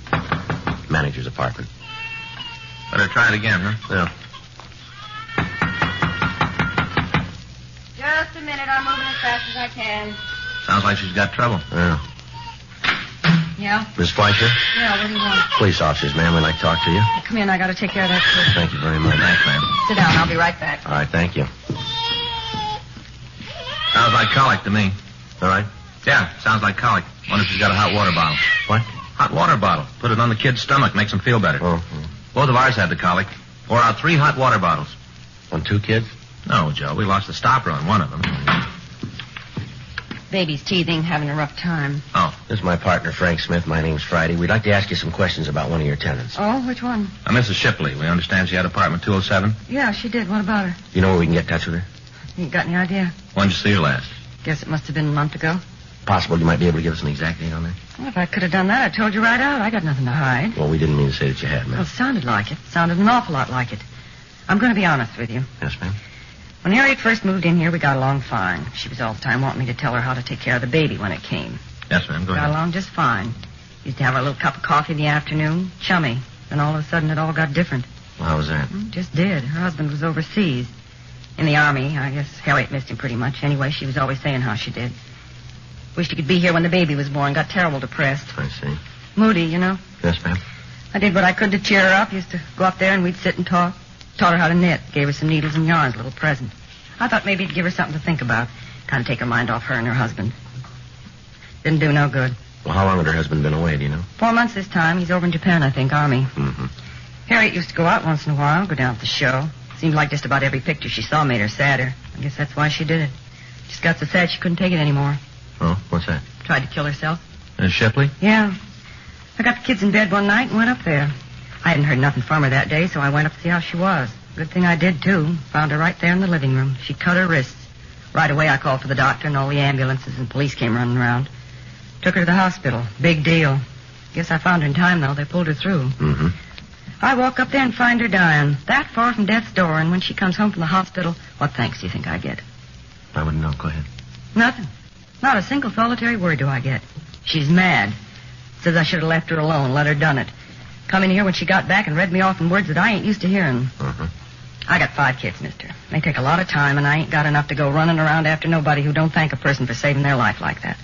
I called it quits right then. Right at that minute, we were no longer friends. Mm-hmm. When did she make the attempt on her life? Last September. I don't remember the date. I think it was the 2nd. Maybe the 3rd week. I'm not sure about what day it was. Anyway, after I saved her life, she's mad at me. She have any people here in Los Angeles, would you know? I never heard her talking none. She's got a sister. I don't know, but I don't know where she is. Don't think Harriet ever said. Well, what did she say to you when she left? She give you any idea where she was going? I didn't even see her. She didn't even come by and say so long. Goodbye, take a jump, nothing. She just left. One night she's here, next morning she's gone. She get any mail while she was here? Yeah. Once in a while she'd get a letter from her husband. Then there was a couple of letters from San Francisco. I don't know who they was from. She take everything with her? All of her personal things? Nothing. Left it all here. Of course, it's not much, but it's all here. I see. Where are the things, ma'am? Downstairs in the basement. I got it all put away in case she ever comes back. Gonna cost her, too. Storage and for me to pack it. I told you it isn't much. Some dresses, a few clothes for the baby, phonograph, couple of records. That's about it. You can see them if you want them. We'd like to take a look at them before we leave. Yeah, sure thing. Can't let you take them, though. I gotta collect for the storage. Yes, ma'am. Miss Shipley have any close friends that you know of? Not that I know of. Of course, she might have had some down at the Dream Palace. Where's that? Where she worked. Dance hall downtown. She was kind of hostess there. Mm-hmm. That's the name of the place, is it? Dream Palace? Yeah. She might have had some friends down there. None of them ever came here, though. At least if they did, I never saw them. You know of any reason that she might have left in such a hurry? Well, not right off, I can't think of one. There was something wrong with her, though, when she came back from the hospital. You know, when she had the baby, she was worried about something. Would you know what it was? No, all I know is that when she'd been home a couple of days, she came down here and asked me to do some work on the apartment. I told her if she wanted anything done, she could do it herself the way she talked to me. Well, what'd she want done? Silliest thing I ever heard of. She didn't have anything to steal. Ma'am? She wanted all the locks on the doors changed.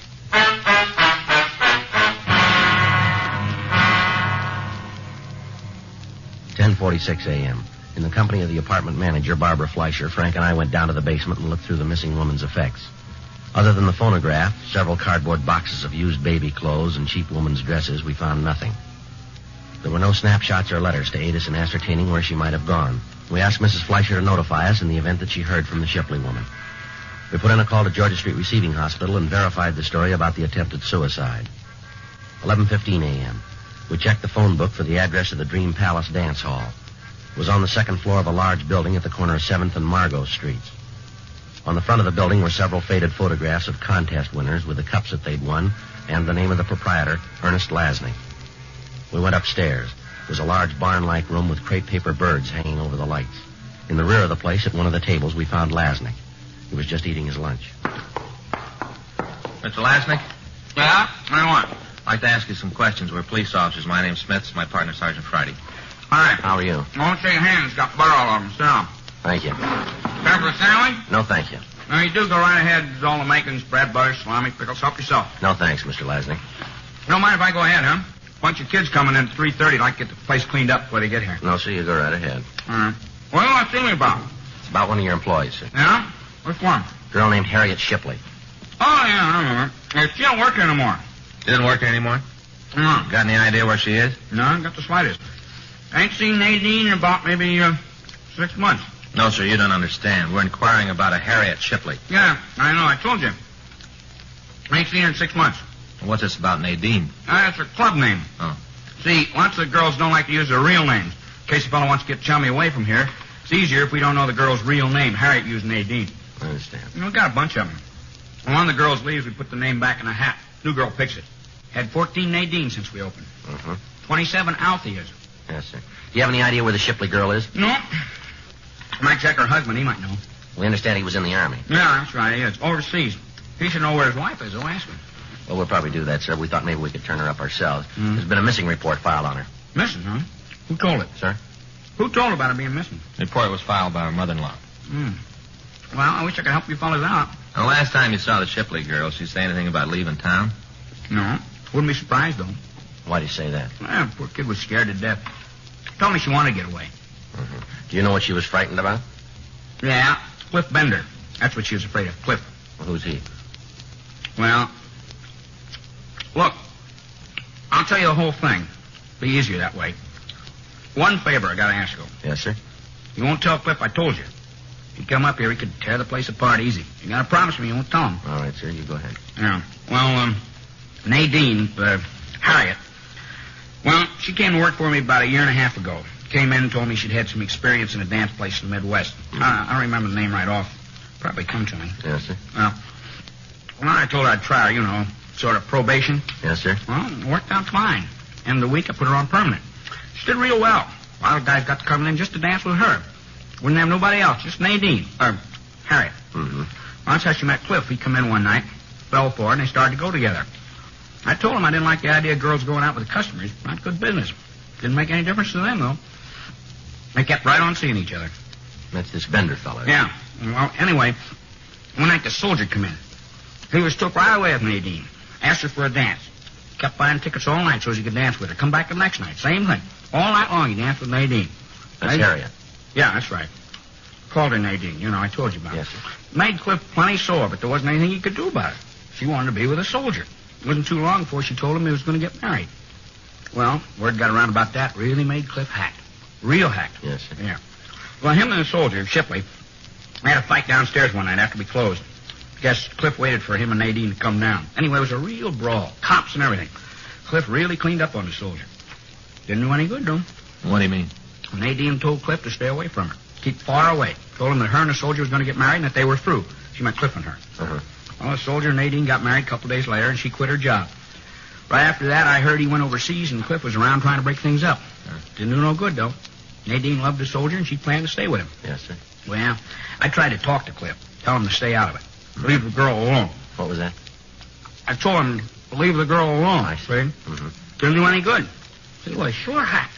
He said that she was his girl. Might take some time, but he'd get her for running out on her. I figured he told her that, too. That's what she was afraid of. Don't blame her. Cliff told me that, I'd believe him. What's that, sir? That he was going to kill her.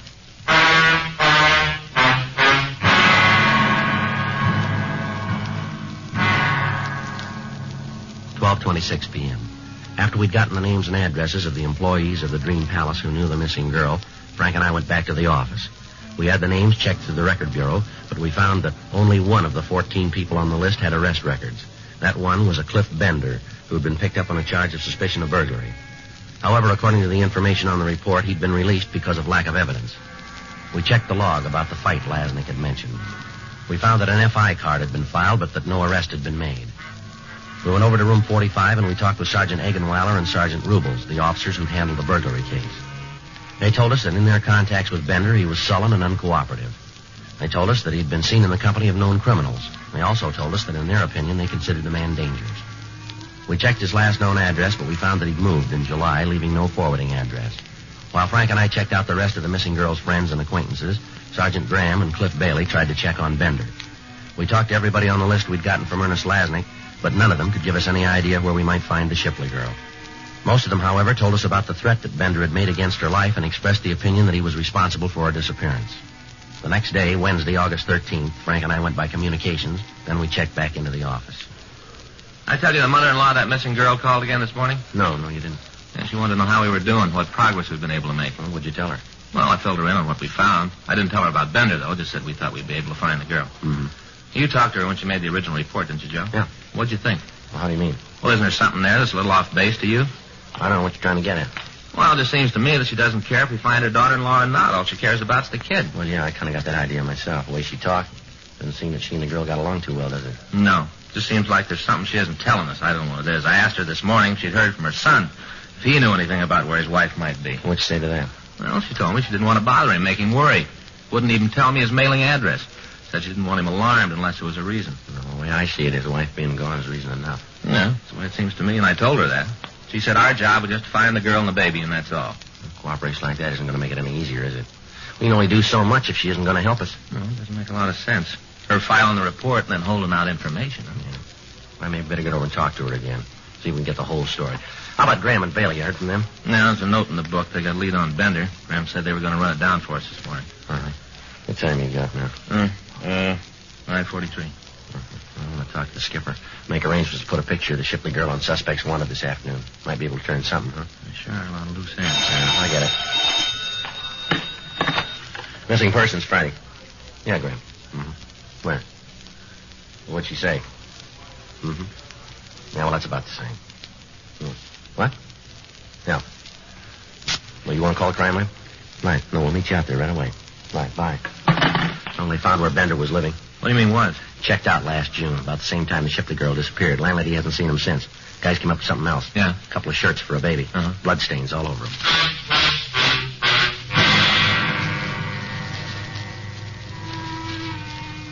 A.M. We got to the apartment where Bender had been living. The crew from the crime lab were there, and they were photographing the room and the clothing that had been found. Sergeant J. Allen told us that he'd have to run a precipitate test on the stains before he could tell whether or not they were of human origin. 10:45 a.m. They finished their investigation on the scene, and they went back to Central Station to compile the results. Frank called the office, and a local and an APB were put out on Cliff Bender, asking that he be picked up as a possible suspect. We also had his card flagged in the record bureau. We talked to the landlady of the apartment building, and she told us that Bender had left his apartment hurriedly one night about the middle of June.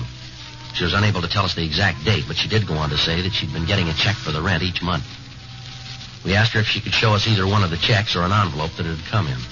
She explained that she'd thrown the envelopes away and had cashed the checks. She was unable to tell us where they'd been mailed from. She said that as far as she knew, she'd never seen the Shipley girl in Bender's apartment. We asked her to notify us immediately in the event that the suspect returned. We put in a call to the bank where the rent checks were cashed, and we asked that they give us the information on them. 1:30 p.m. Frank and I went over to the crime lab, and we talked to J. Allen. He told us that the stains on the baby clothes were human blood. He showed us the photographs taken, but there was nothing in them that would give us any lead as to either the girl's or Bender's whereabouts. That afternoon, the picture of Harriet Shipley was telecast over the police program. We got several calls from citizens who said that they'd seen the girl. We checked them all out. One of the callers, a bus driver, told us that he'd seen the girl and the baby on his bus during the month of June, and that she'd gotten off in San Diego. We alerted the police in that city to look for her. Thursday morning, Frank and I checked into the office. You want to check the book, Frank, see if there's anything from San Diego? Right. I got it. Missing persons, Friday. Yes, that's right. Yes, we did. Uh-huh. Where? You sure about that? Right away. Mm-hmm. Frank, get your coat. What do you got? Shipley girl. They found her.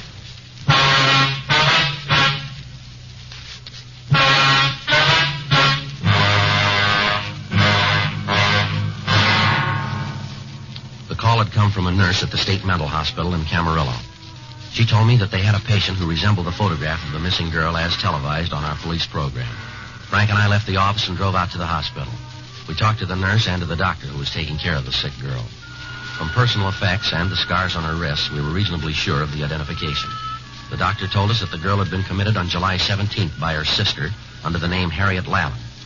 He told us that the girl was undergoing treatment, but that there was little hope for a complete recovery and that it would be some time before she could be permitted to leave the violent ward.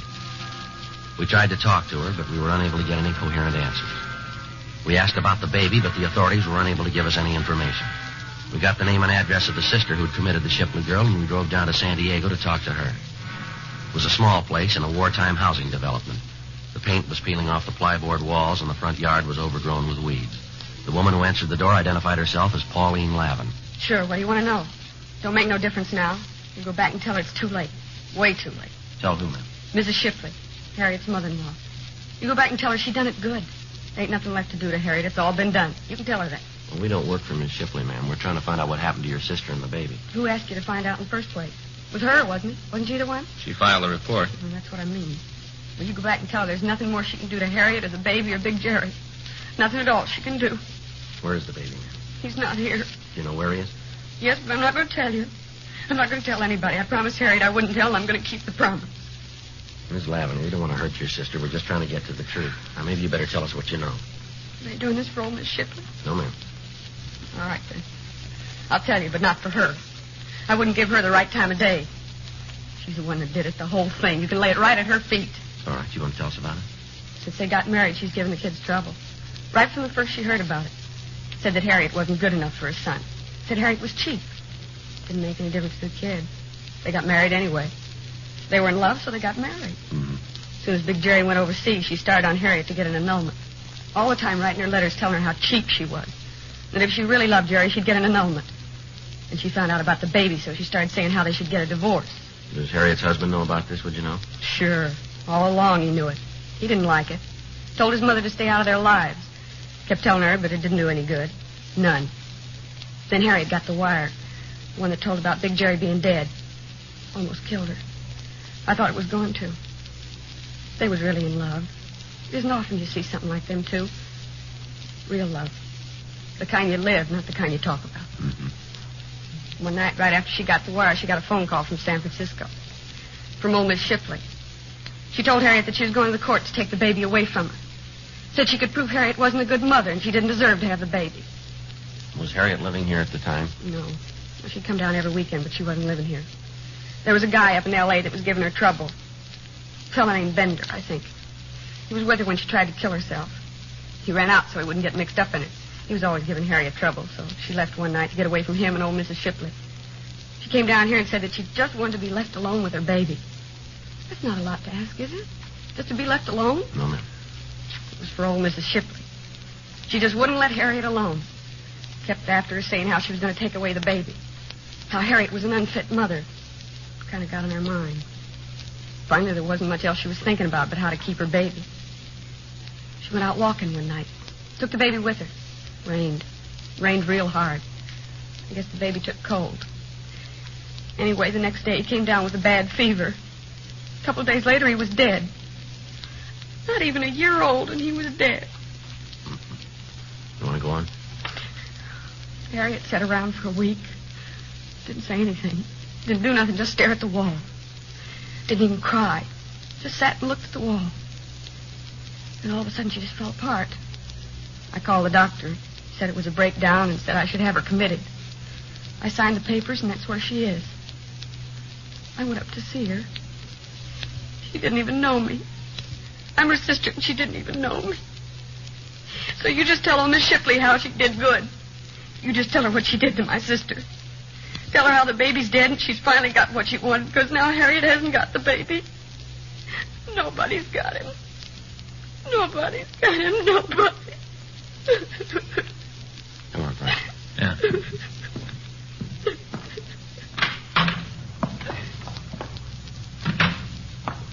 Where to? Well, we better get back to town. Guess so. See Miss Shipley.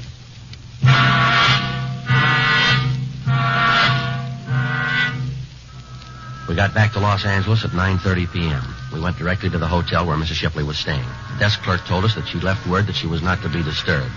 He called the room and she asked that we come up. We took the elevator to the 7th floor and we walked down the hall.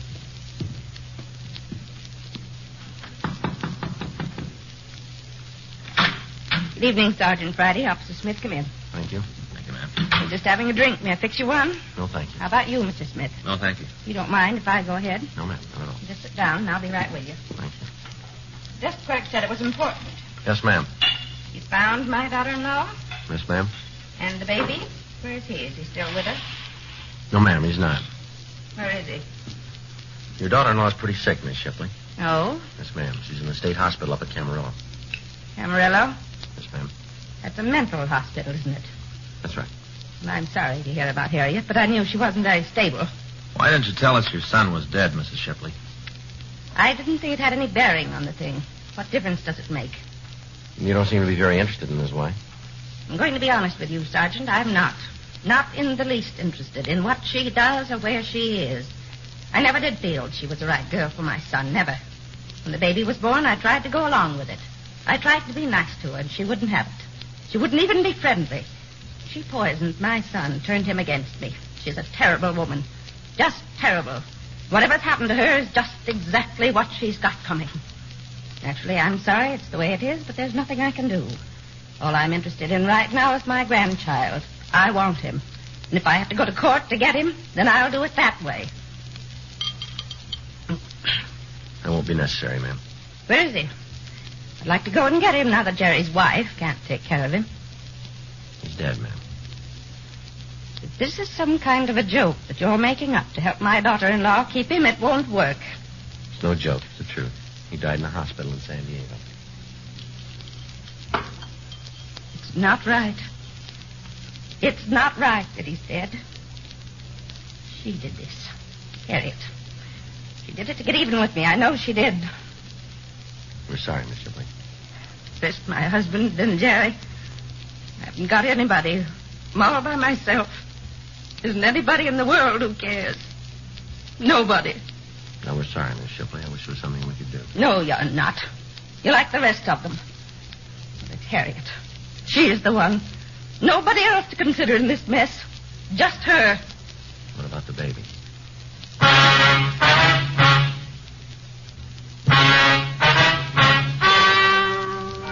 The story you've just heard is true. The names were changed to protect the innocent. Dragnet. The story of your police force in action is a presentation of the United States Armed Forces Radio Service.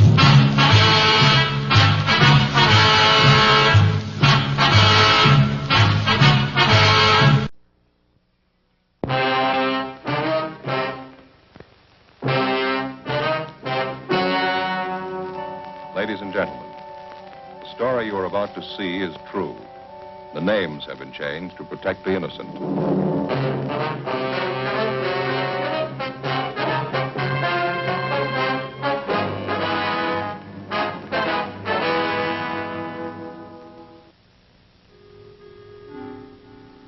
This is the city. Over 2 million people. Almost 1 million of them work. Some of them work in factories. Some of them work in stores. Most of them work hard for a living. A few of them try to take things the easy way. That's why I have a job. I'm a cop. It was Monday, July 9th. We were working the day watch out of robbery division. My partner's Frank Smith. The boss is Captain Didion. My name's Friday. A man had been pulled from his car, been beaten and robbed. His car had been stolen. The criminal had made good his escape. We had to find him.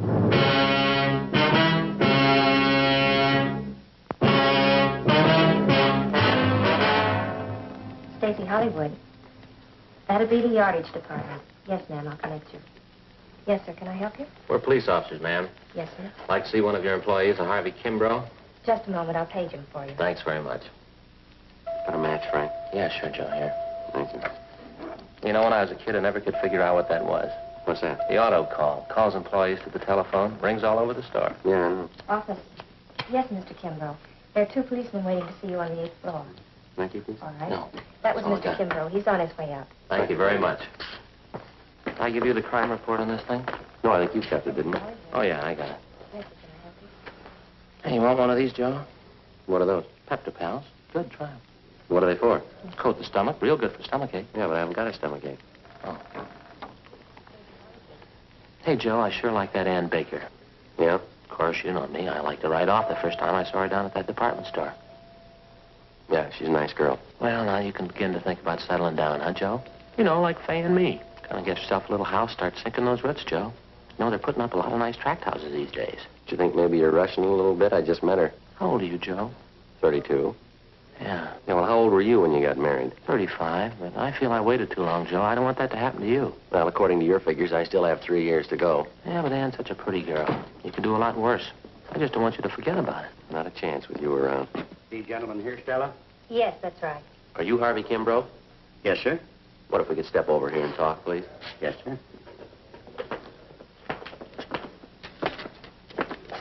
I sure appreciate you people coming over here. I don't like to take time off from my work. It's pretty tough on my partners, Clive and Warren. Yes, sir, we understand. A janitor working in a big store like this keeps you hopping. You haven't got any idea who the holdup man is yet, have you? No, sir, we haven't. We'd like to get a little more information on what happened. Did you talk to the two officers in the police car? Yes, we did, but it's customary for us to make a follow-up for any additional information. You fellas are plainclothesmen, is that it? Yeah, we're from Central Robbery. Oh, I see. Well, I never knew I'd get this much service. Wonder if you'd mind going over it again for us, Mr. Kimbrough. Maybe something you didn't think of when the other officers talked to you. I believe I told them everything. I was on the way down to work this morning about 5 a.m. Mm-hmm. You live out in Alhambra. Yes, sir, that's right. I take the freeway in. It was on Commercial Street that you were held up, is that right? Yeah, that's right. Commercial, right near Alameda, almost to the corner, where they're tearing those big buildings down. Man flagged me down. Looked like his car was stalled. Yes, sir. I always make it a habit to stop when I see somebody in trouble. I know how it is this time in the morning. No gas stations open. Figured maybe the fella needed a shove or something. So you stopped to give him a hand, is that right? Well, that's what I had in mind. I'd more than stopped the car, and he came over, pointed a gun at me, and told me to get out. What'd you do? Well, I asked the fellow what he wanted. I told him I didn't have any money. Told him I was in the way to get on to my work. What'd he say to that? He didn't say anything. Just opened the car door, grabbed him by the arm, and pulled me out. I wasn't prepared for it, and I kind of fell into the street. Well, now, your car is a blue 1948 Dodge sedan. Right rear fender damage, is that correct? Yes, that's right. Sure hope to get that thief in my car, too. Awful hard to get around Los Angeles without a car. Well, we'll do our best. Took my wallet from me. All the money I had, $14. Then he said, don't bother to get up. Stay right there for 5 minutes after I leave. And he bent down and he hit me in the face. What'd he hit you with? With his fist. Yeah, hit me right here. See? You can see the cut here. I can try to look here. See? Yeah, bled pretty heavy. Yeah, that's a nasty cut. It's better now. The men who came in the ambulance, they put something on it. It'll be all right. Well, did he knock you out when he hit you? Oh, no. No, I saw him get in my car, and then the car was parked up ahead, took off, and this man who held me up, he followed in my car. Did you try to locate a phone, call for help? I didn't have to. This Mr. Ferguson pulled up and stopped right away, and then the officer came. Besides, I figured I'd better do what I was told. How's that? I was afraid. I was going to wait 5 minutes.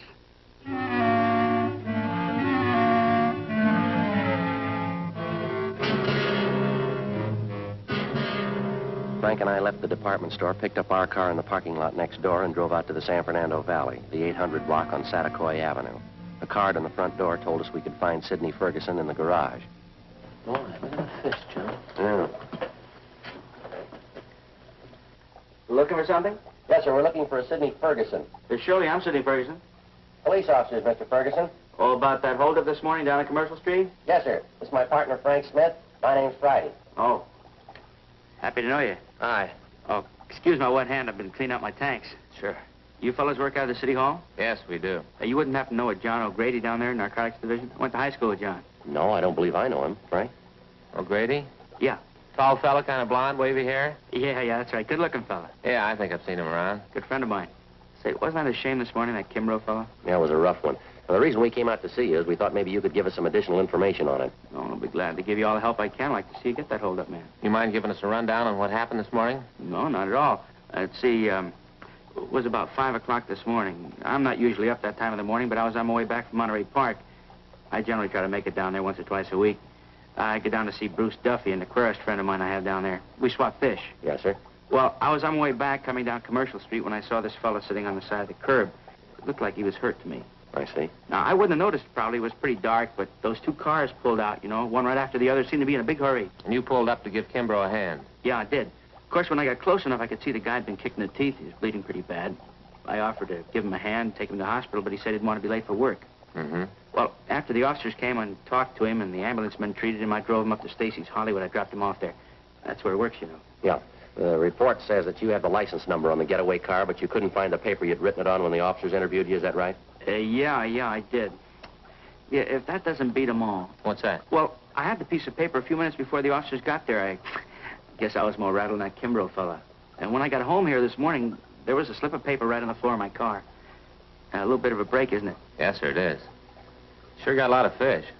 Yeah, that's my hobby, raising them. Oh, sure. Let's see, where did I put that piece of paper at? I really wrote it down, believe me. I just misplaced it somewhere here. I've been trying to get rid of some of the algae off the glass in my tanks. Hey, Joe, look at this. Gee, did you ever see anything prettier in your life? Yeah. How'd you fellas really like to see something you haven't seen before? What's that?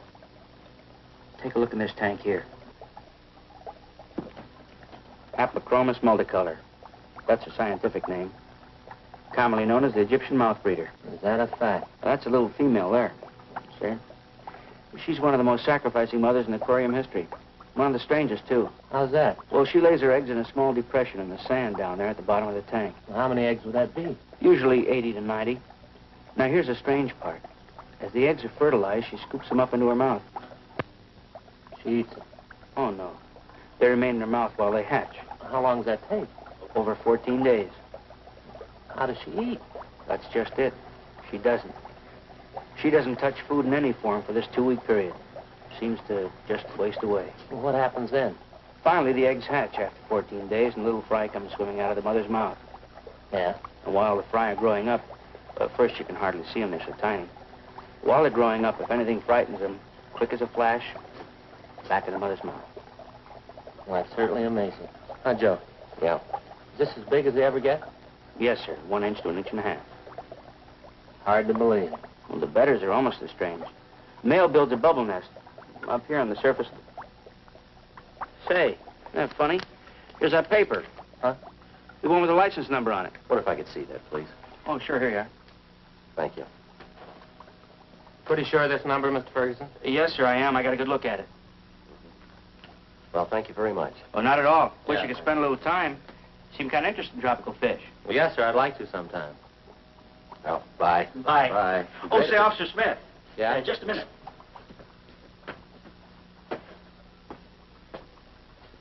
Say, I almost forgot. Yeah? In about 5 weeks from now, Yeah? how'd you like a nice pair of baby Egyptian mouth breeders?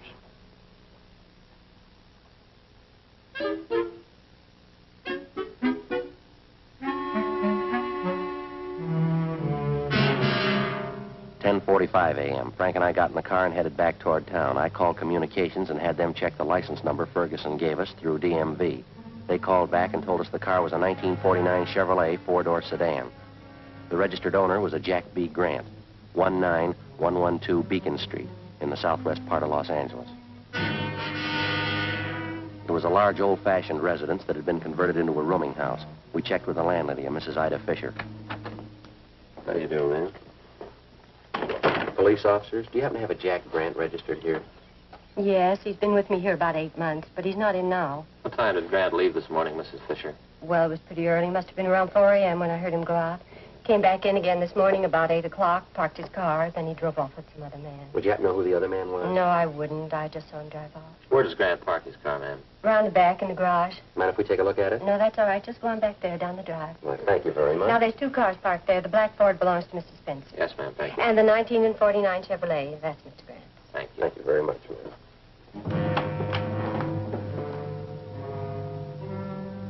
We checked the car and the license number. It matched the description given us by the victim, Harvey Kimbrough, and the witness, Sidney Ferguson.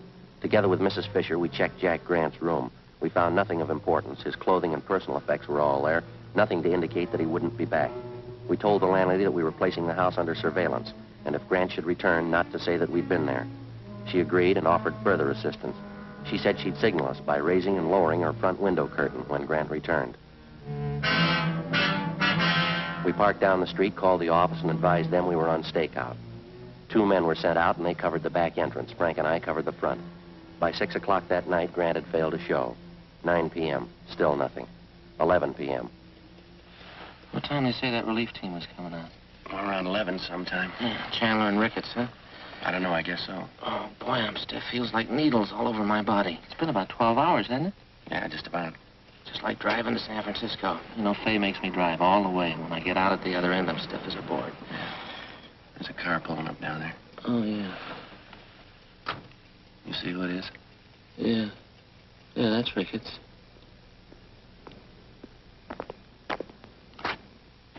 Friday? Hi, Jack. Who's this you got with you? Same guy you borrowed the candy bar from 2 weeks ago. How about it? I'm hungry. Glad you reminded me. That bar was pretty stale. As soon as I find one to match it, I'll pay you back.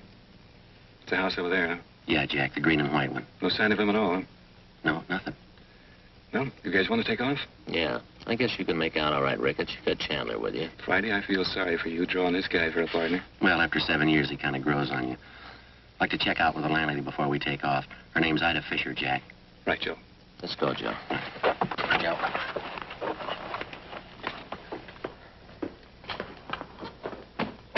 See you later, Jack. Say hello to Chandler. Right, Frank. Good night. Good night. That Ricketts sure is a ribstaker. Yeah.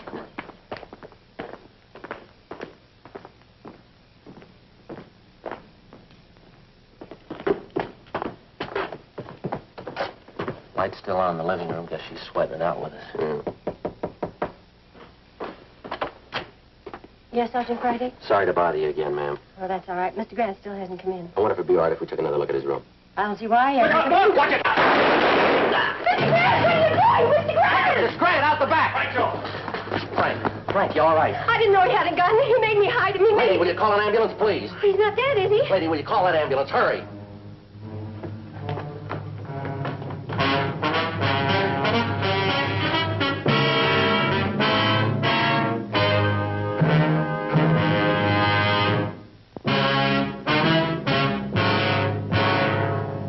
Monday, July 9th, 11:28 p.m. The ambulance arrived and Frank was taken to Georgia Street Receiving Hospital. His condition was critical. Despite the fact that the other men on stakeout at the house had closed in as quickly as possible, Jack Grant somehow had succeeded in jumping out a side window and making good his escape through a maze of neighboring backyards. The men at the scene began a search of the immediate area. I called in and communications got out a broadcast and an APB. A special detail of men and cruiser cars was rushed to the scene and a blockade was thrown up around the area. Then I called Ann Baker and asked her to meet me at Georgia Street Receiving Hospital. I stayed on and worked with Ricketts and Chandler. Under questioning, the landlady, Mrs. Fisher, broke down and admitted that Grant had given her $10 to keep his presence in the house a secret. She told us that when we'd searched the suspect's room earlier, he had hidden in the cellar. She was taken into custody. 1:30 a.m. I got a relief and I went downtown to Georgia Street Receiving Hospital, the P&F ward. When I got there, Ann Baker was waiting in the hall. How is he? I don't know. They won't let anyone in to see him. I brought him a carton of cigarettes. So did I. If anything happens to him, man, I don't know what I'm going to do. He'll be all right, Joe. I know he will. It was nice of you to come down and stand by. That's all right. It was the least I could do. Hi, Doc. Friday, we removed one slug from the upper thoracic region, another one from his left shoulder. Looked like they could have been .45 caliber.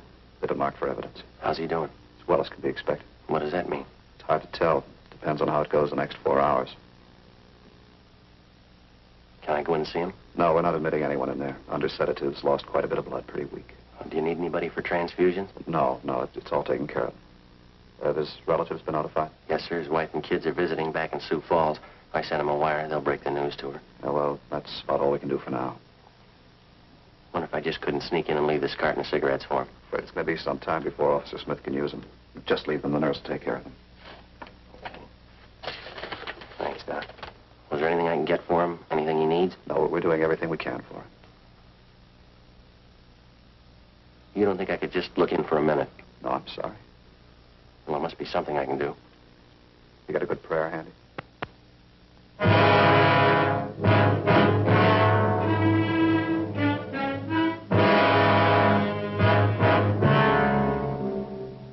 A.m. I left Georgia Street Receiving Hospital and drove back to the scene of the shooting. The search for the suspect, Jack Grant, was still going on. The neighborhood was checked and rechecked. Everything possible was done to find the man who shot down Officer Frank Smith. It's been said that a police department goes all out, doubles its efforts to run down a criminal who attacks a police officer. Well, it's true, but most people aren't aware of the reason. Certain elements would like you to believe that the police officer places the safety of his fellow officers above that of the citizen. This isn't true. His first day at the academy, the cadet peace officer is taught this basic fact. If a criminal would shoot down the armed police officer, he wouldn't hesitate to shoot down the unarmed citizen. 3 a.m.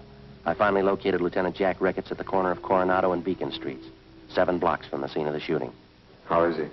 Not too good. Depends on the next 4 hours. What are his chances? I didn't ask. Now, we're not getting any place here. Nothing at all, huh? Nothing. Something's got to break. Chandler's still downtown. They're combing through Grant's package. He's down at the I Bureau. They come up with anything?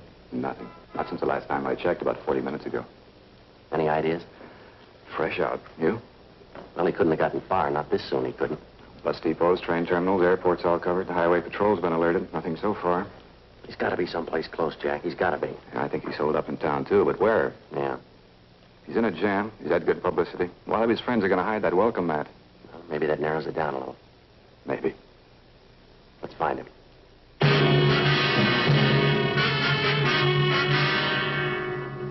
3:30 a.m., Jack Ricketts and I got back to the city hall. We went directly to the I Bureau. Chandler and Powers had sifted through Jack Grant's package. They'd drawn up a list of all of Grant's known friends and associates. There were 22 names on the list. 3 of them were in San Quentin Penitentiary. 2 of them were doing time at the county work farm. That left 17 names on the list. Further checking showed that 5 of them had out-of-state addresses. 12 names. The list was split down the middle. Ricketts and I took 6 names, Chandler and Powers 6. Of the 12, with the exception of 1, all names had appeared on the police blotter in the past 8 years. Raymond Weller, Peter Denton, Horace Phillips, Henry Breen. Ricketts and I checked them. Some were in bed, some hadn't been to bed. We were reasonably sure that none of them knew the whereabouts of the suspect. I called Georgia Street to find out about Frank. They told me no change in his condition. 4:55 a.m. After this, we get a quick bite to eat, huh? You don't look so good. Not hungry. What's this one's name? Anthony Baxter, room 23. Now, here we are.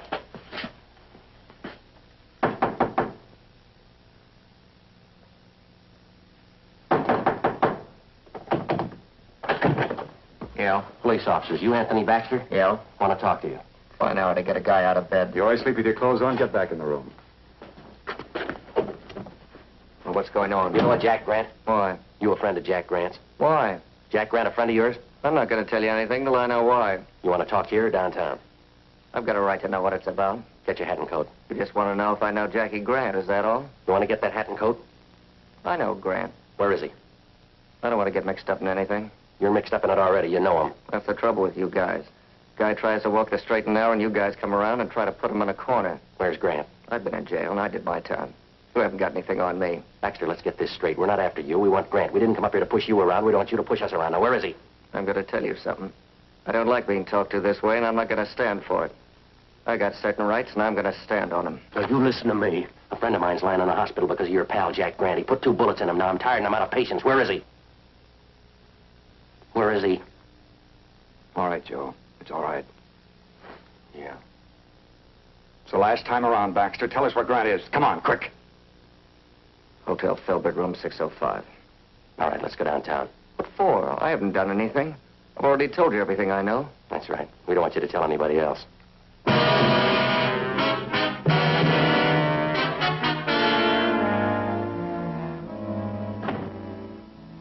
5:27 a.m. We located the Filbert Hotel on North Crocker Street. On the way over, we called in and told them what we'd found.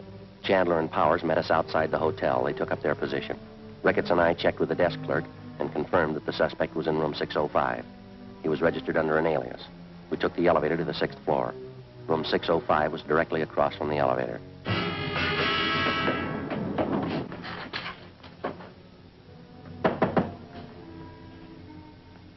Yeah, what is it? Police officer. Get your hand out. I wouldn't want to shoot you. Hand behind your head. Back. Turn around.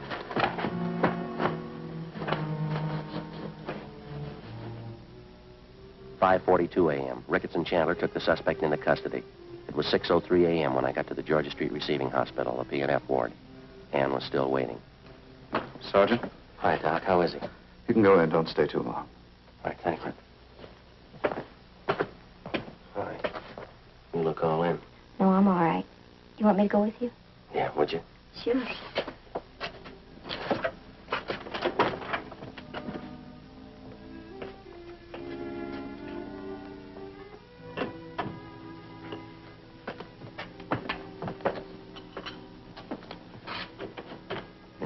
Yes, that's right.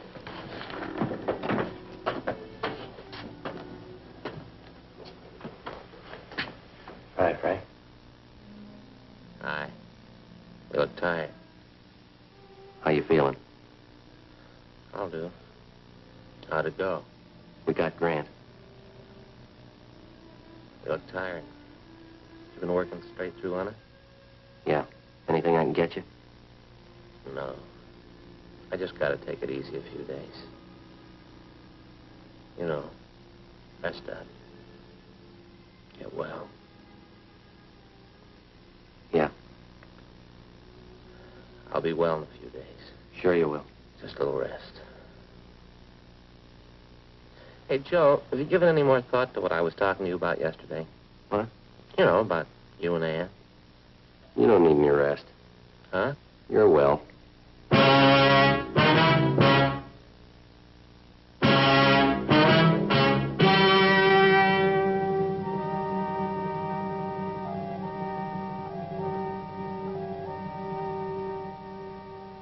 On November 7th, trial was held in Department 89, Superior Court of the State of California, in and for the County of Los Angeles. The suspect was tried and convicted on 1 count of assault to commit murder. He and his accomplice were convicted on 4 counts of first-degree robbery.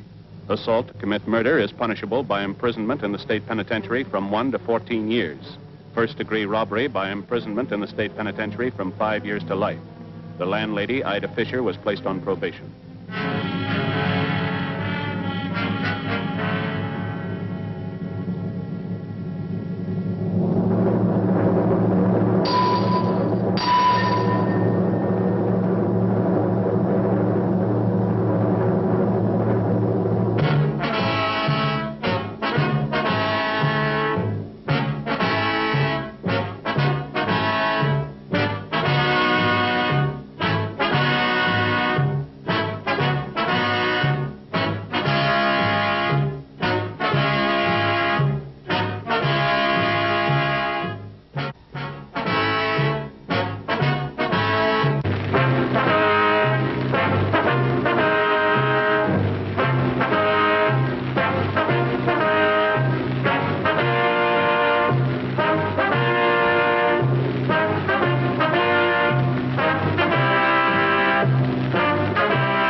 The innocent. NBC brings you Dragnet.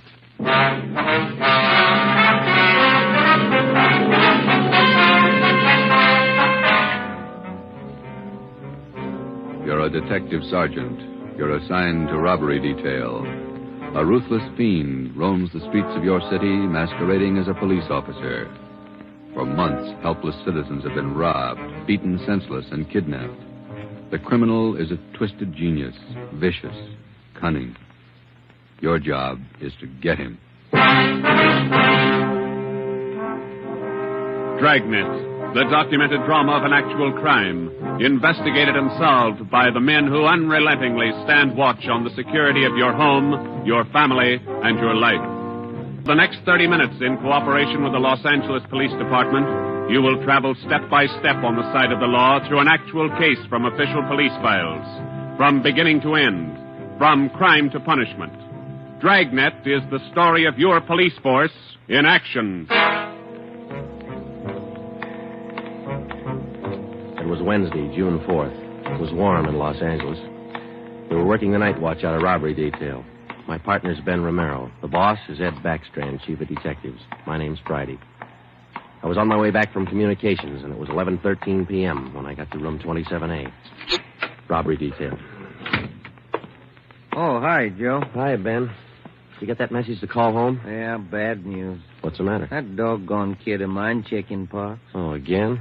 Last year it was the mumps. Year before that, the measles. Every time I get set for a vacation, he decides to catch some. Oh, forget it, Ben. Think what a comfort he's going to be in your old age. Go ahead, lad. You'll find out. Yeah. How are you, Friday? Romero? Fine. What can we do for you? You don't look like you remember me. Oh, no, wait a minute. Name's Savage, isn't it? George? It's Johnny, Sergeant. Johnny Savage. You remember now? Oh, sure. Those liquor store robberies out in the Wilshire district. About 6-7 years ago, wasn't it? 10 years, Romero. You ought to remember that. You were at the trial. We testify in court every week. 10 years is a long time. It's longer in the state pen. It's a lot longer. Yeah, you cried a little at that trial, didn't you, Savage? You said we beat that confession out of you. Yeah, that's why I figured I'd drop in for a little visit. Kind of apologize to you fellas. You gave me a square deal. I guess I kind of lost my head. I figured I'd apologize. Oh, that's all right, Savage. When'd you get out? A couple of weeks ago. I did it the hard way. Served 10 flat. I don't know my day. You find a job yet? Yeah, Friday. I'm working nights. What kind of a job? Laborer in a warehouse, south end of town. Good. You decided to level? 10 years in prison's a long time. You learn a lot of things. Nights are long, you think a lot. You get things straightened out. I hope you mean that. Sure I mean it, Friday. I've got everything straightened out. I know who my friends are, and I know who to watch out for. You sound like maybe you're on the right track. I got it figured, Romero. Unlike you two fellas, you caught me red-handed and you sent me up for 10 years. Well, you did all right, Savage. 5 armed robberies. You got off pretty easy. You got a break, Savage. Make the best of it. Sure, I'm not kicking. 10 years, a real break. That's right. Well, just dropped in for a little visit. Maybe I'll see you fellas sometime. All right, Savage? Keep your nose clean? Sure. No hard feelings. No? You just took 10 years of my life, that's all. There's no such thing as a man going through prison without changing. And Ben and I have seen him switch in both directions. Some men learn their lesson after they land behind bars, and when they're released, they turn into good citizens. Johnny Savage was sour. We made a mental note to check him out later on, and then we went down to the record bureau and pulled his coming out mug. That's about all we had time for, because about an hour later, we started to get busy. Hot shot, Joe, grab it. On the corner of Selma and Naples, the drugstore, 211 and probable attack. On the corner of Selma and Naples, 211 and... What you got, Joe? Selma and Naples, 211 and attack. Come on.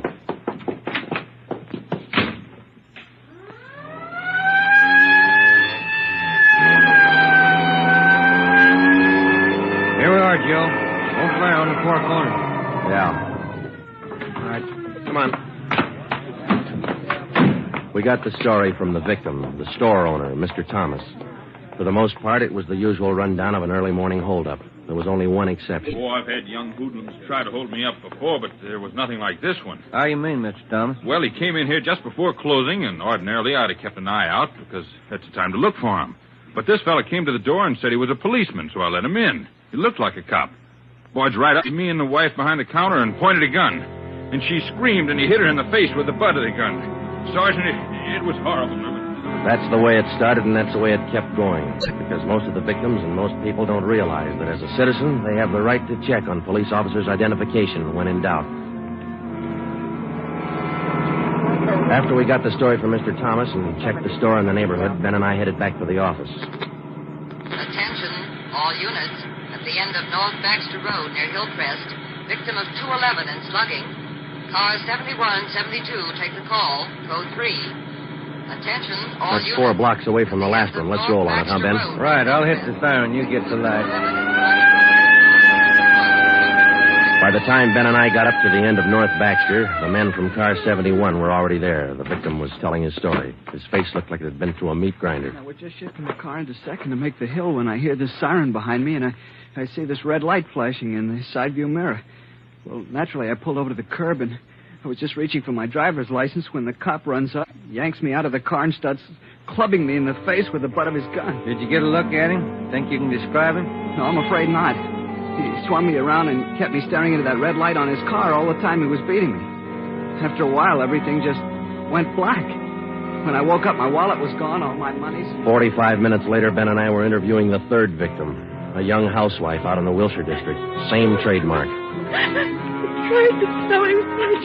I tried to tell him I didn't have any money, but he wouldn't listen. He kept holding me by the throat, beating me with his fist like he enjoyed it. Beating me. Yeah, all right, Mrs. Jameson. Could you tell us how he got in the house? He came in the front door and rang the bell. I opened the door, but I left the burglar chain on. He said he was a policeman. So when he demanded I open the door all the way, I did. Then he grabbed me. And you can't describe the man for us, Mrs. Jameson? He was tall, and he had dark hair and big hands. That's all. It was like a nightmare. A horrible nightmare.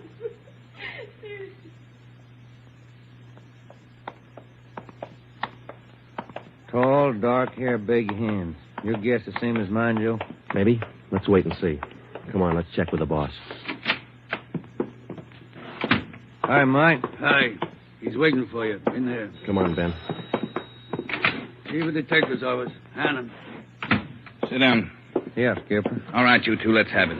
The guy with the red light? Yes, the guy with the red light posing as a policeman. Why hasn't he been picked up? You know as much about it as we do, Ed. We got our first call around midnight. He knocked over a drugstore out on Selma. He hasn't stopped working since. Didn't you get any definite lead on him? No description, no license number? Nothing. He's tall, big hands, dark hair, that's all. Fine. Either of you got any ideas? Could be anybody, Skipper, with that description. You're sure it wasn't anybody on the force? We sent all the victims down to personnel. Lowry showed him the mug book of all police officers. Wasn't one of our men. Works fast. Drugstore, motorist, a pedestrian, a housewife out in the Wilshire district. Went right in the house after her. 4 of them, right in a row. 5. Huh? There's a 20-year-old kid in the next room. Came in just before you got here. A couple of hours ago, he was sitting in a car with his girl up in Mulholland Drive. This red light bandit comes along, slugs him, and kidnaps the girl. Kidnapped? She still missing? Not a trace. When's this happen? A couple of hours ago, they brought the kid over from Georgia Street Hospital. We can talk to him now. He's had a bad time. Right in here. Okay. Pete, we're going to have to ask you a few more questions. Oh, yeah. Okay. It feels a little better now. This is Sergeant Friday and Sergeant Romero. Hi, Pete. Hi. Can you tell us what time the trouble started? Oh, about 10:15, 10:30. Sally and I were sitting in the car talking about where we were going on our honeymoon. We're going to be married next month. And then this car pulls up behind us and starts flashing a red spotlight on us, and a guy runs over and pulls open the door. He said he was a cop. Did you get a good look at his car, Pete? I think it was a black sedan. Did you get a look at the man, Pete? No, I didn't. It was pretty dark, and he kept me staring into that red spotlight. It all happened so fast. Then he started slugging me, and I went down. What happened then? Well, the next thing I knew, Sally was screaming. He had one hand on her throat, and he had her backed up against the side of the car. He was beating her with the other hand. Some kind of a short billy club. Well, I got up and I started for him, and he slugged me again. When I came to, Sally was gone. Anybody check the area up there, Ed? Yeah, Davis and Griffin. Didn't find a thing. Oh, Sergeant, you gotta find it. You got to. I wouldn't know what to tell her folks. I wouldn't know what to say. That's all right, Pete. We'll find her. You take it easy. Got a hot shot, Ed, up in Summit Road near Westmore. A woman, unconscious. Ambulance follow-up. Possible dead body. All right, Hannon. Look after Pete here. Friday, Romero, let's go. Up ahead, Romero, to the right. Okay, Skipper. Yeah, there's the ambulance and the cruiser car. Sure a lonely-looking spot. All right, come on. Hiya, Doc. What'd you find? Hiya, fellas. Right over here. Just gonna take her in. Where'd you find her? Over there, by the side of the road. Somebody driving by saw her. They called us. Any identification? This bracelet on her wrist. To my dearest Sally, from Pete. December 25th, 1947. That's a girl, all right. What are the chances, Doc? I wouldn't bet on them. Pretty bad shape. Well, have you seen enough? Yeah. Friday, Romero, call the crime lab and check the area for footprints and tire tracks. I'll ride back in the ambulance with the girl. If she regains consciousness, I want to talk to her. All right? Okay, Ed. I'll meet you in the office by 8:30. We're working straight through till we get this guy. See you at the office, Skipper.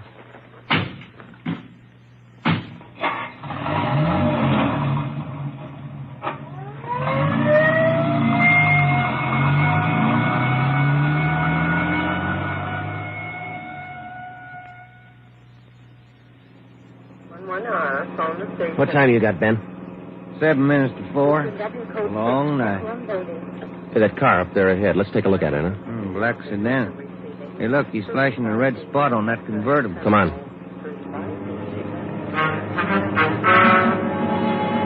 He sees us, Joe. He's pulling away. Get that gas pedal down to the floor. It's already there. He's turning off right. Hit the siren. I'll get the light. We're gaining a little, Ben. Next corner to the left. Joe, where'd he go? The fancy driver. Try the alley up ahead to the left. Must have turned up that street. Get through the alley and double back on him. Right. There he is, Ben. Look out. Watch it, Joe. Watch it. He's going to ram us.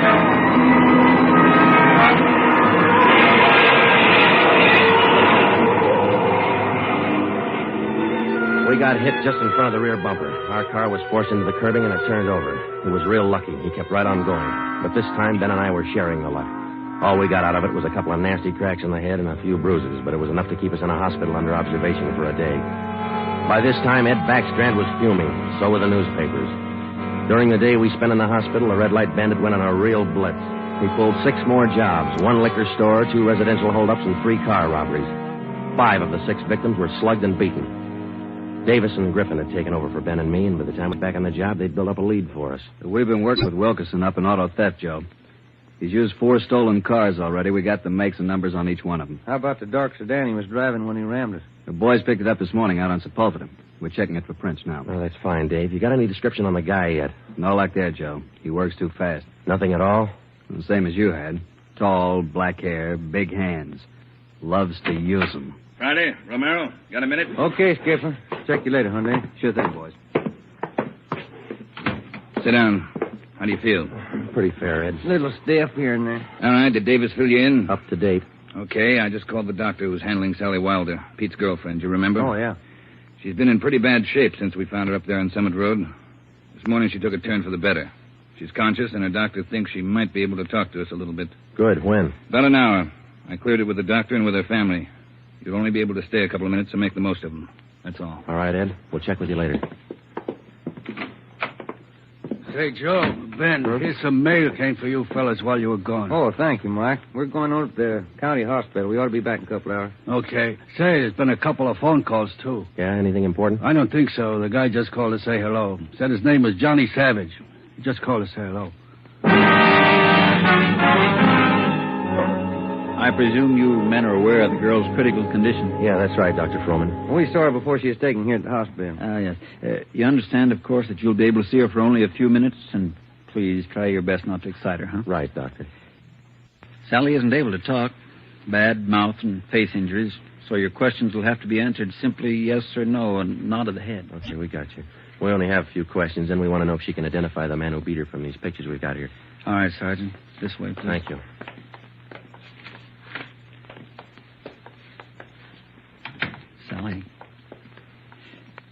Sally, these gentlemen are from the police department. They'd like to ask you a few questions.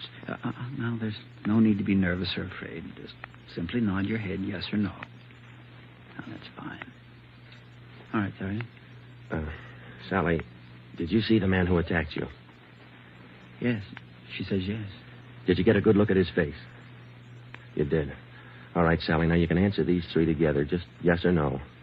Was he tall? Did he have dark hair? Did he have large hands? He did. Ben. Yeah, Jim. Hand me the folder. Yeah. Here you are. Thanks.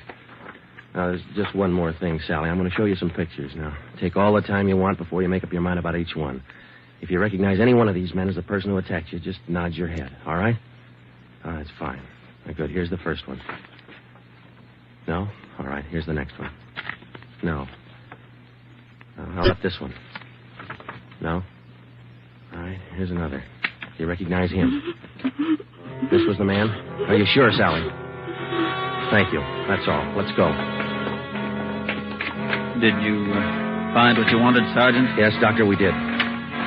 Here, it's this one. Nice-looking chap. Who is he, Sergeant? His name's Savage, Dr. Froman. Johnny Savage. When we got back to the office, we checked in with Ed Backstrand. In 5 minutes, an all-points bulletin and a full description of the suspect was broadcast to every radio car, every motorcycle officer, to every sheriff and law enforcement agency in Los Angeles and Southern California. By nightfall, the manhunt was on. More than a dozen extra patrol units were called in for duty that night, and when they pulled out of the police garage, the name, the picture, and the full description of Johnny Savage was in the possession of every officer. The same for the patrolmen, whether they walked a beat downtown or out in the residential areas. The picture of Johnny Savage went with them. Everything was done that could be done. On the second night of the manhunt, far out on the edge of town, Johnny Savage, the red light bandit, got his 12th victim, a 63-year-old storekeeper. Attention, all units. 939 Markham Street, near Clark. 211 and slugging, code 3. Ambulance dispatched. All units. 939 Markham Street, near Clark.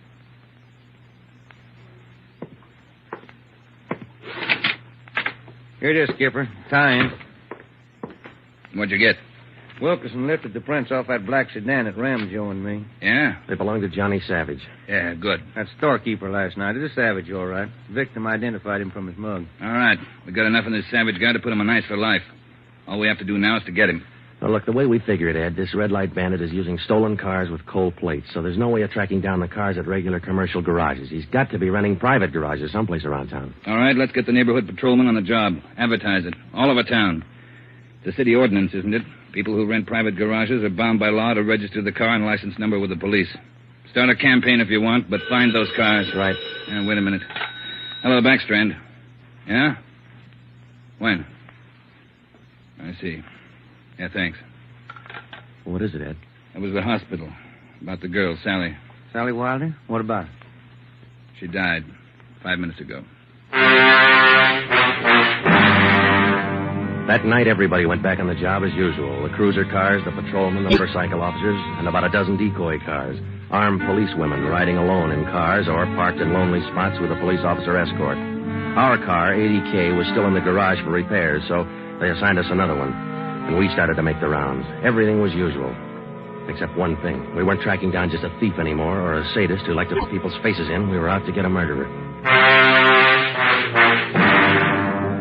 It was a perfect night for the suspect. Dark, no moon. I gave Ben 2-to-1 odds, and I put up $5 that we'd get Savage that night. I lost the $5. We cruised until 7 the next morning, but there wasn't even a nibble. We had breakfast at the Federal Cafe, a little restaurant down the street from the city hall, and it was about 8:15 when we got back to the office. We were pretty tired. Robbery detail, Romero. I would like to speak to Sergeant Friday. Just a minute. For you, Joe. Okay, thanks. Friday talking. Sergeant Friday, I want to talk to you. Well, I'm listening. Go ahead. I want to talk to you in person as soon as possible. Can't you tell me over the phone? What is it? I cannot tell you over the phone. It is very important. Can you come now? Well, now, look, mister, I'm awful sorry, but we're very busy down here. 554 Ramona Avenue. Can you come now? Well, what's this all about? Who is this speaking? My name is Carl Savage. My son's name is John.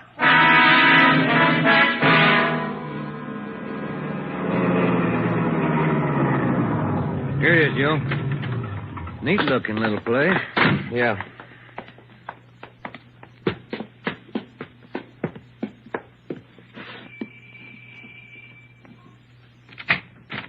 Yeah? I'm Sergeant Friday. You Mr. Savage? Yeah, come in. Okay.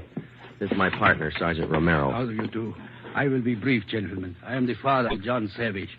I wish for you to catch him. I will help you. I noticed the name on the mailbox outside, Mr. Savage. You changed your name lately? I changed my name 10 years ago when John first got into trouble. My own name I had to change. The shame. Always from him, my son. Shame. Mr. Savage, has your son been home since he got out of prison? Yeah, many times to ask for money. I would not give him any, so he struck me. Last night I read in the newspaper the little girl he beat up. She is dead. Then I make up my mind. Do you know where your son is now, Mr. Savage? Not now, no. But our garage has a car in there. It is not his, I know. Also in the garage, I find many license plates. I find spotlights with red glass lens. But you don't have any idea where we could find him. No, but he will come back. He always comes back for money. We're going to station an officer here in the house, Mr. Savage. Anything you want, if it will catch him. He's bad, Sergeant. Like something poison. All through, he's bad. See a sewing basket over him, Mr. Savage. The wife live here with you? 10 days ago, before this starts, I bury Gertrude, my wife, his mother. Sergeant, for 10 years she is sick, but for 10 years she stays alive to see him from prison. 10 days ago, she died. He did not even come to the funeral. Did your son have any idea that you might call us? No, I don't think so. But when you catch him, give me a gun. With my own 2 hands, I will kill him. Johnny Savage. Before we left, we called Ed Backstrand and we brought him up to date. He sent 3 detectives out to relieve us, Davis, Griffin, and Marsh. We told them to keep an eye on the house and the stolen car in the garage. That night after dinner, Ed Backstrand, Ben, and I went out and relieved them. We parked the cruiser car in the garage next door, and then we took up our posts. Carl Savage had a light supper, and then he went to bed about 9. The 3 of us sat at the front windows in the darkened house, and we waited. Ben kept his eye on the garage. Outside, across the city, the manhunt continued as usual. 3 hours went by. The waiting got monotonous. Friday, Romero, look alive, will you? Oh, yes, Skipper. I'm sorry. That clock's enough to put anybody to sleep. Yeah, what time you got? 12:23 a.m. Thanks. The clock kept ticking. We were tired. We took turns keeping each other awake. At 10 minutes past 2, I looked at my watch, and then I settled back and tried to find some kind of a comfortable position. They started so faintly, it was just like the ticking of the clock. Same rhythm. And then they came closer, and the sounds got out of rhythm. Backstrand's head came up with a snap. Friday, Romero, you hear that? Yeah, Ed. Get up to the window once the curtains. You see anything? Yeah. Yeah, somebody's coming. Savage? Can't tell. Wait a minute, he's slowing down. He's going up the driveway to the garage. He's going inside. That's him. Come on. Watch it, he spotted us. Went over that fence into the yard. There he is, Friday. You hit him, Joe? Maybe. He's going for the street. He's headed for that car, Ed, that sedan up on the corner there. Yeah, Romero, go back and get the car. Right, Skipper.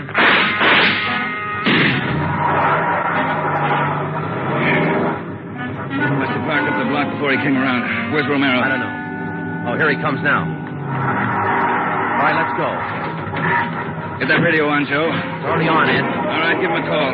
Any sign yet? No, nothing so far. Next corner to the right, Ben.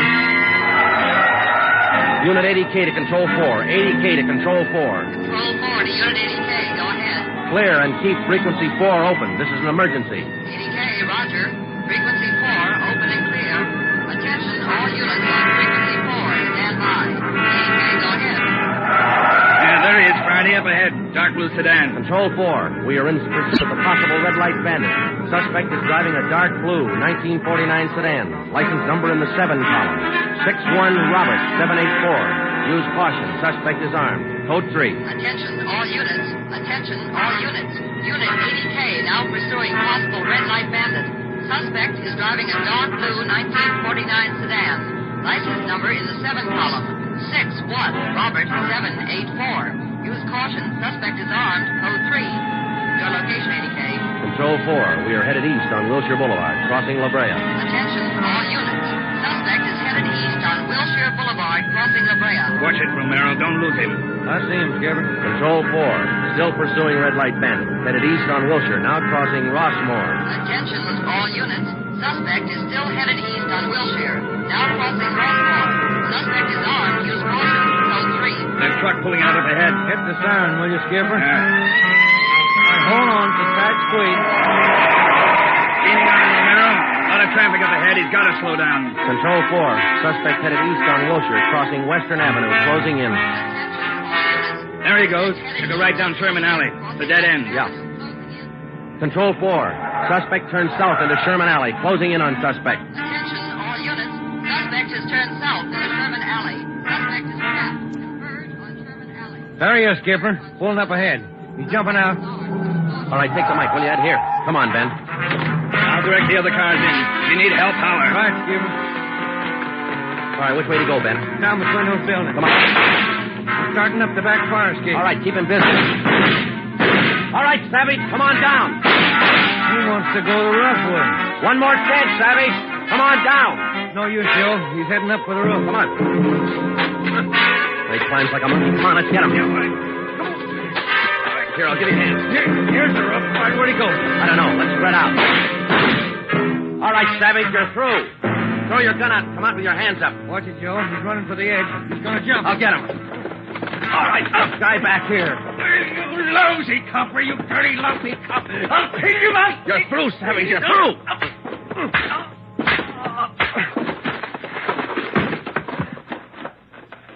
Good, Joe. Throw the cuffs on, will you? Yeah, you just betcha.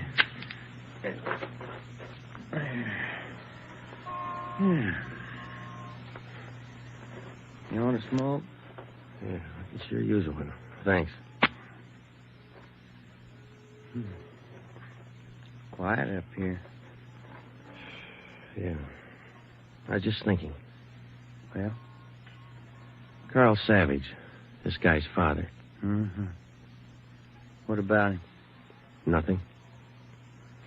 What would you do, Ben, if your son was a murderer?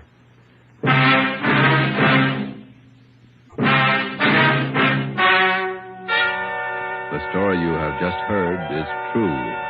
Only the names were changed to protect the innocent. John Savage was tried and convicted of murder in the first degree. He was executed in the lethal gas chamber at the state penitentiary.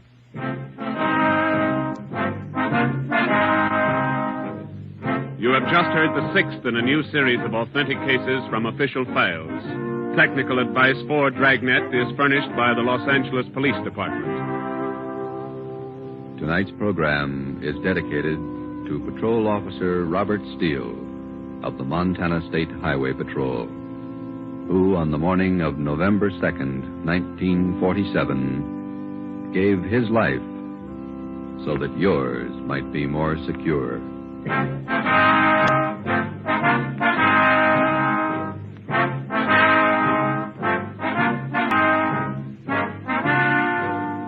Dragnet came to you from Los Angeles.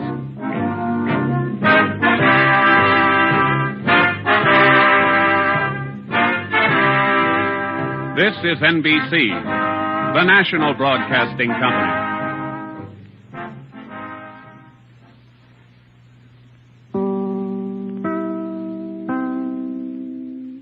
In NBC's great parade of new shows.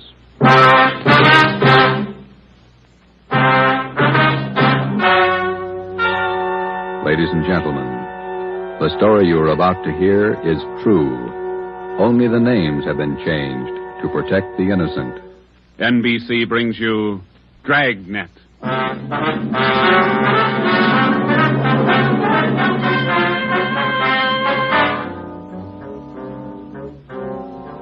You're a detective sergeant.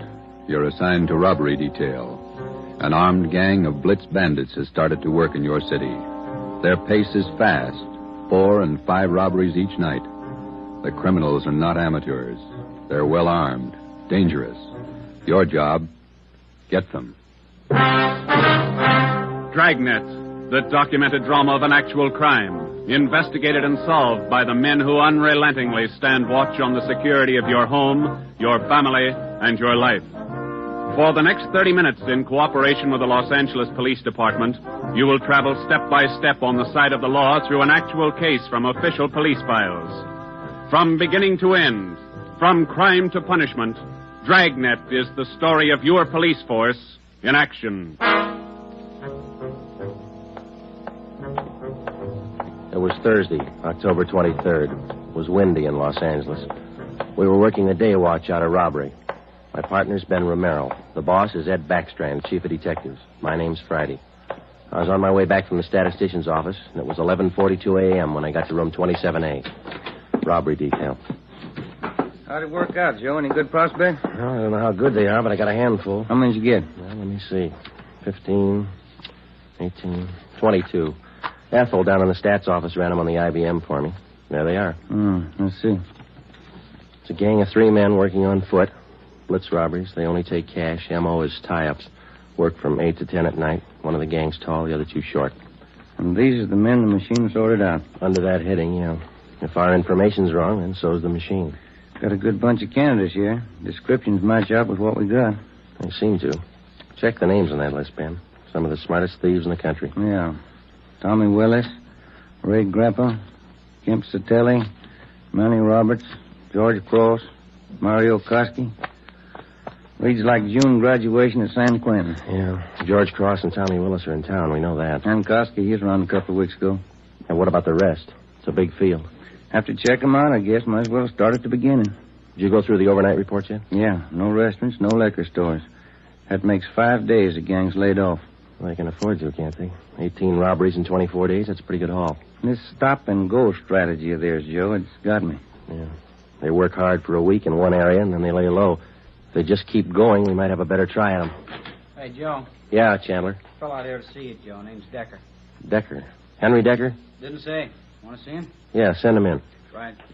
All right, Mr. Decker, this way. How are you, Joe? You're looking good. Oh, Hank Decker. How are you? I'm fine. Well, what are you waiting for? Applause? Come on in and shut the door. Hank, this is my partner, Ben Romero. Ben, Hank Decker. All right, Hank. How are you, Ben? Hank and I are in service together. Yeah, I just dropped in for a visit, Joe. Are you busy? No more than usual. Sit down. Thanks. I remembered you telling me you were on the PD, so I figured I'd drop around and get an inside track. How do you mean? I just filed with civil service to take the exam next month. Figure I'd like to work at being a cop. He shell-shocked, Joe? Great pep talk you boys hand out. You sure you want to be a cop? Oh, look, I'm 30 years old, Joe. I'm married, high school education, about a year at junior college. What's your wife think? She's not sold. Well, that's why I dropped in. How about coming out to the house for dinner tonight? You want me to sell her? Just talk to her. 7 okay? Yeah, 7's okay. I'm glad to have met you, Ben. Same here, Decker. See you again. Right. Bye, Joe. See you tonight, Hank. Well, what do you think, Ben? Ought to make a good cop. We had a list of 22 possible suspects.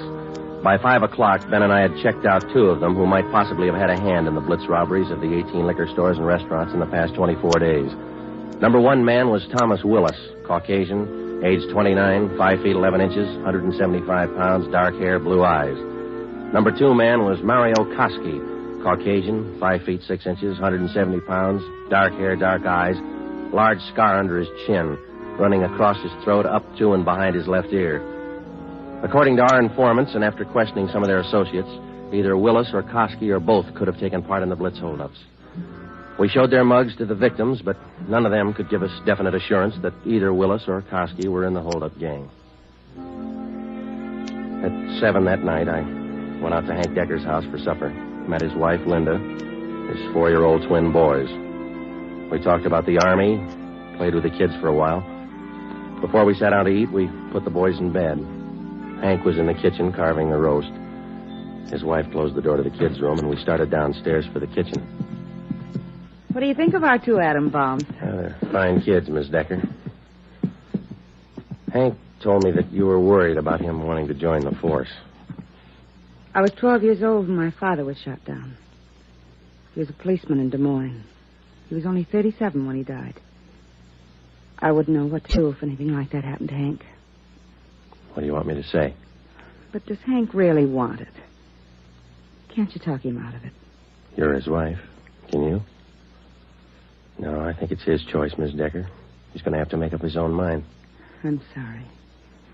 If it's what Hank wants, I guess I worry too much. A lot of women marry cops. They have, and they will, and they all worry. Hank will be all right. Will you guarantee it, Joe?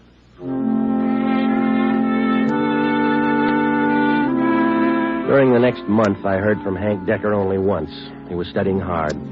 During the same month, Ben and I were working hard, trying to find some kind of a concrete lead to break the Blitz gang.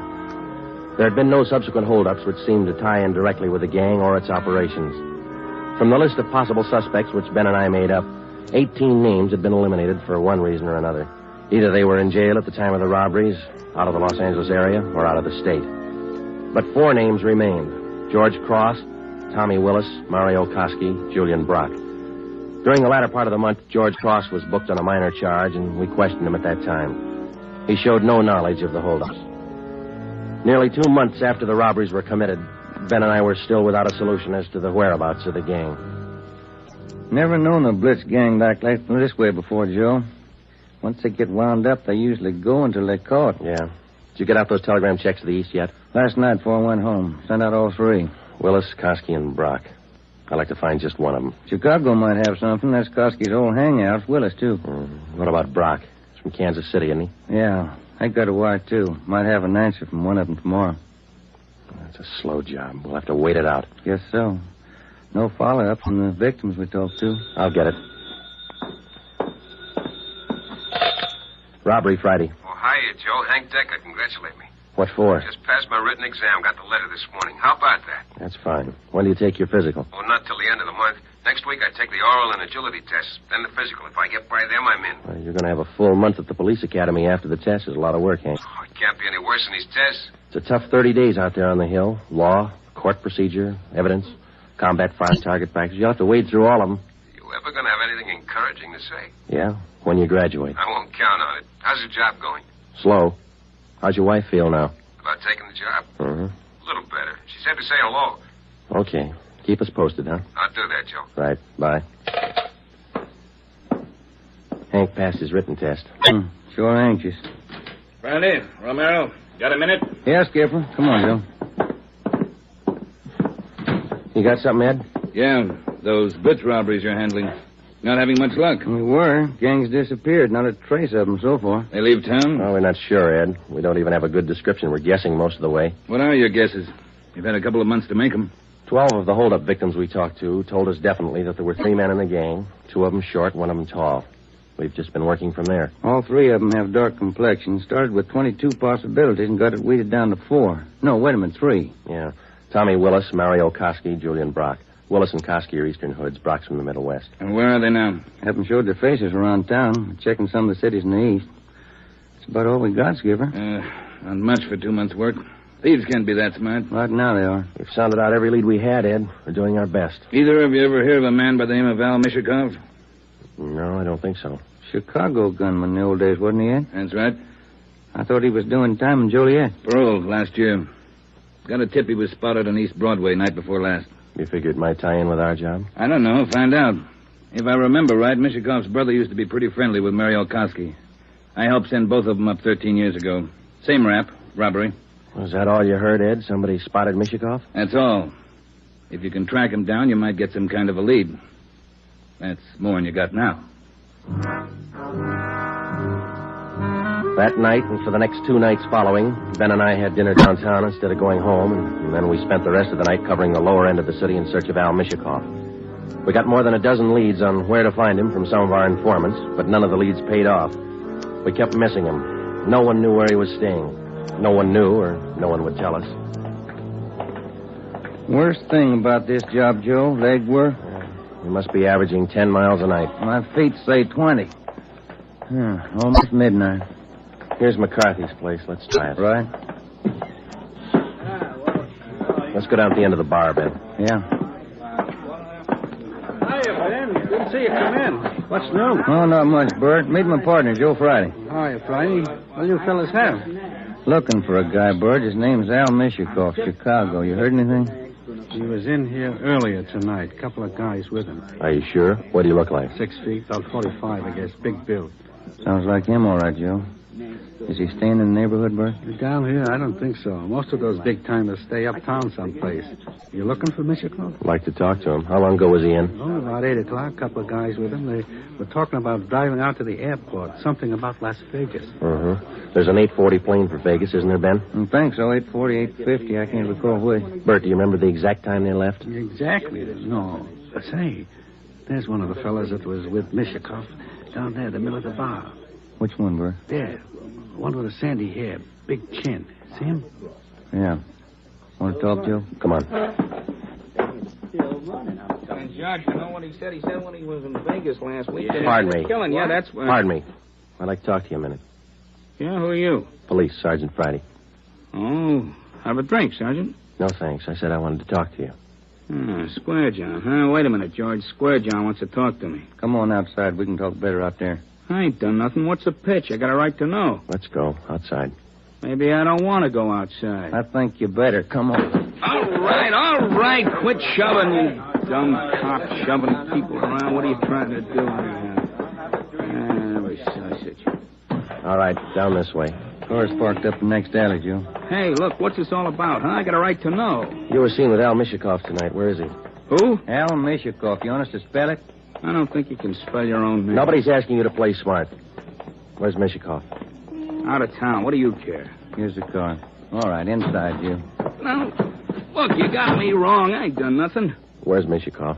You and some other guy drove to the airport with him tonight. Let's have it. I'm clear, I tell you. I just drove out with him, that's all. Where'd Mishakov go?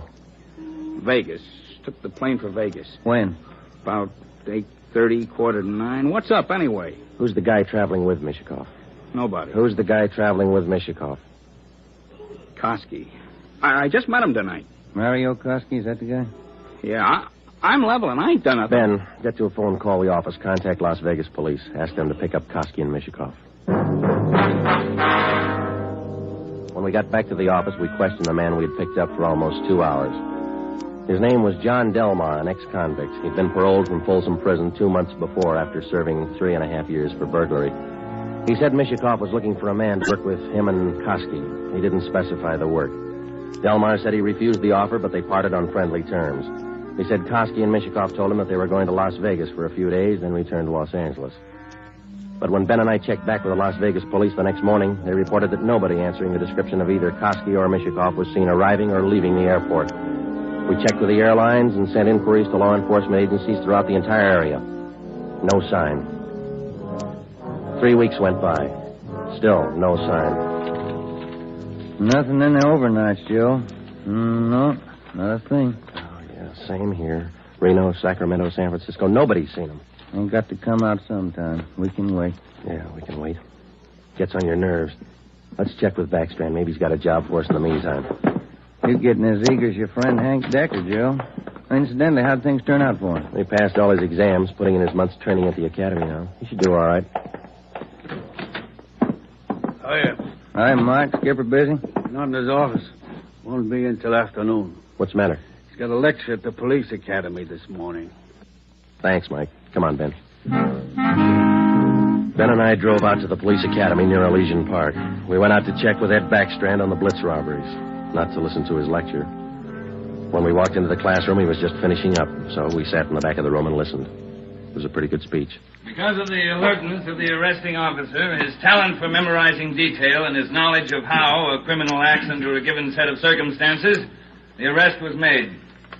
Well, that's about it, gentlemen.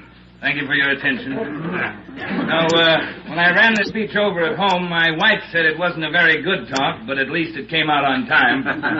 Now it seems I'm 2 minutes short, so I guess I failed on both counts. If I may, I'd like to use the few minutes that are left to tell you what I think of being a cop after 24 years.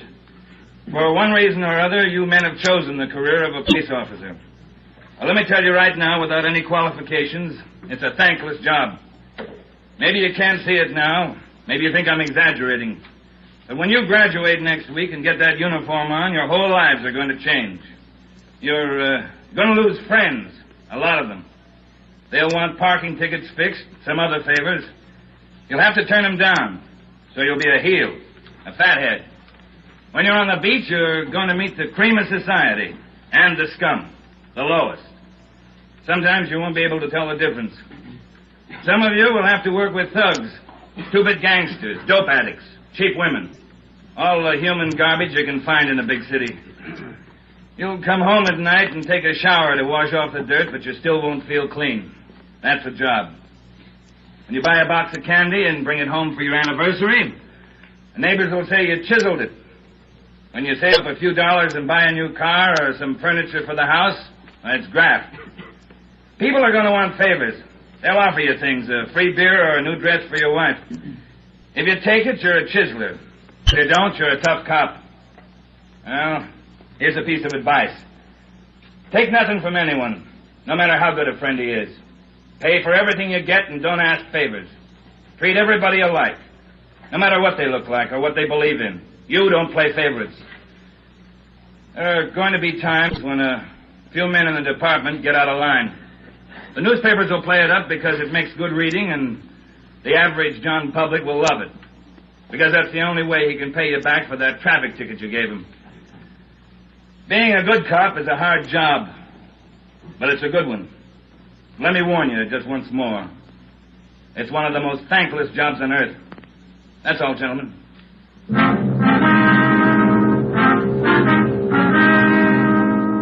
The following week, Hank Decker graduated from the police academy and hit the transfer list for a regular assignment. He drew a job of teaching combat firing and boxing at the academy.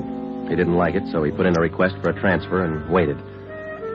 For the next 6 weeks, Ben and I waited, too, for some sign of the Blitz bandits. There wasn't any. The only possible suspects, Mario Koski and Al Mishikoff, had disappeared completely. We kept a close check on every possible avenue of information. Still, no sign. Ben and I were transferred to the night watch on robbery for a few weeks, and that gave Hank Decker a chance to drop in and visit with us a couple of hours when he went off duty at the academy. He was still as eager as ever. Hi, Ben. Joe, anything new? Hi, Hank. Nothing here. What about the academy? Oh, big news. What's up? Getting a transfer starting next Monday. Going to start on a beat. Thought you were all tied up with that boys' club you started out there. Oh, I was, but Hanson's going to take over when I leave. The kids sure love it. Free swimming, the pool, boxing lessons. We teach them everything. Where's your beat going to be, huh? Central, right in the downtown district. Might learn something, huh? You'll learn a lot if you want to forget most of it. Look, it's 7:15. Don't you ever go home for dinner, Hank? Oh, getting the wife used to it. This new shift's going to be night work, you know. Wait till you're on it for a year, and then you tell us how you like it. A year? I want to be in the detective bureau after a year. Well, you're not even going to last a year if you don't get home to dinner. Your wife's called twice this week already. She calls me. Okay, when did she call tonight? She hasn't yet. Oh, I guess I better head her off. Let me know if anything breaks, huh, Joe? I'd like to tag along. Okay, Hank. Well, on your way. Okay, good night. So long. Good night. Yeah. How eager can you get? Were we like that when we started? Not me. I never had that much energy at one time in my whole life. Hot shot, Joe. I'll get it. At 767 East Broadway, a liquor store, 211 and slugging. At 767 East Broadway, a liquor store, 211 and... 767 East Broadway, 211, liquor store. Let's go.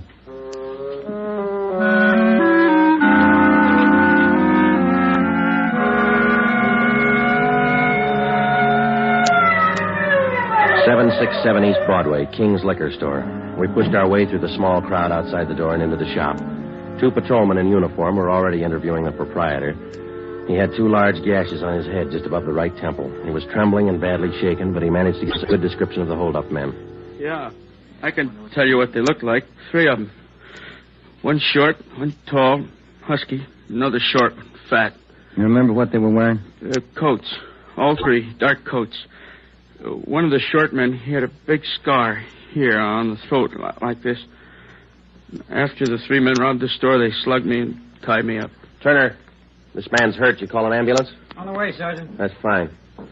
We have just one more question, Mr. King. Here's a handful of pictures. We'd like you to tell us if any one of these men were in the gang that held you up tonight. Let me look. There you are. Take your time. No. No, not him. No. No. Oh, this one. Here. He took the money from the register. Would you look through the rest, please? Are there any more? Let me see again. No. No. Oh, here. Another one. The fat one with the scar. This is him. I think he's the one that slugged me. Thanks, Mr. King. Here's our card. We'll be contacting you later. Turner, will you and your partner take the crime report? We've got some checking to do. Right, Sergeant. Thanks. Come on, Ben. Yeah. Kosky and Mishikoff. You picked out both of them, Joe. Yeah, he certainly did, didn't he? Attention all units. Attention all units. Wait a minute. The southeast corner of Broadway and East 3rd, a liquor store and restaurant, 211, code 3. All units. The southeast corner of Broadway. Come on, Ben, let's roll. And East 3rd.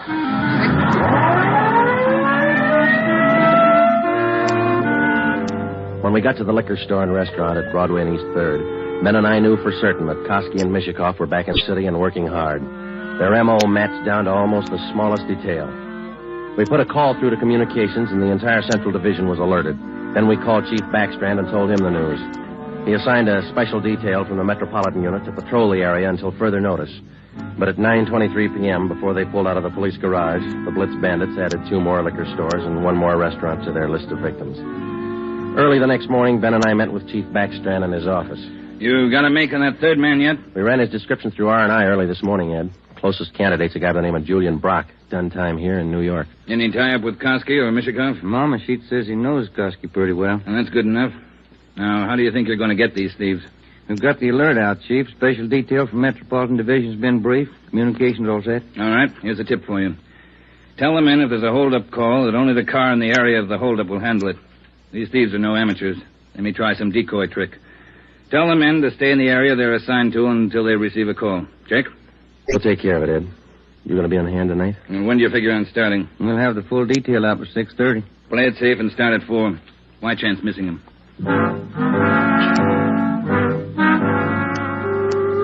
At 3:30 that afternoon, we left the police garage with a special detail from Metropolitan Division, and we started to cruise the central area. We weren't looking for any action the first few hours, and we didn't get any. The 5 o'clock traffic in the downtown area was heavy as usual. Hope that gang holds off till after 6. We couldn't get out of this traffic if our lives depended on it. Well, we'd probably do better on foot if it wasn't for radio contact. Control 4 to 80K. Control 4 to 80K, your location. Get it, will you, Joe? Yeah, wait till I get the mic. 80K to Control 4. 80K to Control 4. Our location on Spring Street between 2nd and 3rd. 80K, stand by. 80K, call your office, code 2. Call your office, code 2, KMA 367. 80K to Control 4, Roger. KMA 367. Yeah. Now what do I do for a parking space? You know, you're lucky. That guy up ahead there, he's pulling out. Good. That hasn't happened to me in 6 months. Okay, hold on, Ben. I'll be back in a minute. Yeah.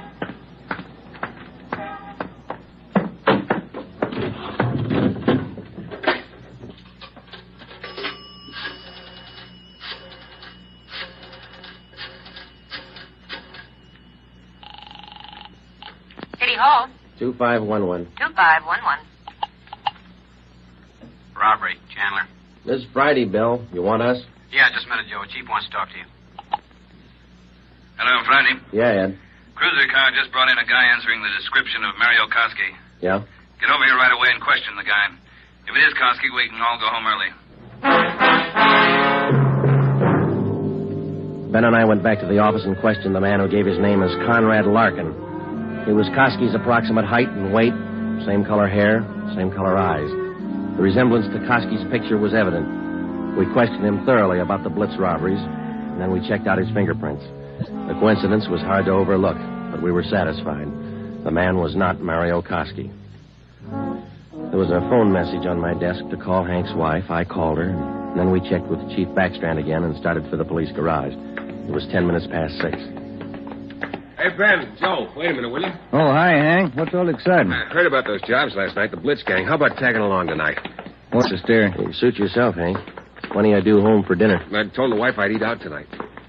You sure you're not due home for dinner? No, not tonight, Joe. Did you have any luck yet? Not so far, Hank. Maybe later on tonight. Come on, here's the garage.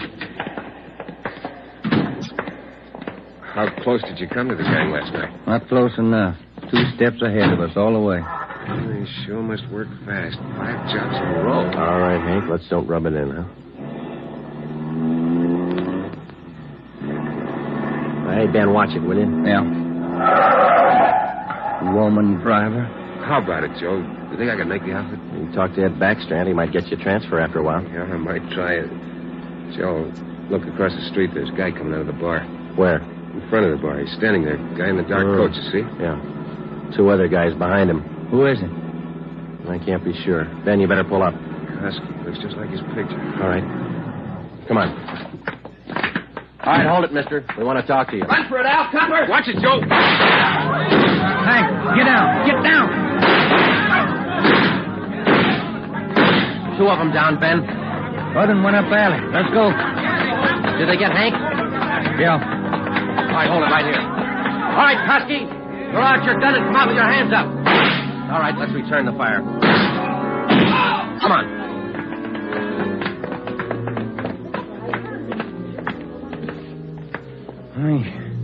He had his chance. Yeah. Grab his gun. Let's get back to Hank. Did you get the guns from the other 2? Yeah, they're dead. Hank got them both. All right, one side, please. Officer, did you call an ambulance? Yeah, they're on their way. Come on, Ben. One side, please. Will you let us through? Hank, how you doing? Not so good, Joe. Ben, will you get the crowd black? Give him some air. Would you just move back and Joe, All right, easy, Hank. They'll be here in a minute. Hank? Hank? How's it going, Joe? Gone? Yeah. Come on.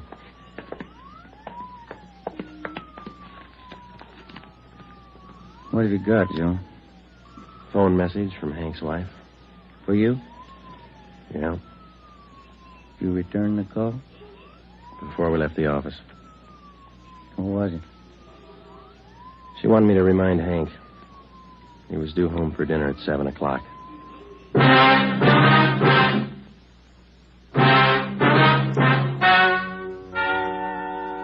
The story you have just heard is true. Only the names were changed to protect the innocent.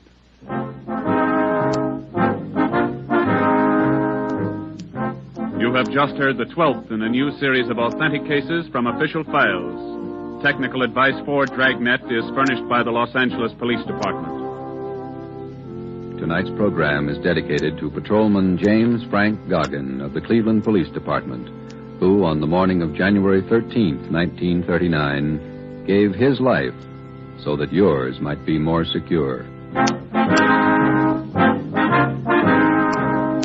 Dragnet came to you from Los Angeles. If you enjoyed tonight's production of Dragnet, you'll want to listen to Richard Diamond, private detective, as played by the screen's romantic tough guy, Dick Powell, heard Saturday on most of these NBC stations. This is NBC, the national broadcasting company.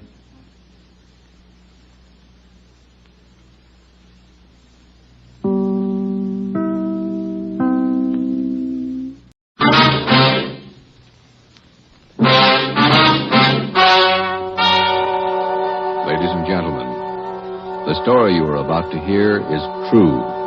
Only the names have been changed to protect the innocent. NBC brings you Dragnet.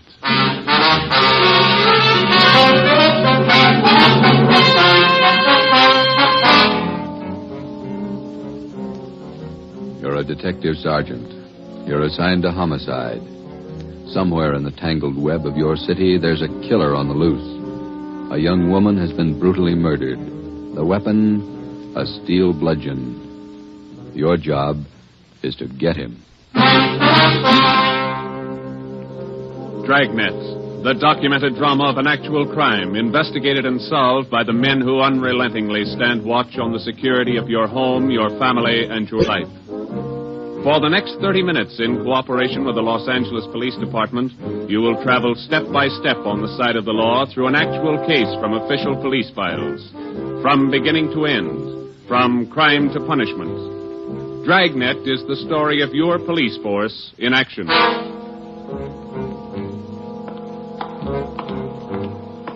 It was Thursday, March 19th. It was foggy in Los Angeles. We were working the night watch out of homicide detail. My partner's Ben Romero. The boss is Ed Backstrand, chief of detectives.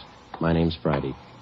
It was 9:14 p.m. when I got to the old Central Jail building, 3rd floor. The crime lab. Hi, Joe. How you coming, Lee? Just ran a spectrograph. What'd you find? The paint flake from the victim's head matches that paint on the hunk of pipe. Any prints? No, the pipe was clean, no latent prints. Well, that figured. Anything else? Got those blood test reports. A couple of slides for you to look at under the comparison mic. Mm-hmm. Thanks, Lee. Oh, hi, Joe. Didn't hear you come in. What's it look like, Ben? Well, here's the blood test reports. This one is blood found on the piece of pipe. Type A. This one's blood from the victim. Type A. They match.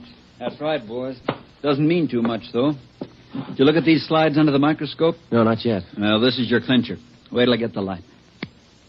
Okay, take a look. Mm-hmm. Got a make? Yeah, go ahead. Well, this slide here on the right, that's a slice of hair from the victim's head. On the other slide is hair found on the steel pipe. Yeah? She had wavy hair. Both specimens are flat. Same hair, Joe. You got anything on that piece of pipe, Lee? Nothing. Just ordinary steel pipe.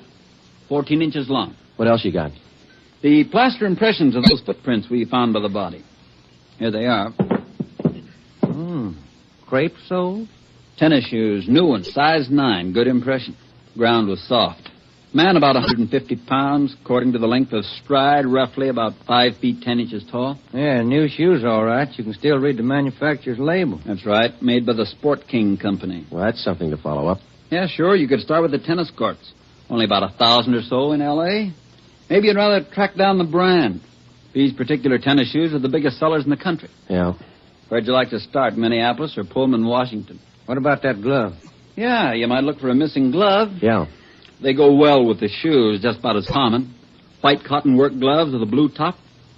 Here's the right glove. You find the left one. Blood on the glove? Type A. Well, that's good evidence, Jones, but where's the lead? Now, look, I don't ask you to pay my parking tickets. You want to see blow-ups? Okay. Right over here. Yeah. This is the vacant lot where they found the body. Yeah, that's right. Here's a close-up of her showing the location of the murder weapon, the glove, and the footprints relative to the position of the body. Looks as bad as yesterday. Sure did work her over, didn't it? The rest of these are morgue shots. Interested? No, I checked them this morning. Once is enough, Lee. Yeah, that winds it, boy. You want to go over the stuff in her purse again? You find anything more? No, nothing you haven't seen already. The usual. Makeup, comb, barrette. That's a hair clip. Few cheap stones in it. Loose change, a quarter, nickel, a few pennies. Her ID card. Yeah. Helen Corday. 33 Naomi Place. Age 21. 21. That's not very old, is it, Lee? Not to die. No.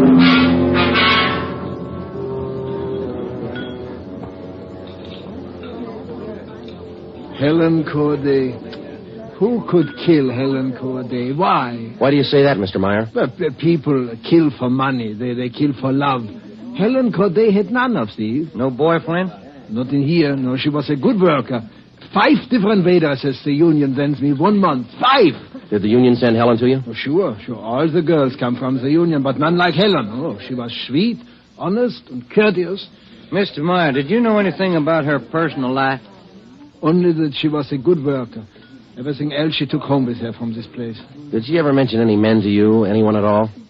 No gentleman, not one. No. How much money did you make here? Well, I paid her $26.50 a week, every Tuesday. Not much salary for so much work, but the tips are very good here. Nice customers. Mm-hmm. Nice. This her home address, 33 Naomi Place? 33 Naomi, that's right, yeah. Thank you very much, Mr. Meyer, for your time. I wonder what kind of a person does things like that.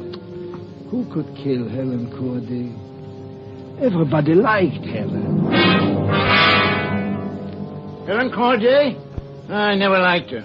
Come on in the office, boys, where we can talk. Never liked her because I never knew her. You the head of the union? Not just a steward. I know most of the girls. This Corday girl, what she look like? Small brunette, about 5'3". Here's a picture. Yeah. Pretty girl, wasn't she? Oh, sure. Placed her out at Otto's place. Nice little Dutch fella. Otto Meyer. That's right. He seemed to think quite a lot of her. Yeah, she was a fine worker. Oh, sure.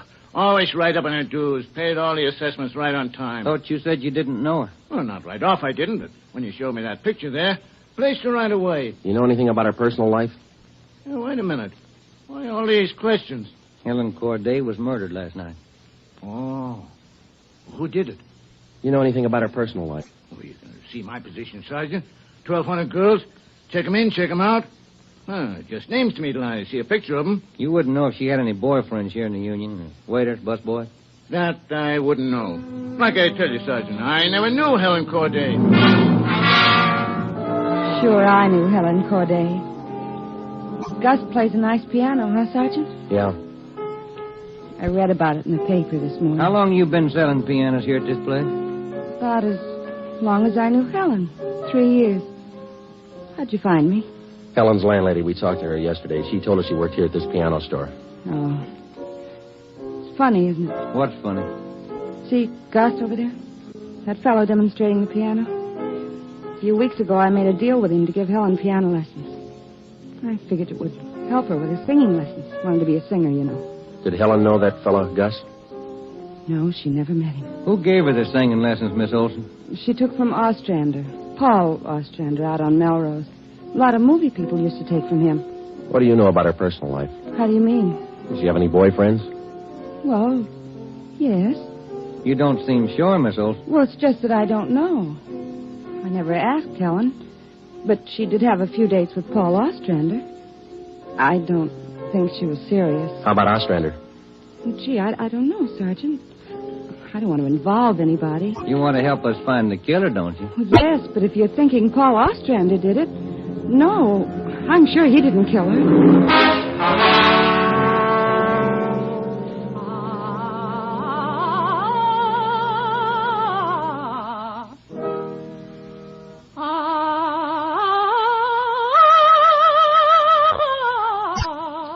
That's all for today, Victoria.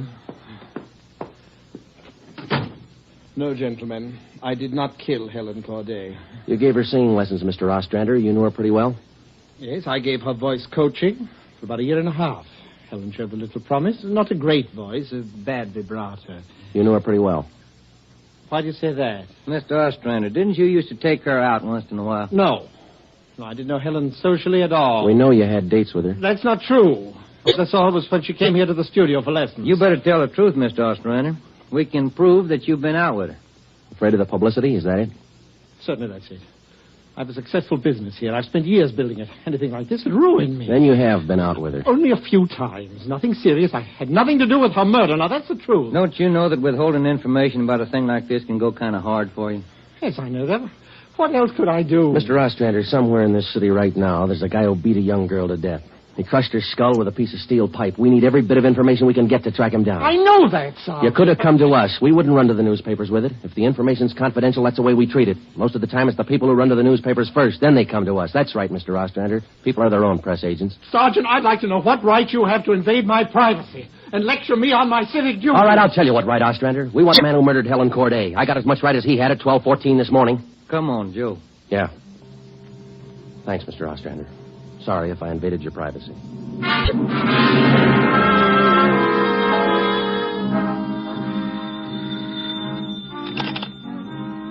Chief of Detectives Office, Hannon. No, I'm sorry, ma'am. You got the wrong extension. Try 2511. You're welcome. Hi, Friday, Romero. Chief's been looking for you. Thank you, Mike. Come on, Joe. Yeah. Hello, Joe. Ben, sit down. What'd you get? A notebook full of notes. A crime lab full of evidence. Nothing to tie them together. These some of the people you interviewed? Yeah, those and about a dozen more we didn't even take notes on. It's hard to figure, Skipper. Everybody seemed to like this girl. Helen Corday. No known relatives. Single, unattached girl, living all alone in the city. Few friends and no enemies. None we can find, anyway. Are you satisfied that all the people you interviewed are in the clear? Well, if we're going to stick to the simple robbery motive, we are. The kind of money Helen Corday made wouldn't interest those people. How are you doing on the outside leads? Nothing. If we could just find one hole someplace, anything. All right, now look. You've got a lab full of evidence across the street. You've got a book full of names here. You've got the pieces. Now fit them together. They just don't add. Well, go over them and keep going over them until they do add. Anything from the informants? No, nothing so far. No tips on anybody that's been dough-heavy lately. Nobody shooting off their mouth. The guy we want won't advertise. Figures himself a pretty smooth operator. But he probably made a mistake somewhere along the line. We'll find it. Got a hot shot, Ed. Yeah? 3220 Casino. Woman. Probable attack. All right, Friday. You and Ben run it down. We ran down the hot shot call for 3220 Casino. Turned out to be a typical dead-end lead. Her name was Mrs. Lillian Horn.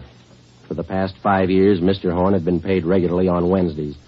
He spent all day Thursday drinking up his paycheck and beating his wife. The call had no connection with the Corday murder. We made the usual call into communications. Unit 80K to Control 1, 80K to Control 1. Control 1 to 80K, go ahead. On that probable attack, 3220 Casino, Code 4. 80K, roger. 80K to Control 1, KMA 367. That was the beginning. For the next 3 days, we followed up every lead and every call, but they were all blind. All units were alerted, and they had as much information on the killer of Helen Corday as we did. Ben and I cruised throughout the entire Central Division. We covered every probable call that might have some connection with the murder. Attention, Unit 41R. 1654 Swanson Terrace, a woman, victim of probable attack, Code 3. Unit 41R. It didn't make any difference what the call was. If there was a possibility it might tie in with the Corday murder, we ran it down. We made it a 24-hour job. So far, if the killer made a mistake, we hadn't been able to find it. The Corday funeral was on Monday. They were all there. The girl's landlady, the voice teacher Ostrander, the girlfriend Marie Olson, the man from the union, and her boss Otto Meyer. But nobody else we hadn't checked. That was Monday afternoon. Monday night, we went back to the old routine, tracking calls during the night in the squad car, picking up small threads that led nowhere. 3 more days of the same thing. Thursday morning, 1 week after we found Helen Corday's body, we got an anonymous phone tip. I know who killed Helen Corday. His name's George Barlow. He lives at 418 White Oak Avenue. He used to date her up all the time. Get him and you've got the murderer. We checked George Barlow and about 10 others just like him. None of them knew Helen Corday. Saturday night, Ben and I were back in the squad car cruising the Central Division. Saturday night's a good night for robbery. By 10 p.m., we'd run down 4 various calls. 123, Code 1. 123, roger. 12G, call your station. Unit 13R, 1254 Tower Road. A woman screaming. Investigating trouble. Code 2. Let's handle that one, Ben. Yeah, okay. I'll notify communications. Unit 80K to Control 1. 80K to Control 1. Control 1 to Unit 80K. Go ahead. On your 1254 Tower Road call, we're in the vicinity. We will handle. 80K, roger. 80K to Control 1, KMA 367. Let's go, Ben. Control 1 to 13R. Disregard your last call. Handled by 80K. Yeah, it should be right about here. Oh, here it is. 1254. The man is trying to kill me. He's running down the street. Where? He's getting to that corner street. He's trying to kill me. Come on. Where'd he go, Joe? Turn right at the next corner. That's him up ahead. Got a good lead on us. Hit the siren. He's gaining, Joe. Took a left at the next corner. Oh, he isn't going to stop. Close in as tight as you can, Ben. Down to the floor now. Swing out to the left a little. I'm going for his tires. Right. All right, that'll slow him down. Pull up on him. Yeah. All right, you. Keep both hands on that wheel and get over to the curb. Go over me, Joe. Right. Out of that corner, mister. Shake him down. Hey, take it easy, will you? I haven't got a gun. Put the cuffs on him. Hey. Now, you boys work fast. What am I doing with the gas chamber? Just save that, mister. That's pretty rough treatment for speeding. All right, come on, you. Look, I got a right to know where you're taking me. What's the charge? We'll let the girl tell you. What girl? You just sit there and be quiet, huh? Oh, I know where you're going. The place back on Tower Road. Well, I asked to use the phone. The girl slammed the door in my face. I don't know what you cops are trying to prove. I just wanted to use the phone, that's all. I even tried to scare her a little. I told her I'd hit her over the head if she didn't let me use the phone. It's a laugh, huh? All right, you, get out. Yeah, I suppose so. Get out. Hey. I got nothing to hide. That little girl's gonna lie. You know that, don't you? Who's there? Police officer. It's the man. That's him. He's trying to kill me. His full name's Frank Philip Larson. Ed. No previous record. This the girl's report? Yeah, that's it, Skipper. Judy Stott. How old is she? He's 19. He's a babysitter. Real tough boy, isn't he? Forced his way into the house, beat her about the neck and arms. A tire iron. We found it in his car. Jones is running it through the crime lab. Asked her if she had any money. She told him no. Struck her again. Where's this Larson live? Hotel out near Santa Monica. He's a clothing salesman. Ed works for a big men's store, Burns and Company. According to the house book sales record, he bought a pair of tennis shoes 2 weeks ago. Weighs 158 pounds, 5 foot 11 inches. Tennis shoes are missing. They're not in his hotel room. He's not wearing them. What else did you find? A rhinestone. You mean a pin? No, just a small loose stone recovered from the rug in Larson's room. Crime lab got it? Working on it now. Ed, I think we got the man who killed Helen Corday. A few scraps of circumstantial evidence and a hunch. That's not much to go on. Larson had gone after the little Scott girl with a tire iron. Wasn't much of a tie-in, but we had to be sure. All that day, we checked Frank Larson's alibi for the night of Helen Corday's murder. We interviewed the personnel manager at Burns and Company where he worked. We talked to all the clerks who knew him. The manager of the hotel where he lived. We found out everything we could about Frank Larson. And that night at 10 o'clock, we had the prisoner brought to the interrogation room. How are you, Larson? Fine. Just fine. I like jail. Sit down. Lousy weather, been foggy all over town. I wouldn't know. I've been inside all day. How old are you, Larson? 31, same as the last time you asked me. Where'd you go to school? I didn't. I was born smart. You sell clothes, don't you, Larson? We know you work for Burns and Company. Remember, you told us. What is all this? What are you guys trying to build? We just want to know if you like selling clothes. That's all. What do you coppers know about clothes? One blue serge a year is your speed. You know quite a bit about clothes, don't you? I've been selling them for 5 years. Can you tell me something I've been wondering about? What's that? Are your socks and tie always supposed to match? That's what the style books say. Bet you always know the right things to wear, don't you? You wouldn't wear black shoes with a brown suit, would you? Is that what you're keeping me here for? Style, is it? Oh, would you? Would you wear black shoes with a brown suit? Most people wouldn't. Bet you wouldn't wear brown shoes with a tuxedo either. I've been smoking too much. You got a glass of water? Oh, yeah, sure.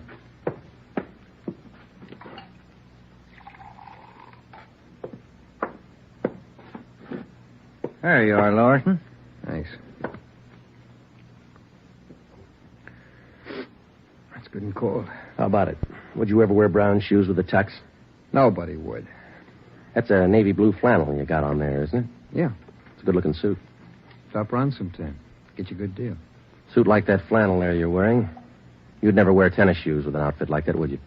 What do you think? I think you did. I think you wore them the night you killed Helen Corday. Who? Maybe you didn't have the blue suit on, but you were wearing tennis shoes, Sport King, size 9. Sell for $5.95. You picked them up at a discount. Cost you $3 1/4. Where'd you get that? Out of the house book, Burns and Company. You wouldn't have those shoes around now, would you? We couldn't find them in your hotel room. Your boss, Mr. Craig, used to think a lot of you, Larson. Before you started drinking on the job, your commissions used to run pretty high up the last couple of months. What happened? That cheap rye get to you? Well, you two really nosed around, didn't you? When are you going to tell me what I eat for breakfast? Cornflakes, cup of coffee, donut, sometimes 2 donuts when you're hungry. Elsie waits on you at the Royal Cafe. She gets a dime tip. Can I have some more of that water? Help yourself, there's a cooler. Sure good and cold. How about it, Larson? Where are the tennis shoes? They wore out. In 3 weeks? Can't be very good tennis shoes. No, they didn't wear out. What'd you do with them? You know all the answers. You figure it out. We know you bought the tennis shoes. We don't know where they are now. We know you had them, size 9. 3 feet from the body of Helen Corday, we found 2 size 9 footprints made by a pair of Sport King tennis shoes. We figured the man weighed about 150 pounds. You weigh 158. Figured he's about 5'10". You're 5'11". You come awful close to being the same build as the man who killed Helen Corday, don't you, Larson? And you wear the same size tennis shoes, same brand name. A lot of people wear 9s. It's the average size. They sell a lot of Sport Kings, too. Everybody wears them. If we could find your pair, might make a difference. Doesn't mean your tennis shoes made the prints by the body. Doesn't prove it didn't, neither. What'd you do with them, Larson? I threw them away. That's too bad. Might make a difference. No, what difference could it make? I threw them away, that's all. Now, how about the mate to this glove? I never saw it before. Found this right-hand glove by the body of Helen Corday.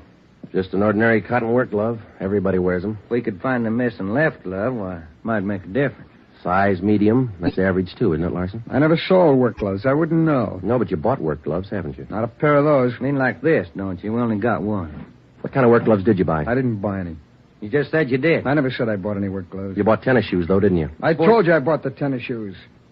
Didn't I tell you I bought them? No, you didn't tell us. We told you. Found out from Burns and Company where you worked. All right, you told me. I bought them. You know that. Same kind of tennis shoes that made footprints by Helen Corday's body. It wasn't me. Then why won't you tell us what you did with it? I've already told you I threw them away. They were only 3 weeks old. Must have worn out awful fast. I didn't say they wore out. They got too dirty. No, you told us they wore out. Remember, Larson? I don't remember what I told you, but I don't have them now. We know you don't have them now. Where are they? He told us.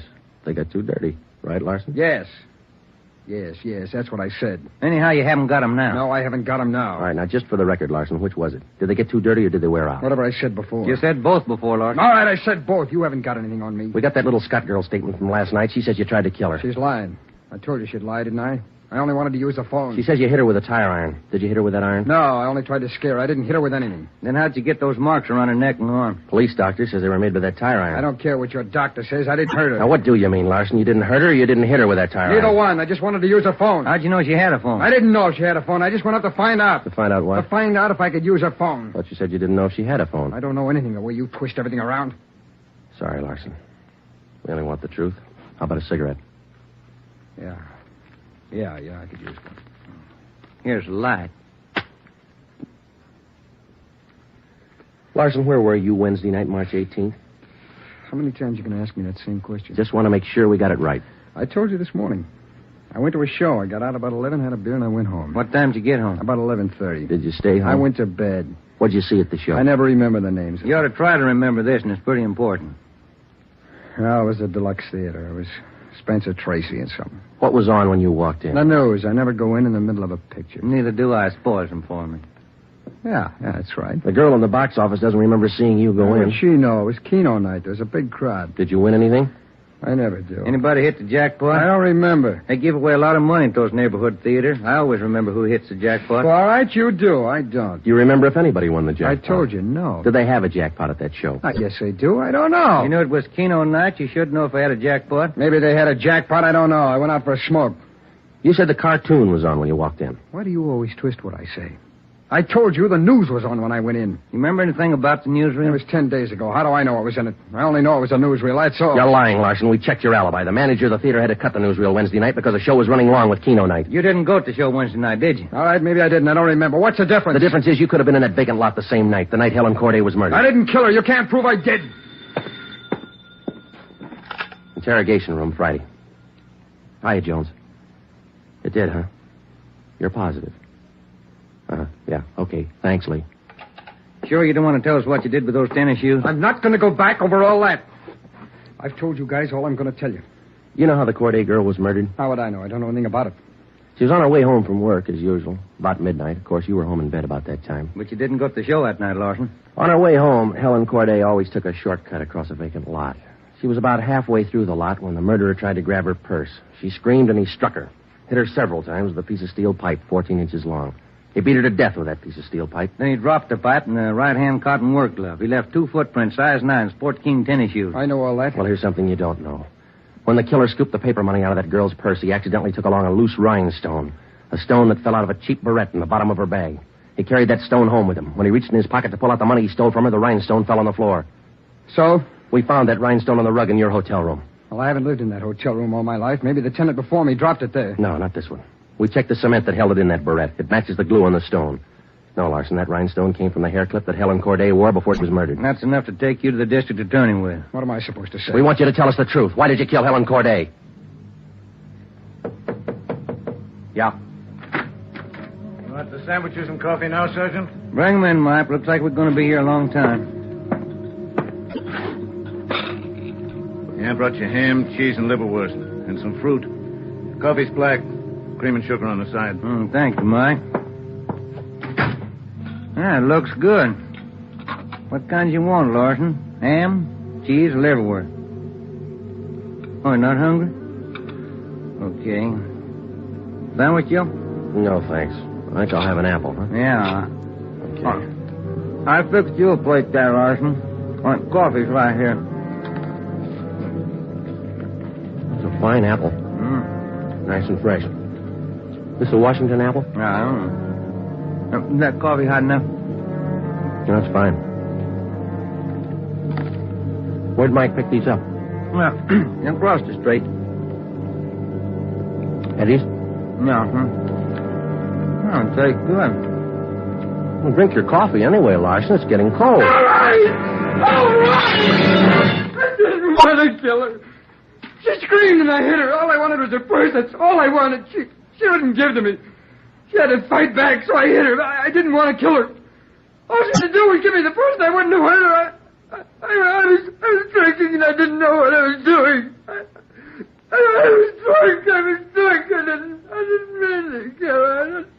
I didn't mean to kill her. Mike. Yeah, Joe? Stay with him. We'll call the stenographer.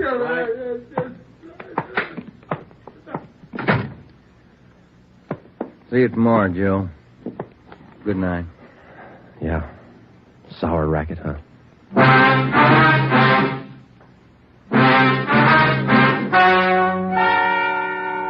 The story you have just heard is true. Only the names were changed to protect the innocent. Frank Philip Larson was tried and convicted of murder in the first degree. He was executed in the lethal gas chamber at the state penitentiary.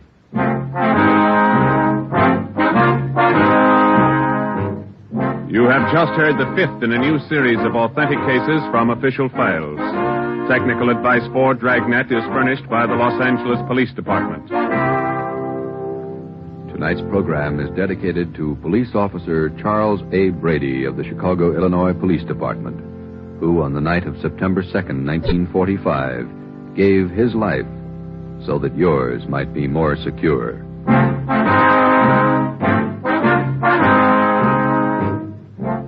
Dragnet came to you from Los Angeles. This is NBC, the national broadcasting company.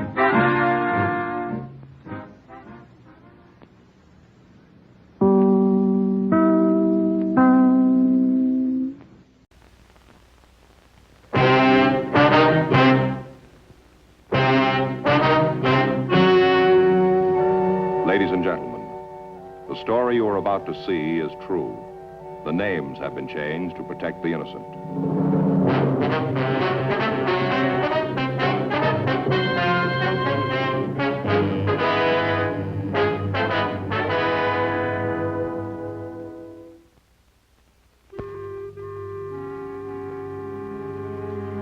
This is the city. Los Angeles, California. I work here. It was Wednesday, November 21st. It was cold in Los Angeles. We were working the day watch out of robbery division. My partner's Frank Smith. The boss is Chief of Detectives Thad Brown.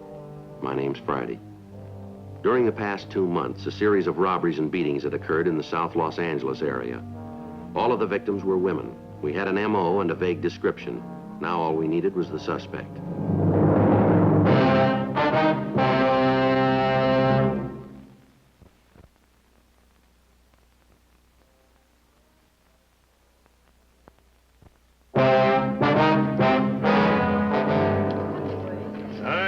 Let's get this show on the road. You probably know why you're here. It's on those purse snatchings that Friday and Smith been working on. Now, this thing is getting way out of hand. He struck again night before last, and his victim's in county hospital in a critical condition. She's been pistol whipped, and the doctor says she's got a skull fracture. If this keeps up, it's only a matter of time till somebody gets killed. That's why I've asked you to come in. It's up to you to see if that doesn't happen. You've all got the M.O. sheets. Now, that's all the information we have. I know some of it's pretty broad, but it's the best we've been able to come up with. Friday and Smith handled the investigation until now, so I'll let them give you the details. All right, Joe? You'll notice on your M.O. sheets that all of the crimes have been listed in the order that they occurred. There's a description of the clothing that the suspect wore and a description of the suspect whenever we could get it.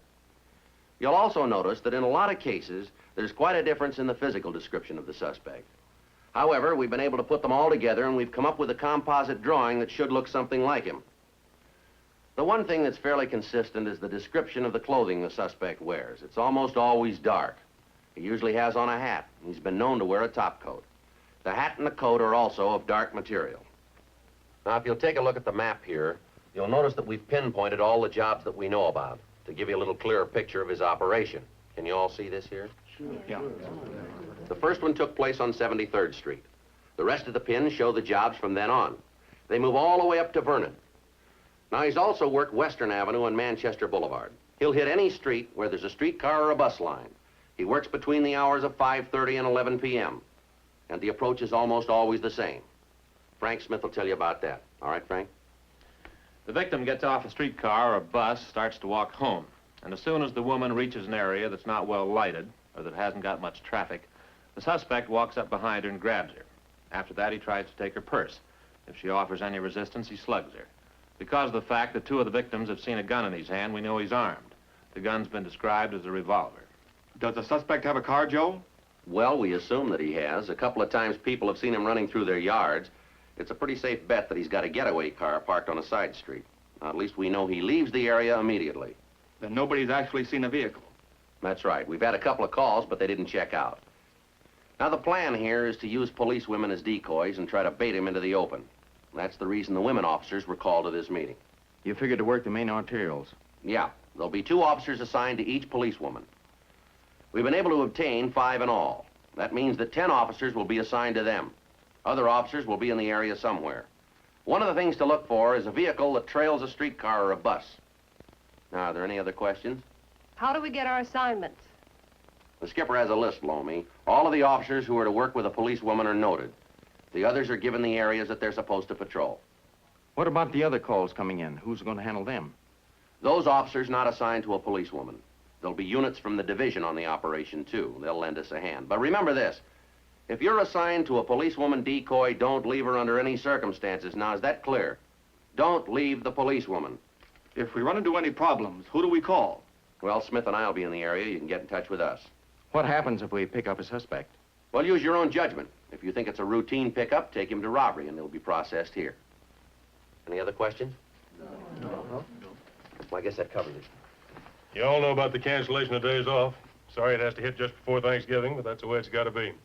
Nobody draws any time unless things cleared up.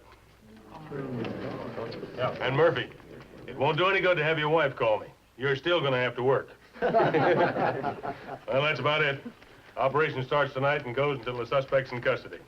Have a happy Thanksgiving. Right. Oh, just a second, one more thing. The worksheet's posted on the board in the front office. You can all check it on your way out. Right. Right. Thank you.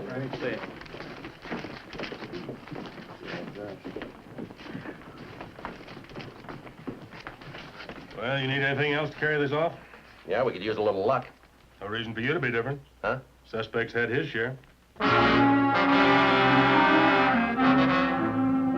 Frank and I left the office and drove out to the stakeout area. Because the suspect had never hit the same street more than once, it was decided that policewomen would board streetcars and buses and get off at points where previous robberies had not taken place. During the night, several possible suspects were picked up for questioning. We checked them out. Our man wasn't among them. The next day, Thursday, November 22nd, 3 p.m., Frank and I stopped off in a diner to get some lunch. How's yours? It's all right, I guess. Oh, that's sure a new one on me. Huh? Sliced rabbit for Thanksgiving dinner? Yeah. Well, I've had it, Joe. Afraid so. Is everything all right? Yes, just fine. We're not very hungry. How about dessert? Just the check, please. You got it coming, mince pie. No, that's all right. Can we have the check? Suit yourself.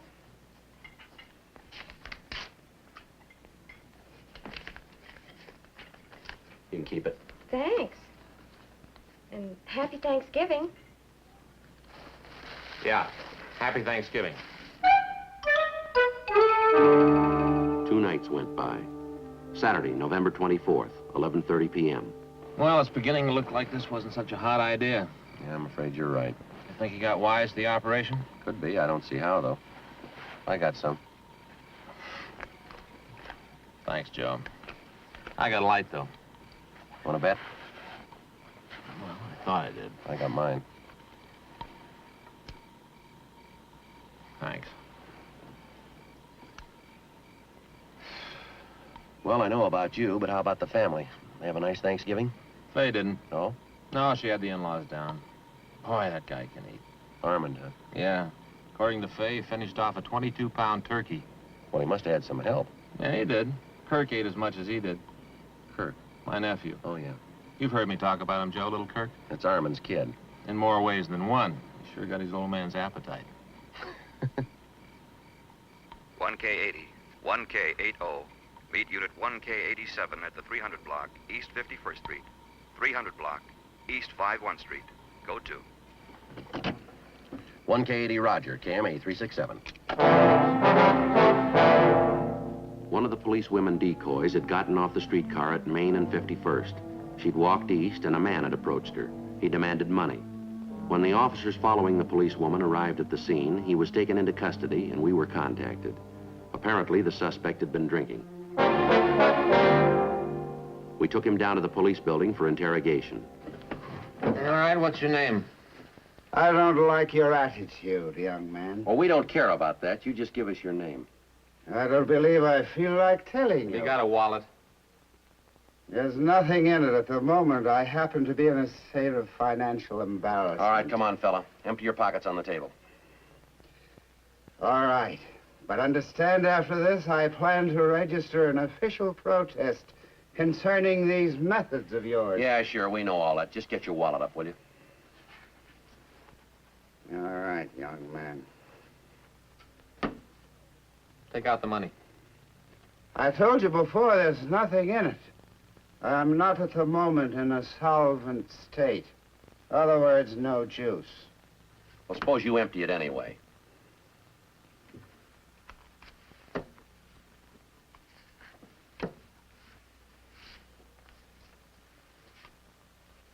This your true name, Victor Nathaniel Templar? Are you suggesting that I use an alias? Now, look, cut out the smart tracks, Templar. Where do you live? At the moment, I am without lodging. In other words, no pad. You got a job? As a matter of fact, I haven't. Have you ever had a job? From time to time. Doing what? I have worked in the vineyards of California. Grape picker, huh? Quite the contrary. I am a professional wine taster. You've been tasting a little bit too much of it tonight, though, haven't you? I am in complete control of my faculties. Well, then suppose you tell us what you were doing out on 51st Street. Just looking around. For a vineyard? I was strolling down the street, lost in my own thoughts, when this young woman approached me. In other words, she tried to pick me up. Oh, sure. The girl was a policewoman. That didn't come out until later. You ever been arrested before, Templar? Apparently, I am under arrest now. Before this? There have been occasional previous contacts with other members of your profession. In other words, I've fallen. What charges? I believe you call it vagrancy. You ever done time in California? I really don't know. Now, come on, Templar. Have you ever done time in this state? I am trying to be completely honest, Sergeant. There have been a number of these unfortunate encounters with the law. I'm not just certain in which state they all occurred. I'll check him out.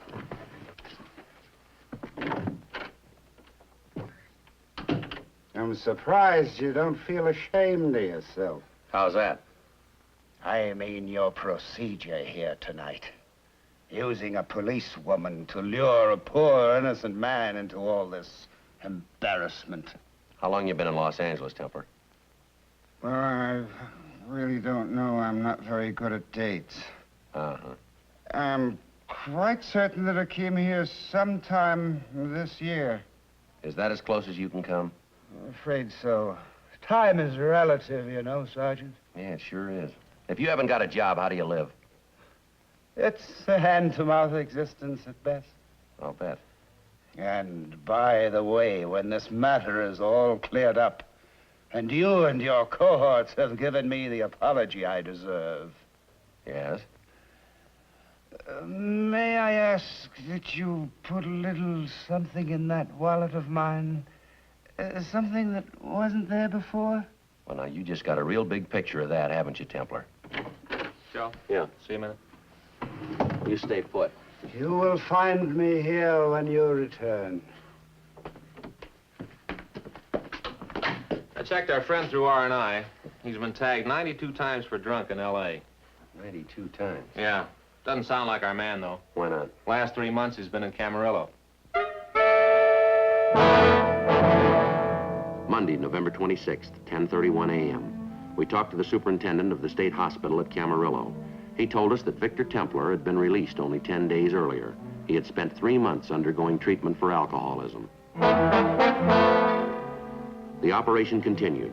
Each night, 5 policewomen boarded streetcars and buses in the area the suspect was known to work. 5 police cars carrying 10 officers followed them. Another 20 patrolled the immediate area looking for the thief. As a result of the publicity the crimes had received, calls flooded the complaint board, and women refused to walk the streets alone after dark. But the robberies and sluggings continued. Tuesday, December 4th, the manager of a cheap hotel in the Skid Row area called and said she had something for us. Right down this way. It's the last room. Just what is it you want us to see? Just wait till we get there and I'll show you. Here we are, on 24. Hadn't you better knock first?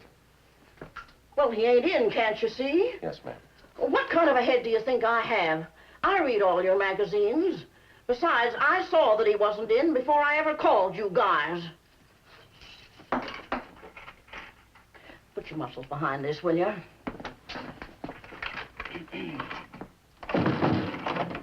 Good boy.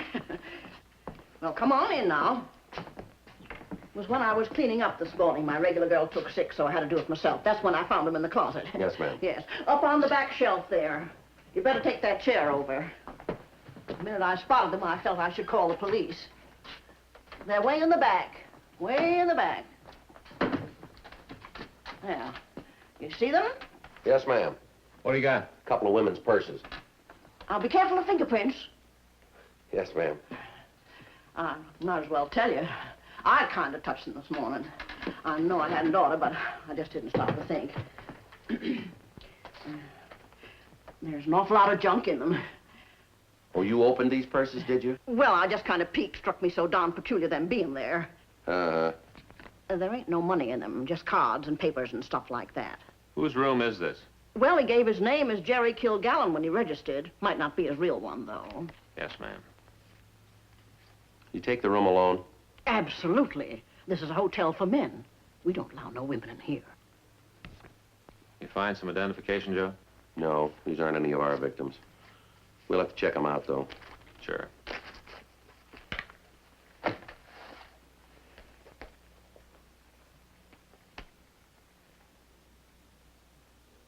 We better get this one to the crime lab. Huh? Here on the lining. Yeah. What is it? You find something? Well, we're not sure yet. Well, what is it? I called you. I got a right to know, ain't I? Looks like blood stains.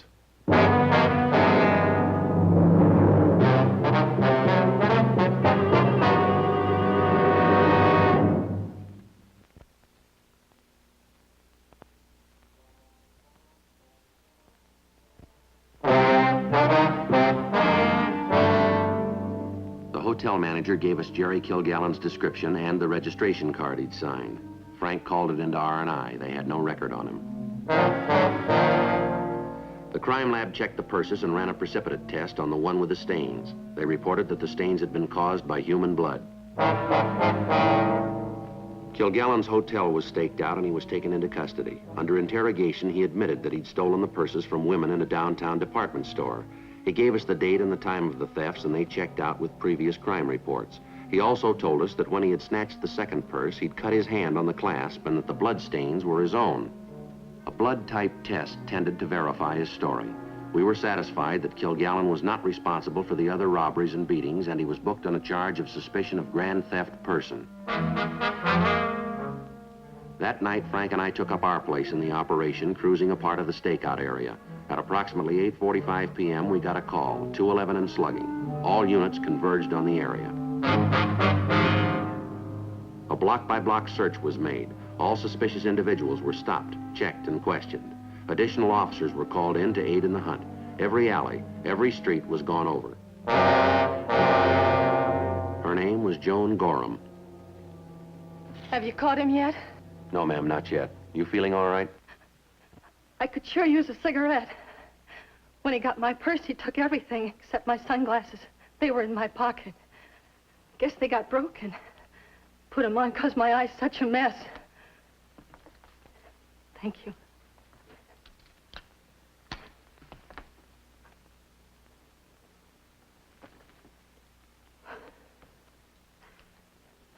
It's pretty bad, isn't it? Did you get a good look at the man? Yes, but it was dark. Couldn't see him very well. It came as such a surprise. I've never had anything like this happen to me before. Yes, we can understand that. Can you tell us anything at all about him? His face, I can remember that much. Ruddy. He had a ruddy complexion. And I think he had a mustache. Now, what about his eyes? Could you tell us what color they were?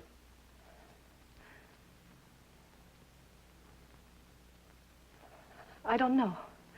I couldn't say. How about his hair? I don't know. I really don't. All I can remember was his face. Now, according to the other officer's report, you had just gotten off the bus at 71st and Vermont when this took place. Is that right? Yes, that's right. I was on my way home. I'm a cashier at the Oak Tree cafeteria. Uh-huh. Did the man say anything to you? Well, not at first. He just grabbed my purse. And when I wouldn't give it to him, he started hitting me with his fist. Did he have a gun, do you know? That's what made me think he was going to kill me. After he hit me, I fell down and he pulled the gun. Said he'd shoot if I made a sound. Then he ran off. That's all I know. I can't tell you anything more. All right, thank you very much, Miss Gorham. We won't take up any more of your time. I sure hope you catch him. I've been reading about it in the papers. All those other women. Never thought it would happen to me. We've got a lot of men assigned to this case, and it shouldn't be too long now. Oh, say, here's one other thing. Almost slipped my mind. Yes, ma'am, what's that? Well, maybe I couldn't tell you too much about what he looked like, but you'll know him when you see him. Oh? While we were fighting, I scratched the left side of his face. Friday? Yeah, Hatch. Just got a call from your office. Yeah? They've got your suspect pinned down in the warehouse district, code 3. Whereabouts? Slauson and Dover. He's trying to shoot his way out. Attention all units. Attention all units. All units on frequency 7, please stand by. Hey, we got a live one this time. Sounds like it, doesn't it? All units in the vicinity of the 200 block on Slauson. 211 suspect in area. Last seen entering warehouse 261 South Slauson. Suspect is armed, code 3. Frequency 7 clear. Lean on it.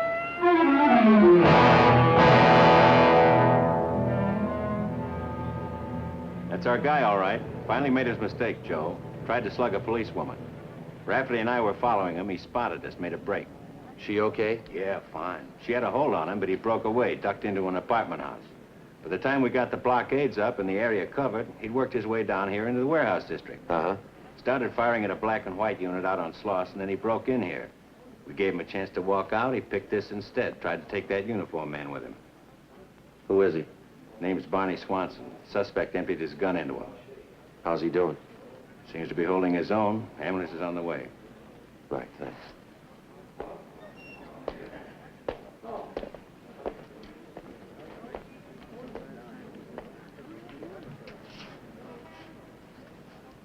How's it going, Swanson? I'm gonna be all right. Sure you are.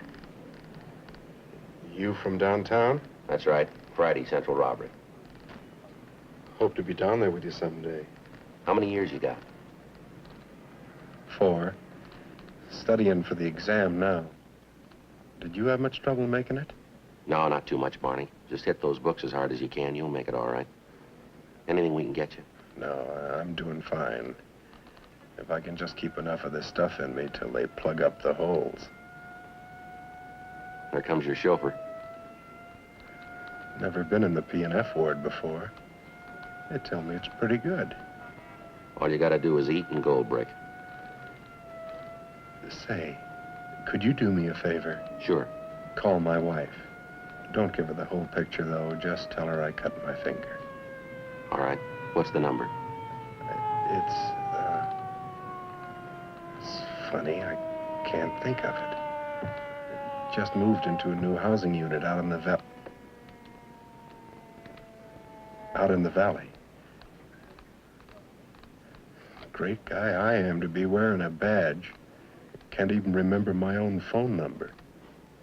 You got it written down? In my wallet. Back pocket. Don't worry about the money, Friday. I trust you. It's on the back of a white card in there someplace. Tell me about the P&F ward. This ever happened to you? Yeah, once. But I didn't have it as good as you will. My partner and I were trying to take a couple of guys out of a hotel room, and they were heavy. I thought I caught one on my left shoulder. Turned out that the slug only broke the skin. They okayed me for duty in 48 hours. You'll draw at least 6 weeks of easy living out of this. Is this a card bar? Used to be. He just moved.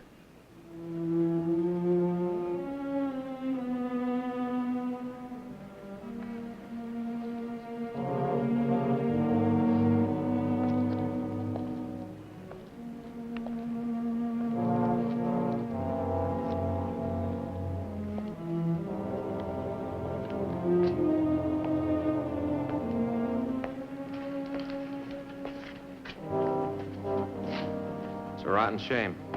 Huh? One of them spent his life trying to keep the law, and the other one used his trying to break it. Both men dead.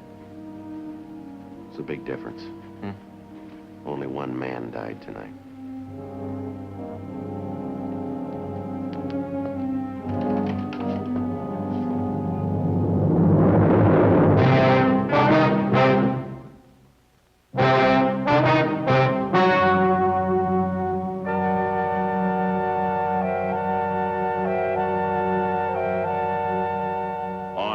December 3rd, an inquest was held in the coroner's office in and for the county of Los Angeles, state of California. In a moment, the results of that inquest.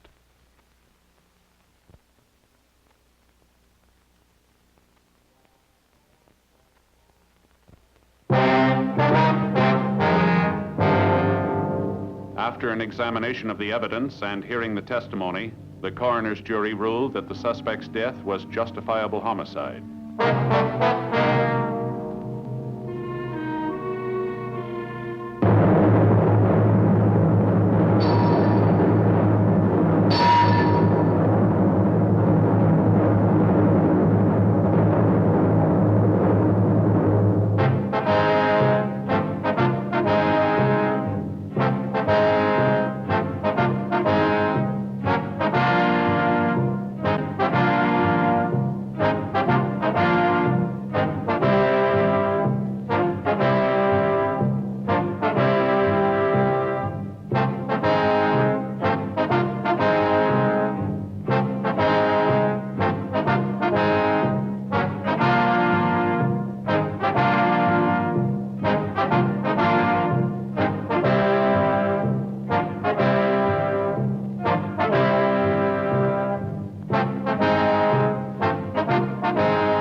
Ladies and gentlemen, the story you are about to hear is true. The names have been changed to protect the innocent. Dragnet.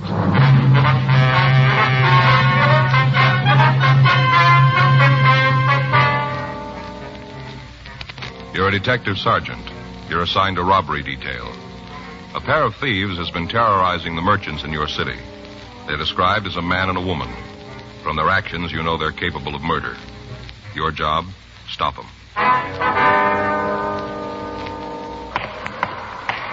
It was Wednesday, July 23rd. It was warm in Los Angeles. We were working the night watch out of robbery detail. My partner's Frank Smith. The boss is Chief of Detective Stab Brown. My name's Friday. I was on my way back from the main jail, and it was 8:16 p.m. when I got to room 27A. Robbery detail. Hi, Slats. Joe? Any word from Frank? Yeah, I talked to Skipper this morning. He said they were having a little trouble with that extradition. Anything big? No, I guess not. Chief Brown said the authorities back in St. Louis would get it straightened out. Frank ought to be back in the middle of next week. Mm-hmm. Skipper said he wants me to work with you on that liquor store thing. Gaffney and I can use some help. We've run down just about every lead there is. They all end up in the same place. Well, I got a little of it. You want to fill me in on the rest? Yeah. Hot shot, I'll get it.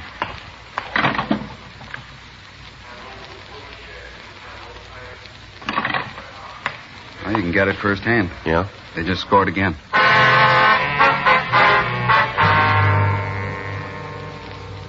Sergeant Slats Henry, Tom Gaffney, and I went downstairs to the carpool. We took out our robbery car and we rolled on the call code 3. It took us a little over 10 minutes to get to the corner of Alexandria and Burns Avenues. The place that had reported being robbed was a small neighborhood liquor store. By the time we'd gotten there, a radio car had answered the call, and a felony car from Hollywood Division had gotten there. While Gaffney talked with the men in the felony car, Slats and I went inside the store to see the victim. The uniformed officer who was with him told us that the elderly man's name was Charles Osborne. We got what information the officer had been able to get, and while he went to his unit to get out a broadcast on the suspects, Slats and I talked to Osborne. Well, there isn't much to tell. I guess they worked it the same way they've been doing.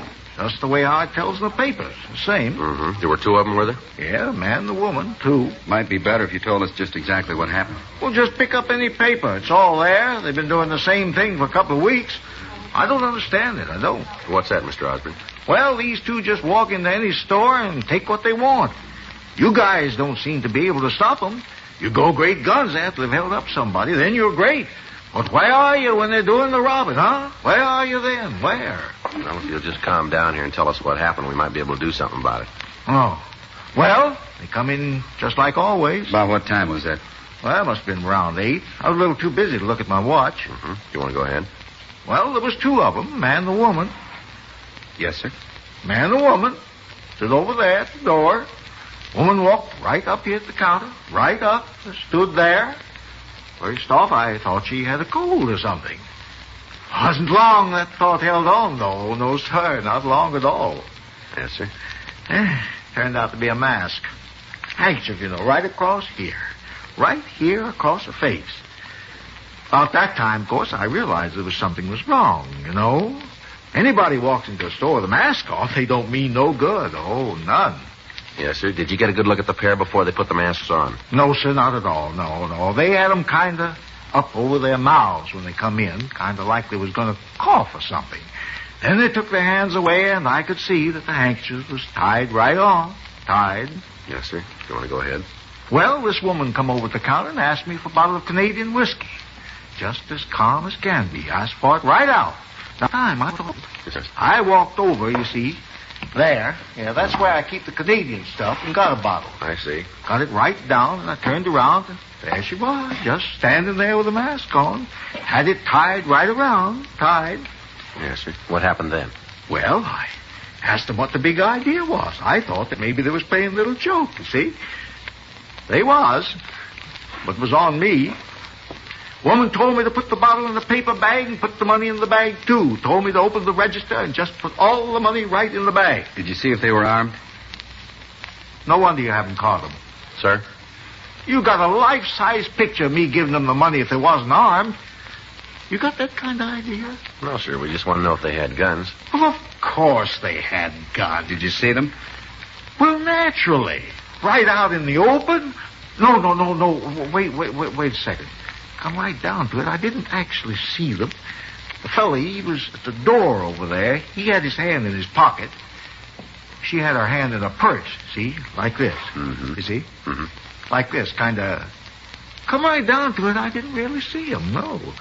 But I'm sure they was there, I'm sure. Yes, sir. Well, what happened after the woman asked for the money? Well, her and the fella just told me not to move for 5 minutes. Had me to keep real still. That I wouldn't get hurt if I just took it easy. And they left the store. They walk away from the place? Oh, no, sir. They had a car parked right out in front. Right in front. Got into that and roared down the street. I counted to 100 by ones and then called you. Did the uniformed officer get a description? Yes, right off. All right, Mr. Osborne, if you'd give us a description of the pair. Well, the woman was about, maybe 5'3", round in there, weighing around, 130. Just flaming red. Had blue eyes, really was that color. What color were the eyes? Flaming red. I told you that before. No, sir, yes. not her eyes. Yes. Her eyes. Oh, I'm all confused here. Well, her eyes were blue. Yes, sir. So that's how I knew that. Hair was bright red. What was she wearing? Oh, had on a kind of beret, green, kind of green coat, red purse, red shoes, low heel. The front was cut out. Mm-hmm. How about the man? What did he look like? Oh, he's a big one. He must have been around 6 feet. I couldn't tell good because he was standing over there with the door. Oh, but he was a big one, I tell you. He weighed about 170, maybe more. How about his coloring? Dark hair, dark eyes. Of course, I couldn't see anything very good. And then he had that mask on. What was he wearing? He had a blue suit on, looked kind of like it was linen. How about his shirt and tie? White shirt, black tie. Shirt was a button-down collar. No hat. Did either one of them have any marks or scars that might make it easier to identify them? Not that I could see, no, sir. Well, how about accents? Either of them have any kind of speech peculiarity? No. Exactly what the woman say to you? Do you remember the words she used? Well, first off, she asked for the whiskey. Said, give me a bottle of Canadian whiskey. Didn't mention any special brand. Mm-hmm. Then when I brought it back, she said, just put it in the paper bag and empty the register in there, too. That's what the woman said. Did the man say anything at all? Well, when they was leaving, he said, stay put, Pop. Stay there for 5 minutes. You won't get hurt. Those are his words, exact. I remember them. Mm-hmm. All right, sir. We'd like you to come downtown and check some pictures for us, if you will. Well, I guess it'll be all right. You guys should sure get on the ball, though. It's getting pretty bad. Sir? Seems a little silly you can't catch these people right out instead of rushing around locking the door after the horse has been stole. It's a little late then, seems to me. Yes, sir. Well, they've been pretty lucky. They'll probably try the same thing again. Yeah. We'll try to beat it the next time.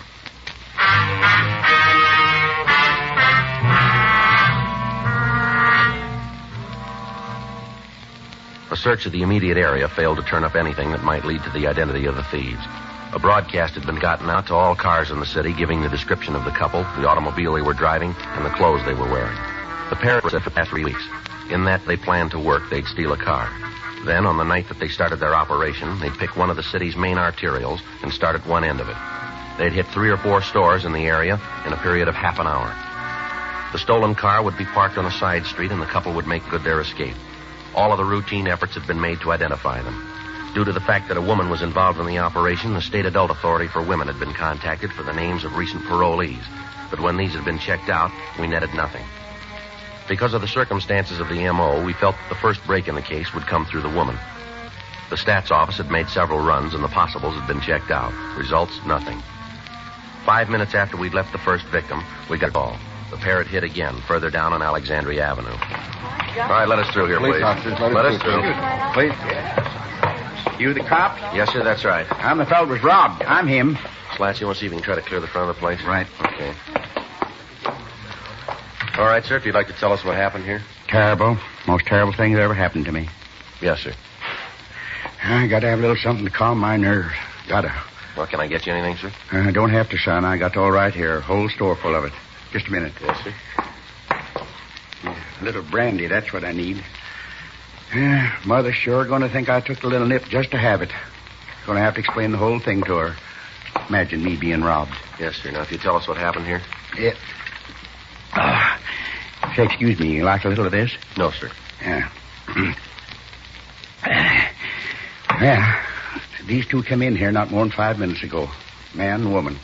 Came right in and asked for a bottle of whiskey. Mm-hmm. Do you recall what brand? Didn't ask for no special brand, just said they wanted Canada whiskey. Blend. Mm-hmm. You'd be able to give us a description of them? Well, the woman had red hair, and that's about the only thing I do remember about her, other than the way she talked. How do you mean, sir? Foul mouth. The way she swore at me, just something fierce. What did she say? Oh, just swear words, you know. I guess I didn't get the bottle fast enough for him. She told me to hurry up when she said it like that. Where was the man during this time? Oh, he was over here at the cash register with him. Was the woman there, too? No, she stayed over the door. Seemed to be the lookout or something. She didn't come past her there. Mm-hmm. Right there by the potato chip rack. That's about as she come. Mm-hmm. And you said they used guns. Did you get a look at them? Oh, yeah, big ones. I guess they must have been that long, and the barrel must have been that big around. Mm-hmm. What kind of a gun was it, would you know? I don't think I know what you mean. Or was it an automatic or a revolver? And I'm sorry, officer, but I don't understand. All I know it was the biggest gun I ever saw. Must have been that long, that big around. Mm-hmm. Did it look like this one? Oh, no. No, that's just a pea shooter compared to the one that fellow was waving around. Mm-hmm. Did you see a car when they left? Yes, I did. Right out in front it was. Parked in front of the sign. Hey, you see there where it says reserved for patrons? Yes, sir. Right there. That's where the car was. After the fellow told me to dump the cash into the paper bag with the bottle, the woman opened the door and both of them ran out and jumped into the car. Roared off down the street. But I got a good look at it. Real good. Mm-hmm. Then you can give us a description of it? You bet I can. Dark, 1953 Ford sedan. 4-door. Had one of them sun things on the front. You know, like a shade. Yes, sir. Used to have them on the buggies when I was a young man. Guess if you wait long enough, they get back to everything. Yes, sir. How much money did they get away with, sir? Oh, guess it must have been around $225. Round in there someplace. Give a couple, take a couple. Mm-hmm. Do you think you'd know either one of these people if you ever saw them again? Know them? You just bet I would. Even with those masks on, I'd be able to pick them right. You just stand and I'll point him out. I'll never forget that gun. Biggest gun I ever saw. Must have been that long, that big around. How's he look, Joe? Well, it's the same couple. Description fits perfectly. I checked around the people in the crowd, found one old guy who says he saw the pair come out of the store. Got a good description of the car. Good one. I can tell you anything you want to know. Yes, sir, we appreciate that, but we do want to talk to everybody who knows anything about the holdup. All right. You go ahead and talk to the other fella. You go right ahead. Yeah, but I got something he can't give you. What's that, sir? License number of the car they drove. An immediate supplementary broadcast was gotten out to the cars in the area with special attention to the units covering Alexandria Avenue. The search for the pair of thieves went on, but as the hours passed and they failed to hit again, it became apparent that they had eluded us again. The next morning, the car was found abandoned on the east side of Los Angeles. It was a stolen vehicle, and after it had been checked with the crime lab for latent prints, we were no further toward apprehending the suspects. Conferences were held with the chief of detectives, Thad Brown, and it was decided to place an extensive stakeout on the liquor stores in the Hollywood area. From past performances, the pair seemed to work their operation in that general area more than the other parts of town. The stakeout was maintained for 3 days without results. On Tuesday night, July 29th, Sergeant Henry and I waited in the squad room for reports from the other officers out in the field. 1:15 a.m. Oh, looks like another night shot. Yeah, still no action. Stores will be closing in about 45 minutes now. Yeah. You got a cigarette? I'm out. Yeah. I think there's a couple left in here. Yeah, just two. Here, go ahead. Well, I'll go down the hall and get a couple packs for you. All right. Here. Heard from Frank? No, I talked to Fay night before last. She got a letter from him. He said he thought he'd be back about the end of the week. Say how it's going? No, he just read me a couple parts of the letter. I guess it's all straightened out. Suspect's coming back on his own. Extraditions can sure be a pain. I had to go back to New Orleans on one last year. Had a miserable time. Guy gave us a lot of trouble. Yeah, I remember. I get it.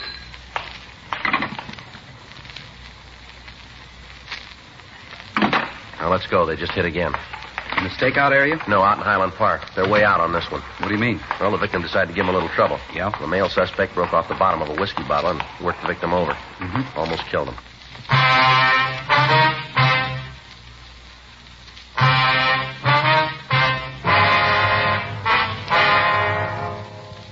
At 1:13 a.m., the pair of thieves had entered a small all-night grocery store in the Highland Park area.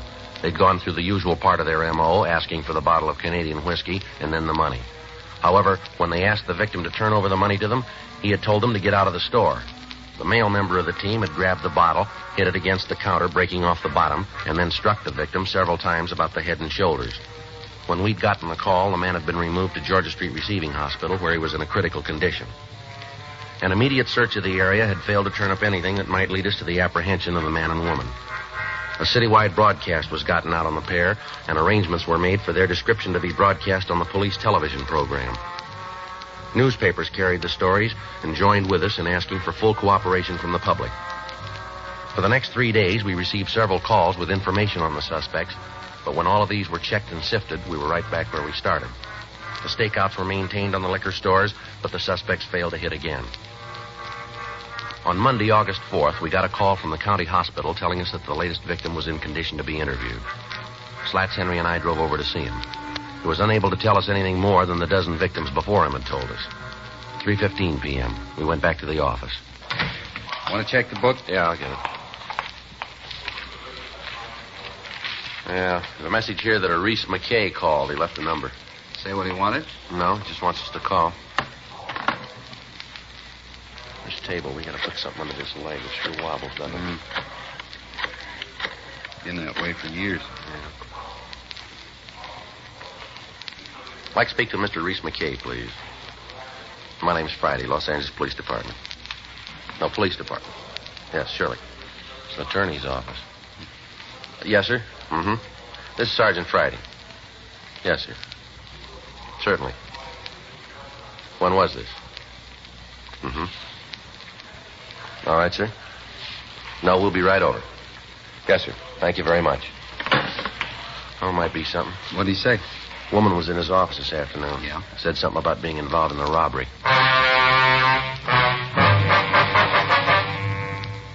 Sergeant Henry and I signed out of the office and drove over to the address the lawyer had given me on the phone. We waited in the reception room for a few minutes, and then his secretary ushered us into Mr. McKay's office. Come in, gentlemen. Thank you very much. Thank you. I'm Reese McKay. Yes, sir. This is Sergeant Henry. My name's Friday. Oh, yes, you're the gentleman I talked to on the phone. That's right. Well, sit down, and I'll try and tell you what happened. All right, thank you very much. You've got to realize my problem in this thing. Yes, sir. What's that? Well, if this isn't anything worthwhile, I certainly don't want to have a client embarrassed. You can understand that. Yes, sir. I suppose I'd just tell you what happened, and we can go on from there. All right, that'll be fine. A couple of days ago, I got a call from a young woman who said she wanted me to handle a divorce for her. Mm-hmm. Well, we set up an appointment for her this afternoon. She came in, and we went over the problem. I don't want to go into the detail of the divorce action. I don't think that'll have any bearing on the rest of it. All right, sir. Well, to get to the short of it, we were going over the necessary information. The door burst open, and this man came in. Mm-hmm. I wanted to know what it was all about. My secretary was right behind him, seeing that he just pushed his way right through the reception room. Well, who was he, do you know? Well, he said he was the woman's husband. That true? Well, apparently, I told my secretary to wait outside, then I asked him what he wanted. He didn't pay any attention to me at first, said it wasn't any of my concern, and told me to keep my nose out of it. Mm-hmm. And he and the woman had a big discussion. Seems that he didn't want her to divorce him, made all sorts of promises how things would be different if she came back to him. Mm-hmm. At first, she seemed to go along with the idea. As you know, we like to effect a reconciliation wherever possible. So I told them to go ahead and talk it over. Mm-hmm. Well, I left them in the office and went out of the reception room, and for a while it seemed they were getting along all right. And the shouting died down, and they seemed to have agreed. And all of a sudden, it broke loose again. They started to scream at each other, and I went right back into the office, and just as I opened the door, I heard the man tell her that if she didn't come back, he'd cause her a... He said for her to remember that she was been up to, and these were the exact words. Don't forget, you're mixed up in those stick-ups as deep as me. I see. Can you give us the name and address of the couple? Yes, sir, I have it right here. Mm-hmm. Thank you. Pretty difficult to imagine that she'd be involved in anything like that. Pretty woman, beautiful hair. Is that right? Yes, flaming red. We obtained the address the woman had given Reese McKay, and we checked her name through R&I. We found no criminal record on anyone answering her description. When I called Chief Brown and told him what had happened, I asked the record division to make a run on the husband. We found that he'd been arrested 3 years before for attempted armed robbery, but that he'd been released for lack of evidence. 5:40 p.m. Slats and I drove over to the woman's address. The name on the mailbox in the apartment lobby read Mr. and Mrs. George Winston. We rang the bell and we identified ourselves. You want to come in? Thank you very much. Is there anyone else here, ma'am? You mean in the apartment? Yes. No, I'm alone. Where's that door lead, ma'am? Bedroom. You mind if we take a look? Maybe you better tell me what this is all about first, huh? You better go ahead, Slant. Yeah. Suppose you have a lot of nerve. Yes, ma'am. Well, it's true. What's this all about? Isn't there some law that says you got to make a complaint or something? Where's your husband? That bum. Where is he? I don't know, and I don't care if I never see him again. Nothing but trouble did I ever get from him. Miserable man. You haven't any idea where he is? No. Don't think I'd tell you if I did until you let me know what this is all about. What's your husband do for a living, ma'am? You guys are so interested in him, why don't you ask him yourselves? Place is clean, Joe. I told you that going in. What's this all about? Now, come on, tell me or get out. We understand you and your husband had an argument this morning. Two of you mentioned something about a robbery. Oh, I understand it all now. Now it's all real plain. Look, what George said was a joke. That's all just a joke. He didn't mean anything by it. The way we got the story is... Mixed up. Come downtown and tell us all. What for? Oh, we've got some people down there we'd like you to meet. I got enough friends. Well, then let's put it down that these people would like to meet you. Do you want to get your coat? I think there's supposed to be something like a charge, isn't there? Yes, ma'am. That's the way you want it. I do. All right. Suspicion of robbery. What makes you think you can make it stick? Well, we wouldn't be taking you in if we didn't figure we had a case. You'd save all of us a lot of trouble if you'd tell us where we can pick up your husband. What's in it for me? What do you got now? Nothing. Well, that's the best we can do. What makes you think you can hold up this kind of a charge? A dozen victims, for one thing. Slats, you want to check the closet, see if you can find a green coat and the red shoes and purse? Yeah. What happens if I've got a green coat? Well, it makes us look pretty good, doesn't it? A lot of girls got green coats. Yeah, we're looking for one. She's supposed to look like me? Description we got matches exactly. A lot of people in the world look like me. Same people who have green coats. Mm-hmm. Got 'em, Joe. Found 'em up on the shelf in the closet. Take a look. They match what we heard. Yeah, would you like to try this coat on, Miss? Is that right? You just bet, and it's going to cost the city a lot of money because I'm really going to make a big thing out of this. Well, if we're wrong, we'll admit it. Then you admit you could be making a mistake. No, we don't. I read in the papers where there was an old guy beat up in a robbery. Ones you're after me for? Might be, yeah. How's he doing, the old guy? Well, we're not sure yet. He's going to live, though, isn't he? I told you, Miss Winston, we're not sure. You got a cigarette? Okay. Here. You really think you can put me in those stores? Yes, we do. I can't make a deal, huh? I'll tell you things and have it go any easier? No, ma'am. All we can do is see that isn't way. Best I can get? That's the best. I'll take it. What? I'll tell you about it. Tell you the whole thing. All right, go ahead. Oh, you got George. I knew when he hit that old man we'd had it. Knew it right away. That's why we quit. I was afraid. If the guy died, you'd be able to for murder. I didn't like the robbery part, but I didn't want any part of a killing. I never did like the setup. Never. I used to tell George I didn't like it. That didn't make a difference to him. He wanted to be the big man. He used to sit here after hitting the... to get the morning. He'd laugh at the cops because he had them running after themselves. You know where he is? Yeah. He's in a hotel down on West 7th, using the name Evanston. I'll give you the address. All right, let's go. Oh, George. He's going to be real surprised when you walk in on him. Real surprised. Sure wish I could see the expression on his face when he finds out what happened. Sure like to see it. Well, that makes you even, doesn't it? Huh? You'll want to see yours.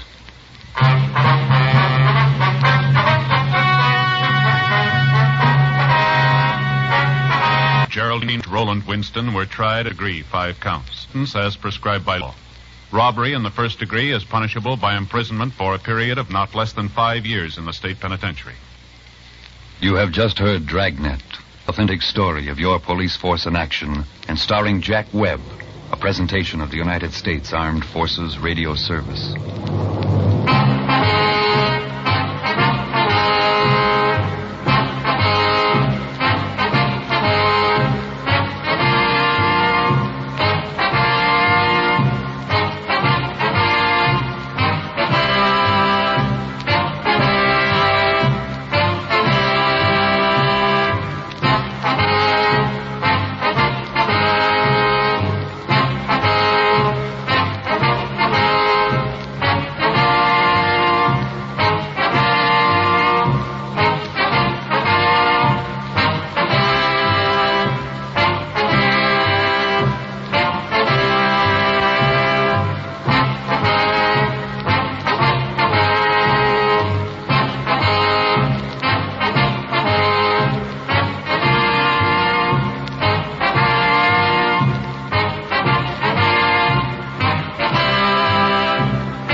Ladies and gentlemen, the story you are about to hear is true. The names have been changed to protect the innocent. Dragnet.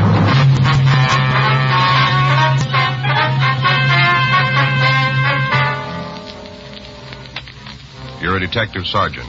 You're assigned to juvenile detail. 4 children in your city have apparently been abandoned by their whereabouts. There's a possibility of foul play. Your job, investigate. It was Friday, February 8th. It was raining in Los Angeles. We were working the night watch out of juvenile detail. My partner's Frank Smith. The boss is Captain Powers. My name's Friday. I was on my way back from Juvenile Hall, and it was 7:46 p.m. when I got to 1335 Georgia Street. The office. Joe, Yeah, Irene? you talked to Captain Powers? Yeah, the way it looks, Frank's going to be tied up in court for a couple of days. Going kind of hard. Gang war, isn't it? Yeah, seems like everybody in town's climbed on this one. Really making a big thing out of it. Uh-huh. Well, the skipper said I was supposed to give you a hand on anything that might come up. Then you just made it. Woman in the next office, you better talk to her. What's it about? It'll be better if you got it straight from her. Was she a crank? I don't think so. See what you can figure. All right. Mrs. Eggers? Yes, Miss Gardner. You ready to do something about this? Yes, ma'am. I'd like you to meet Sergeant Friday. Joe, this is Mrs. Eggers. How do you do? Miss Eggers? Well, if you'd give him the story the way you told it to me. You bet I will. Sit down, young man. I'll tell you all about it. All right. Get your book out. I beg your pardon? Your book. You're going to take some notations, aren't you? Well, if you'll just tell us what this is all about. Yeah. Well, I don't want you to get the idea that I'm the nosy type. I'm not. It's just that I take an interest in the things that go on around me. Civil-minded's the way they put it in the papers. Uh-huh. Of course, there are people who say that I pay too much mind to their business, but it isn't true. Not a bit of it. If you'd tell the sergeant what happened. Oh, yeah. Well, these people moved into the house about 6 months ago, the 5 of them. Yes, ma'am. Stevie, Pamela, Carol, Martin, and the mother, Rowena. 4 kids and the mother. All right. Would you like to go on? Well, now, right off, I could spot this woman. Seen a lot of them. How do you mean that, Miss Eggers? You can make it crystal if it's any easier. Yes, ma'am. What did you mean? That you've seen a lot of them? Alkies, you know. Drunks. Mm-hmm. Well, she's one. I could spot it right off. Her and those 4 beautiful children. Yeah. Well, first few months they lived there, I'd maybe see her a couple times a week, you know, going in the house or coming out. Just a couple times a week. I see. Last week, 10 days, I hadn't seen her at all. Not even a little sight. Mm-hmm. So right off, I figured that something was wrong. That's the way it looks to me. All right, thank you, Miss Eggers. We'll check on the house right away. Well, that's what I wanted this policewoman to do. I told her I'd go right along with you. Well, that won't be necessary. Now, listen, young man, if there's anything wrong with them kids, I want to know about it. I want to do my part. The whole neighborhood's talking. Is that right? Sure. Little Stevie's been to all the houses looking for something to do, asking for work. It just seems to me that there's something wrong about the whole caboodle of them. Not seeing the mother and the way the boy don't eat the lunch plate, not seeing the other kids. There's something that don't fit over there. All right, ma'am, we'll look right into it. You just do that. We'll see what I say is true. Thank you, Mrs. Eggers. Don't go thanking me. Just trying to be civil-minded, that's all. Mm-hmm. It seems that there isn't anybody who cares about those kids. Well, that's not true, Miss Eggers. What? We do. 8:14 p.m. Policewoman Irene Gardner and I left the office and drove over to the address the Eggers woman had given us. The house was a small one-story clapboard building located on the rear of the lot. The front yard was overgrown with weeds, and there were neighborhood advertising papers lying around. When we arrived, there was a faint light on in one of the front rooms. Irene and I went up to the front door and we knocked. We got no answer. I tried the door, but we found it locked. There was no sound from inside the place. The shades were drawn over the windows so that it was impossible for us to see into the house. We walked around to the rear and tried the back door. It's locked. Yeah, doesn't look like there's anybody home. Uh-huh. Well, let's talk to that Eggers woman again, huh? All right. Doesn't make a lot of sense, does it? From the story she gave us, the kid should be at home. Well, she might be seeing things, Joe. You know, trying to figure out some way to get attention. Yeah, might be. Didn't seem like that to me, though. Joe? What? What do you got there? The front window. There, you see it? Yeah, there's somebody in there. Come on, let's go.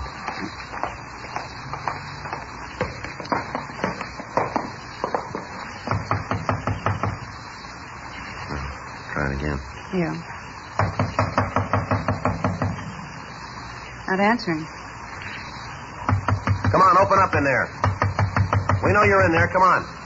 Open the door. What do you want? Police officers, let us in. There's nothing wrong. Go away. No, we can't do that. Now, come on, open up. Who are you going to arrest? Nobody. We just want to talk to you. You sure that's all? That's right. Okay. Just a minute. What do you want? You Pamela Telford? I haven't done anything wrong. Well, we didn't say you did. Then what are you doing around here? What are you looking for? Your mother in? What? Is your mother home? Well, yeah, she's here. Well, we'd like to see her if it's all right. You can't. You can't see her. Well, I'm afraid we're going to have to. She's lying down, asleep. That's why you can't talk to her. Well, what's the matter, little girl? Nothing. Why'd you ask something like that? Don't you think you better let us in? We're going to have to talk to your mother. But she's asleep. She's tired. You can't talk to her. You can't. Now, come on. You want to go and wake her up? There's some things we've got to talk to her about. I wonder if we could come in. It's kind of wet out here. How about it? And then you can get your mother and we can have our talk, huh? I guess you can come in. I guess it's all right. Come on in, Joe. Yeah. The front room was about 12 feet square. The only light in the room came from a candle in a jelly glass on a table. The only furniture in the place was the table that held the candle and a torn artificial leather and chrome couch. The floor was covered with paper, rain-soaked cardboard boxes, and dirty clothes. At a half a dozen different places, drops of dirty water were seeping through the roof. The water was being caught in empty tin cans that had been placed around the room. To the left was a door to a bedroom. In it, in a wooden crib, were two children. From the descriptions we'd gotten from the Eggers woman, we recognized them as Martin Telford, age 4, and his sister Carol, age 2. As soon as the children saw Irene and me, they hid their heads under the dirty blanket that covered the crib.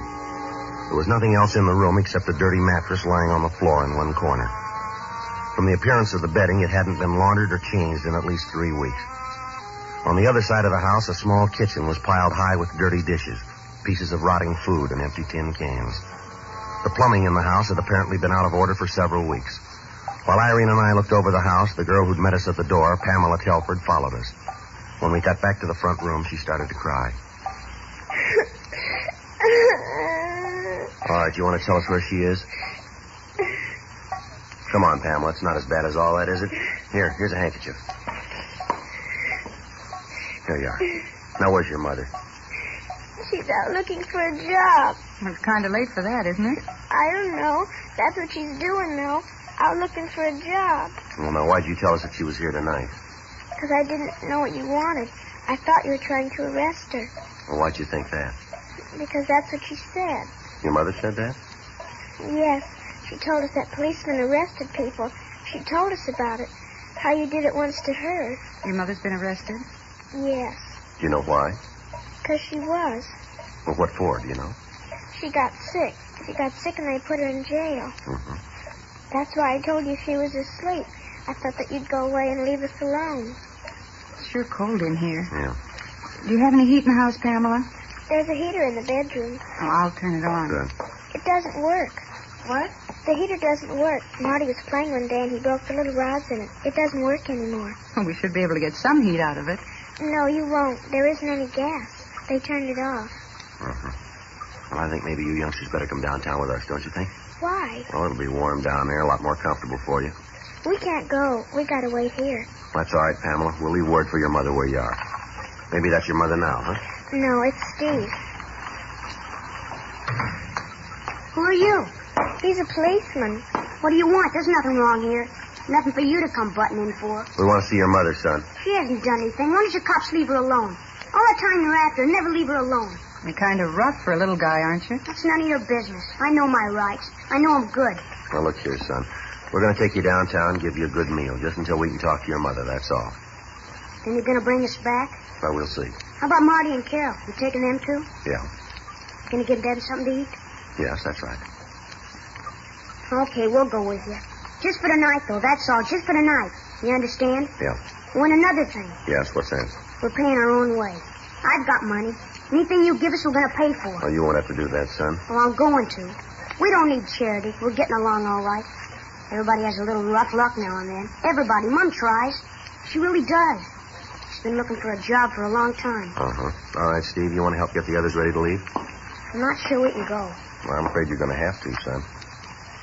All right, but just for tonight. But the only reason is that I want Marty and Carol and Pamela to have something hot to eat. There's something wrong with the stove, so we can't cook on it. That's the only reason we're going. Just because there's something wrong with the stove. The gas is turned off. No, it isn't. It just don't work. But whatever we eat, whatever we get, we're going to pay for it. I've got the money. Well, no, I told you once before that won't be necessary. Well, it is, too. We're not taking any charity. We've never taken any. We're not going to start now, either. Anything that's done for us is going to be paid for. Yeah, I guess that's right, Steve. Huh? It'll be paid for.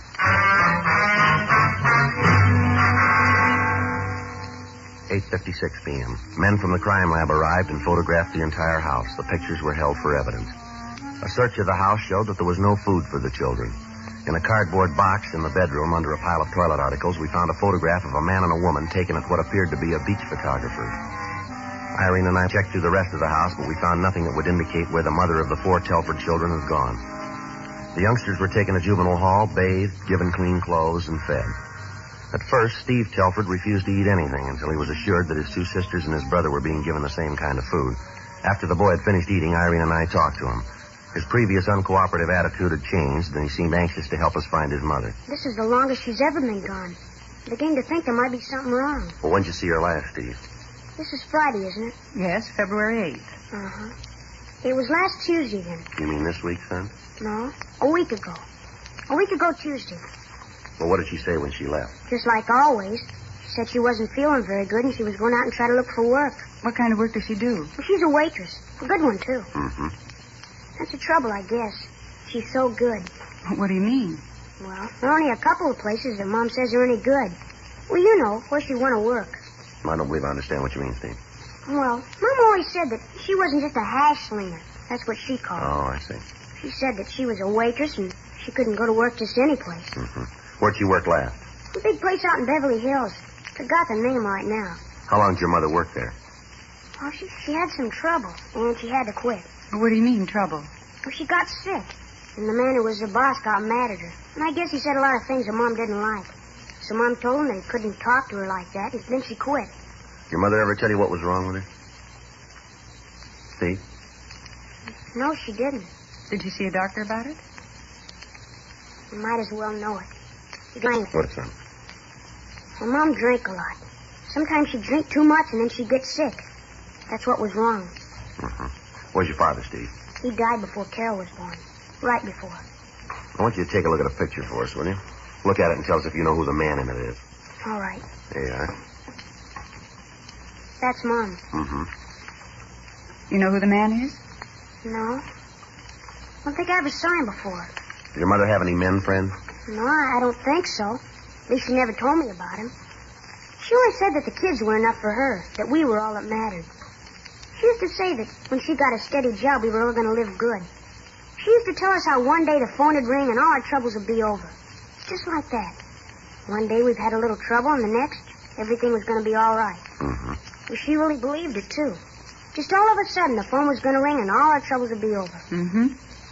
I didn't know how to tell her. Tell her what, son? That they turned the phone off.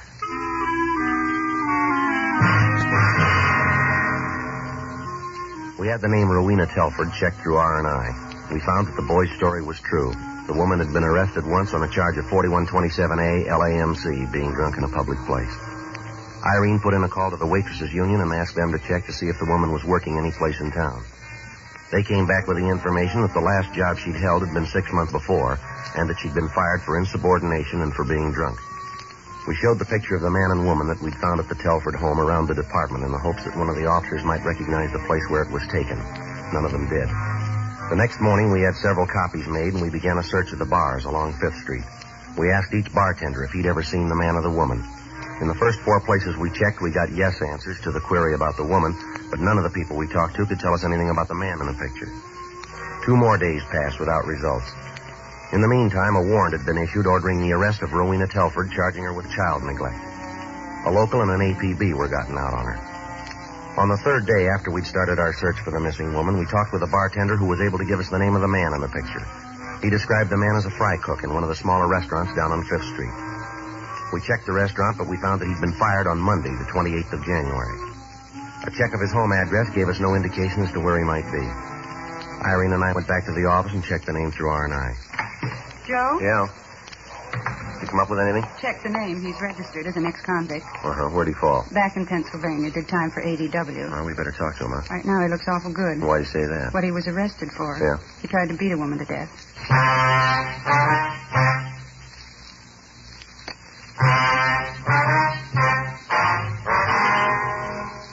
An immediate search was started for the man in the picture with Rowena Telford.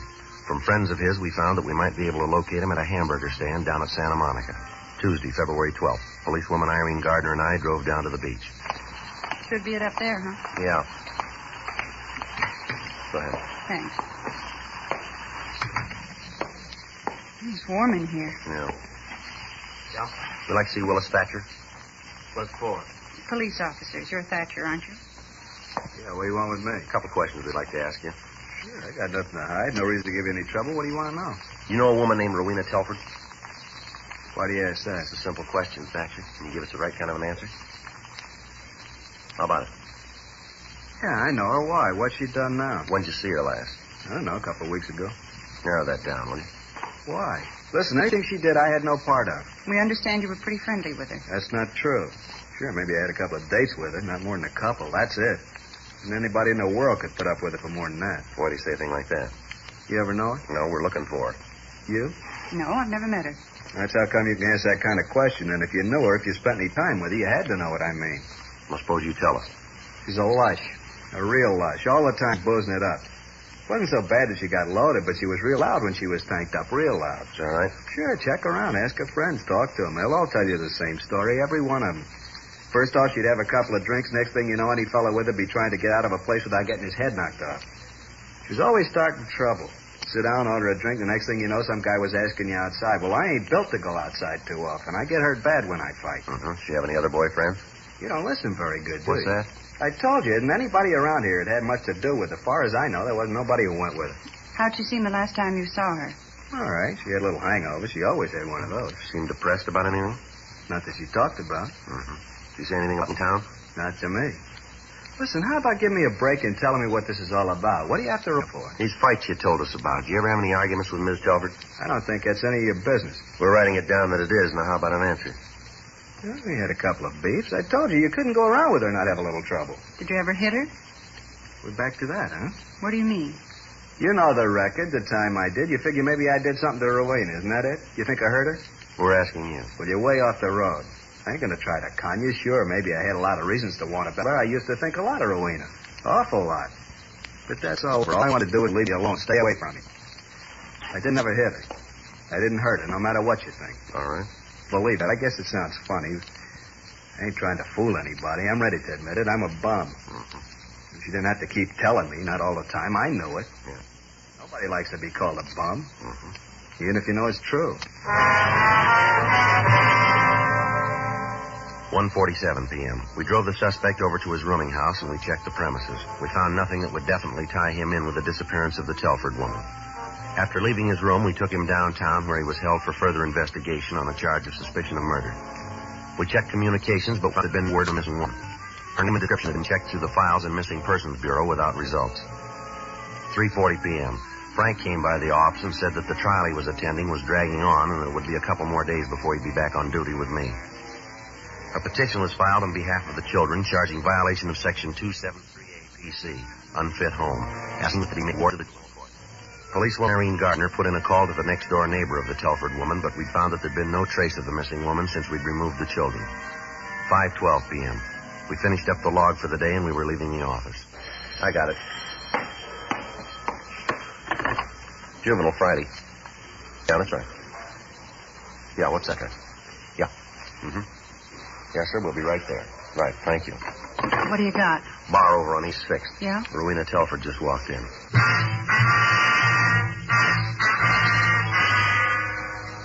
The bartender was one of those that we'd questioned when we first started our investigation. At the time, he knew the Telford woman, but he said that he hadn't seen her for several weeks. On the phone, he told me that she just walked into his bar. Irene Gardner and I left the office and drove over to the East 6th Street address, but the woman had just left. We had her description and a description of the clothes she was wearing. We put that out to all cars in the area, but she was not picked up. Irene Gardner and I went back to the office, and we put out a supplementary bulletin on the woman. At 8:14 p.m., we got a call from the woman who'd made the original complaint, Mrs. Crystal Eggers. She told us that the Telford woman had just walked into her own home. Irene and I left the office, and we drove out to the house on Vallejo Street. Light on. She must still be home. Yeah. Who is it? Police officers would like to talk to you. Just a minute. It's about time you got here. You got them yet? I beg your pardon? You got the little brats?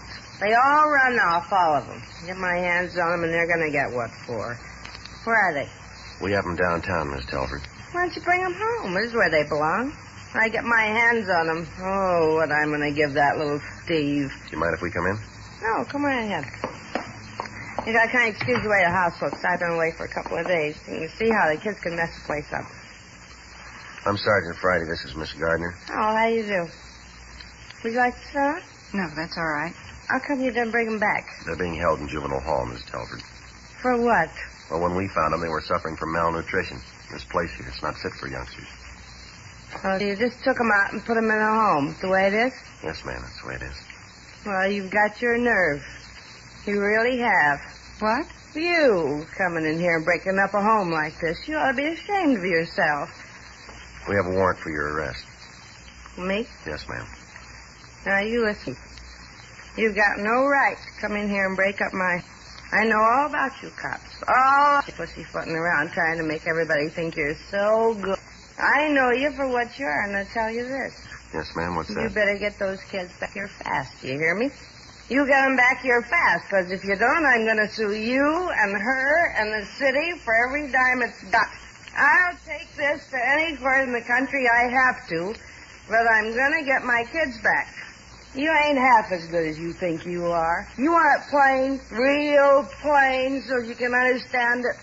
You stink, that's what. All of you stink. All right, ma'am, I think that's enough of that. Where have you been for the last 2 weeks?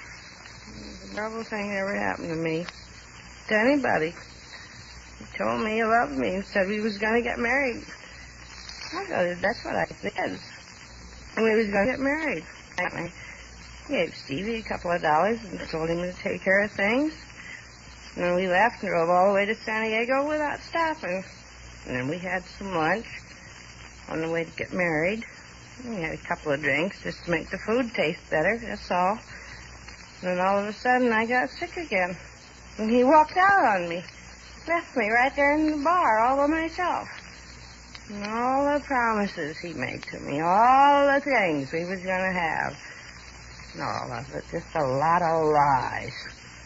As soon as I get a little sick, he just had a couple of drinks. He walked out on me. Left me right there, all by myself, you know. Mm-hmm. All by myself. I didn't have no money. No way to get back. What was I going to do? I believed him. I really thought he was going to marry me. I believed all he said, how things were going to be better. I believed it all. The dirtiest trick I ever heard of, walking out on a girl like that. A dirty trick. I got one to beat it. Hmm? The one you pulled on your children.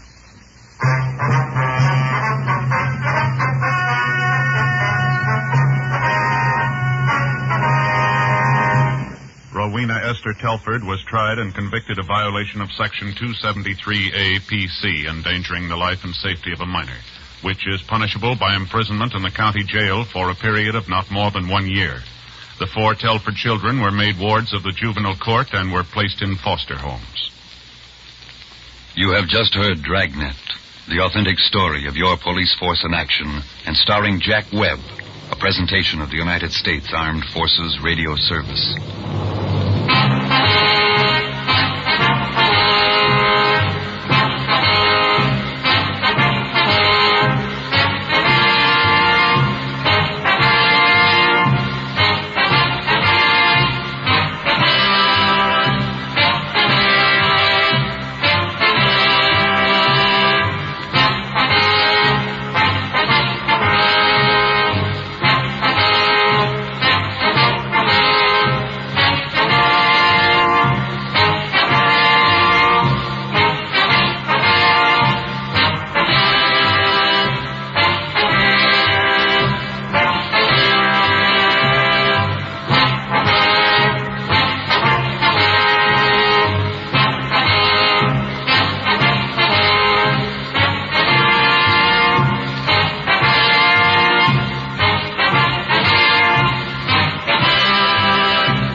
Ladies and gentlemen, the story you are about to see is true. The names have been changed to protect the innocent.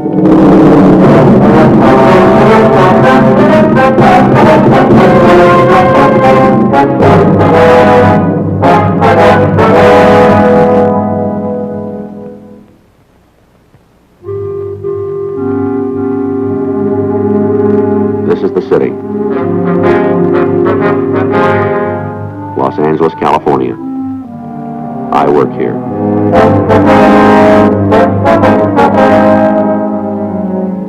It was Tuesday, June 12th. It was hot in Los Angeles. We were working the day watch out of Auto Theft Division. My partner's Frank Smith. The boss is Captain Nelson. My name's Friday. The recovery rate of stolen automobiles had dropped far below normal. Evidence pointed to an organized gang of car thieves. We had to break it up.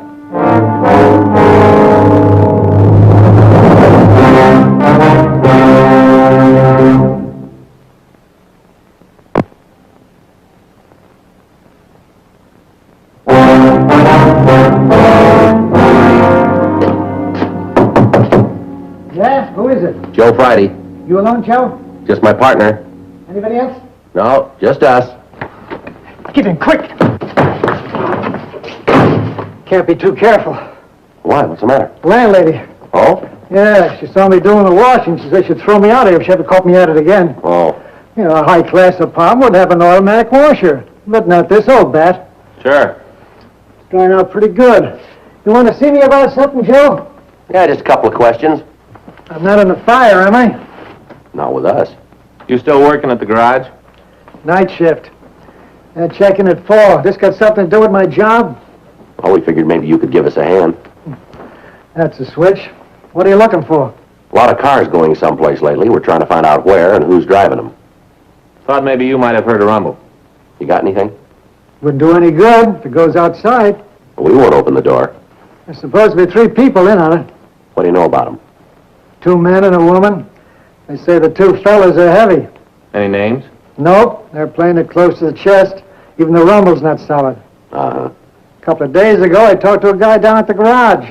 He was telling me about the operation, said it was big. Does he know the people? Well enough that he tried to get a piece of the action, but they're not cutting it up. Can we talk to this guy? I can't stop you, but I can't give you a hand either. What do you mean? Can't tell you where to find him. Does he come around the garage much? Once in a while, nothing regular. What's he do for a living? Drives. Oh? Stock car races. Has he got a name? Everybody calls him Tops. That's all I know about him. Did he give you any details on the operation? I didn't ask for him. I figure the less I know about deals like this, the less trouble I'll get into. Yeah. Any word on what they're doing with the cars? I didn't hear none. They turning up? No, not where we can find them. They're scoring pretty good, huh? Too good. What's the pattern? Well, the cars are taken in the early morning hours from in front of the owners' houses. Jumper wires? Probably. All late models. They don't touch anything that isn't fully equipped. Any special make? No. As long as the car has a radio and a heater, white sidewalls, they want it. Wonder where they're getting rid of them. You tell us. Out of the country, maybe. No, it doesn't figure, Whitey. We've had the border checked. San Diego's working on that. 2 of the jobs, we had the broadcast out within a half hour after the car was taken. Couldn't turn anything. They just seemed to disappear. Well, they must have a big parking lot. You said the 2 men were heavy, huh? That's right. Well, how'd you come up with that? The guy who told me the story. This fella Tops? Yeah. When he asked for a piece of the action, the roof fell in. What do you mean? Guy got real rough. Said there wasn't going to be any split. Mm-hmm. Showed Tops a gun, said if anything about the operation got out, he'd use it. Did you get a description of these men? No. Does Tops fella tell you where they hang out? Uh-uh. Okay, Whitey. If you hear from him again, let us know, will you? Sure. Call you at the office? If you would. Wish I could give you more. I'll nose around, see what I can pick up. Appreciate that. Might have something for you the next couple of days. Well, if you do, it'll put you way ahead. Huh? We've been on it 2 weeks now. We got nothing.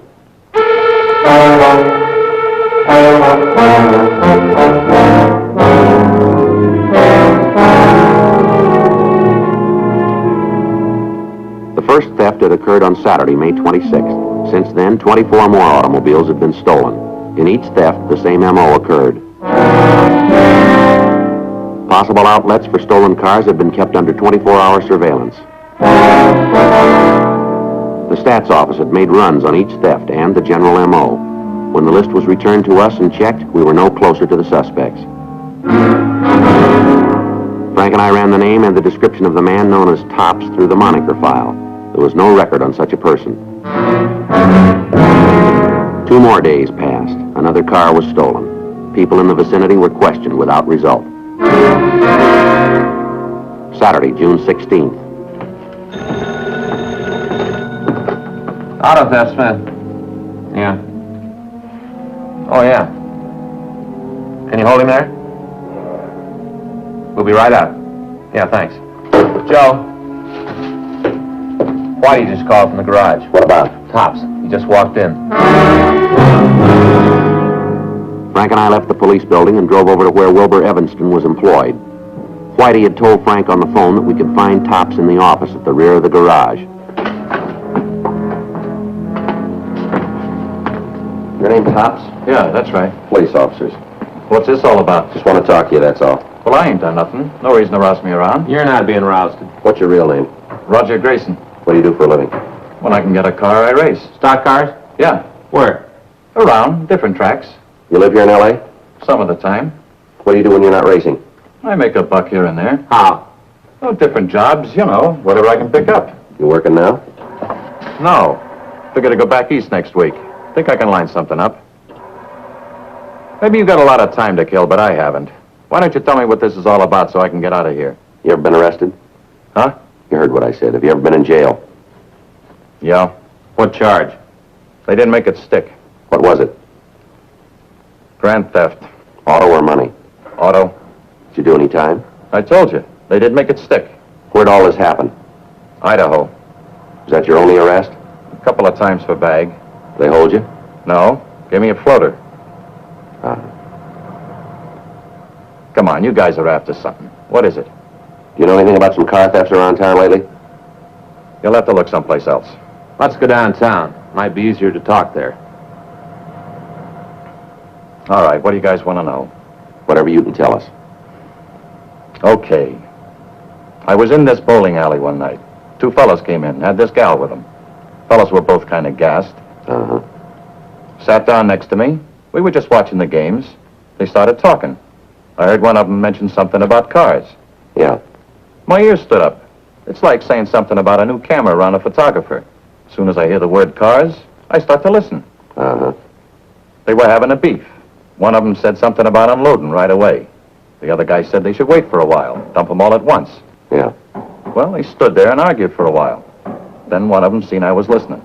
He leaned over and said something to the other guy. Next thing I knew, I was surrounded. One on each side, leaning on me. Uh-huh. I didn't want any trouble. I could see these two guys had a pocket full of it. I went along with them. What happened?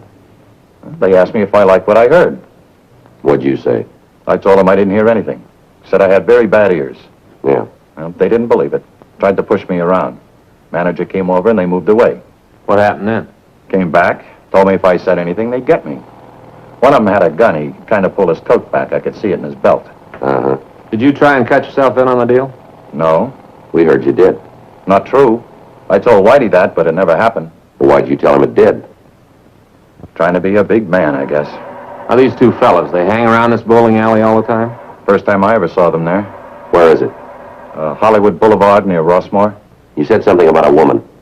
Yeah? You sure she was with him? She came in with them, left with them. They have a car? Who knows? When they shoved off, I stayed where I was. Figured maybe they were waiting for me. Didn't leave the place until just before 2. All right, Grayson, we'd like you to come downtown and look at some mug books, if you would. What's the matter? You'd know him if you saw him again, wouldn't you? Yeah, I'd know him. That's not the problem. What is? Well, they'd know me.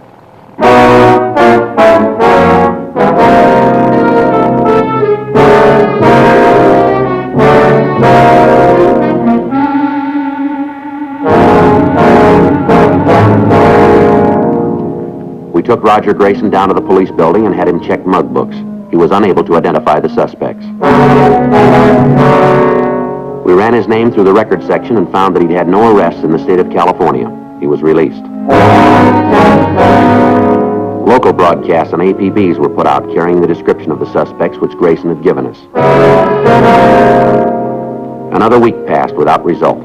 Monday, June 25th, 2:31 p.m. Where do you live? Well, you should report to the Hollywood station. That's on Wilcox between Sunset and Santa Monica. 1358 North Wilcox. They'll be glad to take your report. Okay, thanks. What was that all about? Stolen bicycle. Kid left it in front of his house, came back, it was gone. Yeah. Yes, sir. I'd like to talk to someone about a car. Come right in. Thank you. Care to sit down? Yes, sir. Right here.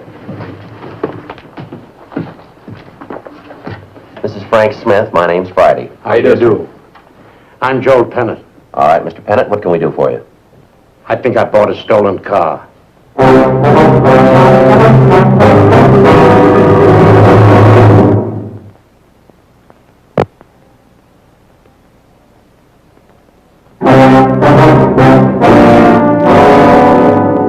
Why do you think the car was stolen?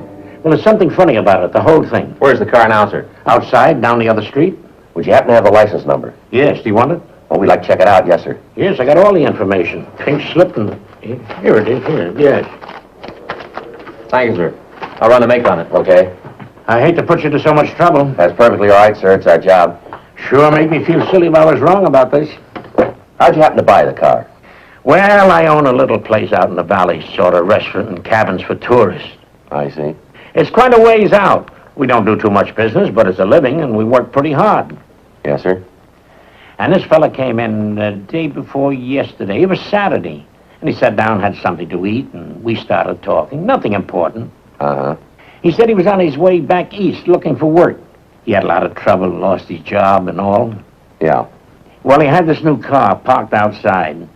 And he wanted to know if I knew someone who would take it off his hands at a bargain. Uh-huh. He said he just bought it a couple of weeks ago and paid cash for it and owned it outright. And he felt kind of badly about having to take such a loss on it, but he didn't have dough enough to buy gas for it. I see.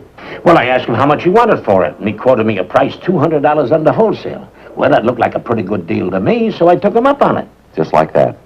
No, sir. I was careful. But maybe I wasn't careful enough. A lot of other fellas come in and try to sell me things, and I learned the hard way.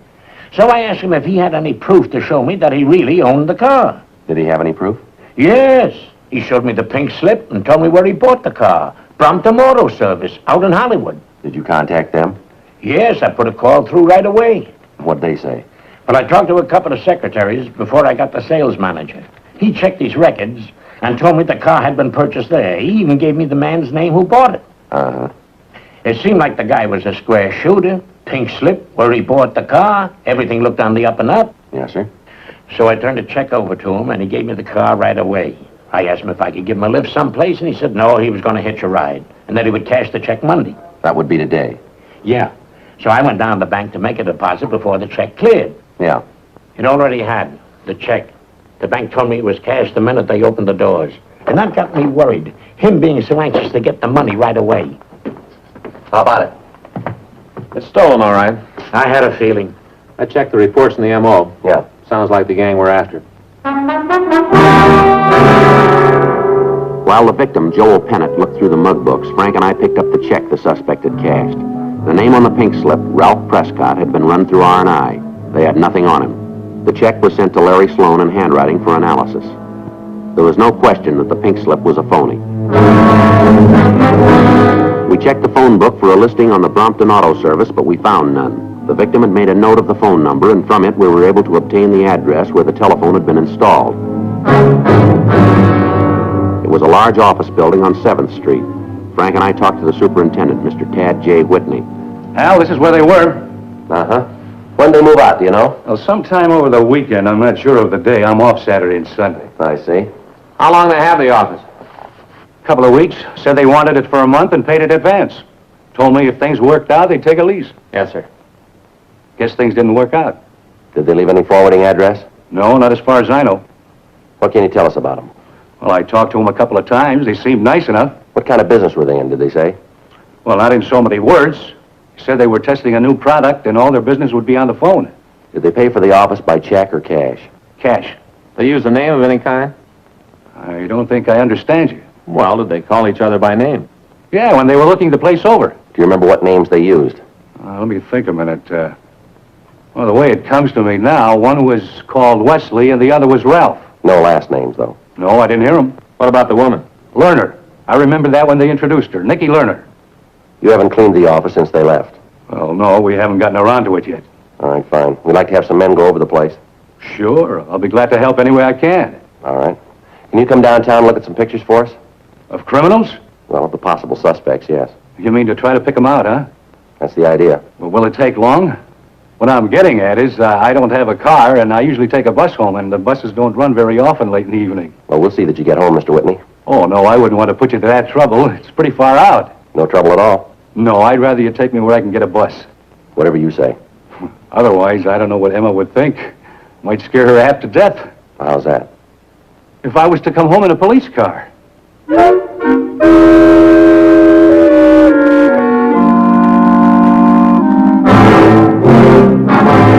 We took the superintendent down to the police building, but he was unable to identify the suspects. The crime lab crew went over the office, but they failed to find any physical evidence. Another week passed. During that time, we had reports that 4 of the stolen cars had been sold. The circumstances in each case were the same. In each instance, we checked out the address the suspects had used as a front, but without result. Tuesday, July 3rd.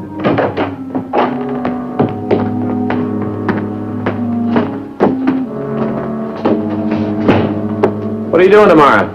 What? 4th of July. Oh, that's right. We're having a picnic as soon as I get home from work. Well, it'll be a little late to start out, won't it? We're not going anyplace. I thought you said you were having a picnic. We eat in the backyard. Oh. Every year since I can remember, we've had a 4th of July picnic. As soon as it gets dark, we shoot off fireworks. Fountains and sparklers and stuff. You and I'll set them off. Well, that'll be nice. Safer for the kids that way. All up that Friday. Yeah? Uh-huh. Oh, you did? Sure. Yeah, it'd be worth checking anyway. You bring him over here? Okay, fine. Yeah, thanks a lot. Mott over in forgery. They just picked up a printer. He's been cashing a lot of phony checks. Yeah. They checked his plant. Yeah. Found a stack of phony pink slips. Sergeant Hal Mott brought the suspect in. He told us that the man's name was Harry Larwell and that he'd been arrested on suspicion of forgery. When Mott and his partner searched the man's home, they found a printing press, which the suspect had used for printing fraudulent checks. Frank and I took the suspect to an interrogation room. Under questioning, he admitted the check forgeries, but he denied any knowledge of the automobile registration slips. You printed them, didn't you, Larwell? Well, did you or didn't you? I guess so. Don't you know? Yeah, I printed them. Who for? Nobody. Oh, come off it, Larwell. Honest, I just did it for kicks, for practice. Uh-huh. You think that story will hold up in court? Well, that's the truth. Sure it is. Look, I copped out to the forgery rap. What more do you want? We want to know about those pink slips. I told you I was just working out. For practice. That's right. How many forgery counts they got you on? I don't know for sure. Take a stab at it. 10 or 12, I guess. You know how much that'll add up to? Not for certain. You can do 1 to 14 on each count. I'm still young. They can make them run consecutively.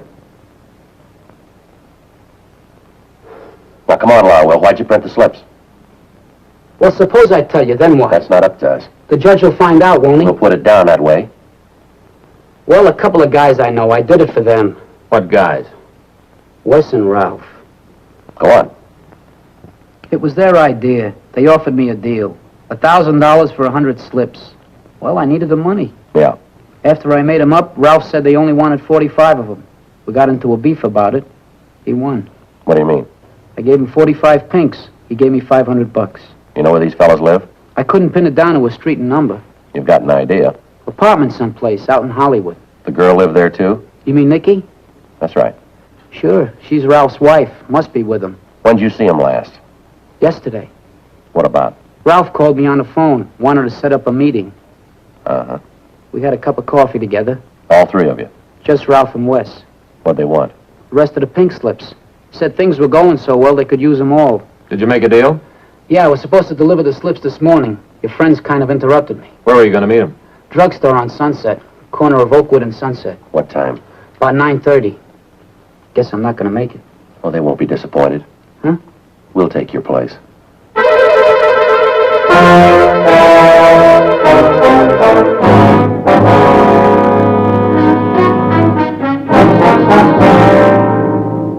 The three suspects were taken into custody. While other teams of detectives questioned the two men, Frank and I interrogated the Prescott woman.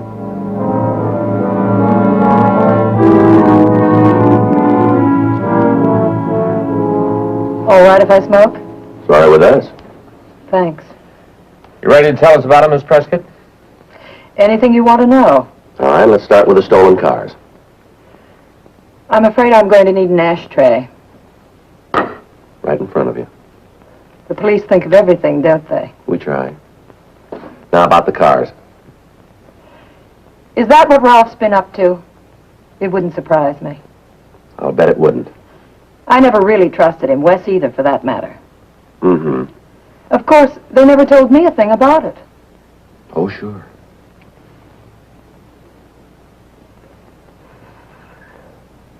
No, really, Sergeant. Why, if I'd known they were breaking the law, I'd have reported it myself. Even my own husband. I wouldn't stand for anything like that. Then why were you in on it, too? You've got no right to accuse me. Just because a woman's married to a man, you can't blame her for what her husband does. 3 of the victims made phone calls to fictitious dealers. They talked to a woman. She was supposed to be a switchboard operator. I assure you, I have never worked a switchboard in my life. There wasn't any switchboard. Exactly. But you were on the other end of the phone. Wouldn't that be rather difficult to prove? Your husband and his pal have been running dummy offices all over town. Now, we can put you in a half a dozen of them. I've tried to be a good wife, Sergeant. I've spent a lot of time with Ralph. Yeah. I guess I was wrong about him. But when you're in love, it's easy to make mistakes. I'm sure you know what I mean, Sergeant. Yeah. I'm not responsible for my husband's actions any more than he's responsible for mine. Now that I know what he really is, of course, that washes us up. Actually, I'm grateful the whole thing came out. I wouldn't want to go on living a lie. Then why don't you stop lying? I'd get angry if I thought you were serious. You listen to me, Miss Prescott. You're in this up to your neck. You think your husband would be happy with you running around loose while he's doing a stretch in prison? Ralph wouldn't want an innocent person to suffer. Least of all me. And I'm sure the police feel the same way. Don't you, Sergeant? What about Wes Bolton? What about Wes? You think he's going to deal you out, too? He might. You got them both on your side, is that it? Everybody's on my side, Sergeant. Not quite. Oh, come on now. I'm not so bad. I don't mean to brag, but I've always been a popular girl. People take to me. I don't know why, but they just do. Even you. I'll bet you could like me if you'd give yourself half a chance. Could I? Sure. Why don't you relax? What have you got to lose? Ralph will be out of circulation for quite a while. Yeah, Well, then. so will you.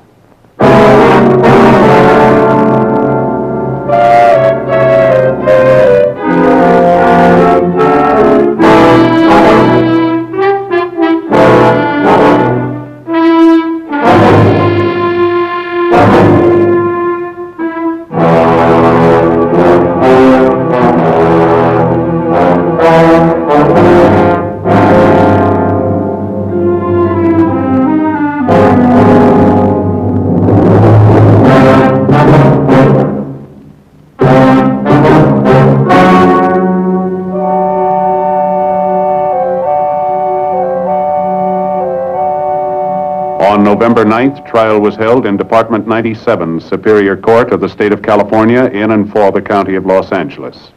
In a moment, the results of that trial.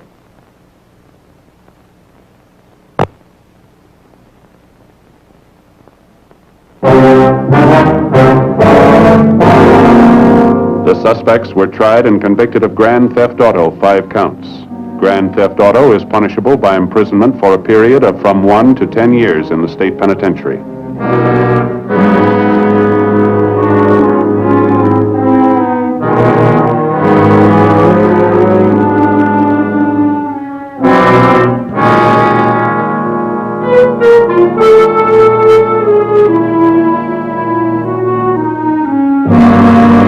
Harry Francis Larwell was tried and convicted of forgery, 8 counts.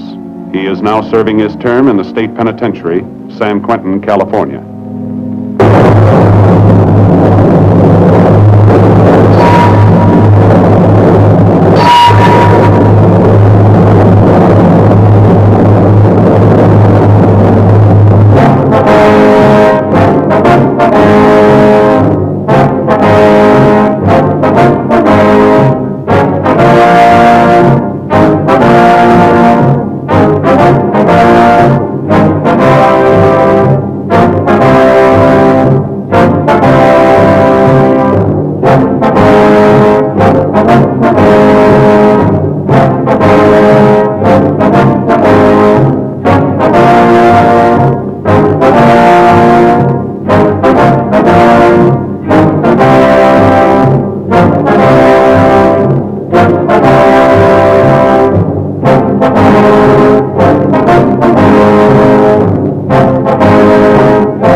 Ladies and gentlemen, the story you are about to see is true. The names have been changed to protect the innocent.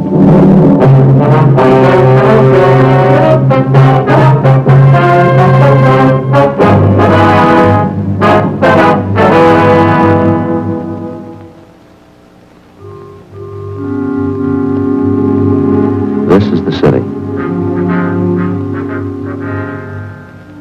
Los Angeles, California. I work here. I'm a cop. It was Wednesday, September 2nd. It was cloudy in Los Angeles. We were working the day watch out of Homicide Division. My partner's Frank Smith. The boss is Captain Warman. My name's Friday. A man had jumped from a downtown 10-story building. We checked what evidence we had, but we were still unable to get an identification. Before we could proceed with the investigation, we had to know who he was and why he jumped.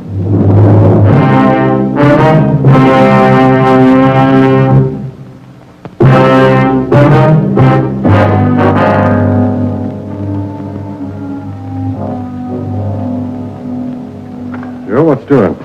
Well, not much, Gotch. You seen Frank around? He was supposed to meet me here. Just passed him in the hall. Communications. Said he'd be right back. Thanks. Am I keeping you busy? Oh, about the same. Little hectic around the house, though. Yeah, that's right. Frank mentioned something about that. You're getting ready for a wedding out at your house, aren't you? Yeah, my daughter Alice. She's getting a nice fella. That's so. Yeah, ambitious boy, smart. He's a part-time accountant, goes to law school at night down at Loyola. Real nice fella. That's good. When they getting married? Week from Saturday. My wife finally got her way. It's going to be a big church thing. Sure glad it doesn't happen often. Well, you should have had all boys, Gotch. You're going to give your daughter away, I suppose. Yeah. Say, that reminds me. I've got to be sure and send my suit to the cleaners. Get a good press job on it. Sure is funny. What is? Seems the wife's been afraid for years we never get Alice married off. Now it's finally in the works. The wife's still unhappy. Oh, how's that? Oh, she goes moping around the house, dabbing her eyes with a handkerchief, keeps muttering something about losing a little girl, girl's leaving her. I don't know. Well, how old's your daughter, Alice? 32. Well, guess I better get started on this. Hi. Frank, what's doing? How'd you do on that jumper? Nothing. No make on the prints, huh? No, a couple of laundry marks on his clothes. We're checking them out. Yeah. Anything else doing? No. Say, they just posted the list inside, the annual physical exams. Am I on it? Sure, both of us. We're supposed to report to room 19 at the academy Monday, 10 o'clock. Who's doing the examinations? Dr. Severin. Oh. What's the matter? Well, he's the one that checked me over last year. Told me to take off some weight. I haven't lost an ounce. Well, I thought you were on a diet. I am, Joe. You even got one of those little calorie gizmos. You know, it tells you how many calories and everything. Yeah, I heard of them. Doesn't do any good. I'm still gaining. Well, it seems to me if you keep count, you should lose some weight. You know me in addition, Joe. How about some lunch, huh? Hot shot. I got it.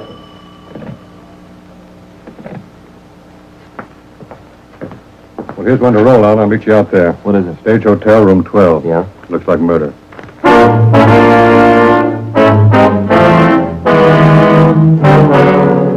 11:55 a.m. We located the Stage Hotel on West Howard Street, half a dozen blocks from the City Hall. It was in the heart of the Skid Row district, a white stucco building, 3 stories. We identified ourselves to the manager of the hotel, a Mrs. Lorraine Washburn. She led the way up a flight of stairs to the 2nd floor. The hallway was dingy. Down at the end on the left was room 12. We went in. The room was crowded with furniture, bric-a-brac, odds and ends. The walls were covered with pictures of old-time vaudeville stars, autographed programs, and theatrical posters. In the center of the room was an open steamer trunk full of costumes and bundles of news clippings. It looked like it had been ransacked.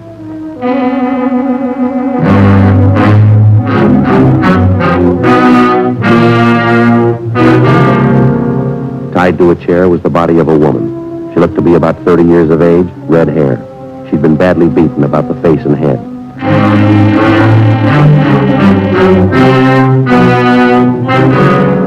Near the body was an empty wine bottle, a pair of broken glasses, and a length of steel pipe about 10 inches long. There were bloodstains on it. Frank put in a call to the office and then to the crime lab.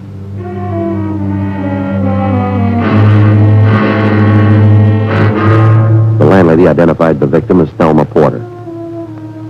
We asked the landlady what time she discovered the body. About 11:40 this morning. Just where it is now, Sergeant. Nothing's been touched. I haven't mentioned it to anyone in the hotel. Poor thing. How long had the victim been staying here at the hotel, Miss Washburn? Thelma? Oh, at least 2 years. Maybe a little more than that. Isn't it a terrible thing? It just doesn't make sense. How do you mean, ma'am? Thelma didn't have any money. She was just like most of the people I have here. Stage folks. They're all older people. Most of them don't work too often. Live from hand to mouth most of the time. I see. Did Thelma Porter live in this room here alone? Yes, that's right. This is a single. Thelma used to be married. Her husband died in the East about 10 years ago, I think. Name was Carl. Thelma and Carl. There used to be an old vaudeville team, the two of them. Rose and Bernard. Did the Porter woman have many friends here at the hotel, ma'am? Oh, yes. She knew everybody. All my people are friendly with each other. Most of them are permanents. I guess we'll have to tell all of them about this. Yes, ma'am, I'm afraid so. Now, Miss Washburn, when was the last time you saw Mrs. Porter? I mean, before this morning, of course. Just after midnight last night. I was sitting down in the lobby reading, just about to go to bed. Thelma came in with George Steele. He's a friend of Thelma's, lives here in the hotel. Mm-hmm. Thelma said good night and came upstairs here to her room.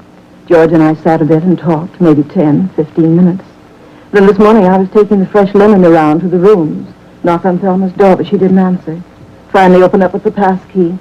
There it was. Now, this George Steele that Mrs. Porter came in with, had she been out on a date with him, would you know? No, not exactly. You see, Thelma spent quite a bit of time at a bar down the street, Jack Hanley's place. She was there 5, 6 nights every week. I see. George dropped in for a bottle of beer, had one with Thelma, I guess. Then the two of them came back to the hotel together. Did she have any visitors last night, do you know? No, sir, I don't. Does she have any enemies that you might know of? Maybe somebody she didn't get along with? No, nobody I know of. And you can't think of a reason why anybody'd want to kill her. I don't know. Maybe somebody thought she had money. She didn't. Not even enough to bury her. I don't know what's going to happen. Right, Joe? Hi, Doc. Hi. Doc, this is Mrs. Washburn, the manager. How do you do, Mr. Washburn? How do you do? And this is it.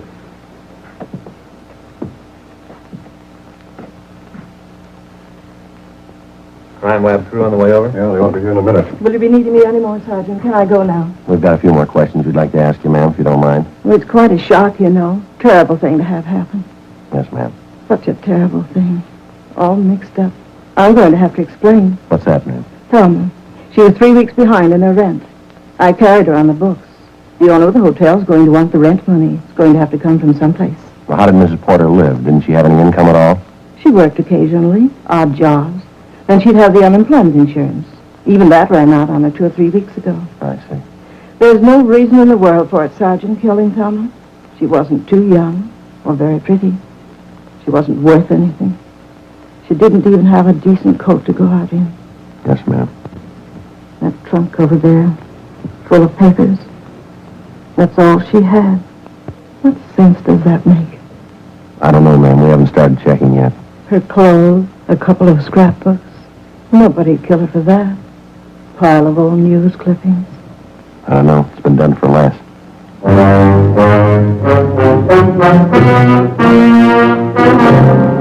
I continued to interview the landlady, Mrs. Washburn. She told me that the victim had quite a few male acquaintances that she'd met at neighborhood bars.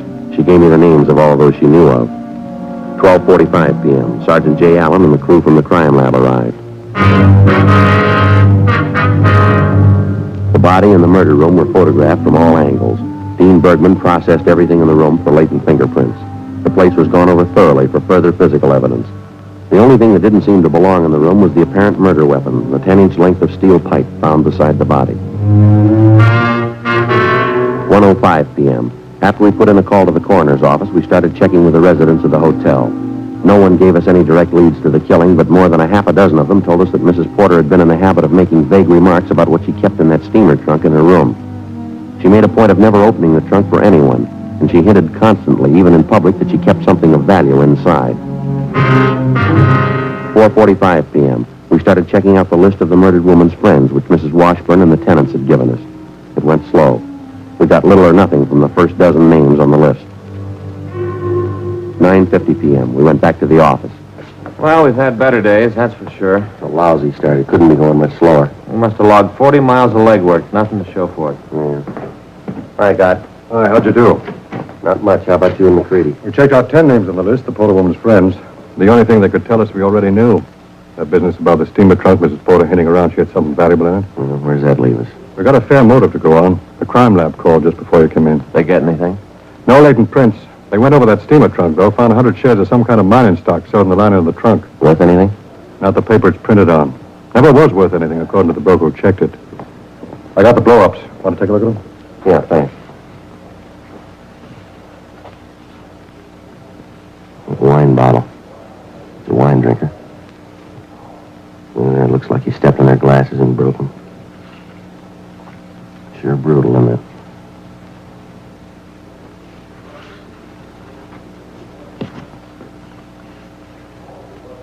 Sure prowled the trunk, didn't he? It sets up the motive pretty well. The Porter woman spent plenty of time at bars. She had a lot of men friends. We know she did a lot of talking about the nest egg she was supposed to have locked up in that trunk. So one of her boyfriends believed her, went up to have a look through the trunk, didn't know she was in the room, had to kill her. It's a good possibility. Oh, we got the word from the coroner's office, by the way. Yeah, what'd they have to say? Cause of death was multiple skull fractures. They're sure they linked the pipe was a murder weapon. Mrs. Porter died about 4 a.m., they figure. Killer sure gave her a vicious beating. Looks like more legwork, huh? I wish it was an easier way. Every bar she drank at, everybody she talked to, we'll have to check them all. You know, there's just one thing that's got me stopped, Joe. Yeah, what's that? Thelma Porter. Don't you think she had an idea that mining stock was worthless? Well, I guess she did. Why'd she hang on to it? Why did she even keep the stock around? I don't know, Gotch. The only thing she had left were the scrapbooks, a couple of theater posters. Yeah. She knew they'd never pay off.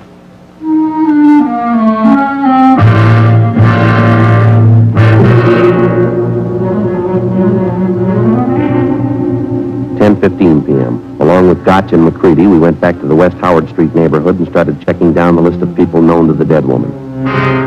One of them was a Miss Babs Sheldon, a singer in a small cabaret on the corner of West Howard and Pacheco. We went back to a small dressing room where we questioned the Sheldon girl. She said she'd known the victim for about 5 years. I kept telling Thelma to get out of that hotel. Living with those has-beens wasn't any good for her. Do you know of any steady boyfriends she might have had recently, Miss Sheldon? No, not Thelma. She couldn't get interested in any man after Carl died, her husband. That's what she told me anyway. There used to be a great vaudeville team, you know, she and her husband. Yes, ma'am, we know. Rose and Bernard. That's the way they were billed. You ever hear of them? Fine acrobatic routine. No, afraid not. Did Miss Porter ever mention anything to you about a steamer trunk that she kept in her room? Anything about what she kept in that trunk? No, not to me she didn't. It was a kind of a standing gag with people who knew Thelma. She was kind of funny about it. In what way? Well, Thelma was a great talker, you know. Oh, this pencil's terrible.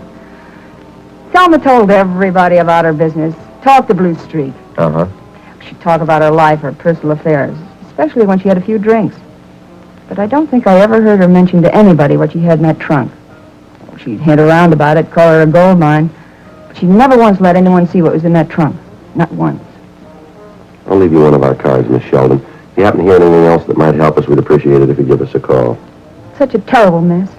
I don't know why it had to happen now. Lord knows what I'll look like at the funeral. Ma'am? I haven't got a decent back dress to my name.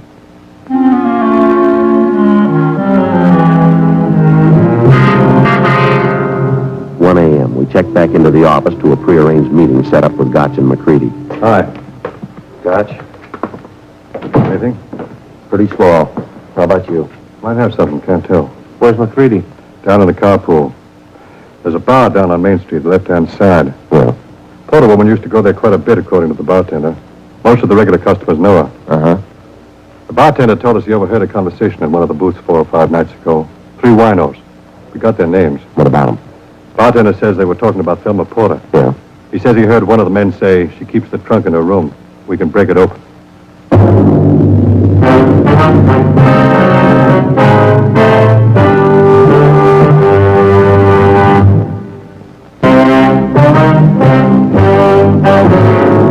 Thursday, September 3rd, 8 a.m. We rounded up and took into custody the 3 men who'd been overheard while apparently planning a burglary of the murder victim's hotel room.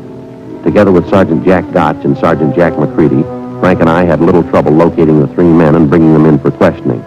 They were fairly well known along Skid Row, and they immediately took the attitude that they had nothing to hide. We went along with them. We questioned them individually and together. Meantime, their rooms were being searched. No leads. 2 of the men were brothers, John Parkson and Arnold Parkson. The 3rd man was Harold Young. All 3 listed their occupations as part-time laborers, unemployed. All 3 had records: vagrancy, disorderly conduct, petty theft. We questioned Harold Young first. Then Arnold Parkson. They both had alibis. Their stories made sense, no conflicting statements. We interrogated the other Parkson brother, John. Same result. Well, it could have been, yeah. That trunk of Thelma's was kind of a gag around town. You know. We yacked about it a lot. Everybody kidded about it. We even used to rib Thelma. Tell her we're going to break in it some night. Find all the loot she had put away. Just a gag. I'm going to tell you something. We told this to the other 2. We got an idea it was more than a gag in the case of you 3. We got evidence to back that up. If you want to add anything more to your story, now's the time to do it, fella. I don't think I'm getting the pitch right, Sergeant. I told you everything. I don't know what kind of evidence you got, but I'm clean. I know that much. Maybe I booze it up some, but I don't run with heavies. Murder's way out of my line. That's your story, huh? What else can I tell you? Go.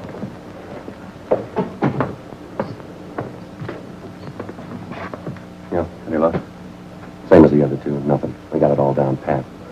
that is a good idea. What do you think, Bruce? Well, let's let them wait around for a while. We might get something out of them.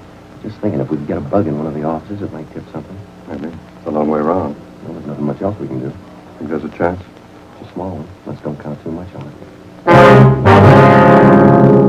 We checked with Captain Lorman's office, and we got permission to have the office bugged. We put in a call to the crime lab and asked them to install listening equipment in the captain's office as soon as possible. They told us that they'd have the sound crew go to work on it immediately. Under the pretext of further questioning, Sergeant Jack Gotch and Frank took the suspects down the hall to the interrogation room, where they would be held until the sound men could finish rigging up the equipment.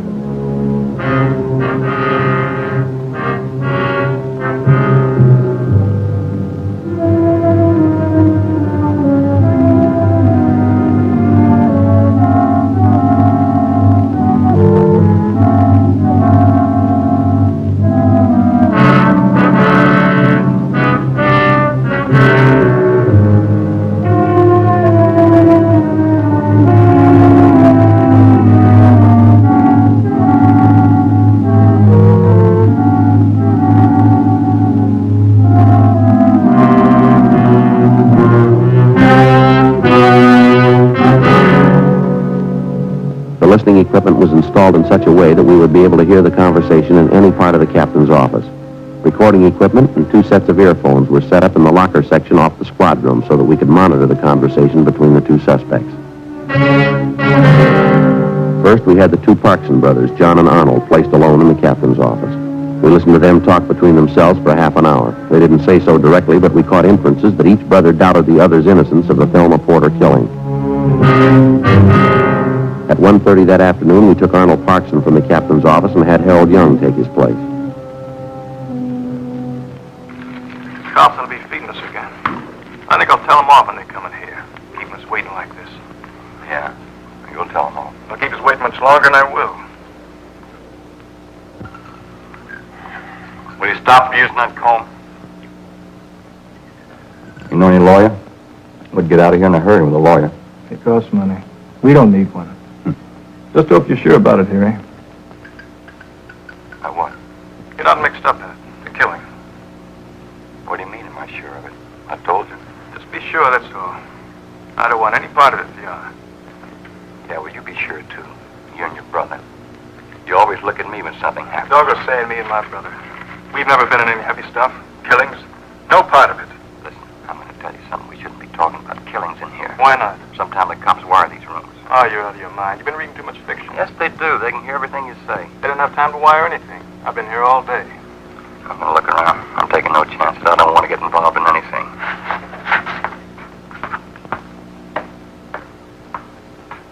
Sometimes they hide the mic in files or any place you can't see it.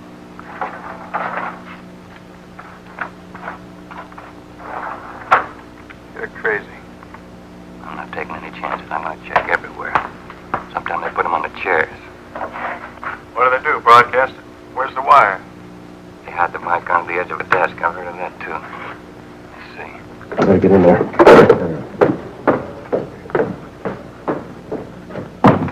What are you doing there? I could hear you clearing the other office, going through the files. I thought I told you to stay put in that chair. Yes, sir. Why aren't you there? Sit down. If I'd have wanted you to prowl the office, I'd have told you. Now, both of you, stay put in those chairs, do you understand?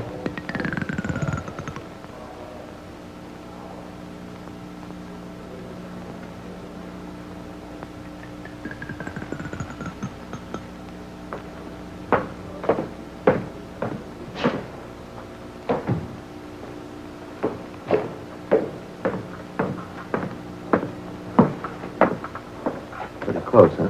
Yeah.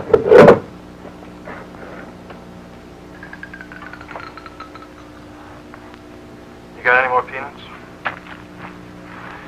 No, you ate most of them. What do you want, a meal? Getting hungry.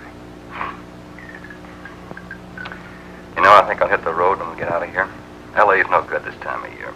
The valley's better up around Fresno. You'll have to go alone if you go. Fresno's nothing. I'm staying here. Nobody asked you to come. I don't think I like this partner deal anyway. I like to travel alone, just me, nobody else. What's the matter? You think you got a raw deal? We made out anyway. Sure, we made out. I just want to go to the valley, that's all. All this cop trouble, I don't like it. Maybe you think I do. They talked me over more than they did you. Yeah, well, I don't care. I don't like it. I'm getting out of here.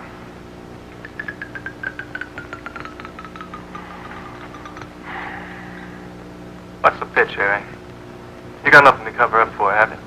What do you mean cover up? Of course not. I want to jump this town, that's all. Something wrong in it? You started talking about getting in the trunk the other night. Porter dame's trunk. You're crazy. Your brother Arnie did. Oh, it was you, I remember. You sure about that killing, Harry? You weren't in it? Listen, don't go talking to me like that. I never started any talk about getting in the trunk. What are you getting mad about, huh? I didn't say anything. All right. I'm trying to get smart, that's all. Asking me about the killing. I was in bed. Don't try getting smart with me. All right, you're so sure. What are you getting mad for? I was sleeping in the bed, and you know it. Trying to get smart. How am I so sure it wasn't you? It could have been. Sure, it could have been all of us. Let's forget it. All right. I just want to keep it straight, that's all. You got a smoke? Yeah. Haven't had any since this morning. Lousy cops. I'm going to read them all. Sure. I think they have something on us. Keeping us cooped up in here. Yeah. Some dame gets knocked off. Why do they have to check on us?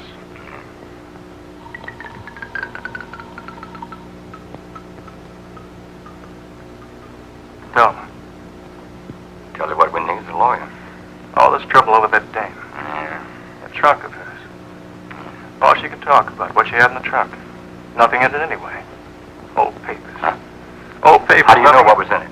You're crazy. I didn't say You anything. said old papers. You said there wasn't anything in the trunk. You were up in her room. You saw her. You're crazy, Harry. You Shut saw up. her and you killed her. Shut up. Come on. All right, that's enough. Come on. That's enough. It's him. He knew about the trunk. He killed her. He's lying. Can't you see that? He's lying. That's enough. He knew about the trunk, Sergeant. He was sitting there. He said old papers in the trunk. He must have killed her. He's lying. Trying to cover up. That's what he's trying to do. He's lying. Look, there's a dictaphone in the room. We heard you. No, you didn't. It's recorded. We'll play it back for you. Yeah? That's right. I didn't mean it. I didn't mean any of it. She wasn't supposed to be in her room. It wouldn't have happened if she wasn't there. All right, why'd you do it? I don't know. I just wanted to see what was in that trunk. She was going to scream, so I hit her with a pipe. She was suffering, so I killed her. I didn't want her to suffer. Just one thing on top of another. When I went there, I didn't even think about killing her. Just wanted to see what was in the trunk. Just wanted to look. I had to find out. I guess you know. Papers. Old pieces of newspapers, that's all.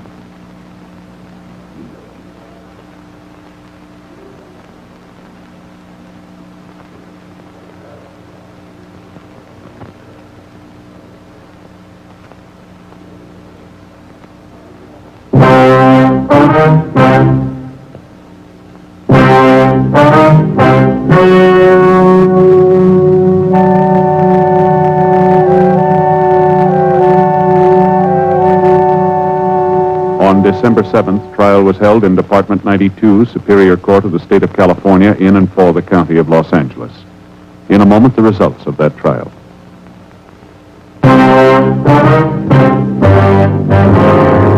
The suspect was tried and convicted of murder in the first degree.